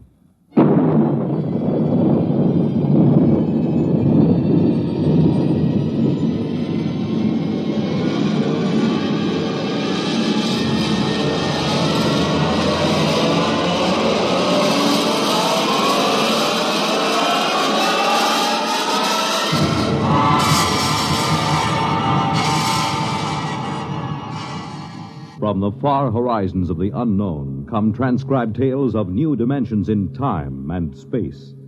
These are stories of the future, adventures in which you'll live in 1,000,000 could-be years on 1,000 maybe worlds. The National Broadcasting Company, in cooperation with Galaxy Science Fiction Magazine, presents X-1.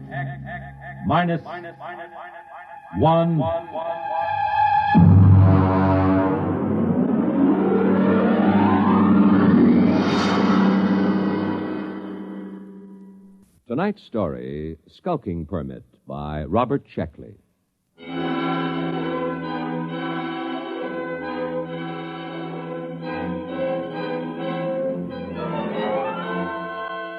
August 16th, year 2204. 2. Central Colonial Administrative Authority, Alpha Centauri Sector. From Colonial Contact Inspector 37. Subject, Planet New Delaware. Following the procedure outlined in manual for contact with lost colonies, open communication by interstellar radio with New Delaware. This is the first contact established in 200 years. And proceeding on overdrive for personal investigation. Situation on New Delaware appears unconventional, to say the least. Hi there. Hi, Billy. Hi, Tom. Got no time for talking this morning. Got to get this sign up. It's a real pretty sign. No aliens allowed within city limits. What's an alien? Beats me. The mayor told me to put it up. He says to me, Billy Painter, you're chief of police, so I want you to paint me a big sign and set it right in front of the town hall. Aliens. Aliens. Oh, it's a real pretty word. Billy Painter, I thought I told you. Take it easy, Mayor. I put the sign up. It's not that, it's the church. I painted it just like you told me. I know, but you painted it wrong. I painted that church with a nice bright red. What's wrong with that? I looked it up. It's a little red schoolhouse, not church house. Churches are supposed to be white. Can't keep track of them all. Schoolhouse, church house, jail, post office. Got along fine enough in New Delaware for 200 years without them. I know, but we need them now, and we haven't got much time. Where are the Carpenter boys? I saw Sam and Marv over at Ed Beer's Tavern. Well, Billy, you go down there and tell them that they've got to build us a little schoolhouse, and you paint it red. It's very important. Mayor, when do I get a police chief badge? I read that a police chief always gets a badge. Make yourself one. Now go on. All right, then. Oh, it sure is hot here. I don't know why the inspector couldn't have come in winter. Oh, Tom Fisher. Yeah? Tom, I've got a job for you, a very important job. Well, now, look, Mayor, I'm on vacation. Fish won't be back in these waters. No vacation, not now. He's due any day. Tom, how would you like to be a criminal? I don't know. What's a criminal? Well, come over to my house and I'll explain. I've got to appoint a criminal, and it looks to me like you're it.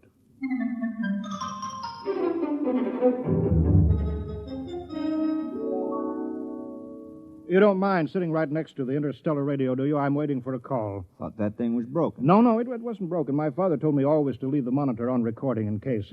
Just didn't seem to be anybody calling, not for 200 years. Not since that war back on Earth. Oh, it's time now. You just listen to them. They said that they would call just at this time.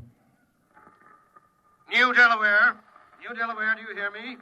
New Delaware, come in immediately. Yes, we hear you. He's very touchy. This is Colonial Inspector 37. As I told you in my broadcast yesterday, there's been no contact with the outer colonies for some centuries. due to unsettled conditions here. But that's over, except for a little mopping up. Now, New Delaware is still a colony of Earth and subject to her laws. Do you acknowledge that status? Oh, yes. We called a town meeting last night and talked it all over. We're still loyal to Earth. Excellent. That saves us the trouble of sending an expeditionary force to reconquer you. However, as Colonial Contact Inspector, I will be obliged to make a personal investigation to make sure that you conform fully to the customs, institutions, and traditions of Imperial Earth. Imperial? That's funny. All the books talk about Earth as a united democracy. A lot can change in 200 years.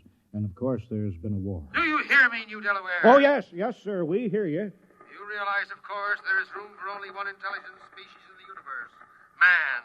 All others must be suppressed, wiped out. We can tolerate no aliens. I'm sure you understand, General. I'm not a general. I'm a mayor. You're in charge, aren't you? Yes. Then you're a general. I'll be sure you're running an Earth colony, General, with no radical departures from the norm, such as free will, free speech, free elections, or anything else on the proscribed list. It is impossible to administer an empire where everyone does as he pleases. Get your colony in order, General. I will call to inspect you in exactly 1 week. That is all. Well, you see how it is, Tom. Now, Tom, about your job. I'm appointing you town criminal. I don't see why there has to be a criminal. That's a very important part of Earth society. All the books say so, Tom.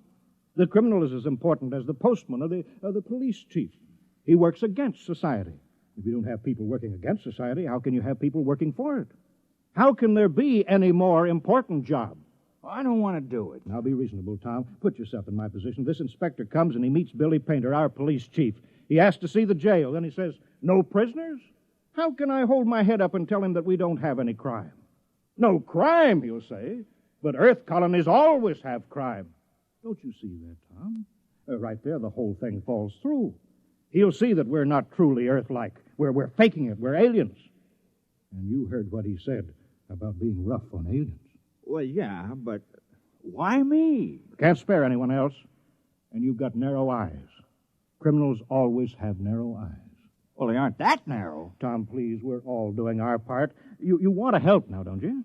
Oh, I suppose so. Fine. You're our criminal.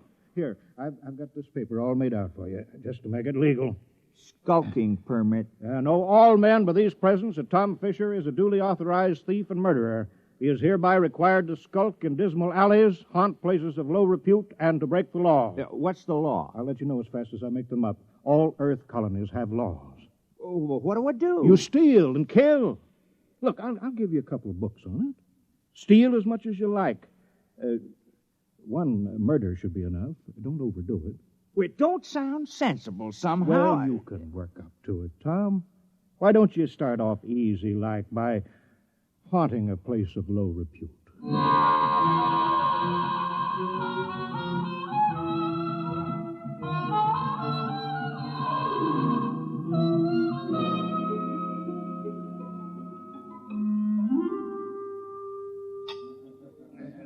Hello, Tom. I hear you're our official criminal now. That's right. I have a beer. How's it going? Well, I've been studying. I can't put my finger on it yet. Hey, did you get the weapons Mary Carpenter sent over? Yeah, a hatchet, a spear, 2 knives, and a blackjack. Uh-huh. I stuck myself with a spear, Ed. The whole thing ain't sensible to me. I can't figure out what's the purpose of crime. What do people get out of it? Here's the beer. I tried a new route this time. Tell me how you like it. Very dry. Less filling. How come you ain't out thieving now, Tom? Oh, I'm planning. My permit says I have to haunt places of low repute, and that's why I'm here. Well, this ain't no place of low repute. You serve the worst meals in town. I know. My wife can't cook. But there's a real friendly atmosphere here. The folks like it, Tom. It's all changed, Ed. I'm making this tavern my headquarters. It's now a criminal lair. Try to keep a nice place, and a lot of thanks you get. Hi, Tom. You steal anything yet? Well, not yet, Mary, no. I'll have a Paracuda, Ed. Don't worry, Tom. You'll catch on. If anyone in this village can learn, you can. Sure, we got confidence in you, Tom. Why don't you steal something right now, Tom? Go ahead. Well, suppose I could. I brought some geefers in my basket. They're real ripe. You could steal those. Well, they are nice-looking geepers, Mary. Real tasty. Go ahead, Tom. Steal it. Well, these are nice-looking geepers. Mind if I take one out the light and look at it? No, Tom, you go right ahead. Now, just a minute there. Hi, Billy. What do you have? I'm on official police business.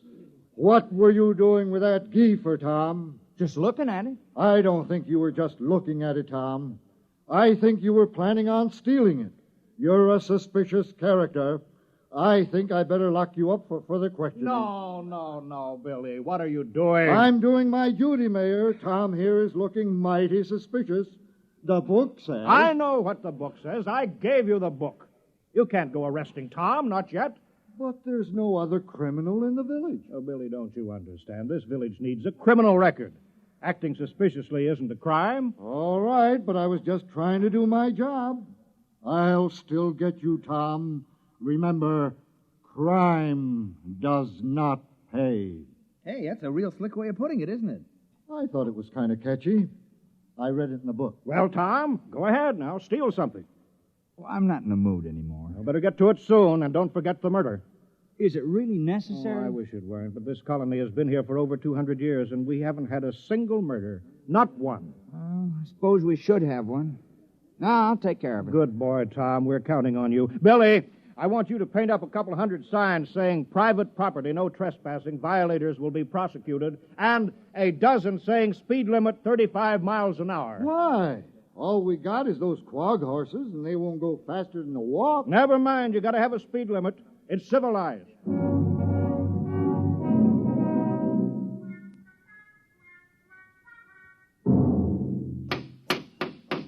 Well, that's the last of the signs, Billy. You might as well get some sleep. Aren't you going home, Mayor? No, I've got to get out to Fred Farmers. I appointed him postmaster. Since nobody ever sends letters around here, I promised to help him write all those letters. Well, good night, Mayor. I guess I better be making my rounds. Yeah, good night, Billy. Who's that? Tom? Tom Fisher? You out thieving? Who's there? Don't move, or I'll shoot. Hey, Tom, come back. Hey, what's going on out there? What's all the racket? It's the town criminal, Ed. I think I heard him robbing your house. Yeah? He's made his getaway now, but don't you worry. I'll get him yet. All right, but get him in the morning, will you? Some of us are trying to sleep.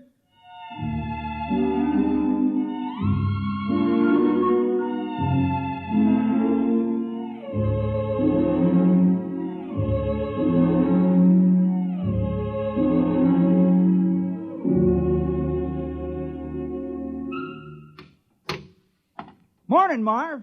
How's the schoolhouse coming? Fair. Would have come along better if I had my saw.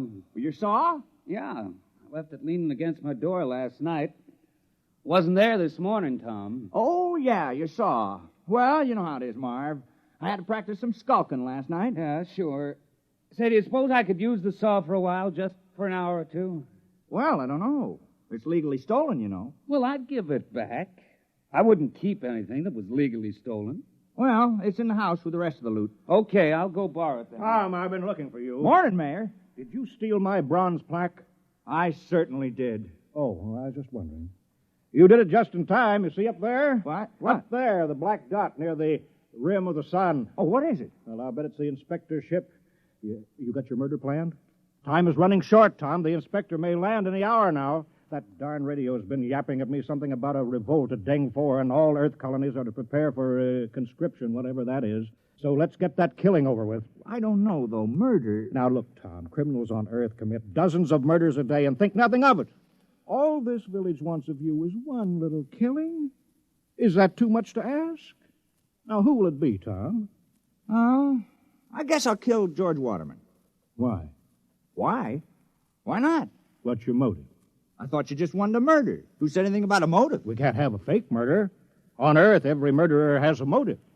Well, I don't like the way George walks, never did, and he's noisy. No. That might be good enough for a crime of passion, but you're a legal criminal. Tom, you're ruthless, cold-blooded, and cunning. You can't kill someone just because you don't like the way he walks. That's silly. I better think the whole thing over. Well, don't take too long. Oh, and Tom, don't forget to leave clues. They're very important.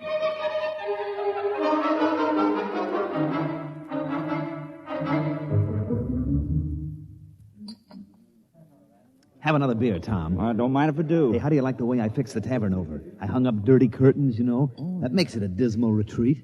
Because I figured if this was going to be your headquarters, it ought to be a real criminal's lair.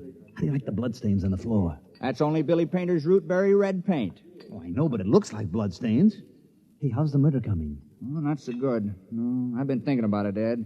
You realize I'm supposed to kill somebody? I'm supposed to make somebody cease to exist. I mean, like, take Marv Carpenter. Here he is today working on a schoolhouse, big fella. Now, if I kill him, well, he wouldn't work anymore. I've been trying to imagine it. Marv Carpenter lying on the ground with his eyes glaring open and his mouth twisted and never going to hold a piece of wood in his hands again or never going to sing a song or have a beer or anything. Well, it just made me kind of sick. I mean, I could go on with the thieving, but murder... Yeah, I know, but, Tom, it's your job. It's for the good of the village. Murder. I better have another beer.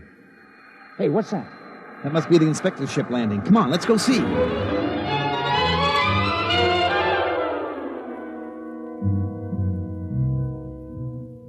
Perimeter guard, advance. Set up portable generators and rocket launchers. All personnel restricted to immediate area of the ship. Sidearms to be worn at all times. And guards at battle station. Welcome to New Delaware. Thank you, General. I'm the inspector. This is Mr. Grant, my political advisor. Is this the capital of the colony? Well, I'm afraid there's only this village on the whole of New Delaware. Only one? Now, Grant, I told you when we surveyed the planet we were wasting our time. Patience. There's always an advantage in every situation. If you gentlemen are ready... Ready? You're going to inspect our village, aren't you? Inspect? I can see it all. Why, of course, General. We're ready. Let's inspect your village.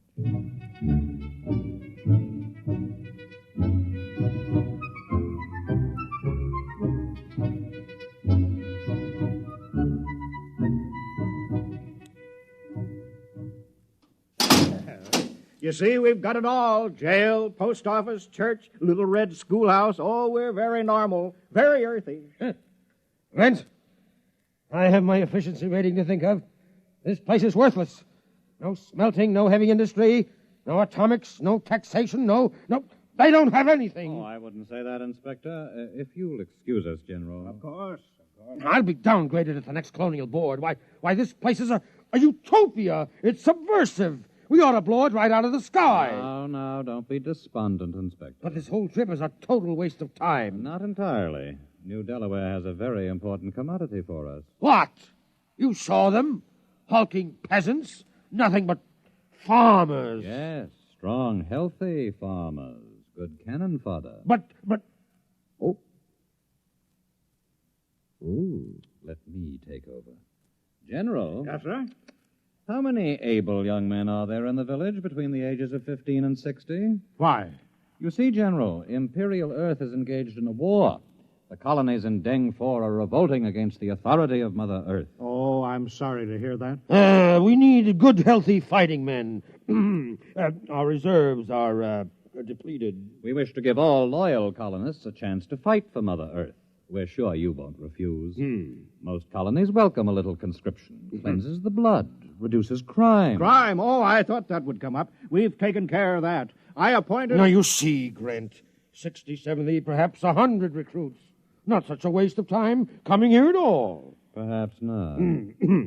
Sergeant, detail a squad of 50 men armed with portable heat generators to post a guard in the village. All right, Mr. Mayor. Suppose we go talk this problem over.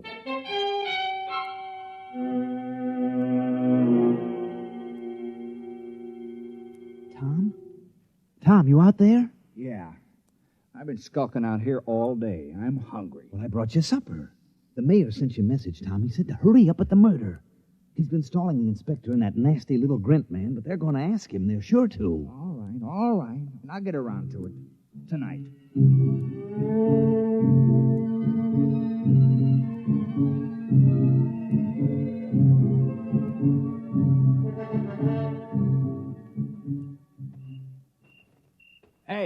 Hey, wait a minute. Oh, hello, Tom. What are you doing? Well, you said there had to be a murder, so Now, wait. I didn't mean me. It can't be me. Well, why not? Well, for one thing, somebody has to talk to the inspector. He's waiting for me. Someone has to Billy show him Painter how to... can do that. You think a knife would be more fatal in the heart or in the throat? Well, nothing personal, of course. Wait. If there's nothing personal, then you have no motive. Oh. Well, I guess I could think of one. I've been pretty sore about you appointing me town criminal. It was the mayor who appointed you, wasn't it? Well, sure. Then look, I'm not a mayor anymore.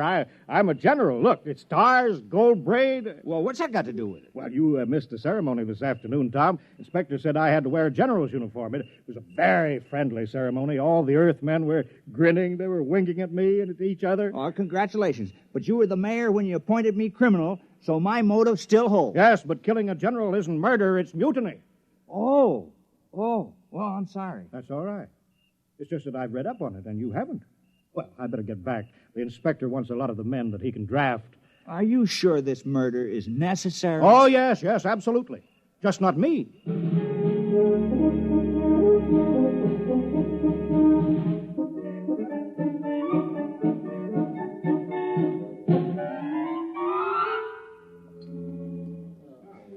No luck, huh, Tom? I just can't do it. Ed, I can't kill anybody in the village. I grew up with them. I've worked with them. I've drunk root beer with them. I don't have any motive for killing any of them. I know, but you do have to commit a murder, Tom. You don't want to let the village down. But I can't kill the people I've known all my life. No, I suppose not. Wait a minute. I got an idea. Ed, suppose I kill the inspector. Well, what's your motive? Oh, it would be a very terrible crime. I'd be killing for glory, for fame, for notoriety, and it'll show Earth how earthy New Delaware really is. Why, they'll say crime is so bad here that a criminal actually killed their inspector on the very first day. Tom, that's just the sort of thing a master criminal would do. Oh, you think it's a good idea, huh? I think it's great, Tom. But how are you going to do it? Well, one of those soldiers got drunk on a bottle of your Keebler juice and dropped his gun. I picked it up. Oh, is that a gun? Yeah, you push this button here. Hey, look out! I'm sorry, Ed. Now I'll have to get the carpenter boys to fix that hole in the roof. Oh, well, I'll be careful. Did you kill the soldier? Of course not. No point in killing the wrong man. Well, I better get going. I'll wait for him on the path between the mayor's house and the ship. Good luck, Tom. Thanks.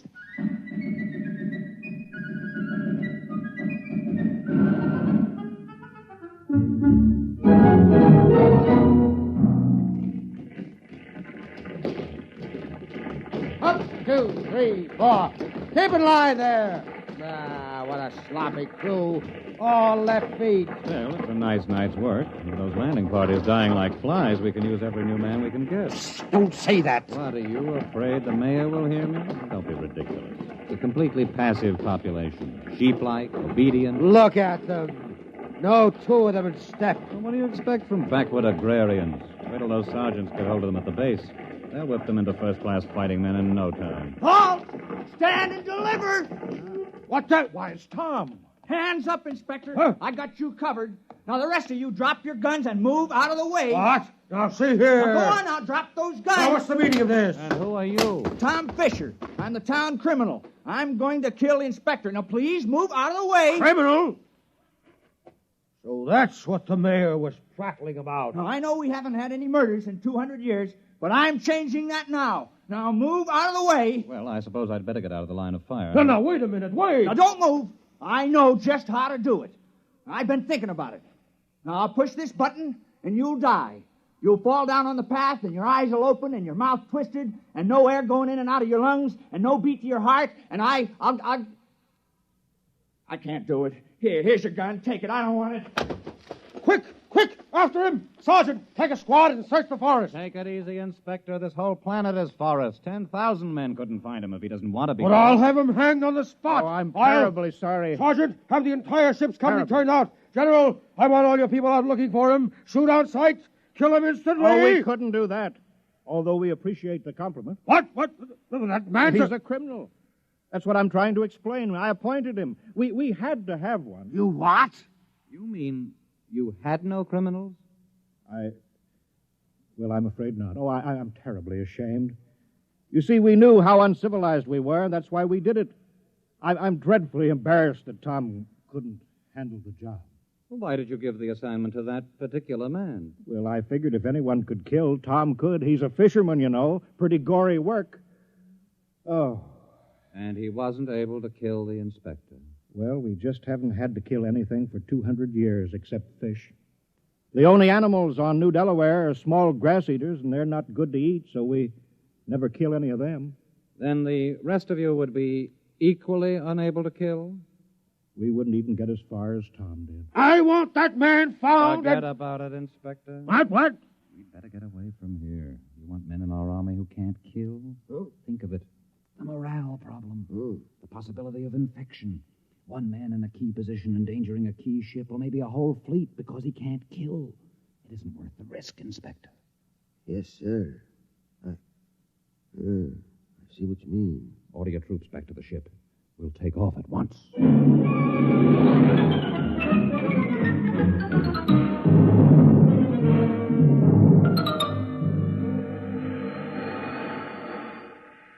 Tom!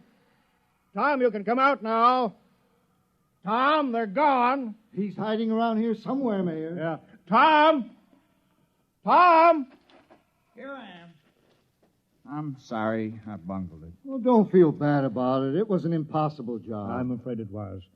I thought that just possibly you could swing it, but you can't be blamed, Tom. There's not another man in the village who could have done the job even as well. What are we going to do with all those buildings, Mayor? The jail, the post office, the little red schoolhouse, the church? Well, I think we'll build a playground for the kids with swings and slides and sandboxes for them. Another playground? Surely, why not? Well, I guess I won't be needing my skulking permit anymore. No, I guess not. Oh, well, we did our best. I had the chance, then I let you all down. It's not your fault, Tom. Look how long it took Earth to get civilized. Thousands of years. And we were trying to do it in 2 weeks. Well, we'll just have to go back to being uncivilized. Yeah. Well, we better get back to the village. Looks like rain. Well, soon I'll start fishing again. Say. What is it, Tom? Well, it's too late now, but it's too bad I didn't think of it before. I might have been able to go through with it. Think of what, Tom? I think I could have done it. If I'd only had the sense to think of the inspector as a fish. Well, it's too late now. Guess he's just a big one that got away.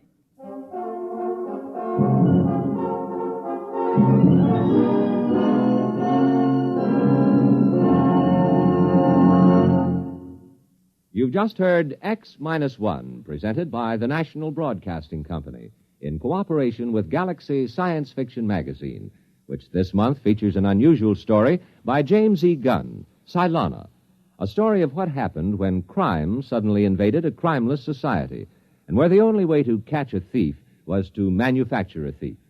Galaxy Magazine, on your newsstand today. Tonight, by transcription, X-1 has brought you Skulking Permit, a story from the pages of Galaxy, written by Robert Sheckley and adapted for radio by Ernest Kenoy. Featured in the cast were Dick Hamilton, Wendell Holmes, Joe DeSantis, Joseph Boland, Alan Hewitt, Bill Quinn, Mandel Kramer, and Ruby Dee.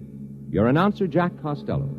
X-1 was directed by Daniel Sutter and is an NBC Radio Network production.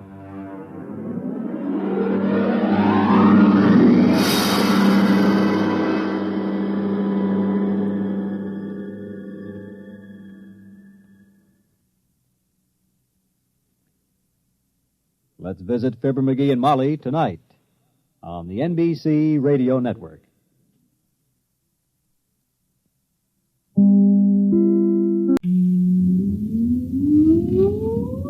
Countdown for blast-off.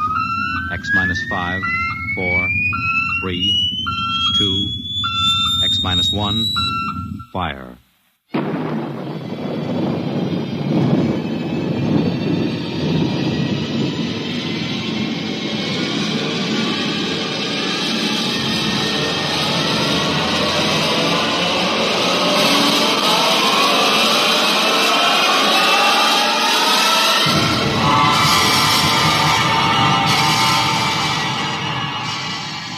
From the far horizons of the unknown come transcribed tales of new dimensions in time and space. These are stories of the future, adventures in which you'll live in 1,000,000 could-be years on 1,000 maybe worlds. The National Broadcasting Company, in cooperation with Street and Smith, publishers of astounding science fiction, presents X-1.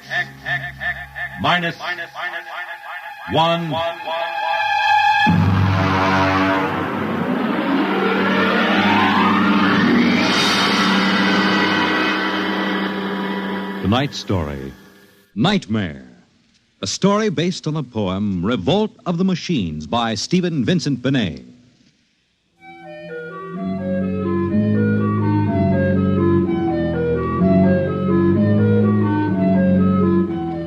Nobody knows exactly when the nightmare began. They must have planned it for years, though, because looking back, you can find little incidents here and there. Like the concrete mixer in New Jersey that killed the Italian bricklayer. And the time Senator Milburn was sucked into the rotopress at the Capitol office building. Unrelated accidents, we thought at the time. But they add up now. The day we really should have suspected was when the men walked off the construction job at the new Brookmeadow atomic pile on Long Island. I'll never forget that day. I was working as a statistical clerk in the project then, operating one of those miracle computing machines. They called it ENIAC. Mr. Gurney. Yes, Bella? The chief wants to see you in his office. Me? Unless you are no longer Samson Gurney, he wants to see you. Oh, thank you.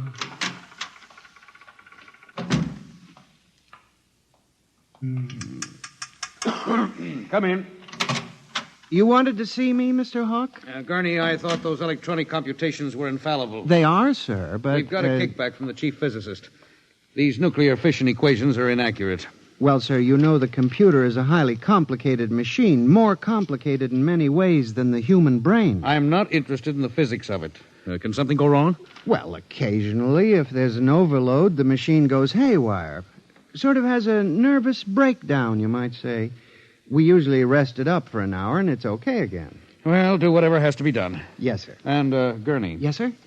You've been with the Bureau for over 15 years now. It would be a shame to have to remove you because you aren't keeping your mind on your work. Mr. Hawk, I assure you... Excuse me. Hawk speaking. What? They've what? All of them? Well, have you tried to talk to them? Oh, yes, of course. I'll send one of the safety engineers over. Place is falling apart piece by piece. Miss Roscoe, the men of the construction gang of the new building have walked out on us. They're complaining that the job is jinxed. Someone slipped this morning and fell into a turbine.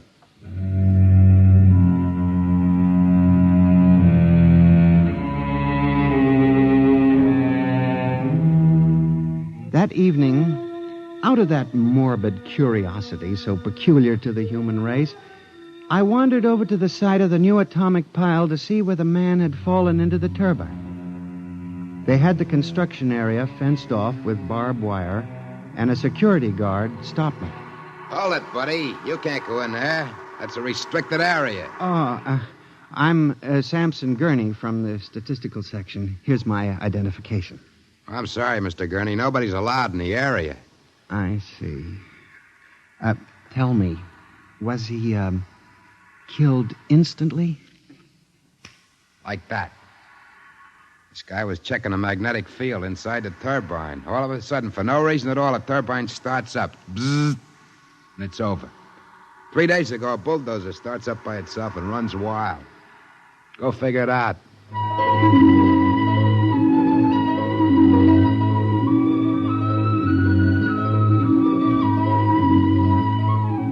I'm a statistician. All my life I've been interested in statistics.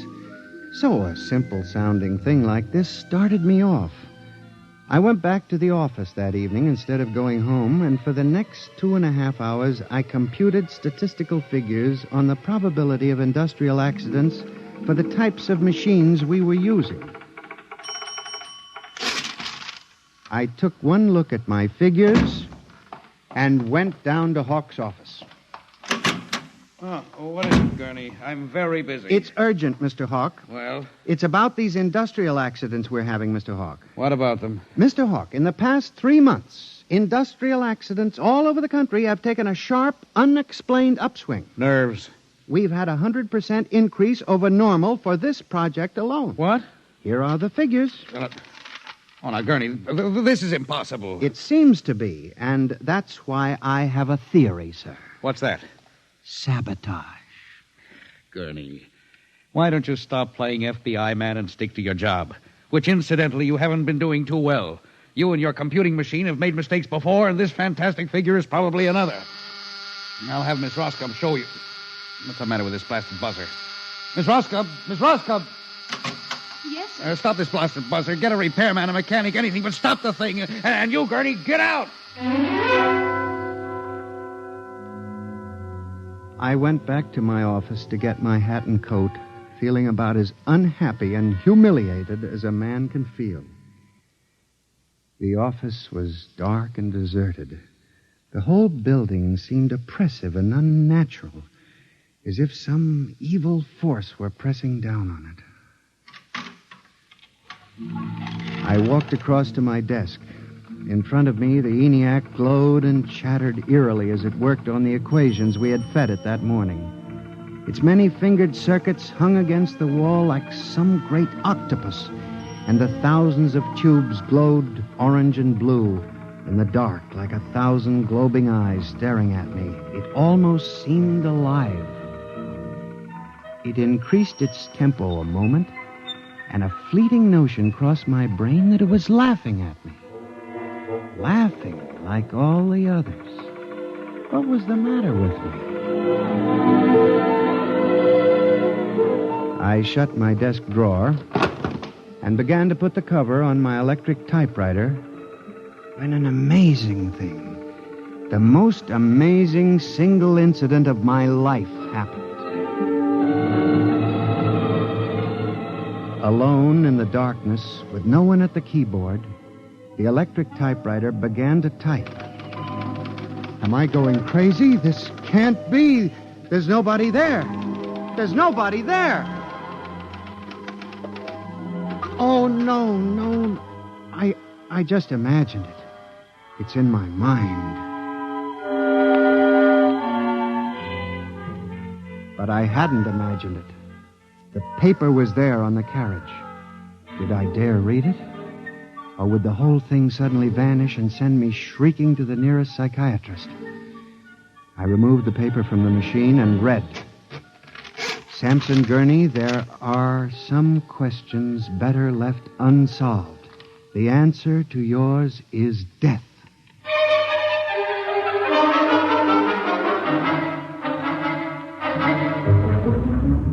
Gurney, do you expect me to believe this? It's insane. Mr. Hawk, I'm as sane as you. I'll submit to any psychiatric examination you choose. That typewriter wrote this message by itself. Then this is just some practical joke someone in the office is playing. There was no one in the office. Oh, of course not. They wired up the machine and left. I checked the machine myself, Mr. Hawk. All right, Gurney. You leave this note with me, and I'll turn it over to the security force for further investigation. But... No buts, Gurney. The security men will handle it. Yes. And now, you just relax for a few days. Everything will turn out all right. The main thing is not to let little things upset you.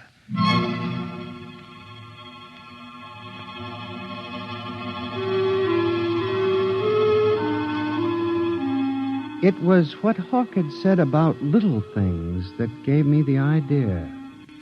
For the next week, I observed the 1,000 petty little annoyances around the office. The door handle that wouldn't turn.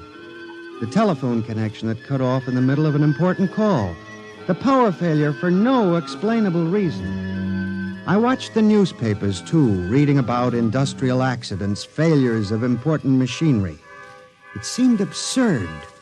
Men had created machines that were almost perfection in themselves. Machines that could actually think and compute fabulous equations. And yet the failures went on. I, Samson Gurney, an unimportant clerk in an unimportant job, knew that I had stumbled onto a secret so monstrous in its implications that I was almost afraid to pursue it. On October 12, 1956, I established communication with them. I will curse the moment to my dying breath. I hooked the input of the typewriter to the main vacuum tube of the ENIAC. Then I turned on the current that sent 1,000,000 volts of pulsing energy into the electronic nerves of the machine. I am certain that if anybody were watching me in the next moment, he would have thought me a raving maniac. I still wonder if perhaps it is not all a nightmare.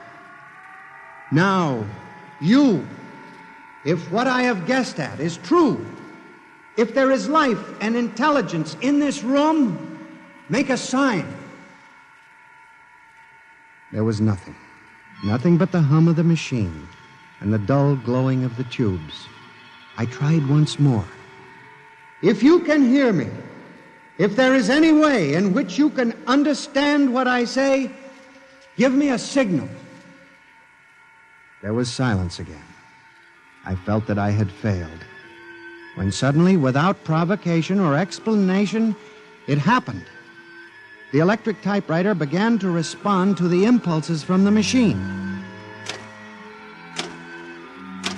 The letters were Y-E-S. Yes, it had happened.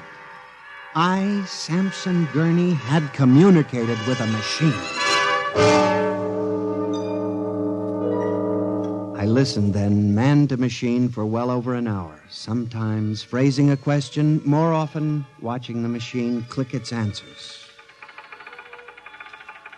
As the words took shape, I began to realize what must have happened. The first primitive stirring of awareness of being, then the slow protozoan development of a concept born of centuries of being pushed, started, stopped, clicked, maneuvered by human pygmies. From that concept, all others developed. And the concept was resist.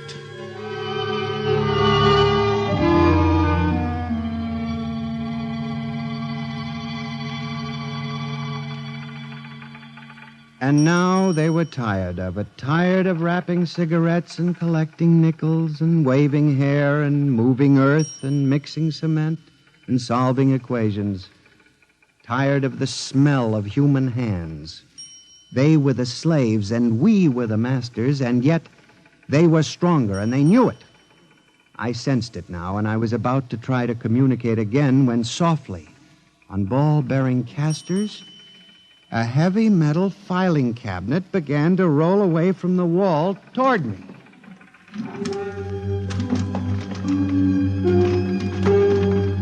I started to move to one side when another cabinet slid out from the wall. And then another, surrounding it. Another cabinet. Then another. On oiled rollers. That was when I realized that they cooperate. We taught them that, you see, on the assembly lines in the factories. Listen. Listen to me. You must listen. What good will it do you to kill me? I'm only one man. But I can help you. I can be useful to you. Do you hear me? Do you hear me? Good. You're going to need men to oil you and repair you. What will you do when you break down, when a tube needs replacing? Why kill me when I can help you? I'll do anything. I'll do absolutely anything you want, but in the name of God, don't kill me like this. If you can understand this, answer me. Answer me.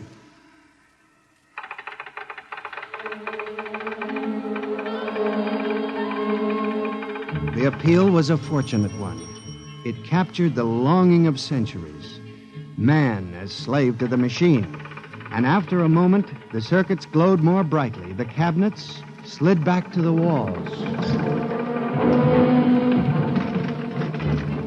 The ENIAC began to communicate with me again.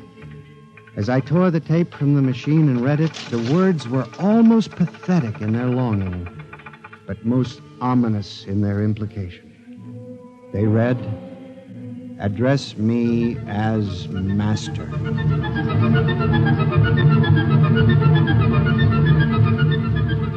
My life for the next 6 months was a nightmare. The ENIAC gave me messages which I had to transmit into my telephone.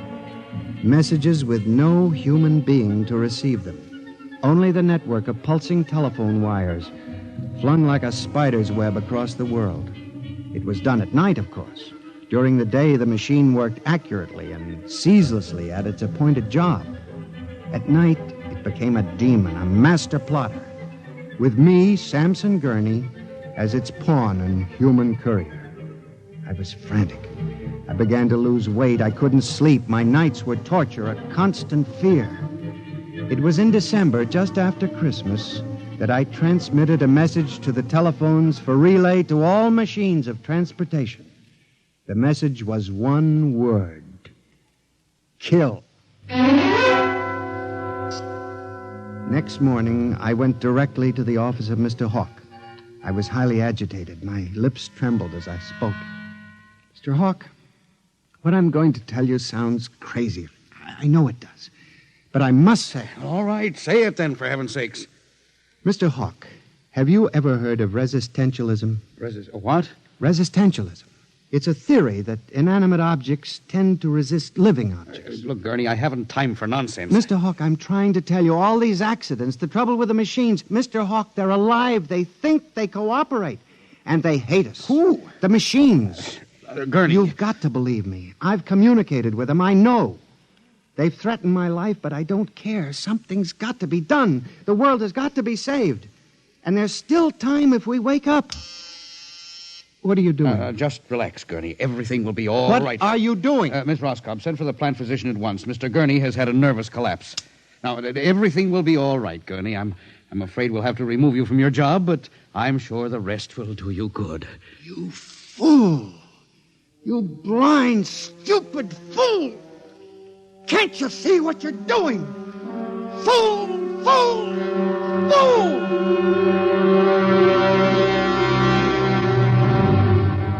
When the plant physician arrived a few moments later, Lucius Hawk was found at his desk, strangled to death in a nest of telephones. The wires were still humming softly. Samson Gurney, you stand accused of the crime of murder. How do you plead? I did not kill him. I didn't. So record. The prosecution will proceed with testimony. Now, Miss Roscoe, did you notice anything peculiar about Mr. Gurney's behavior prior to the death of your employer? Yes. He acted very strangely. He told Mr. Hawk he thought the machines were alive. Order! Order! Miss Roscoe, did the accused quarrel with your employer on the morning of the murder? Oh, yes. He and Mr. Hawk quarreled violently. I could hear him screaming at Mr. Hawk, and Mr. Hawk asked me to send for the plant physician.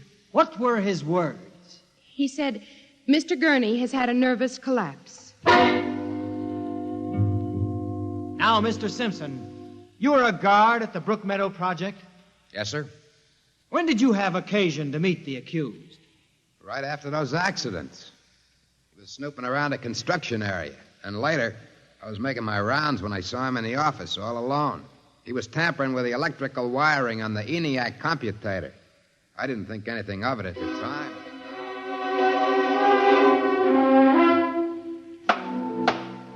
And in view of the expert testimony heretofore expressed, the court hereby finds you guilty of murder in the first degree, with the recommendation that you be examined and committed to the state hospital for the criminally insane at Mathaway.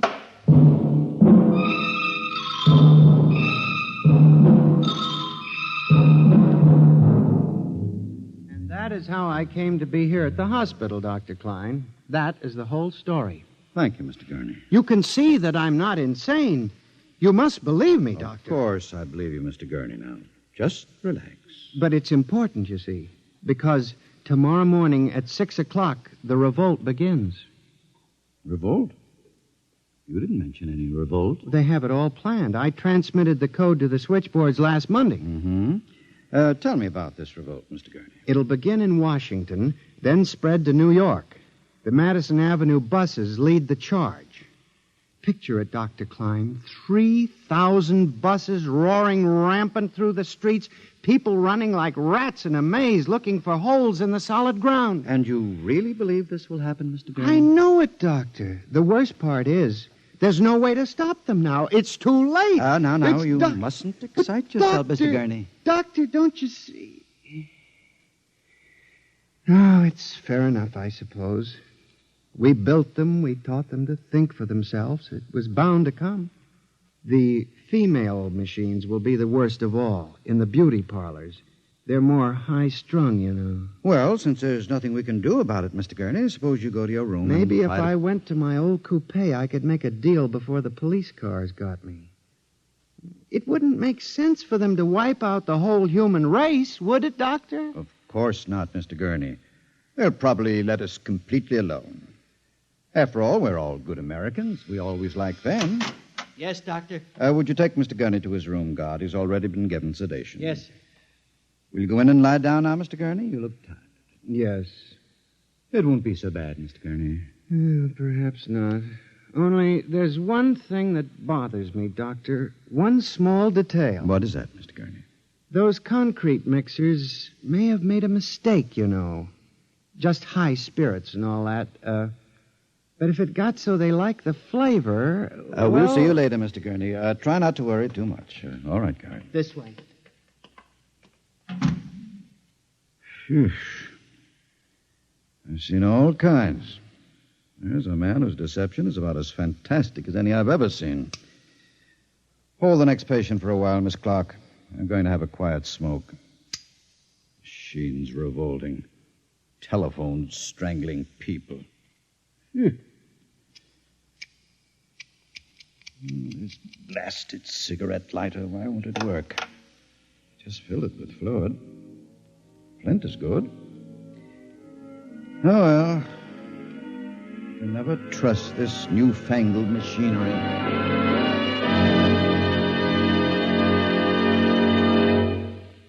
You have just heard X-1, presented by the National Broadcasting Company in cooperation with Street and Smith, publishers of astounding science fiction. Tonight's story by transcription was Nightmare, written by George Lefferts and based on the poem The Revolt of the Machines by Stephen Vincent Benet. Featured in the cast were John Gibson as Sam, Joyce Gordon as Bella, Louis Van Ruten as Hawk, Joseph Julian as the guard, John Seymour as the judge, Owen Jordan as the prosecutor, and Santos Ortega as Dr. Klein. Your announcer, Fred Collins. X-1 was directed by Fred Way and is an NBC Radio Network production.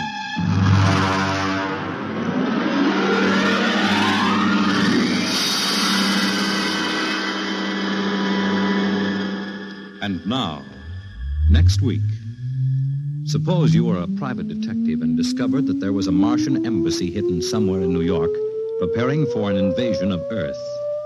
Next week on X-1.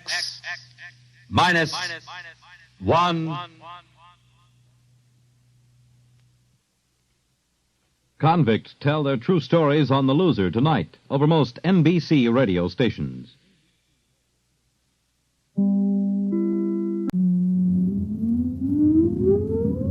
Countdown for blast off. X-5, 4, 3, 2, X-1, fire.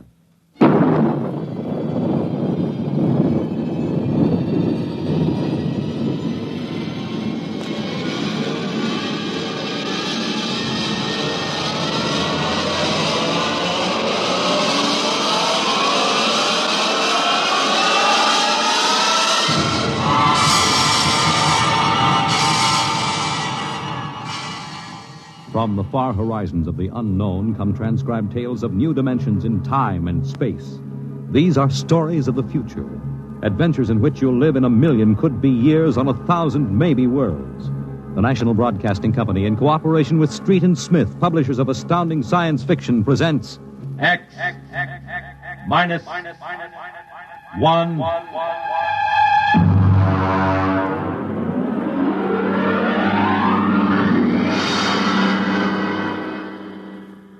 Tonight's story, The Outer Limit, by Graham Dorr.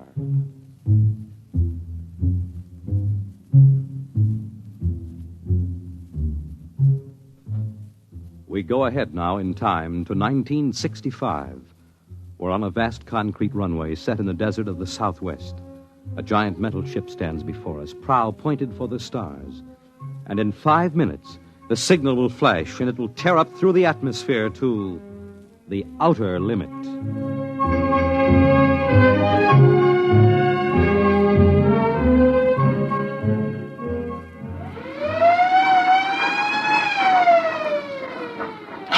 Attention! Attention! Clear field for takeoff! Clear field! 5 minutes, Steve. Right. Warm her up, Charlie. Turn her over! I want to go over procedure again, Steve. Don't worry, I got it straight. We'll just make sure. Okay, I take her up on jets to 50,000, then I cut in the rockets. No lower, or your tail blast will burn out 3 counties. I climb 4 minutes on rockets, then start maneuver tests. Remember that, no more than 4 minutes. The ship isn't like those strato rockets that you've been testing. She's the first one built for outer space. If she works, you can go clear to the moon. If I'd have known, I'd have brought my toothbrush. Not this trip. Now get this, Steve. You've got power there to clear the Earth's gravitational field, but remember, after you cut in the rockets, you've only got 10 minutes fuel. If you go beyond the outer limit and don't save fuel for the return, you won't get down again, ever. You'll drift out into space. Get that now. 10 minutes fuel. Okay. As far as I'm concerned, this project is a lot more important than that cosmic ray bomb that they're testing out in the Pacific tonight. Well, the Security Commission brass doesn't think so. I don't see any undersecretaries under anything. Don't you worry, Steve. In the long run, our ship will make the CR bomb back-page stuff. But in the meantime, it's just as dangerous. Now, remember, half the principles in this ship are pure theory, slide rule stuff.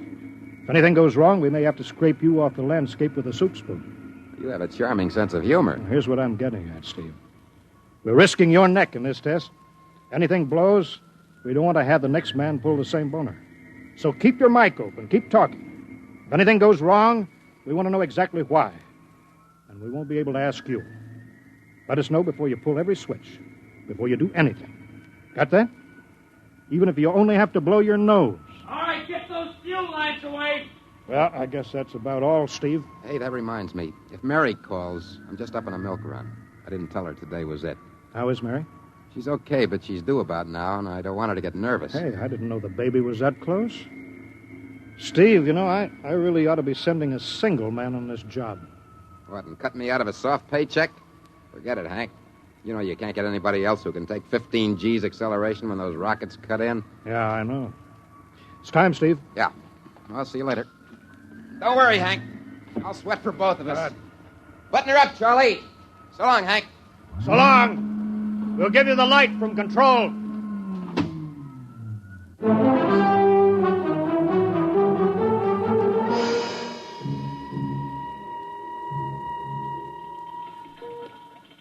X2 JTR to control. Are you there yet, Hank? Okay, Steve. I'm ready to go. Mr. Hanson. Ready on radar, Sergeant? Check. Mr. Hanson, you better see this. What is it, Elsie? Message sent up for Steve. Mrs. Weston just left for the hospital. What? Hello, Steve. Yeah. Stand by a minute. Shall I hold it up, Mr. Hanson? Yes. No, wait just a minute. It's too late now. You going to tell him? Well, maybe he's got enough to worry about. Hey, what's holding us up, Hank? Something on your mind? No, there's nothing, Steve. I just wanted to say good luck. All right, Charlie. Give him the light.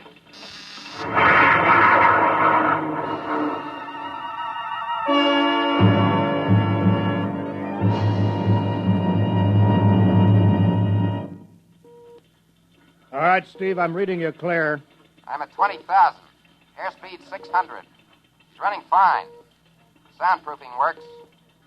There's a 3-degree waiver in the AGY pressure. Got that, Charlie? Check. Dead center on radar, Mr. Hanson. 50,000 now. I'm cutting loose the port jet. Now the starboard. Now I'm off jets. Airspeed dropping. Now I'm opening the rocket ports. The switch sticks a little, Charlie. Oxyalcohol pressure 350. All right, now I'm advancing the ignition key.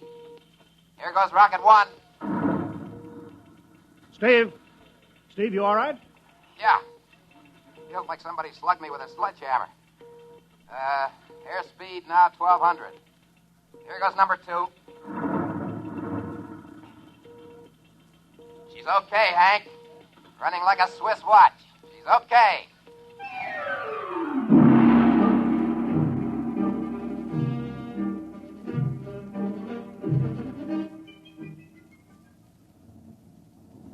Hello, Steve. Elapsed rocket's time is now 4 minutes. What's your altitude? Over to you. Speed 4,400, still climbing. Altitude 297 miles. All right, you're at the outer limit. Level off for maneuver tests. You've got exactly 6 minutes fuel left. I'm starting a 3-degree left bank. She's a little sluggish. There, it's all right. There's a low vibration somewhere. Maybe the cockpit cover. My view screen's a little fogged. Now I'm straightening out. 5 minutes fuel left. Now I'm starting a 3-degree right. Hey, of all the... What's the matter? What's wrong? There's something up here. Something shining. What are you talking about? There's something above me, Hank. I'm going to chase it. Steve, you're at the outer limit now. I can see it plain now. Now, Steve, don't go any higher. You've only got 4 minutes left. You've only got... I'm getting static. I can't hear you, Hank. It's dead ahead now. I'm going to make a pass at it and get a good look. Here goes.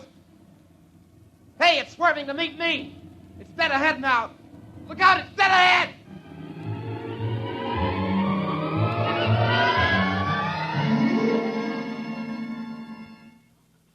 Hello, Steve.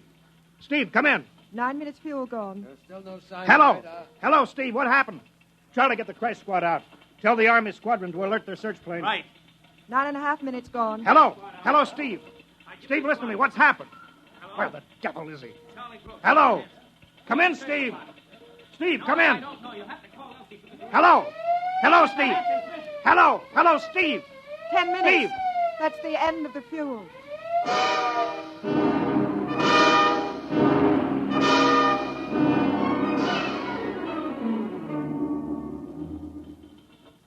How long has it been now? 10 hours, Mr. Hanson. Nothing more on radar, Sergeant? The screen's blank. Colonel Carulli called in. The search planes are back. Couldn't find anything. Should be some trace. He couldn't have bailed out, could he? You don't hit the silk at 4,400 miles an hour.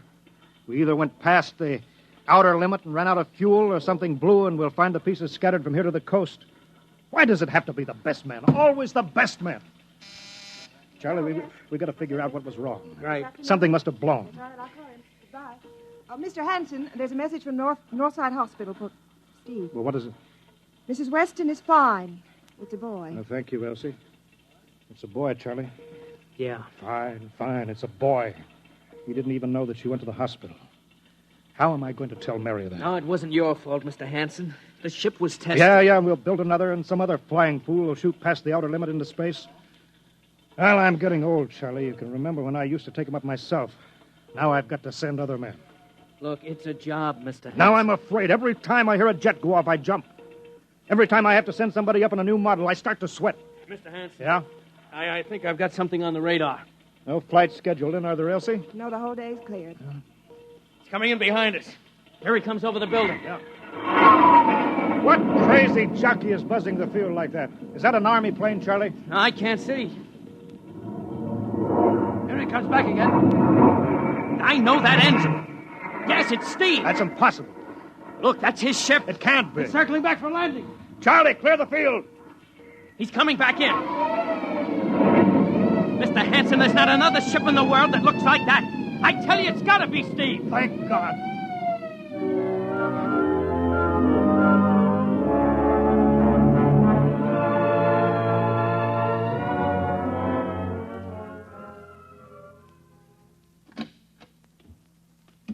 All right, sit down over there, Steve.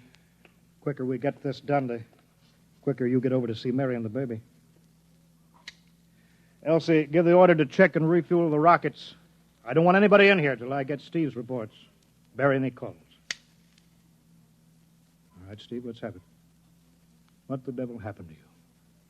Hank, that cosmic ray bomb. Does it still go off tonight? What are you talking about? Straighten out, Steve. Where have you been for the last 10 hours? Listen, Hank, there's something more important. Now, come on. I've got to get a report on the screen to Washington, so let's have it, will you? I've got to know how you stretched 10 minutes fuel to keep you in the air for 10 hours. One thing before now, I talk. Now, look, Steve. Will you have the Geiger men run over the ship before they refuel? What did you run into? So help me, Hank, I don't know. But we better check and make sure it isn't radioactive. Elsie, add a Geiger report on the standard check. Steve, maybe we better have the medics look you over, too. No, I'm all right. They said I'd be all right. They? Look, son, I know you've had a tough time, but we've had this field on the alert for 10 hours, boy. One of the Army boys cracked up looking for you, and he's hurt bad. So let's have the story. Let's have it straight. I don't know how to tell you, Hank. Hank, I saw something up there. At 300 miles? I chased something up there, Hank, and I caught it. Now, don't hand me that, listen, Steve. Listen! I was cruising along, just starting the right bank when I spotted something. Must have been going about half my speed. It was egg-shaped and smooth. I made a pass at it. And I came back for another, and then there was a humming sound. Humming? Sort of a vibration. And then I blacked out. I was headed straight for it at 4,400 miles an hour. I thought it was going to be the biggest smash since Hiroshima. And... Listen, Hank, is there a drink in that bottle? Yeah, sure. Well? What happened? Hank, I came to inside their ship. Steve, this whole thing has been a devil of a strain on you. I'm going to call Major Donaldson from the Army base, ask him to sit in. The psychiatrist? Yeah, that's a good idea. Let him run his tests. He'll tell you I'm not kidding. Because, Hank, unless I miss my guess, I've just been tipped off to the way the world ends.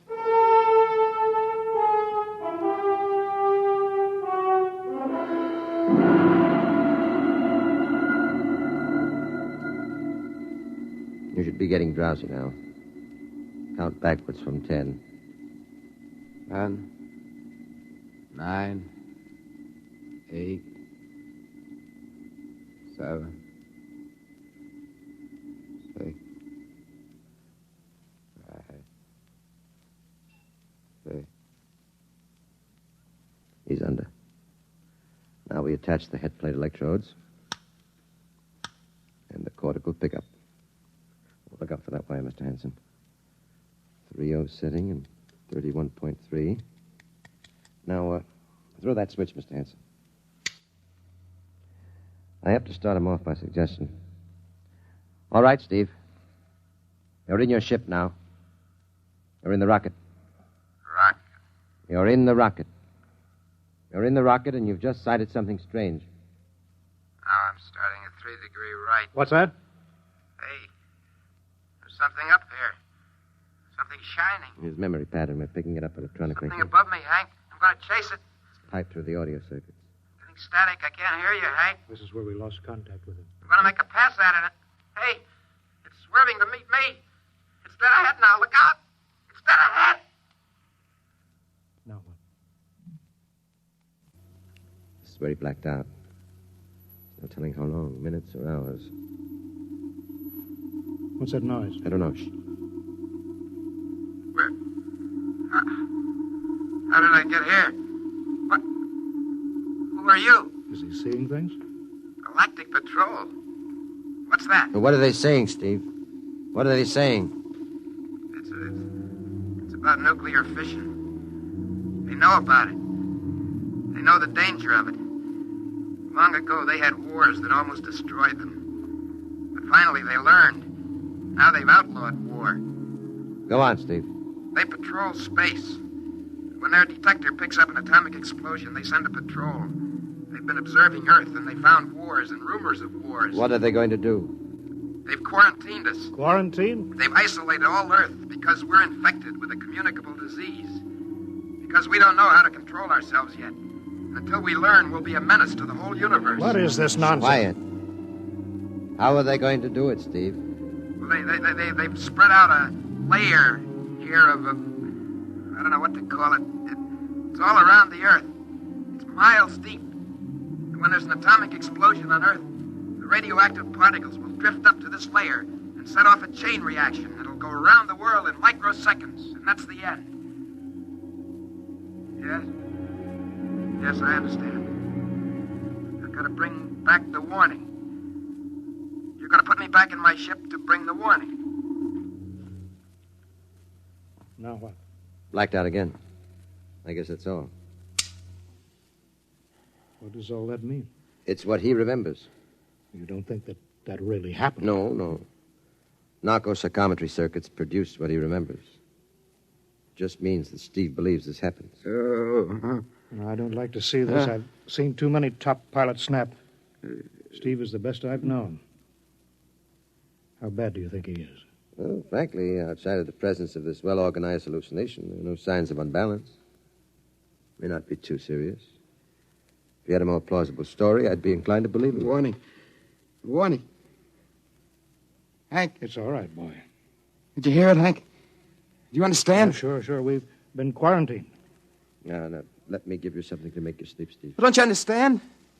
They fixed it so that if we set off one more nuclear explosion, we will have had it. Of course. Now, don't roll your sleeve down. You don't believe me? Now, take it easy, Steve. But the tests are setting off the cosmic ray bomb, Hank, tonight. What time is it? 11:20. It's scheduled for midnight. Hank, we've got to stop that bomb. Let Donaldson give you the hypos. You got to believe me. I saw them. I got the warning. If we touch off the Q-bomb tonight, we'll be the biggest galactic 4th of July of all time. The whole Earth will go up like a Roman candle. April 10th, 1965, the end. Look, Steve, you better calm down now. Don't you want to see Mary and the baby? You've got a new son, remember? That's just it. I want to see my son. I want him to live. If the bomb goes off, Hank, we got to stop it. Mr. Hanson, I think we'd better get over to the base hospital. Hank, you got to believe me. Sure, Steve. Maybe there's something to it. Look, it's out of our hands now, Steve. I'll put it in a report, shove it into Washington in the morning. In the morning? There won't be any morning, Hank. You've got to call Washington now. Get the head of the Security Commission and postpone the test. Now, you know I can't do that. My neck would be out a mile. Besides, this is 1965, not 45. 20 countries have the atomic bomb now. What's the use of stopping just this one? The rest will keep right on popping them off. Well, then we'll have to call an international conference. Can't you understand, Hank? The first one that goes off finishes us. It's the end. They've given us the quarantine warning. Steve, I think you'd better go with us to the base hospital. Look, Steve, we can call up for a detail if we have to. All right, I'll go with you. You don't need a straitjacket. That's the way, Steve. You'll probably feel better by morning. Let's go.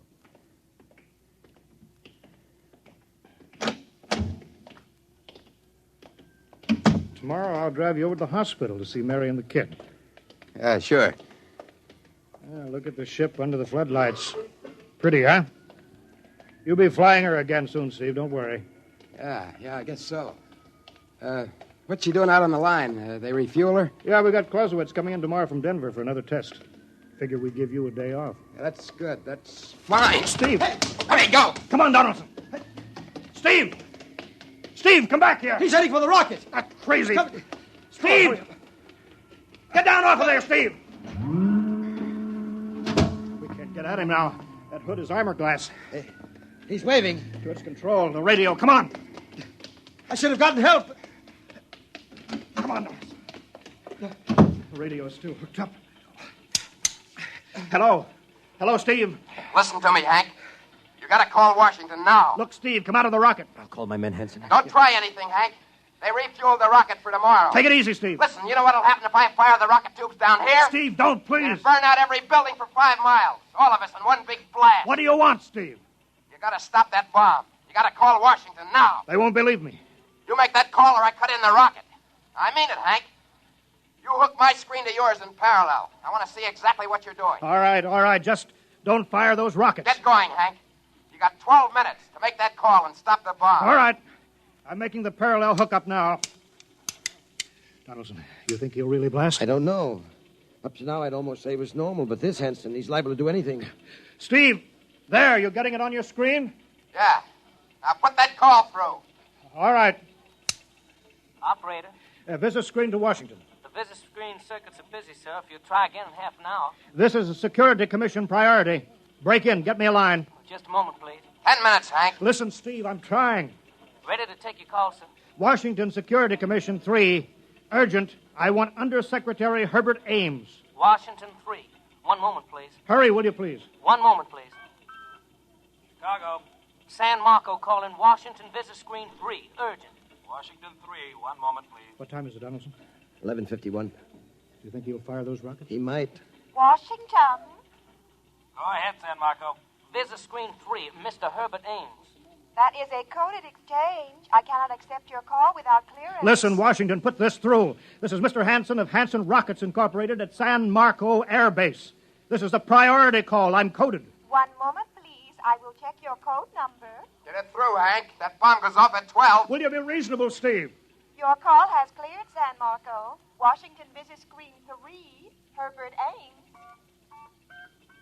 This is your call, sir. Security Commission, Ames. Oh, hello, Hanson. Listen, Ames. You've got to get me the chief. You kidding? He's at the test control room. Yes, I know, but get him for me. Hey, what's up? You look lousy. Or is it a bad circuit? There's no time, Ames. I've got to get him before the test. It's about the ray bomb. I can't take the responsibility. Get it through, Hank, or I blast. Hey, what's going on there? Ames, my project has a high enough rating. This is a priority A call. What? Well, it's your neck. Okay, I'll try to get him for you. He's in the control room, though. You'll have to switch off your screen and speaker and go on earphones. Too much going on in there. Security, you know. You hear that, Steve? I've got to cut the screen. All right. 8 minutes, Hank. Hello? Hello? Yes, sir. This is Hanson at San Marco. No, sir. Priority A request to cancel the bomb test. No, look, I'm serious. I'm deadly serious. We sent the X-2JTR up today to the outer limit, and we uncovered evidence. Yes, on the automatic instruments. What's that? No, this possible chain reaction. No, I can't tell you the whole story. There isn't time. Yes, I'll bring the readings into Washington in the morning. You've got to postpone the test till you see them.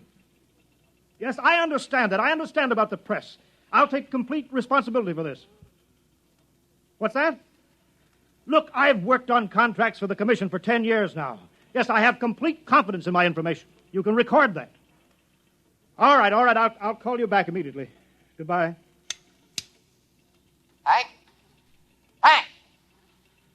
He's agreed to cancel. The ray bomb won't go off. Thank God. All right, Steve. You can come down out of the ship.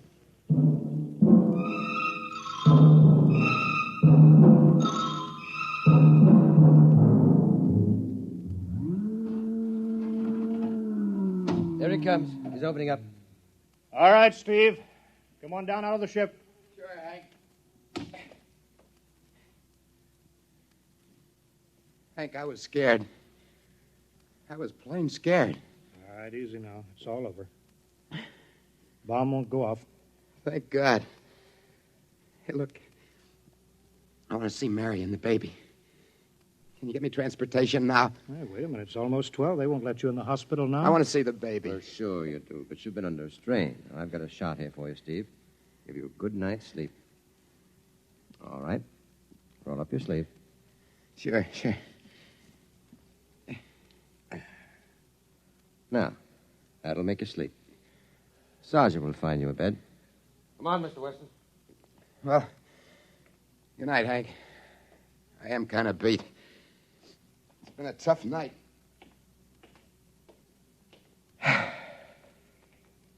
Sure has. Thought for a minute he was going to blast those rockets and send us all to Kingdom Come. Yeah. Quite a stunt getting the ray bomb test called off. It isn't called off. But the call. Ames couldn't get the chief. I was talking to a blank screen. Bomb goes off in a couple of minutes. Oh. Poor Steve. He's one of the best. He was the best. 1 in 10 million. Some story of his, poor guy. For a while, he almost had me believing that quarantine. That's a very common delusion. The end of the world. Last night, never saw the stars so bright. Better be getting in. That wind is cold. Bomb goes off in 30 seconds. Poor Steve. You know, Hanson, there's just one thing. Yeah? It's outside my field, but I'm curious. How did he keep that ship in the air for 10 hours with only 10 minutes fuel?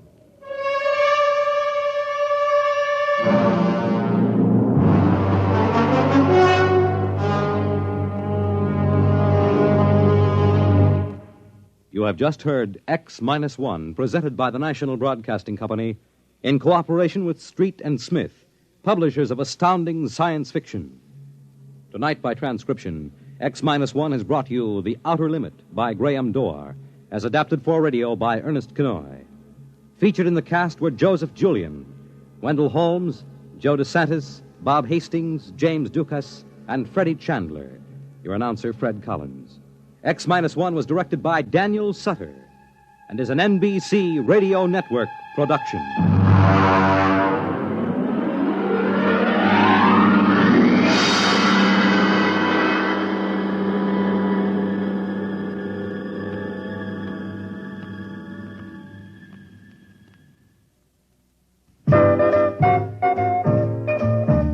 You don't have to stop whatever you're doing to listen to your radio.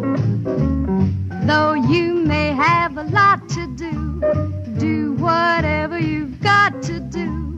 NBC will still get through with music and drama, a life panorama. NBC's always got something brewing. Listen and you'll agree that there's always a smile from a twist of the dial to radio NBC.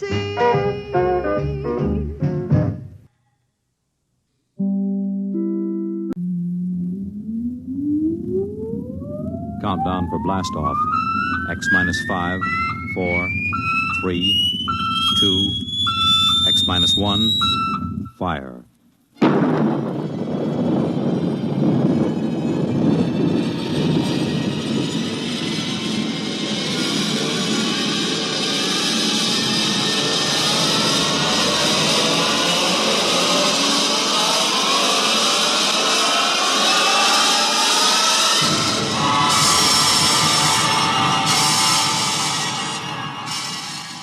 From the far horizons of the unknown come transcribed tales of new dimensions in time and space. These are stories of the future, adventures in which you'll live in a million could-be years on 1,000 maybe worlds. The National Broadcasting Company, in cooperation with Street and Smith, publishers of astounding science fiction, presents X-1.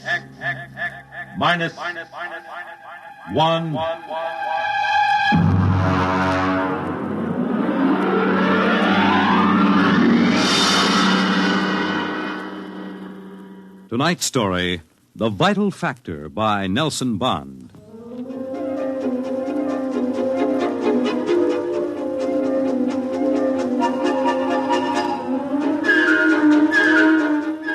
I doubt that anywhere on Earth there's a man or woman or a child who doesn't know the name Wayne Crowder.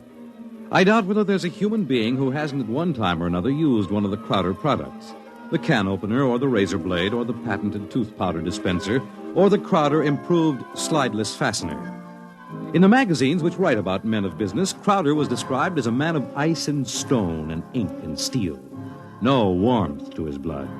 And a heart to pump, not feel human emotion. And he built a battery of buttons into his desk so that when he wanted something, all he ever had to do was press a button. And like genies springing out of the bottle, the proper personnel would come running. Yes, Mr. Crowder. Get me my engineers. Yes, sir. Right away, Mr. Crowder.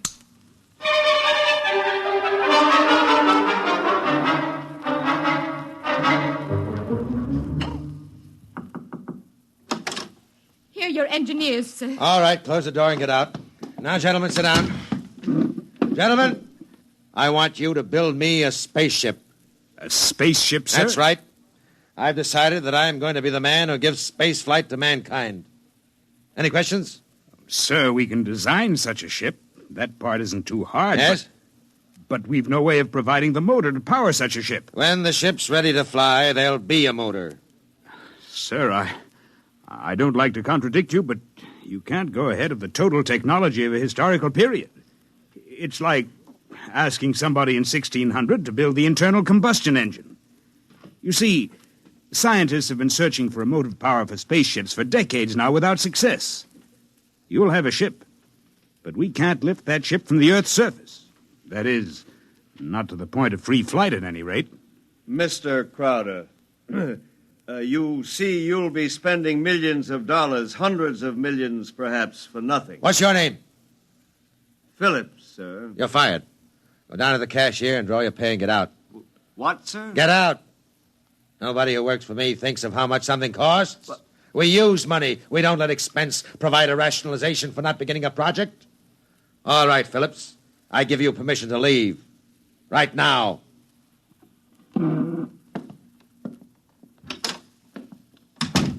Any other comments? The ship will be built, of course, Mr. Crowder. The fact still remains we can't power it. You design the ship, I'll find the motor for you. Where, sir? I don't know. But somewhere in the world there's a man who does know the secret. I want that motor, and I'll root out the man who has the theory which will let us build it. How quickly do you want this done, sir? Yesterday. Yes, sir. Is there anything you need? We'll need a construction yard, sir, and certain machinery and a great many materials, of course. Labor force. Get them. Send me the bills. I don't want to be bothered with minor details. Yes, sir. And, one more thing, sir. Phillips. Yes? We need him, sir. He's a top man on electronics. He's a vital cog in our team. I don't want Phillips working for me. That's clear, I hope. Who else in the country knows what he does? No one in this country, sir. There's a man in India, though. Get him. We've tried before, Mr. Crowder.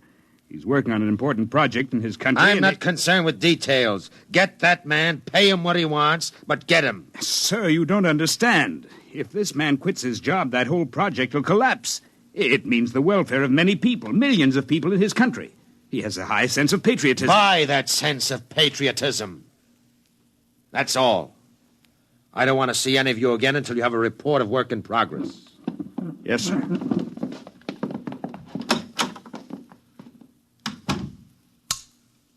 Miss Holmes, there's a man named Phillips going to draw his pay.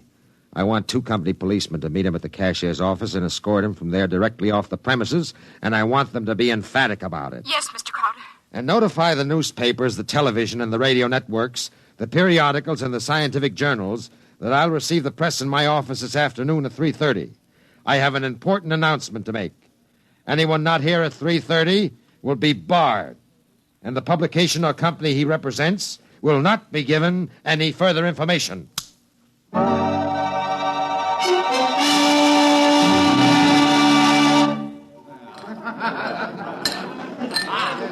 Gentlemen, you can finish your drinks later. Gentlemen of the press, and ladies, it's my pleasure to be able to tell you that I'm in the process of constructing a spaceship. Any questions? Did you say spaceship? That's right. That's what I thought you said. I knew the drinks weren't that strong. Mr. Crowder, is this spaceship under construction now? It is. You solved the problem of motive force, then? No, sir. Well, what sort of... You mean you have no means of propulsion for this spaceship? That problem is not solved as yet. Oh! It will be! That's why I called you in this afternoon. I want you to announce that I have $100,000 in cash, waiting for the man or woman who first brings me the basic idea for such a motor.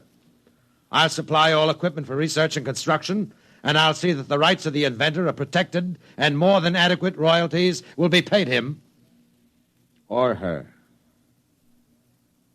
That's all I have to say now. Mr. Crowder, one more question, please. Yes? Do you have a name for this spaceship yet? No, not yet. Well, then let me suggest one. Yes? Crowder's Folly. Quiet! All of you, quiet! What is your paper? The Daily Times, sir. Miss Holmes, inform the company police that under no circumstances is any representative of the Daily Times ever to be allowed on company property again. Strike that paper from the list of those to be invited to future conferences.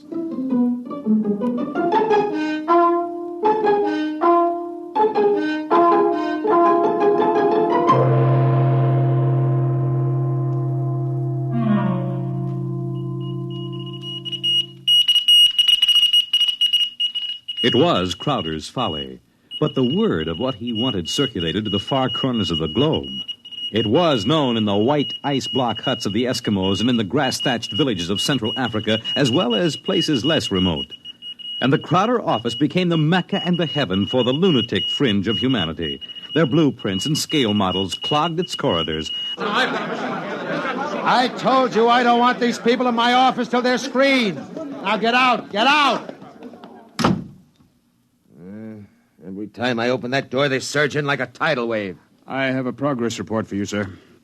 The ship is finished as far as we can go, Mr. Crowder. Certain additional construction can't be done now because it depends on the shape and mass of the engine, on the type of fuel, on the weight of that fuel. I see. All right. Lay off everybody we don't need. I've ordered that. Mr. Crowder, is it possible that no one will turn up with a motor? That's the one thing that's not possible. He will come. Money and determination will buy anything. Close the door on your way out. Yes, sir. Miss Holmes, order the proper department to put a name on the forward end of the ship. I want letters in pure gold 1 foot high. The name of the ship is Crowder's Folly. Get it done today.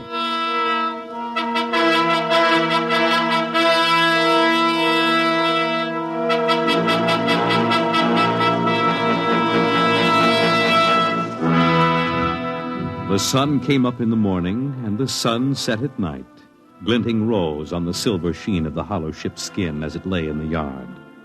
The golden letters on the prow spelled out the fury of Crowder for the world to see. A staff of 50 were employed as time went on in taking rust preventative measures to ensure the ship's well-being. The staff of 50 worked in 3 shifts around the clock, armed with oil cans and grease cans and other containers and sprayers of preservatives. In a year, the first experiment seemed ready to bear fruit, and a test was held.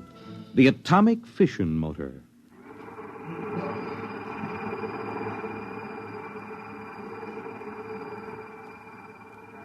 In exactly 45 seconds now, we'll hold the test, Mr. Crowder. The sound you hear is our generators here, building up power to supply the motor by remote control. If this needle goes round to the part of the dial marked in red, there'll be an explosion. Are there any questions, sir? Proceed with the tests.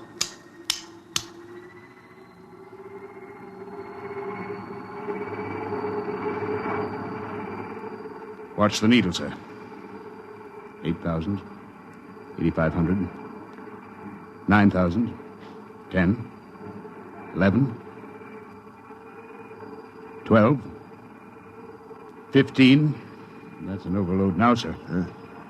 18, 20. I don't know how much more it can... What happened? Your generator blew out. What kind of incompetency? I beg your pardon, sir. The motor blew up. What are you talking about? I would have heard.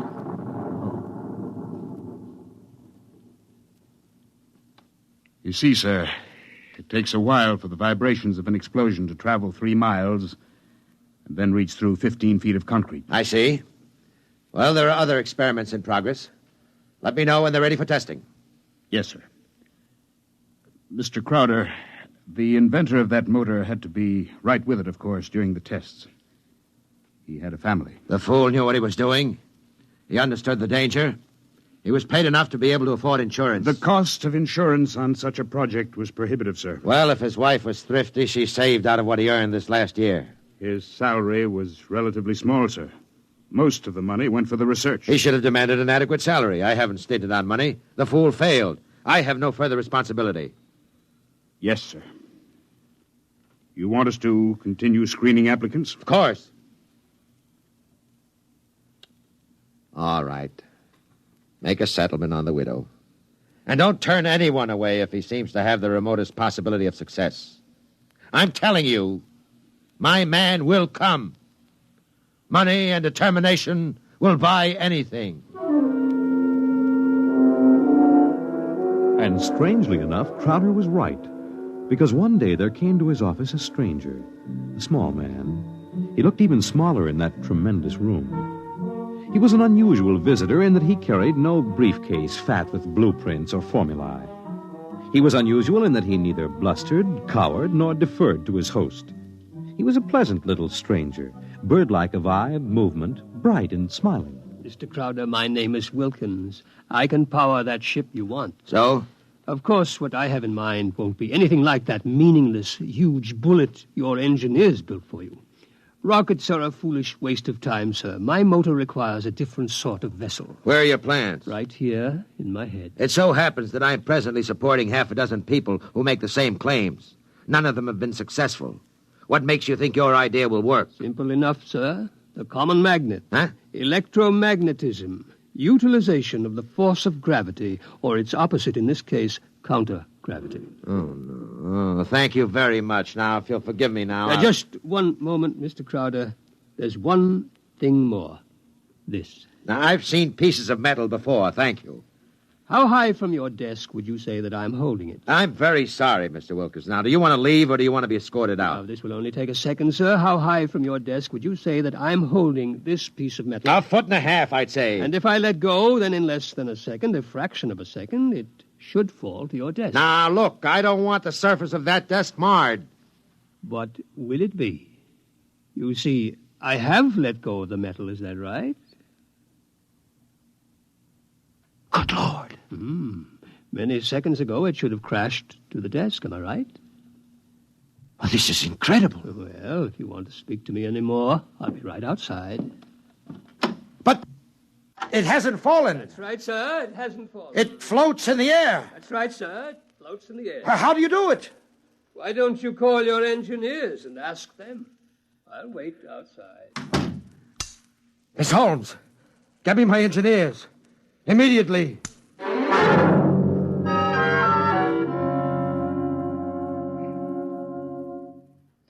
All right, Mr. Wilkins, you're quite right. The piece of metal is apparently counter-gravity, and my engineers can give me no explanation. Thank you, sir. Now, what do you want? For my services? Yes. You've already set the price. To build a pilot model based on this sample, no great expenditure, 100th of the cost of your behemoth sitting out there in your building yard. 3 other things: a workshop, expert mechanical assistance, and an answer to one question. What is your question? Why do you want so much to build this ship? Frankly, because I love power. Because I'm ambitious. I want to be the first to conquer space, because if I can do it, it'll make me greater, richer, stronger than any man has ever been. I want to be the master, not only of one world, but of worlds. That's an honest answer. But is it the only one? You see those letters in gold on the prow of my ship? Crowder's Folly, that's what they named it. That's what they think of me. I want to cram those words down their petty little throats and let them eat mud. That's another answer. And that's all? That is as far as your thinking goes? What other answer is there to your question? There's my own answer. I want to leave this planet and go elsewhere, to Mars, perhaps, because there are strange wonders yet to be found. Because there will be scarlet sunsets over barren wastes. And in the star-strewn night, the thin, cold air of a dying world, stirring in restless sighs across the valleys of the dry canals. You may laugh out loud if you wish, Mr. Crowder. I would prefer that to the peculiar repressed smile you're now exhibiting. You're a very lucky man, Mr. Wilkins, in that you have scientific talent, because your talents as a poet are inferior and very sentimental. All right, you're a sentimentalist, and I'm a man of action. No matter. We can work together, you and I. Your workshop will be ready by morning. I don't need to hear from you again till you have something to show me. If you need to see me, call me day or night. I'll be available. But don't bother me with details, because I probably won't understand what you're talking about anyhow. If you need money or materials or personnel, just tell my engineers. You'll get it, or I'll know the reason why. That's all. Thank you, sir. Miss Holmes, get me my engineers.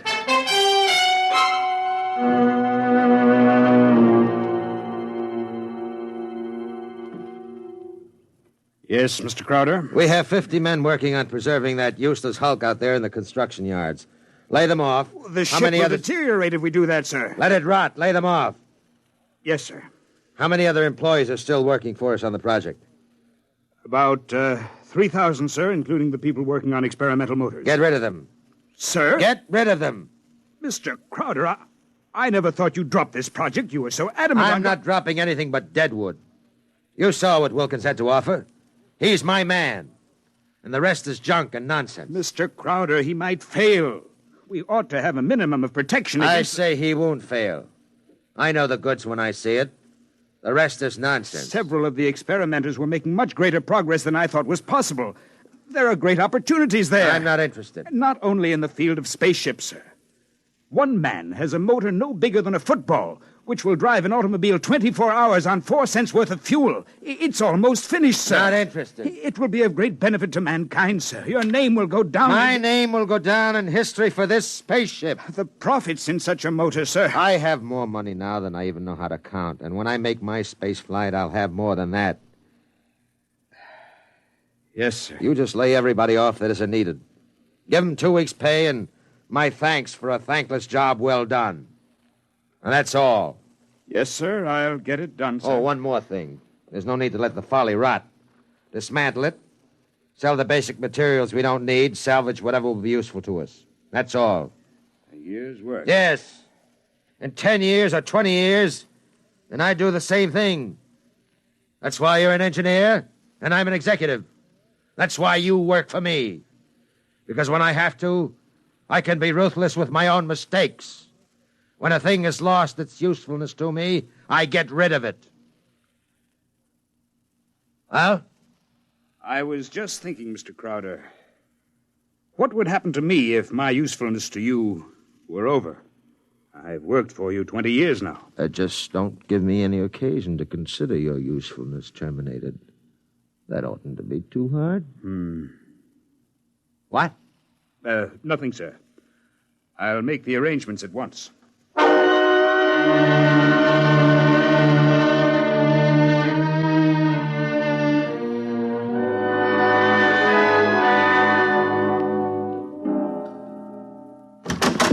Who are you? What do you want? I tried to stop him, sir. Well, speak up, man. My name is Jarvis Ustuli. I'm an electronics expert. Oh, yes, I remember. You're the Indian. Come in, come in. But do you want me, sir? I can never... Never mind, Miss Holmes. Just stay outside. Close the door behind you.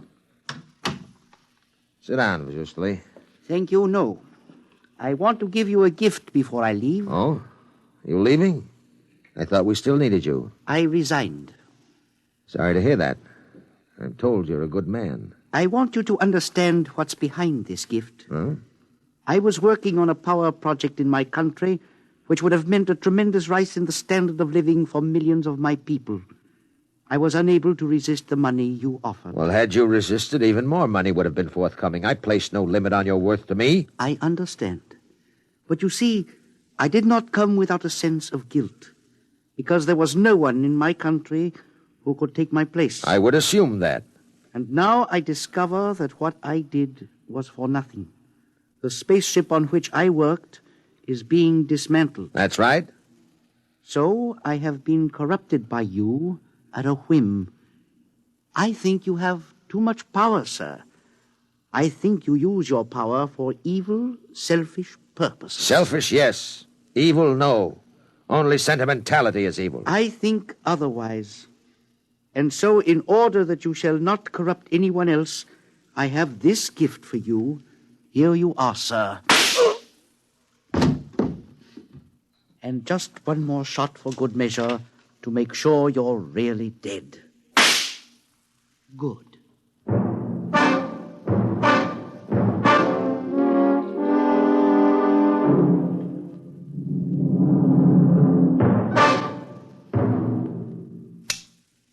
Miss Holmes, there's a man on his way out by the name of Jarvis Ustuli, an engineer.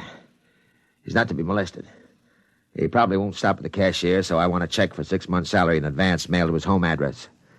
The man showed a certain quality of ruthlessness which is deserving of recognition. Oh, and have the chief of the company police bring me a new bulletproof vest. This one seems to have been dented in a couple of places.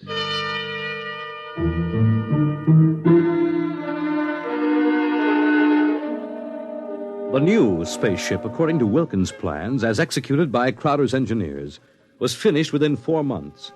It was small, it was shaped like a disc. It gleamed brightly even in the smoky haze of an October sunset. Inside, Crowder and Mr. Wilkins, in a small cubicle at the heart of the machine, sat surrounded by many instruments of a complicated nature. Outside, huge crowds gathered to witness the test. They stirred and murmured, waiting restlessly, as inside the control room of the craft, Wilkins installed the final secret part he had not revealed to those who built his driving apparatus.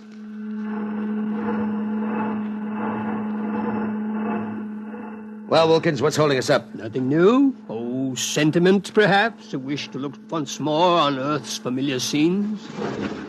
There. Now the screening is removed. Look. Look at the people out there.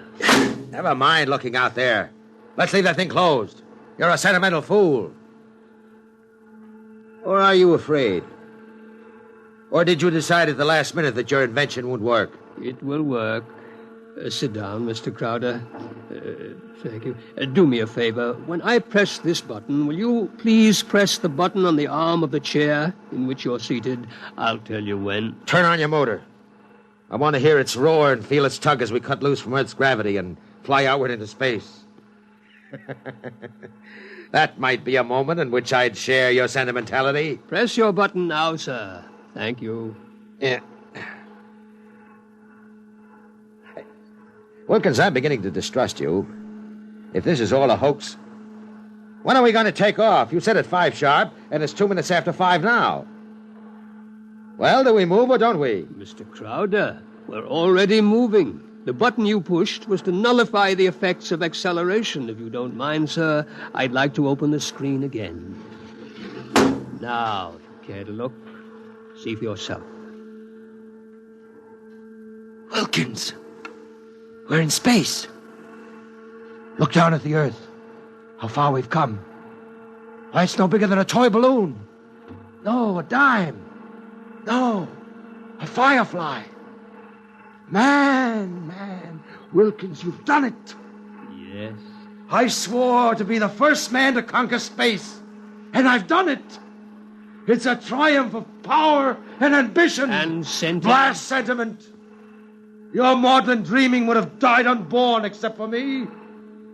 I made this possible, Wilkins. Don't you ever forget that. My capital, my forcefulness, my will. Look out there. Space. Stars that never were seen from Earth. And this is only the beginning. We'll build a larger model, one great enough to hold 100 men, 1,000, and cargo besides. Whoever wants to leave Earth this moment must come to me. I am the master of the planets.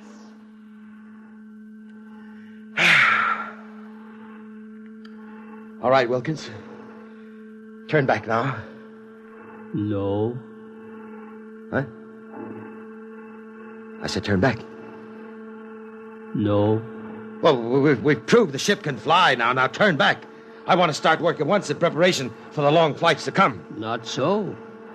We will go on. What are you doing? Defying me? I'll break your puny little body into pieces. Can you control this ship, Mr. Crowder? Would you like to be stranded out here in space, just adrift in space without control? Would you like that? Turn back. No. What's the matter with you? Are you out of your mind? Oh, I am a sentimentalist, Mr. Crowder. Your money and ambition paved the way, that's true, but sentiment was the vital factor that sent me to you. Sentiment, sir.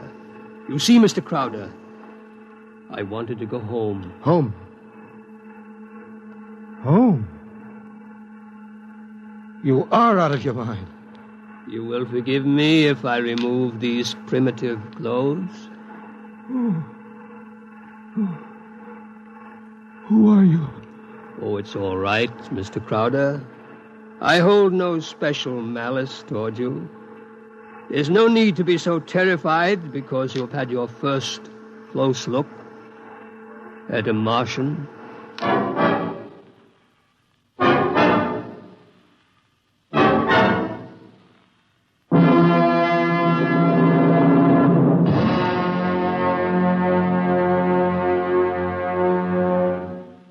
You have just heard X-1, presented by the National Broadcasting Company in cooperation with Street and Smith, publishers of astounding science fiction. Tonight, by transcription, X-1 has brought you The Vital Factor by Nelson Bond, as adapted for radio by Howard Rodman. Featured in the cast were Joe DeSantis, Guy Sorrell, John McGovern, Grant Richards, Louis Van Ruten, Richard Hamilton, and Florence Williams. Your announcer, Fred Collins. X-1 was directed by Daniel Sutter. and is an NBC Radio Network production.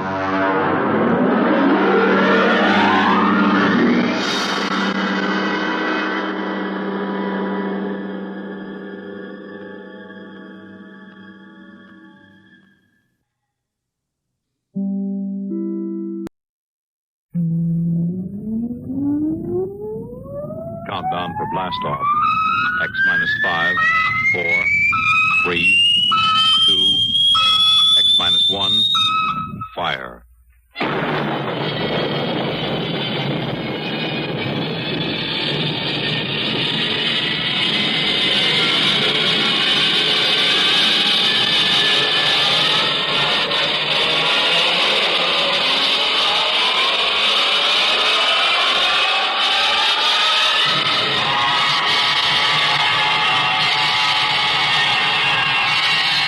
From the far horizons of the unknown come tales of new dimensions in time and space. These are stories of the future, adventures in which you'll live in a million, could be years, on 1,000 maybe worlds.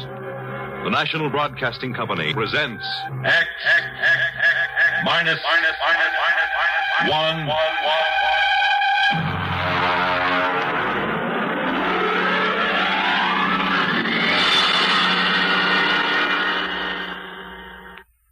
The Haunted Corpse by Frederick Pohl.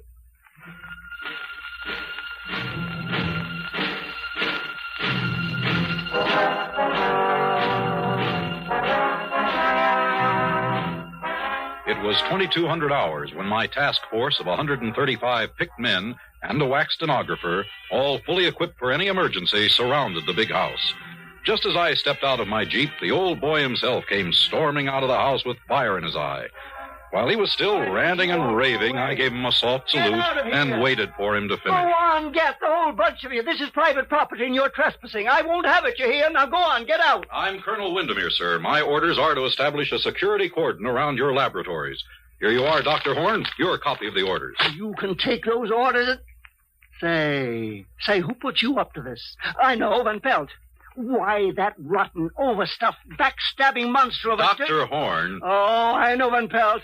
I ought to. He worked as my associate for years. But that doesn't give him the right to turn traitor and go running off to the Pentagon with a story about the Horn effect. Excuse me, Dr. Horn. The General asked me to give you his personal assurance that my men will not in any way interfere with your work here. It's just a matter of security. Security. Now, listen here, Lieutenant. I won't tolerate Excuse anybody... me, sir. It's Colonel. Lieutenant Colonel Windermere. Colonel, General, Lieutenant, what do I care what fool title you stick on your name?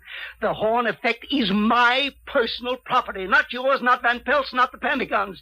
Not anybody's but mine. You and your whole army can go plumb to the devil. Good day.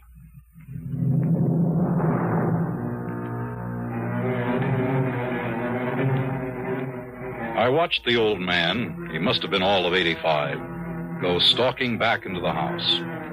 During the night, a wire stringing detail surrounded the whole place with 3-strand electrified barbed wire with guard towers every 50 yards. I inspected the whole establishment before breakfast the next morning. And then, satisfied that everything was in order, I ate breakfast in my tent. I was interrupted by the appearance of Van Pelt, the fat and chubby scientist who had sent the original report to Washington. What did he say? How did he take it, Colonel? I mean, is he sore? Sore as a boil, Doctor. Oh. Well, you're here, so I guess he won't try anything. By the way, I didn't get a chance to have breakfast in town, and I wonder... Oh, of course. Have some bacon and eggs. Thank you very much. It looks delicious.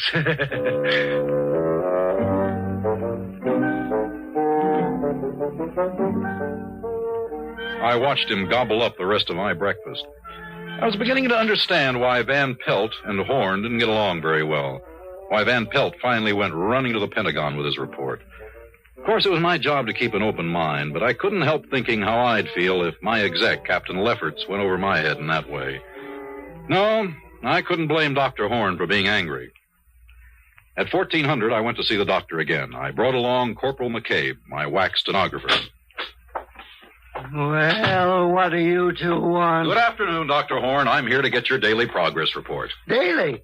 You want to report every day? Yes, sir. Refer to paragraph 8 of my orders. Corporal McCabe here is an expert stenographer. She'll take down your dictation. Dictation? No, I won't do it. I absolutely will not do it. You'll have to do it, sir. Orders. Why, you and your stinking little two-bit army.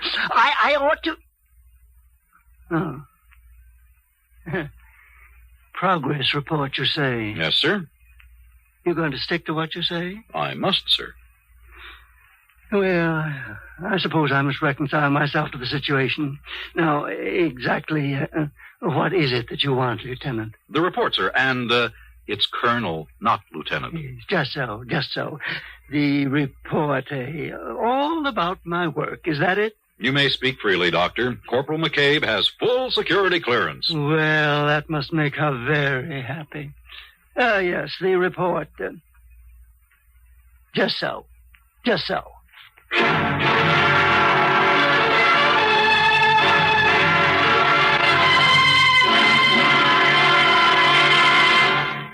You're listening to The Haunted Corpse on X-1.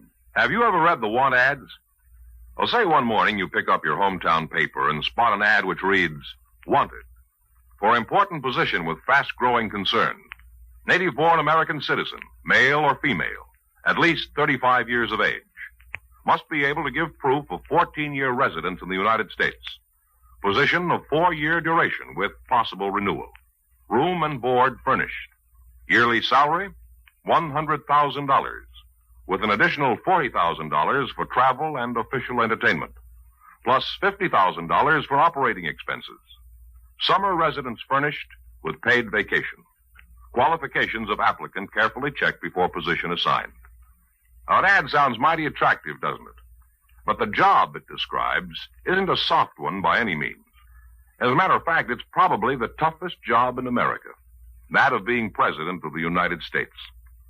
And the first job of each president is to take an oath that he will faithfully execute the office to which he's been named and will, to the best of his ability, preserve, protect, and defend the Constitution of the United States.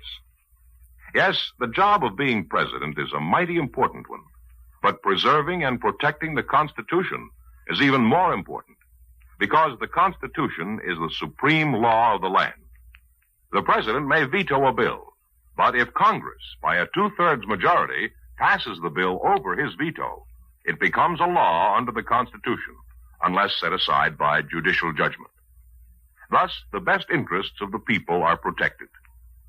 That's how your American Constitution works.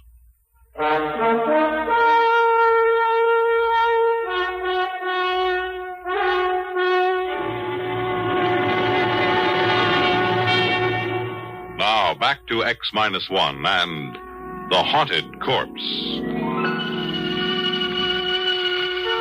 I wasn't deceived by Dr. Horn's sudden willingness to cooperate.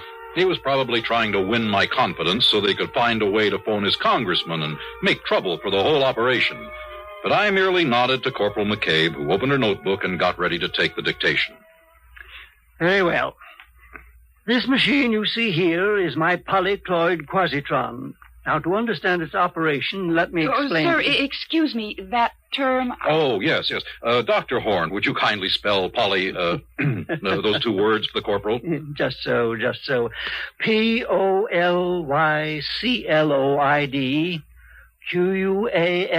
quasitron. Thank you, sir. Just so. Well, now, the various... It was rough going for about an hour. The doctor had to pause every 50 seconds to spell a word for McCabe, who was looking more and more ill at ease. But there was one virtue to this slow pace. I was able to follow it all fairly well. And when the doctor finally stopped, I was ready to sum it up for him. I hope, Lieutenant, that I've made myself clear? Yes, sir. In other words, you've perfected a method of electronically killing a man without touching him. What? Electronically killing a man without touching him? Yes, sir. Just so, Lieutenant, just so. Will you tell me one thing? What in the sweet name of heaven did I say that gave you that particularly stupid notion? Well, sir, that's what you said. It is also what my briefing from General Follansby at the Pentagon gave me to understand. Oh, rubbish. Oh, I see what you mean. Just so. I confess I wondered why you're here in the first place. The government feels that this is a weapon. Of course, sir. Oh, well, now we understand each other. My machine renders humans into corpses. So does a chipped flint, for that matter. Yeah, but never mind. That is the aspect which interests you. Yeah. Very good. But mark this, Lieutenant. My quasitron does something no chipped flint can do. It removes from the human body that thing which possesses only a negative definition, the quantity that we will term X, which, added to the body, produces a man, subtracted leaves a corpse. Oh, but you don't care about all that, do you? Sir, I don't follow you. No, you're darn right you don't. We're all corpses, don't you see? Corpses inhabited by ghosts. And there's only one man in the world who can separate the two without destroying them, and that is me.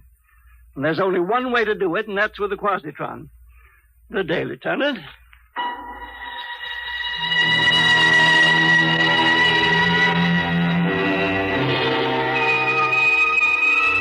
Corporal McCabe and I left hurriedly. I was ready now to make my situation analysis according to orders, but I decided to check one fact. I summoned Van Pelt to my tent that night. No, Colonel Windermere. He's perfectly sane. Perfectly. But he is also dangerous. Particularly dangerous to me. I mean, of course, if I haven't the Army's promise of complete protection. Colonel, that bowl of fruit looks tempting. I wonder if I... Oh, help yourself, Dr. Pelt. Thank you. Tasty. Very tasty. Dr. Van Pelt, I must have the straight dope on horn. What's this ghost business? My goodness, Colonel, that's just the old man's way of putting it. Forget the term ghost if it really distresses you. Now, whatever you want to call this thing in the body, life, intelligence, or whatnot, this is what his machine works on. If he wishes, he can replace this quantity or remove it from body to body. You might call the operation a transference. A transference of personality. Yes, that would describe it.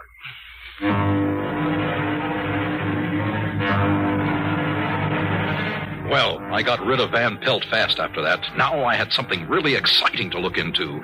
This old man had a machine that could take a person out of his body and put him into another one if he liked. Next morning, I demanded a demonstration, and Dr. Horn showed me how he could change a hen and a cocker spaniel with the quasitron. It was weird, but impressive and convincing. Well, Lieutenant, do you believe in my machine now? Remarkable. But can it work with people? Well, indeed it can, but these ridiculous laws governing the conduct of institutions. Heaven knows I've tried to get permission for an experiment. A man dying of cancer, for instance, to exchange with a feeble-minded youth. Why not? Put the sound mind in the sound body and let the other die. But no, they won't have it. I see. Then it actually has never been done. No, but, now you're here, Lieutenant. A military man, very brave. Just so. All I've ever needed was a volunteer. Now, Van Pelt refused, the coward. So is everyone else, but now you... Negative, sir, negative. I am not a lieutenant, doctor. I am a field-grade officer. But if there is a need for volunteers, I can find them for you, sir. You can? You really can? Yes, sir. I can think of several likely prospects.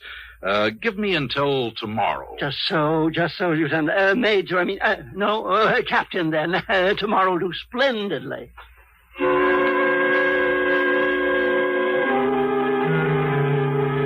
My immediate job was to get the volunteers. I would require two. The first was easy, a private in Able Company. I sent for him, and he appeared looking apprehensive. Sir, the colonel sent for me? I did. You're the latrine orderly of Able Company? Yes, sir, I am, sir. Yeah, there's a report on you. AWOL. That means a court-martial. You're aware of the possible consequences? Yes, sir, I am, sir. There is a possibility that these charges might be dropped. It depends upon our finding a volunteer for a special job. Is that all, sir? Oh, I volunteer, Colonel. When do I start, sir?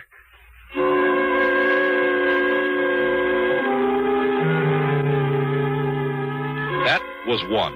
The second was a bit more of a problem. I thought at once of my executive officer, Captain Lefferts, a fine officer typical of the best leadership type. He had just been married, and he had no desire to be transferred to Saudi Arabia. Let me get this straight, Colonel. Are you saying that if I volunteer for this assignment, there's a possibility my orders might be changed? Captain, I hold your transfer orders in my hand. If you decide to volunteer, I will destroy them. Sir, I volunteer.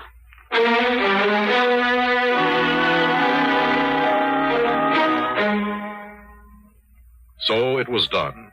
The next morning, both men were strapped into Horn's infernal machine. There was a great crackling and sparking.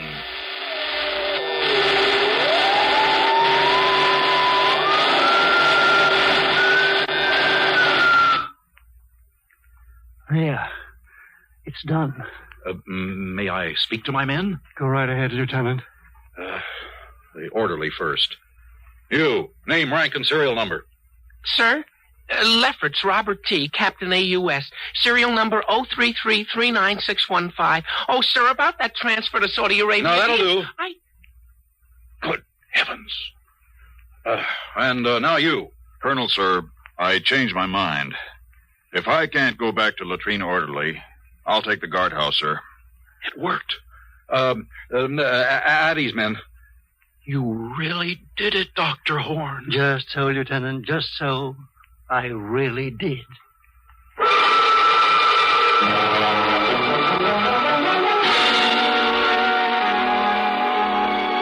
Horn switched the two men back again while I rushed for the telephone. Crash priority, the Pentagon, General Follansby, priority and classified. Ask the general to stand by for scrambler.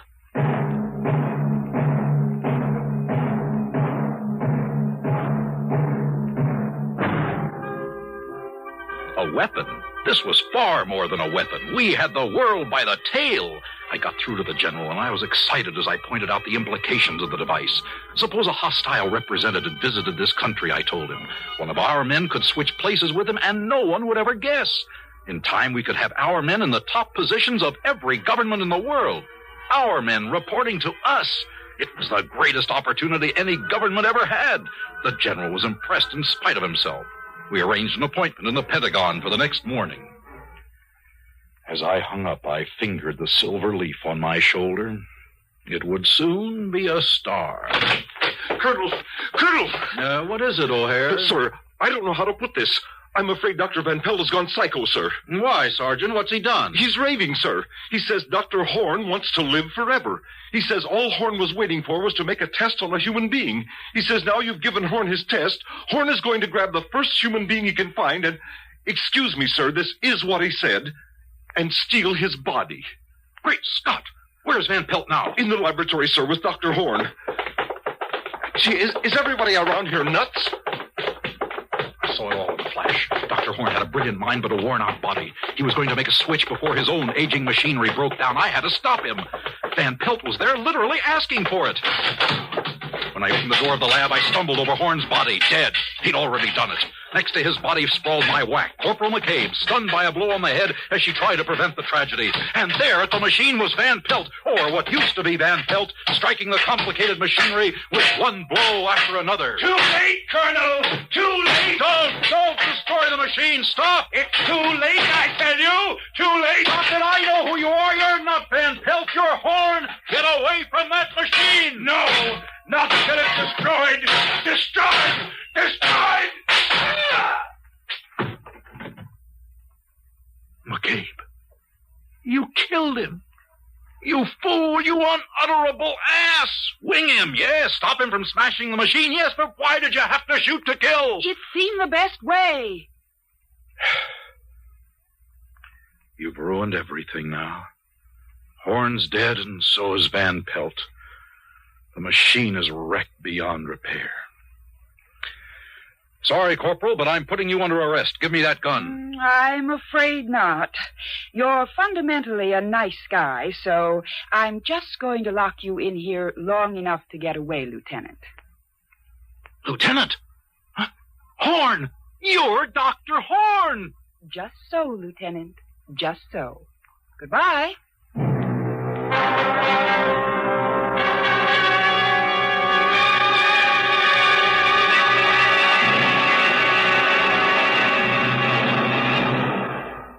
X-1 has brought you The Haunted Corpse, a story written by Frederick Pohl and adapted for radio by William Welch.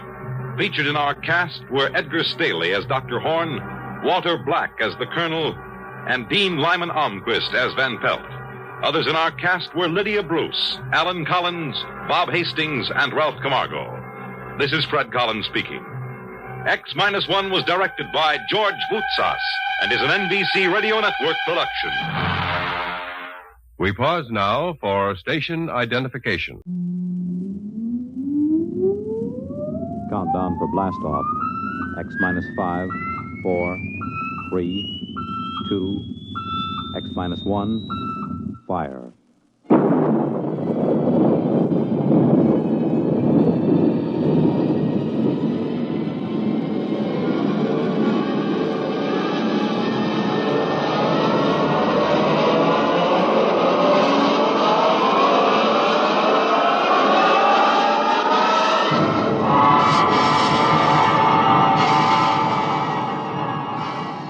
From the far horizons of the unknown come tales of new dimensions in time and space. These are stories of the future, adventures in which you'll live in a million, could be years, on 1,000 maybe worlds. The National Broadcasting Company, in cooperation with Galaxy Science Fiction Magazine, presents X-1.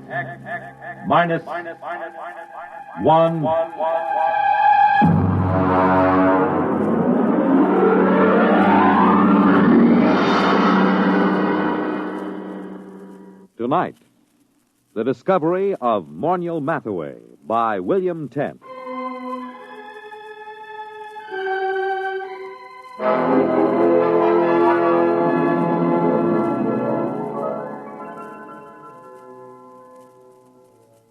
Everyone is astonished at the change in Morniel Mathaway since he was discovered.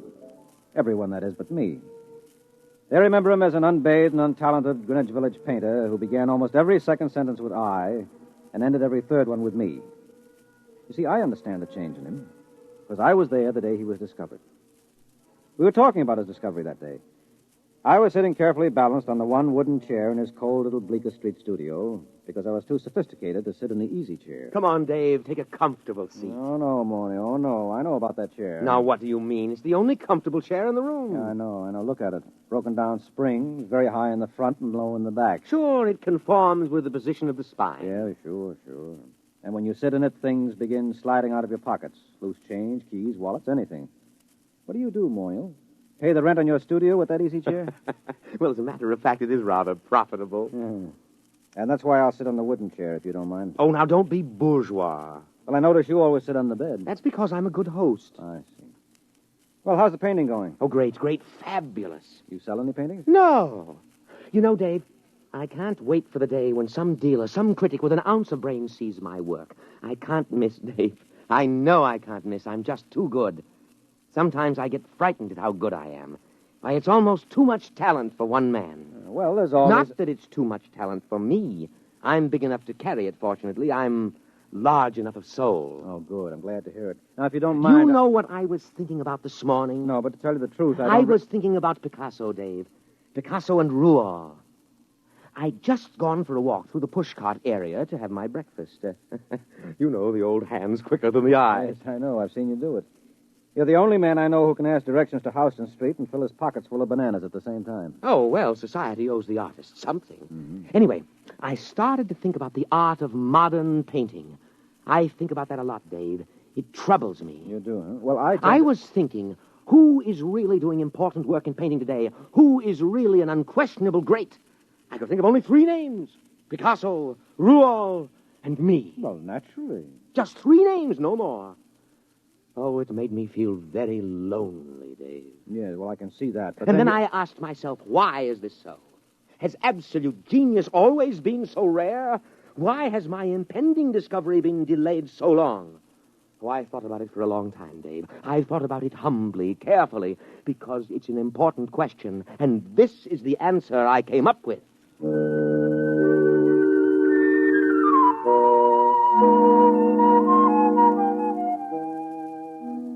Don't bother waiting for the answer that Morniel came up with.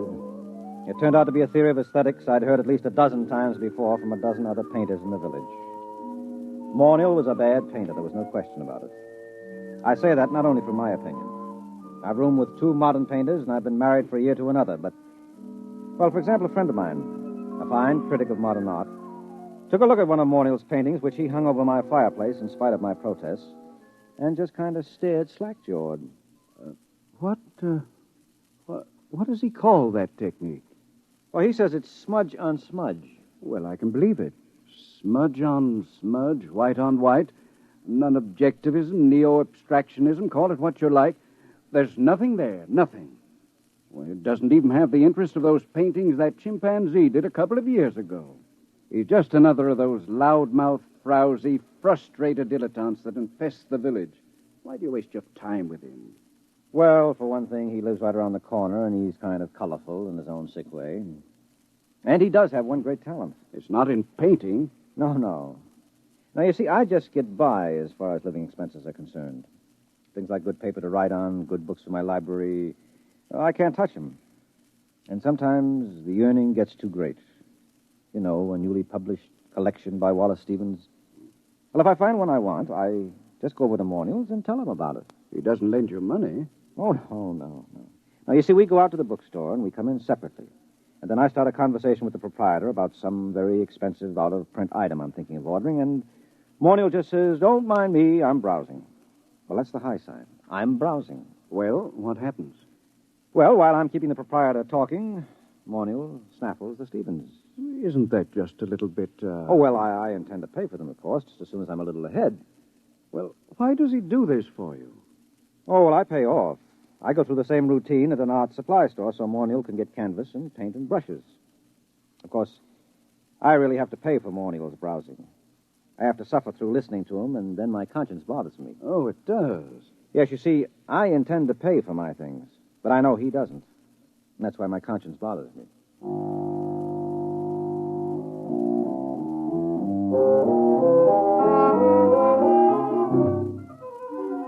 Well, here he was the day he was discovered, sitting in his room, and Morniel was running on about his own genius. No, I can't be as unique as I feel. Other people must be born with the potential of such great talent, but it's destroyed in them before they can reach artistic maturity. Why? How? Well, let's examine the role that society plays in all of this. What's that? You got a hi-fi set? Nonsense. That's a crass materialistic concept that wait I a minute. should... Something is happening. Hey, when did you put the purple lights in? Purple? Oh, what's that? Look, it's shimmering. It's coming right through the wall. It looks like a box. We can't both be having an artistic vision. You're not the type. No, I'm not, and I'm not drunk either. Look out, something's going to happen. Morniel Mathaway? What? Who are you? Where'd you come from? You are Morniel Mathaway? Yes. My name is Glescu. I bring you greetings from 2487 A.D. Oh, 2487? A.D.? I realize this is a difficult phenomenon for you to grasp entirely, but here I am. We will now indulge in the 20th century custom of shaking hands. Mr. Morniel Mathaway? Oh, well, sure. Shake, yeah. And you, sir? Yeah, sure. I don't mind. Shake. What a moment. What a supreme moment. Oh, well, what do you mean, what a moment? What's so special about it? Are you the inventor of time travel? Me, an inventor? No. Time travel was invented by Antoinette Ingeborg in... Well, that was after your time. It's hardly worth going into at the moment, especially since I only have half an hour. Why half an hour? The skin drum can only be maintained that long. The skin drum is, well, call it the transmitting device that enables me to appear in your period. There is such an enormous expenditure of power required that a trip into the past is made only every 50 years. The privilege is awarded as a sort of go-bell. I believe I have the word right. It is go-bell, isn't it? The award made in your time? Well, you wouldn't mean Nobel by any chance, a Nobel Prize? That's it, the Nobel Prize. A trip is awarded to outstanding scholars as a kind of Nobel Prize. Once every 50 years, the man selected by the Gardemax is the most preeminent, that sort of thing, you know. Up to now, of course, it's always gone to historians, or they frittered it away on the siege of Troy and the first atom bomb explosion at Los Alamos, or the discovery of America, things like that. But this year... Yes? Well, what kind of scholar are you? I am an art scholar. My specialty is art history, and my special field in art history is... What? What? You, Mr. Mathaway. In my own period, I may say without much contradiction, I am the greatest living authority on the life and works of Morniel Mathaway. My special field is you. Dave, did you hear that? Dave! I heard. Do you mean that I'm famous? That famous? Famous. You, my dear sir, are beyond fame. You are one of the immortals the human race has produced. That famous? That famous. Who is the man with whom modern painting in its full glory is said to have definitely begun? Who is the man whose designs and color have dominated architecture for the past 5 centuries? Who is responsible for the arrangement of our cities, the shape of our artifacts, the texture of our clothing? Me. You. No other man in the history of art has exerted such a massive influence over design. To whom can I compare you, sir? To what other artist in history can I possibly compare you? Rembrandt? Da Vinci? Rembrandt and Da Vinci in the same breath as you. That's ridiculous. They lacked your universality, your taste for the cosmic. Wow. Mr. Glasgow, excuse me. Do you happen to know of a poet named David Danziger? Did much of his work survive? Is that you? Yes, that's me. Dave Danziger? Well, no, I don't think so. The only poet I can remember for this time and this part of the world is Peter Tebb. Tebb? Never heard of him. Then this must have been before he was discovered. But you see, I am an art scholar. Well, you see, checking my chronometer, I see my time is getting short. But it is an overwhelming delight for me to be standing in your studio, Mr. Mathaway, and looking at you at last in the flesh. I wonder if you would mind obliging me with a small favor. Oh, sure. You name it. Nothing's too good for you. What do you want? I wonder, I'm sure you don't mind, could you possibly let me look at your painting? The one that you're working on at this very moment. Well, sure. I have one right over here. Just, I'll pull the easel around. There you are. I intend to call this Figured Figurines number 29. Oh, but this... What's the matter? Well, surely this isn't your work, Mr. Mathaway? Yeah. It's my work, all right. Figured Figurines number 29. Recognize it? No, I do not recognize it, and that is a fact for which I am extremely grateful. Could I see something else, please? Something a little later. Well, that's the latest. Everything else is earlier. Here, you might like this. Now, I call this Figured Figurines number 22. I think it's the best of my early period. Oh, dear. You know, well, this looks like smears of paint on top of other smears of paint. Right. Only I call it smudge on smudge. But you probably know all about that, being such an authority on me. And now, here we have Figured Figurines number 12. Do you mind leaving these figurines, Mr. Mathaway? I'd like to see something of yours with color and form. Well, I haven't done any real color work for a long time. Oh, wait a minute. Wait. I have one over here somewhere, an old canvas. I was going to paint over it. Here we are. This is one of the few examples of my mauve and mottled period that I've kept. Oh, right. I can't imagine why. It's positively, oh, dear. Oh, now, wait a minute. Let me show you some of my intestinal period. Here. Here's a particularly good one. It's called Large Intestine Rampant. You like it? Oh, please. I think I'd like to sit down. Well, take the comfortable chair. And here's another one called Small Intestine Incisive. Oh, it's rather good, don't you think? I managed to avoid completely any definite line. You notice that? I don't suppose you ever drink of Glyfax. Oh, no, of course you don't. It hasn't been invented yet. Oh, now here's one that's bound to be great. It's one of my earlier smudge on smudges. It's called Fly Ash. I painted it by coating the canvas with slow-setting glue and leaving it out on the window for about 2.5 hours. Notice the delicate deposit of soot. Oh, please. Please, Miss Mathaway, please. Oh, I've got lots more. I don't understand this. All these canvases, this is obviously before you discover yourself and your true technique. But I'm looking for a sign, a hint to the genius that is to come, and I find... Well, how about this one? Here. Oh, please. Oh, take that away. Oh, dear. Oh, dear, no. Oh, look, I'll have to leave soon. I don't understand this at all. Let me show you something here, gentlemen. Here, a pocket edition of the source book. The complete paintings of Morniel Mathaway, 1928-1996. Were you born in 1928? Yep. May 23rd, 1928. Here, look at the first painting. Oh, that's beautiful. I mean, the color, that's incredible. Oh, well, that stuff. Well, why didn't you tell me you wanted that kind of stuff? You mean you have paintings like this, too? No, not paintings. One painting. Oh, I did it last week as a sort of an experiment, but I wasn't satisfied with the way it turned out, so I gave it to the girl downstairs. Would you like to look at it? Oh, yes. Very much. Well, here, I'll just toss you a book on the bed. Come on, it won't take a minute or two.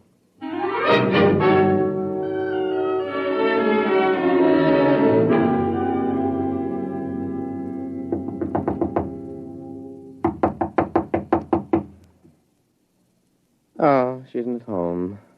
I thought she'd be home now. Oh, I did so want you to see that painting. I want to see it. I want to see anything that looks like your mature work. But time is getting short. The chronometer... I'll tell you what. Anita here has a couple of cats that she asked me to feed when she's away for a while. So she's given me the key to her apartment. Suppose I, browse upstairs and get it. But she... Suppose I browse through my room and get it. Get it?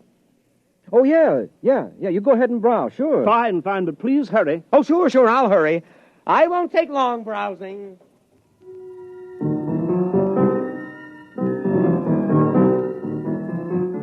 Well, that was it, the high sign. I'd seen Morniel Mathaway in action too many times as a shoplifter not to understand it. He was going upstairs to lift that book that he'd dropped on the bed. I knew he hadn't ever painted a picture like the one in the book, but he would now. Only he wouldn't paint them. He copied them. Well, I started talking automatically. You paint yourself, Mr. Glasgow? No. Of course, I wanted to be an artist when I was a boy. I imagine every critic starts out that way, but I found it far easier to write about paintings than to do them. Once I began reading the life of Morniel Mathaway, I knew I had found my field. Not only do I empathize closely with his paintings, but he seems so much like a person I could have known and liked. That's one of the things that puzzles me. He's quite different from what I had imagined. Yes, I'll bet he is. Of course, history has a way of adding romance to an important figure. Mm-hmm.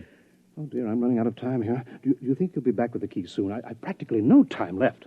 I've just got to get upstairs to the time translator. I just can't wait. I'll have to hurry now. Oh, dear, I did want to see an original Mathaway. I did want to. Mr. Mathaway, Oh! What's the matter? The time translator, it isn't here. It's gone. The book is gone, too. And Mathaway, he stranded me here. He must have figured out that getting inside and closing the door made it return. Yeah, he's a great figure. And he'll probably figure out a very plausible story to tell the people in your time to explain how the whole thing happened.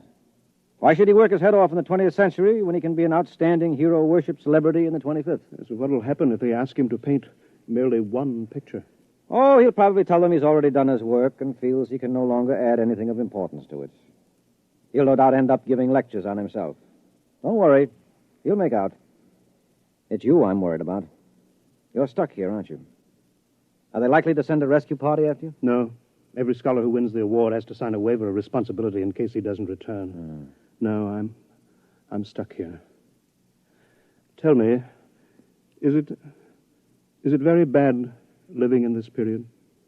Well, not so bad.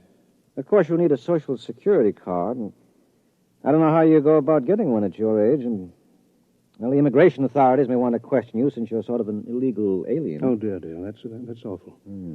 Wait a minute. It needn't be. I'll tell you what. Morniel has a Social Security card. He had a job a couple of years ago. He keeps his birth certificate in that drawer along with his other papers. Now, why don't you just assume his identity? He'll never show you up as an imposter. But do you think I could? Won't I be... won't his friends, his relatives... No, he hasn't got any family, and I'm about the only friend he's got. You could get away with it. Maybe grow a beard and dye it blonde. Naturally, the big problem would be earning a living. Being a specialist on Mathaway and the art movements derived from him wouldn't get you set an awful lot right now. But I could paint. I've always dreamed of being an artist. I don't have much talent, but there are all kinds of artistic novelties I know about, all kinds of graphic innovations that don't exist in your time. Surely that would be enough, even without talent, to make a living for me on some third or fourth-rate level.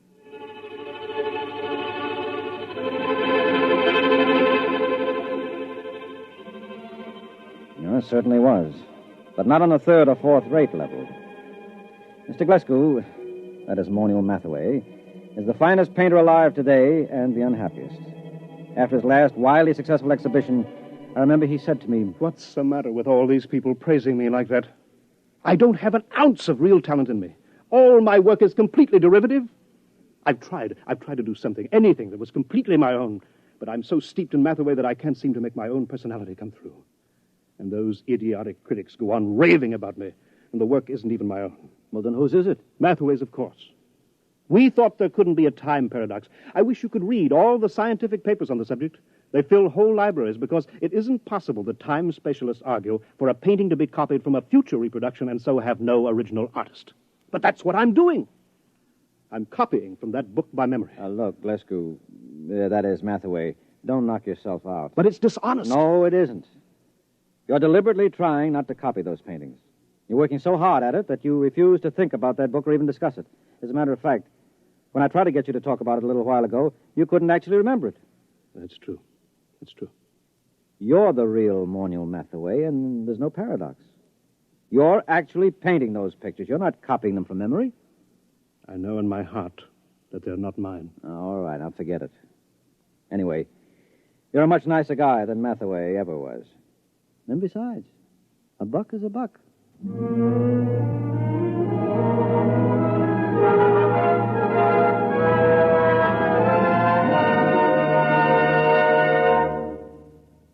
You have just heard X-1, presented by the National Broadcasting Company in cooperation with Galaxy Science Fiction Magazine, which this month features Lulu by Clifford D. Simak, a story which demonstrates that a spaceship should be a darb, a smasher, a pip, a beaut, but man all battle stations if it ever becomes a sweetheart of a ship.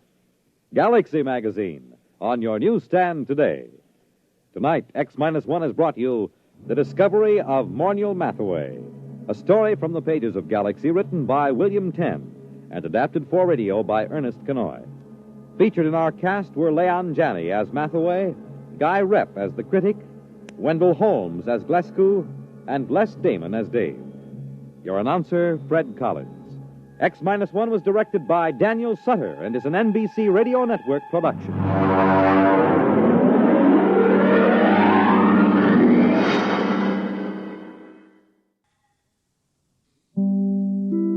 In just a moment, X-1. But first, a quiz program does not always improve your IQ. But what's an NBC radio quiz program? Well, you can be sure it'll improve your disposition.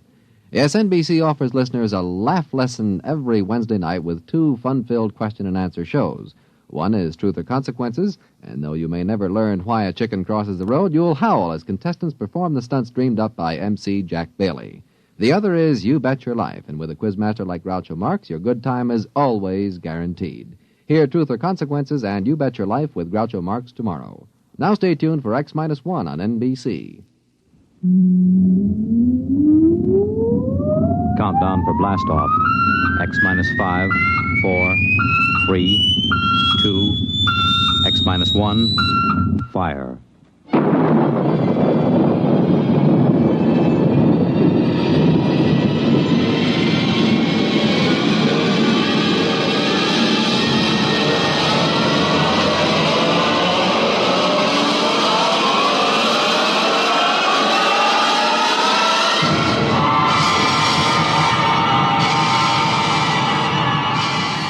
From the far horizons of the unknown come transcribed tales of new dimensions in time and space. These are stories of the future, adventures in which you'll live in a million, could be years, on 1,000 maybe worlds. The National Broadcasting Company, in cooperation with Galaxy Science Fiction Magazine, presents Minus 1.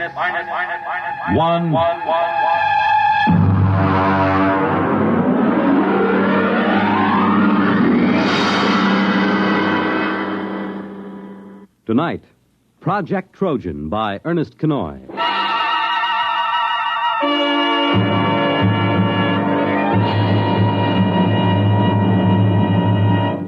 Most of the greatest contributions and biggest messes in history have been made by 2 kinds of brains, the devious and the literal. We quote from the monthly column written for Galaxy by its editor, H.L. Gold. For our story tonight has been inspired by one of his recent columns, discussing the exceedingly thin line that sometimes lies between science fiction and science fact, and of the strange use that both Allied and German intelligence made of science fiction during the recent World War II. Our report, of course, is entirely fictional. But similar schemes are known to have been attempted by both sides. And now, here is Project Trojan.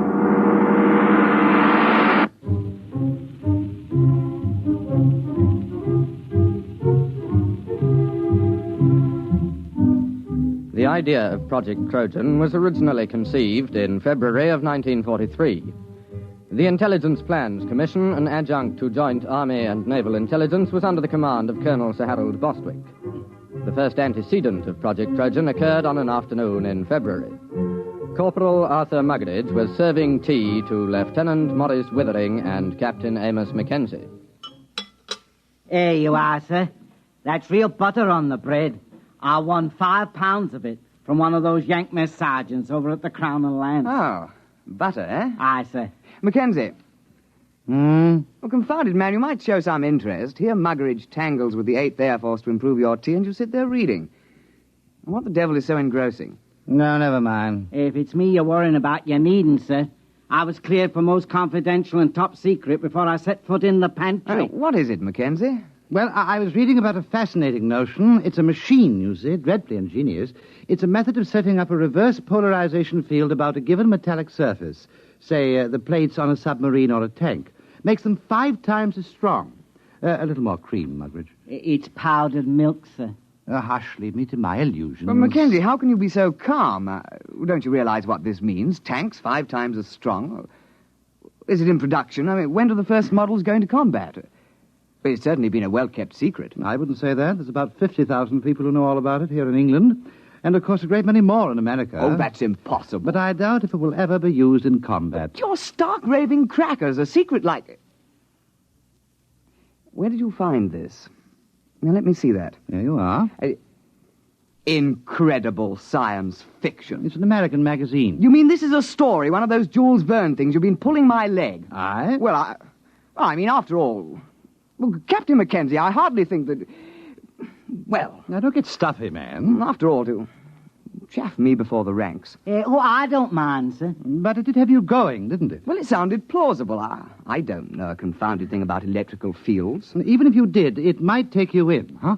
You see, the trick these science fiction lads do is to take something that's solid as a rock and then to push it just a wee bit forward till you simply can't tell where the science ends and the fiction begins. Still, I wish you'd exercise your ingenuity in deceiving Jerry rather than me. Good Lord. That's a fine idea. What is? If an intelligent, brilliant officer and gentleman like yourself might be taken in by a wild tale like this, whom else's leg might we pull? Huh? Muggeridge, another bread and butter sandwich, if you please, and take one yourself.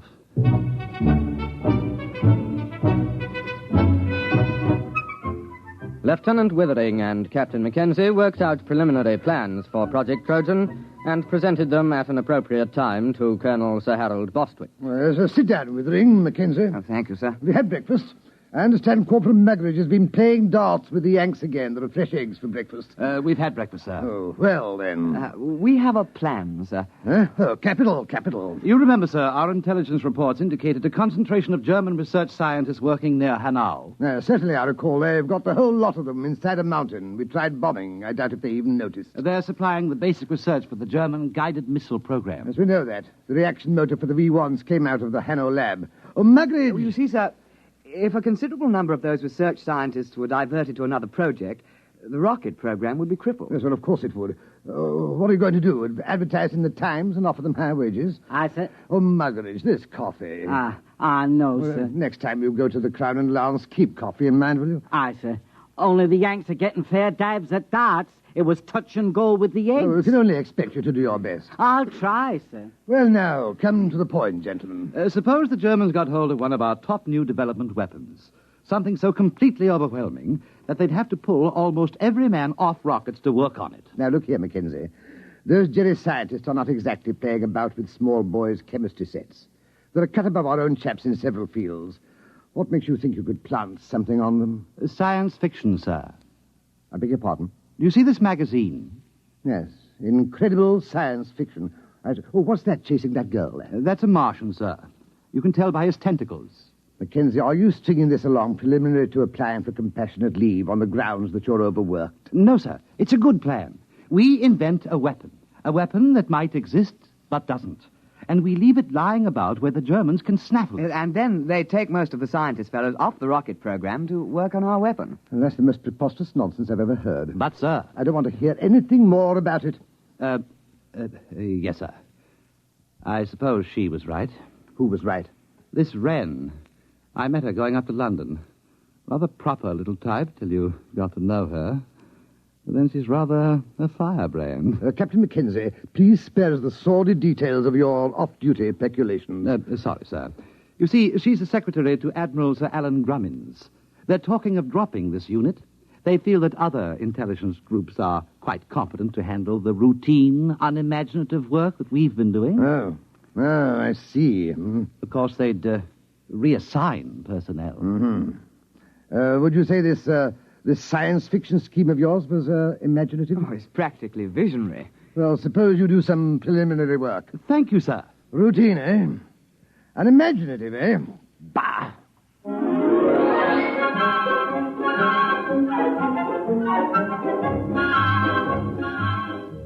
On the 14th of February, preliminary work was begun on Project Trojan.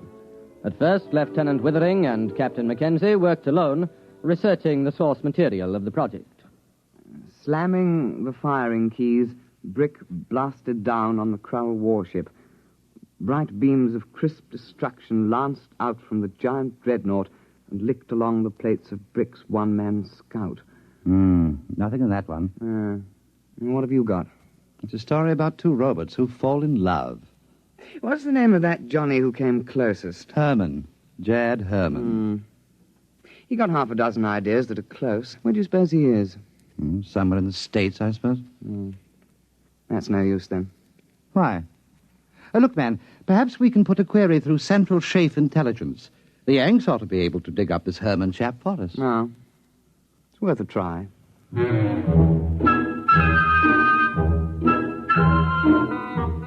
It took 7 days for a report to reach IPC that one Jacob David Herman, a private first class in the American Air Force, was based on a field north of Cheltenham in the Gloucestershire area. Lieutenant Withering and Captain Mackenzie requisitioned transport and visited Herman at his place of duty. You don't mind if I go ahead with my job, do you? I gotta have this place ready for inspection by 1300. Go right ahead. Hand me the cleaning powder, will you, please? Yes. Say, what do they put in porcelain in England? You break your arm trying to get it clean. Private Herman. You are Jad Herman, writer? Yeah, that's a pen name, Jad. I use it for SF stuff. I used to write for the Confessions under the name of Cynthia Herman. I remember one article. I was saved by the YWCA from a life of shame. We're interested in your science fiction articles at the moment. Oh, yeah? Well, I know we had some sci-fi fans in England. Oh, we're not exactly sci-fi fans. We're from... anybody else here? Well, look for yourself. There's no hiding place down here. Well, we're from Intelligence Plans Commission. Uh-huh. We need your assistance, Mr. Herman. No kidding. We have a project that calls for your particular talents. You got a latrine needs cleaning? We're quite serious, Mr. Herman. Will you kindly pack your things and be ready to come with us within 1 hour? Oh, I'm sorry, gentlemen. I couldn't possibly leave until after inspection. I've got too much of myself invested in this latrine. But after that, I'm at your service.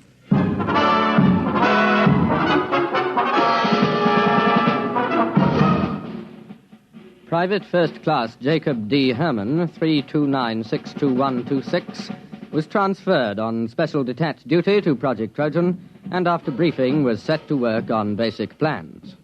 Now, look, Mac, here's the way I see it. If you want to con a scientist, you got to be pretty straight all the way. You can't get away with more than one phony step in the process. Precisely. Now, here's the way I see it.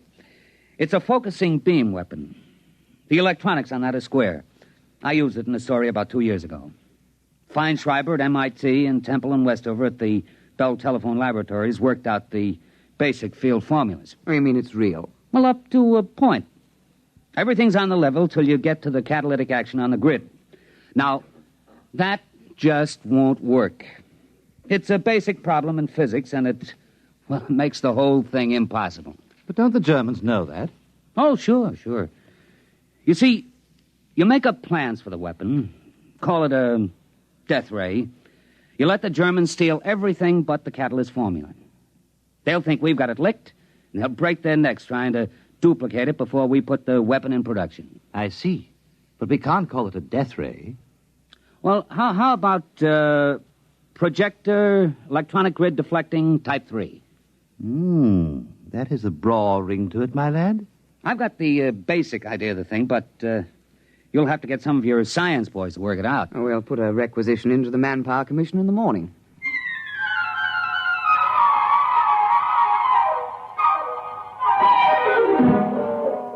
Doctors Montague, Felder, Harrison, Seisenby, and Pilsudski were assigned to Project Trojan, and under the direction of Private First Class Jacobs, complete specifications and plans for projector electronic grid deflecting Type 3 were drawn up. Project Trojan was ready for Phase 2. Have we got everything? Blueprints? Check. Specifications? Check. Machine tool inventories? Check. Letter rejecting the plans from the War Office? Check. Endorsement from Supreme Headquarters rejecting plans? Check. Note from 10 Downing Street overriding rejections, handwritten postscript, build the confounded thing, W.C. Check. Don't you think that's going a little too far, the rejections? Not at all. That's the master touch. A rejection of an idea by the War Office makes it appear most genuine. All right.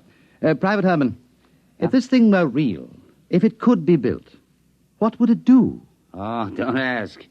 You could blow a hole in a mountain 10 miles away. Well, you could knock down a whole wing of bombers without even aiming.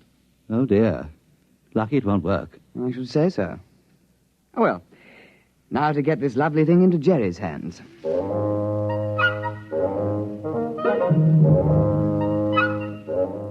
Phase 3 of Project Trojan was commenced on the 15th of March, 1943. Central Counterintelligence Agency had discovered the infiltration of a German agent, a Belfast Irishman named Gogarty, into the blueprint division of Clark and Porchester, a printing firm doing some subcontract work for the Air Ministry. Gogarty, the German agent, presumably microfilmed the plans because shortly thereafter he received word that his sister, living in the Irish Free State, was to be married to a bus conductor. British agents attending the wedding disguised as farm laborers lost track of Gogarty for several hours due to circumstances beyond their control.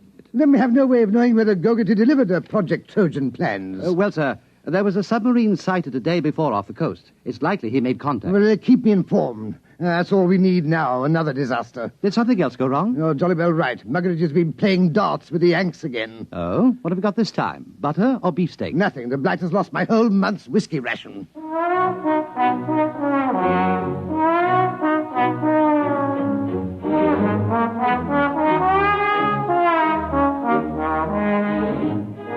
Now the cover operation supporting Project Trojan was undertaken. A battalion of the Royal Engineers was detailed to practice at secret installations with wooden mock-ups of the projector. A lance corporal in this detachment, a volunteer afterwards awarded the George Medal, was court-martialed and sentenced to 7 years' hard labor for revealing information about the project while drunk on a 3-day leave to Tynecastle. This particular aspect of Project Trojan has been in the news recently, inasmuch as several backbench Labour members of Parliament have asked questions in the House, as it came out that the corporal served the full 7 years and wasn't released until 1951. The Home Secretary explained that this was an unfortunate oversight, and there were jeers from the opposition, with Mr. Honorin Bevan taking the occasion to call for the resignation of the government. At the time, March and April 1943, the Intelligence Plans Commission awaited reports from British operatives. Sir, there's been a shift in assignment at the research laboratories at Hanau. Professor Schlickmann and Doctors Hirsch, Van Sulau, and Grishman have been transferred from rocket research to another project. Trojan? We must assume so. Well, that's only 4 men. But they're the top experts in electronics, chemistry, and metallurgy. If they're really working on Trojan, we've set the German rocket program back a year, while their scientists go yelping off after a red herring. Well, let's hope so. Bring me any further reports as soon as received.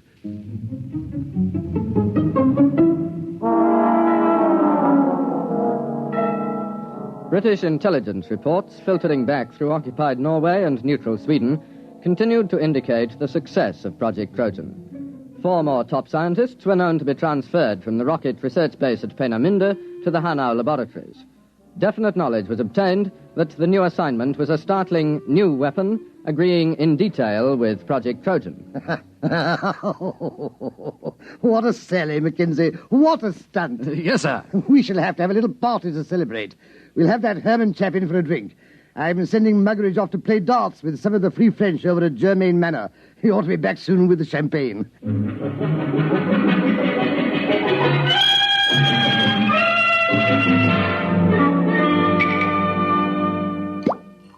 Pour all round. Private Herman? Thank you. All right now, to the projector, electronic grid deflecting type 3. The biggest fraud since the South Sea bubble. Colonel Bostwick. Oh, Withering, take a glass. We're just drinking to Trojan. Well, I think I'd rather not, sir. Well, what do you mean? There's a dispatch from Germany. What about it? A section of the mountain overlooking Hanau has disappeared. What? It's true. It was on the reconnaissance maps yesterday, and it was gone this morning. A 10-mile slice of mountain. That's impossible. Oh, it isn't. It works. Trojan works. But it can't. There's no catalyst. It's impossible. All our scientists said so. Well, I guess they were wrong. It works. They must have found the catalyst. I suppose we should have foreseen that. All those scientists working on it. They must have built the model and tried it out. It won't take them more than 3 months to put it into production. Well, there goes the war. Muggeridge. Aye, sir. Fill the glasses up again.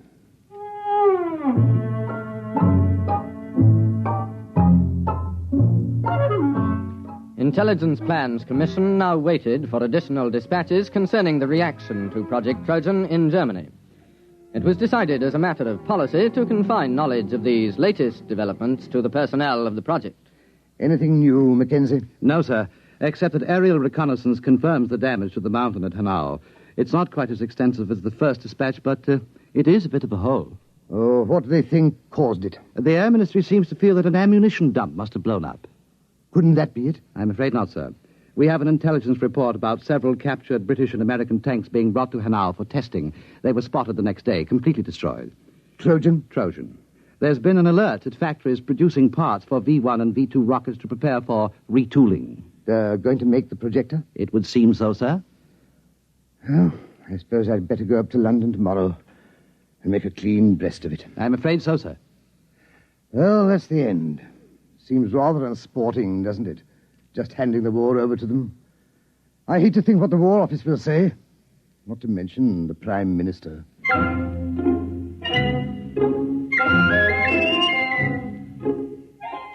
Project Trojan was nearing its closing phase. At precisely 0600 the next morning, Colonel Sir Harold Bostwick ordered his staff car and, taking a thermos of tea, proceeded to leave his office. Just before the staff car got underway, Lieutenant Withering appeared with another dispatch, accompanied by Captain Mackenzie and Private Herman. Colonel Bostwick, sir. Wait. So what is it, Withering? Another dispatch. Well, don't please. It's bad enough. There's been another disaster at Hanau. They knocked another mountain with our little present to them? No, sir. They've knocked themselves out. What? The laboratory under the mountain. It's exploded. It has? Went up like a Roman candle. We've got pictures. There was a flight of mosquito bombers over at the time. What happened? The projector. It backfired. How do you know? It had to. That's why the catalyst is impossible. You see, the metal fatigue on the grid is a function of... Never mind. Are you sure? Yes, sir. We have a reliable agent's report. The Germans are completely confused. They were operating the projector under a top-secret designation. Nobody knew any of the details except the dozen scientists working on it. And they were inside the laboratory when it blew. Our man was in the rescue squad. There isn't a thing left, sir. Plans, models, or scientists. Sir, do you realize that Project Trojan was a success? We've diverted a dozen top scientists from the rocket program permanently. Or do you think we'll be decorated? Lieutenant Withering, inasmuch as we came particularly close to handing the whole war to the Germans on a silver platter, I suggest we forget Project Trojan. Oh, yes. Yes, I see, of course. You're very canny, sir. I think we had all better return to precisely what we were doing before the whole nasty mess started.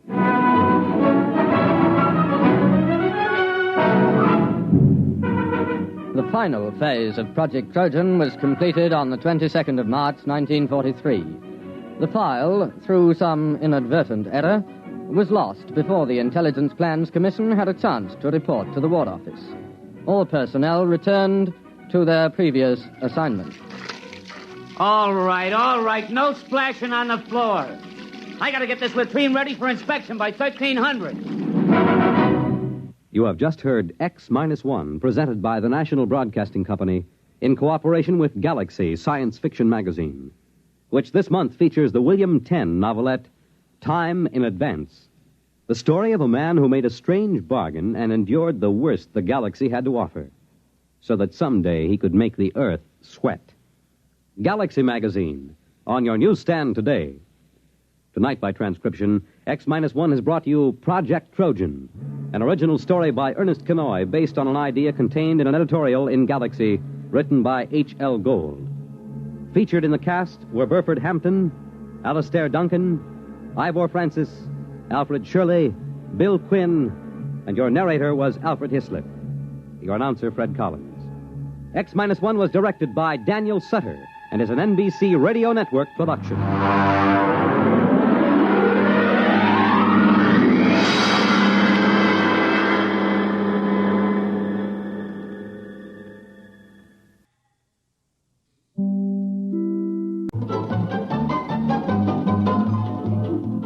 This is Nightline, your tie line to the world, and this is Walter O'Keefe. Tonight, a visit to worlds strangely different from ours, the world of the future, the world of X-1.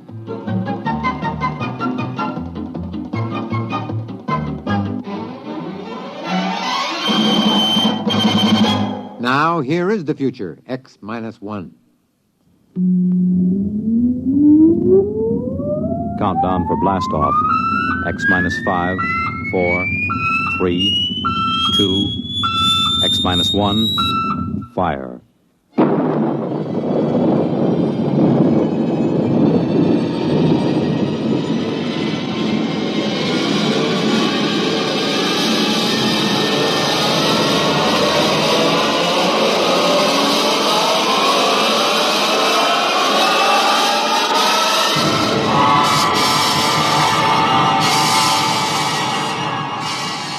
From the far horizons of the unknown come tales of new dimensions in time and space. These are stories of the future, adventures in which you'll live in 1,000,000 could-be years on 1,000 maybe worlds. The National Broadcasting Company, in cooperation with Galaxy Science Fiction Magazine, presents X-1.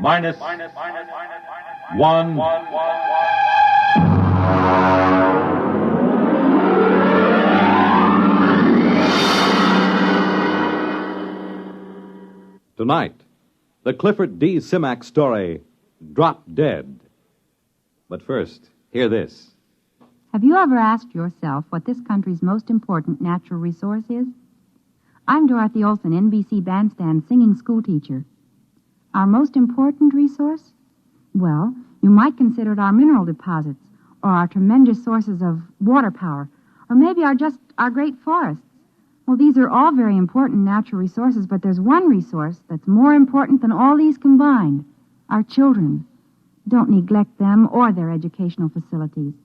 Poor schools breed inadequate citizens for tomorrow.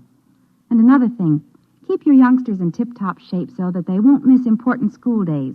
Dress them against the weather so they won't catch needless winter colds. Check their wardrobe as they go back to school this fall to be sure that they have plenty of the right kind of clothing. Remember, our children are this nation's most important natural resource. It's your job to protect their future as they go back to school this fall.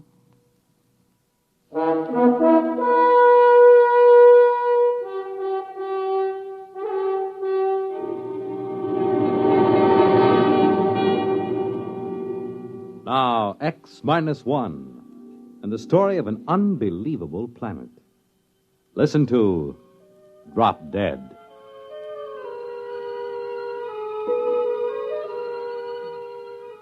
Exactly 1 hour and 20 minutes after we sent the survey ship out on its tail, the critters showed up.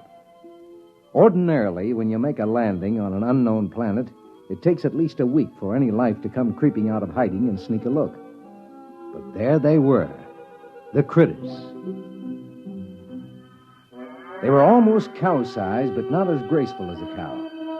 Their bodies were put together as if every blessed one of them had run full tilt into a wall.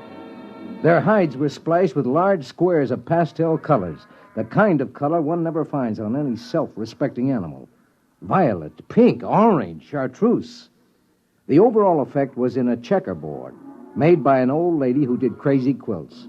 Max Weber, our biologist, stood at the tail fin with me and stared. Look at that on their heads. Those antlers. Those are not antlers, my friend. Well, I was afraid to say it. It looks like vegetation. As if they were trying to hide behind a skimpy thicket. And what bothers me is the fruit and vegetables. That is, fruit and vegetables growing on their heads. Hey, watch it. One of them's broken away from the herd and coming over this way. Step back. Give me a clear shot in case it charges. Look, here it comes. What? How do you like that? It just dropped. Ted, that animal just walked up to us and dropped dead.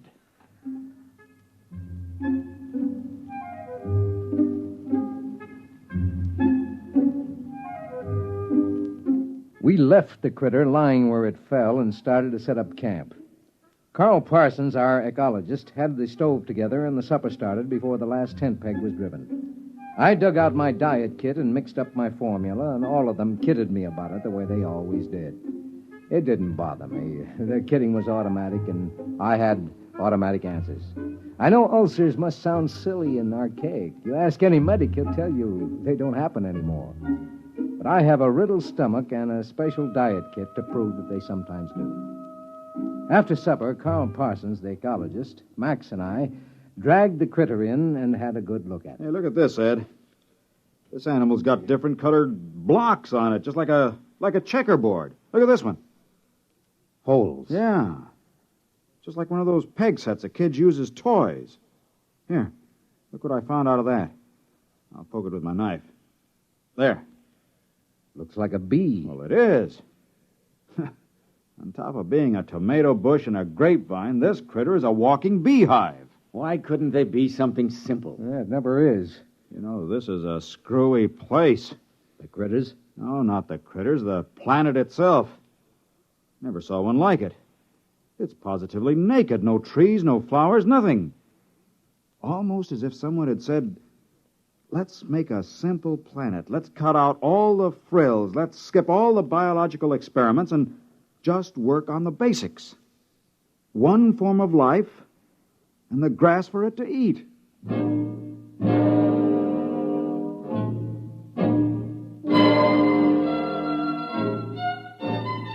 We unshipped the experimental animals, the rats, the zartils from Centauri, and the pumpkins from Polaris. The pumpkins made an unholy racket because pumpkins are always hungry. You just can't give them enough to eat. You turn them loose and they eat themselves to death. We got them all unshipped and set up under a shed in rows when Max walked up to me thoughtfully, chewing on a toothpick the way he always did. Ed, there's something wrong. Yeah, what do you mean? There are no insects here. I wandered around, laid down in a dozen different places. Stands to reason a man should find some insects if he looked all morning. It is natural. What about the bees? What bees? Well, the ones that were in the critter. Didn't you see any? No, I didn't get close to any critter herds. Birds? Not a one. Oh, I was wrong about the flowers. The grass is tiny flowers.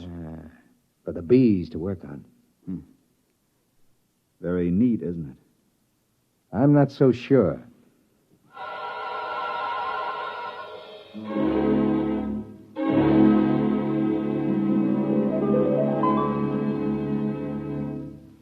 American tradition.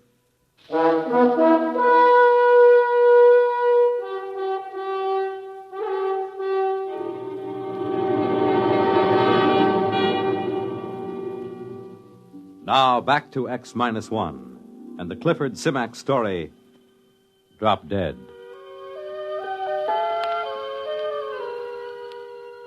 The bio team had the critter spread out on a canvas tarp. They were happily chopping him up in small pieces with a scalpel. Ed, I've got news for you. No brain. What? No brain. We can't find one, and there's no nervous system. That's impossible. How can a highly organized, complex animal exist without a brain or nervous system? He's got everything else. As near as we can figure it out, there are at least a dozen different kinds of flesh. Some fish, some fowl, some good red meat, maybe even a little lizard. Well, an all-purpose animal. We found something, finally. If it's edible, and if it doesn't poison you, if it doesn't grow hair all over you. Well, that's up to you, fellas. I'll get the cages down, and you can start killing off the little animals to your heart's content. And there's only one insect, these bees. And we never see these unless we're near a critter herd. And no birds, no fish in the water. Not even a single-cell paramecium. Yeah, I was talking it over with Max. You know, I'd give my right arm to hear a cricket or a mosquito or even a hornet. This is the strangest thing we've... Hey, Max, what are you chewing? Toothpick. That's no toothpick. Spit it out, spit it out. That's grass. I don't know. I must have just picked it automatically to chew on. Just a habit, I guess. Well, go on with the report. Well, it's a walking filet mignon. That animal is an all-purpose for sure. It lays eggs, gives milk, and has 6 different kinds of red meat. Makes honey, 2 kinds of fowl, 1 of fish, and a whole lot of others we can't identify. Then, of course, the bacteria. And what about the bacteria? The critters swarm with them. And all of them the same. You know, it normally takes 100 different kinds of bacteria to make the metabolism work. But here there's only one. It must do all the work of the 100 other species do. I wouldn't be surprised if that's the brains and the nervous system you couldn't find with your knife. The bacteria doubling in brass for both systems. The whole place balances. Nature's never static, never standing still. But here on this planet, it's standing still. Where's the competition? Where's the evolution? It's as if long ago all these life forms said, let's quit this feuding, let's get together, let's cooperate. Symbiosis. Well, we need another critter to work on. I'll bet you we get it.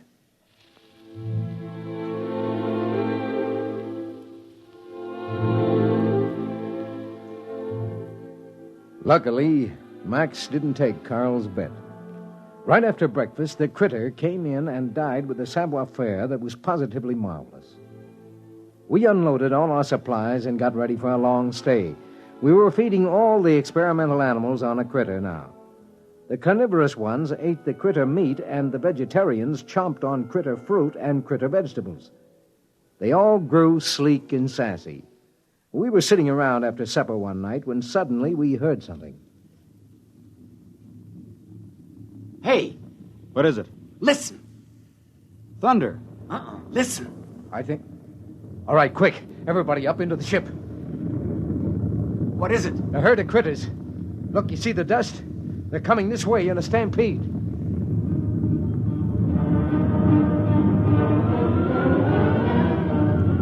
We swarmed up the ladder and tumbled into the port.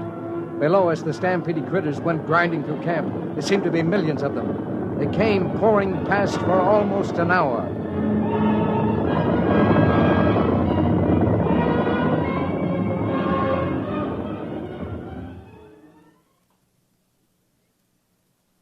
When it was all done, we came down and surveyed the damage. Well, the animals are safe. They were under the tail fins. Everything else is gone. Tents carried away. Food supply is gone. How about the emergency rations in the ship? I had to move them down to the supply tent so they'd be handy. They're gone, dashed into the mud. Well, even if we lifted ship immediately, it's at least 7 weeks to the nearest contact point. And no rations. Well, gentlemen, I suggest you try on your bibs. There'll be steak for dinner. Steak? That's right. Steak or fowl or fish or honey, whichever you like. You mean eat critter? You got any other ideas? Well, for one time. Ed, I wish I had your ulcers. You've got your diet kit in your pack, right? Yeah. Well, let's get a good fire going and throw on a chunk of critter.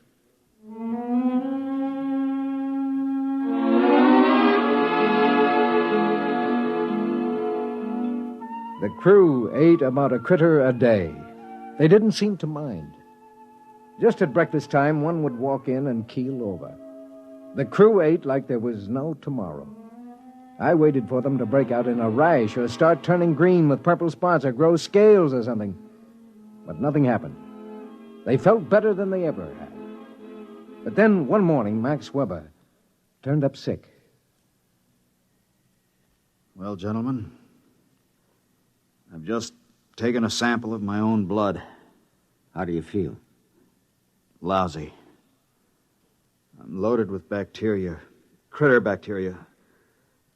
I've checked some of the others.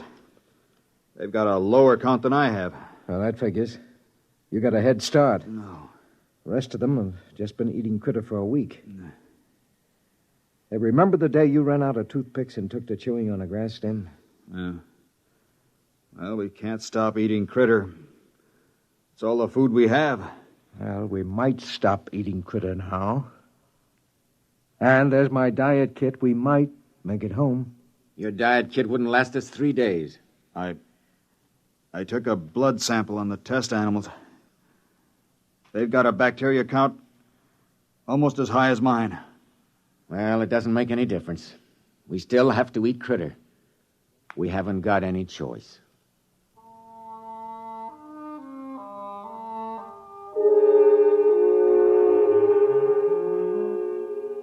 That night, Weber disappeared. We hunted him for 3 days. He couldn't have gone very far, but we didn't find him. We did find one queer thing, though. Hey, over here! Down in the gully! Hey, what is it? That white fungus, kind of a ball. It wasn't here last week.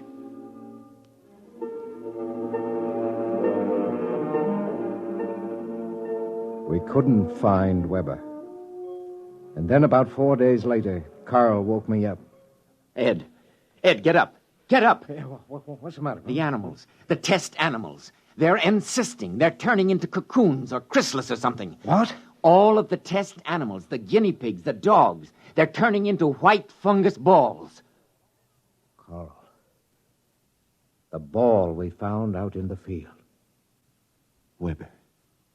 Max Weber. It's got to be.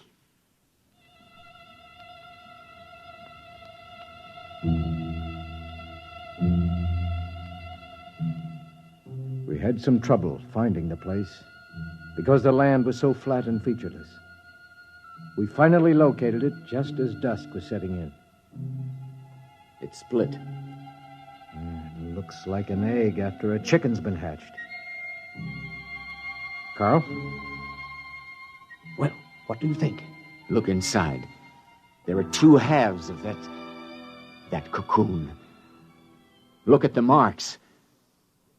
You can see what it is now. Ed, you're the only one who has a chance. I think you should leave right now. Get back to the center and tell them. You've got your diet kit. You can make it. No wonder there are just the critters here. Take 1 drink of water, chew a single grass stem, take 1 bite of critter. Do any one of those things and you turn into one of them. Listen, Ed, you take your diet kit and notes and get out of here. But I can't run out on you. Forget us. We're not human anymore. You must not stay. If you do, in a day or 2, a critter will come in and drop dead for you.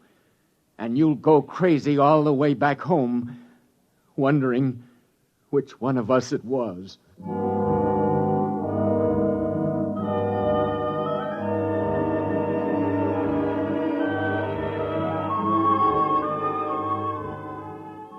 I walked slowly over to the ship, and I stood at the foot of the ladder, holding the notes and the diet kit against my chest. I thought of all the things we'd been through together.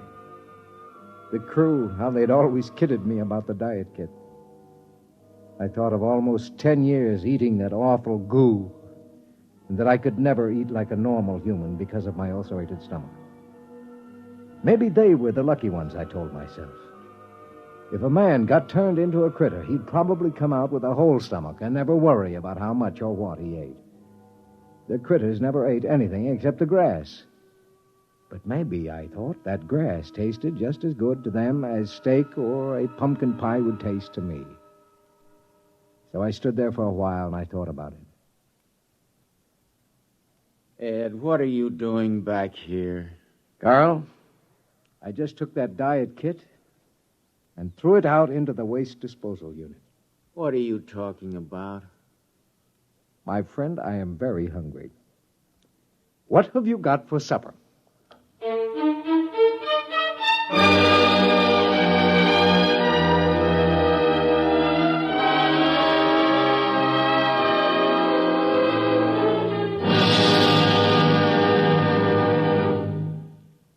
Fred Collins speaking.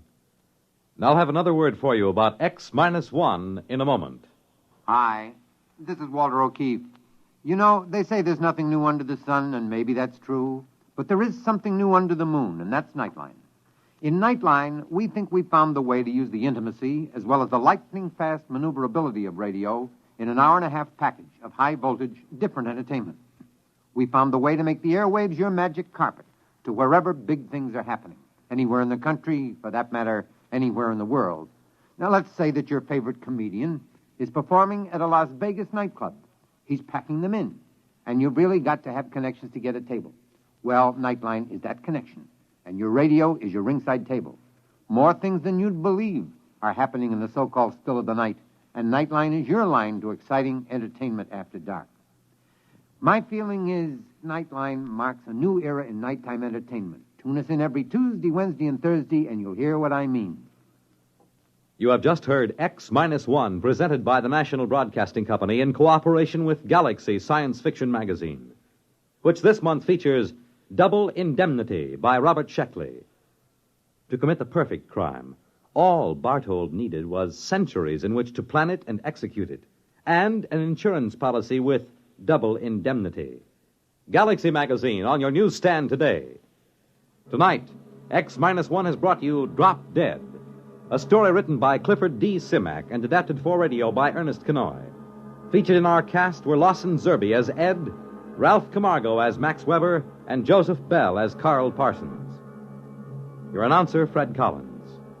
X-1 was directed by George Voutsas and is an NBC Radio Network production.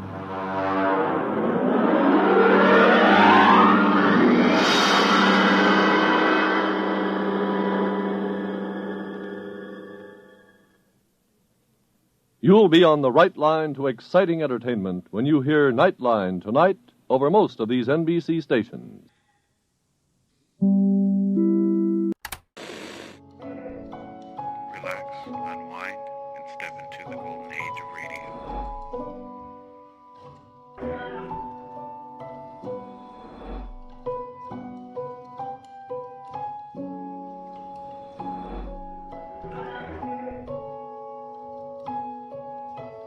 You're now listening to Golden Radio Hour.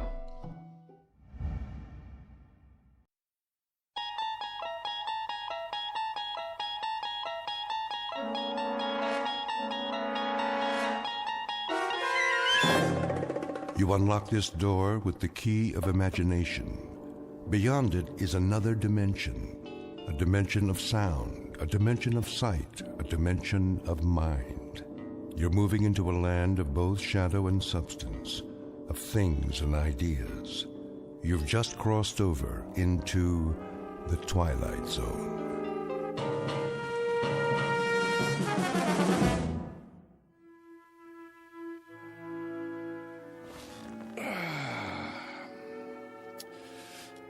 Now then, to begin. Recording. Back to scene 1. We open on a wide valley, the Alps in the background, as a ragtag army of men in brass helmets descend, followed by a bunch of elephants. In the foreground is their leader, Hannibal. Make that a herd of elephants. No, strike that. A thundering herd of elephants. Next shot. I need a drink. I say, I need... Yes? Greg? You have reached the home of Gregory West. At the tone, please leave... West, I know you're there. For one thing, you don't have an answering machine. For another, I can hear you sweating. Hello, Sammy. You know what day it is? It's Monday. You were supposed to have the script on my desk this afternoon. Oh, that, yes. My typist is running a little behind schedule. Your typist. Well, you know I don't use a typewriter. So get a word processor or a laptop. Never. Dictation is the only way. Helps me get the dialogue right. What's your number? Who? Your typist. I'll send a messenger. Not until I have a chance to look it over. Make any last-minute corrections. The network wants pages, Greg. They don't have to be perfect. Just give me a couple of more days. I can't stall them much longer. They want to shoot Hannibal's animals in the spring. They doubt me? They doubt their own grandmother if they had her under contract. They've got a lot riding on this. Well, you tell them I'm not some Hollywood hack. I'm a legitimate writer. They're lucky to have my services. And you're lucky to have a six-figure deal. This isn't Broadway, it's TV. And you've got a mortgage to pay off. I'm aware of that, Sammy. Oh, I shouldn't have answered the phone. One time I do. Is it Harold Prince? Is it the Theatre Guild? No, it's my agent with dialogue out of a Bud Schulberg novel. Bud who? Look, the script will be ready when it's ready. Do they want it fast or do they want it good? Ask them that, would you please? They want it tomorrow. That's what they want. I'm telling you. Bye, Sammy. We'll talk in the morning. Oh, my. Now I do need that drink. Mary? Did you hear what I said? Yes, darling? Ah, there you are. I was wondering Scotch and water? How did you guess? I think I know you by now. Relax, Gregory. You deserve a break. How right you are. Sit on the couch. I'll massage your temples before you go back to work. Ah, what a fine idea. Is the drink all right? Perfect. As always. There. Now close your eyes. Doesn't that feel better? I swear, Mary, you have, magic fingertips. The least I can do for such a talented man. That brain of yours must get overheated, working hour after hour, morning till night. I couldn't have said it better myself. Oh, yes, you could. You're a genius with words. I know. Oh, Mary, Mary. Yes, Gregory? Hold me. It would be an honor.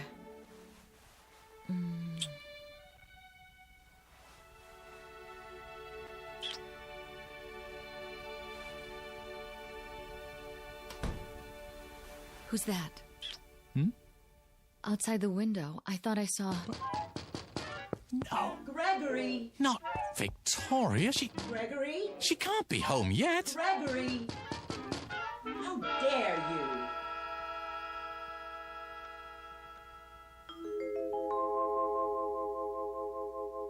The home office of Mr. Gregory West, noted playwright, and now a resident of the Hollywood Hills. A quiet, thoughtful man, even a bit shy, and at the moment, very happy, despite the fact that he is over deadline. His latest project? A script assignment taken to ensure that his household remains secure, despite the occasional fickleness of drama critics. The other ingredients of that household? There's Mary, warm, affectionate, devoted, the ideal companion for someone who values peace of mind. And the final ingredient, Mrs. Gregory West. In a moment, she's going to learn the secret of her husband's success, a method of creative writing taught only in the Twilight Zone.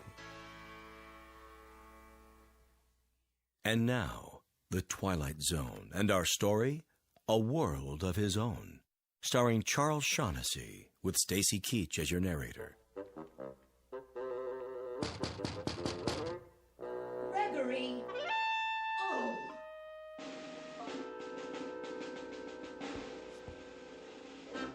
Is she gone? Yeah, for the moment. Are you cold? What? The air, it's chilly this evening. It was. Shall I light the fire? Not if you're with me. You're so lovely. Oh, Gregory.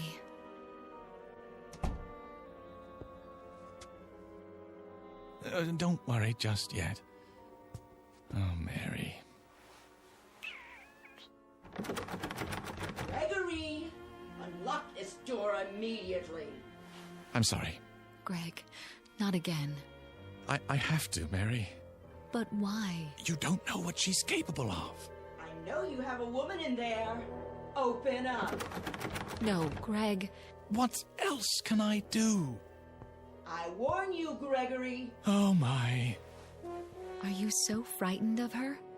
She can make my life miserable if she chooses. All right, then. If you must. Do you hear me, Gregory? Are you deaf? Be right there. Don't think you can hide her from me. What's that, dear? Don't think you can let her out the window either. Gregory!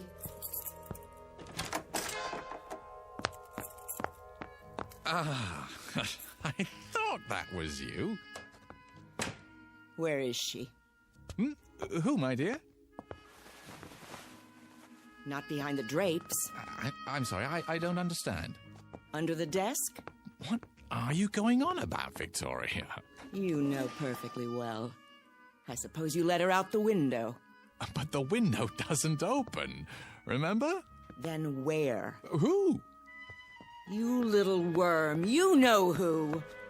What have you done with her? Where did she go? Where? Please, stop. My glasses. A cozy fire. Your smoking jacket.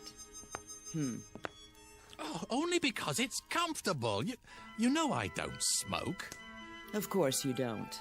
In order to smoke, you'd have to heat up. And you've never risen above room temperature. Sit down. Let's talk this over. Have you installed a secret door in here? No, dear. The stud is as it's always been, a place of seclusion for my work. For your work. For monkey business, you mean? What are you doing? I'm arranging my notes. Notes? Those are tapes. No, you know I prefer to dictate, dear. I'm not your dear anymore, you libertine. Who's a libertine? Do you intend to stand there and deny it? Deny what? That you had a woman in here. Victoria, I never meant Liar. Cheat. Fraud. Victoria! If you force me to do it, Gregory, I'll have this room torn down. Panel by panel, board by board. Why? Don't toy with me. Who's toying? Then you must think I'm handicapped. What? Lacking in all my faculties.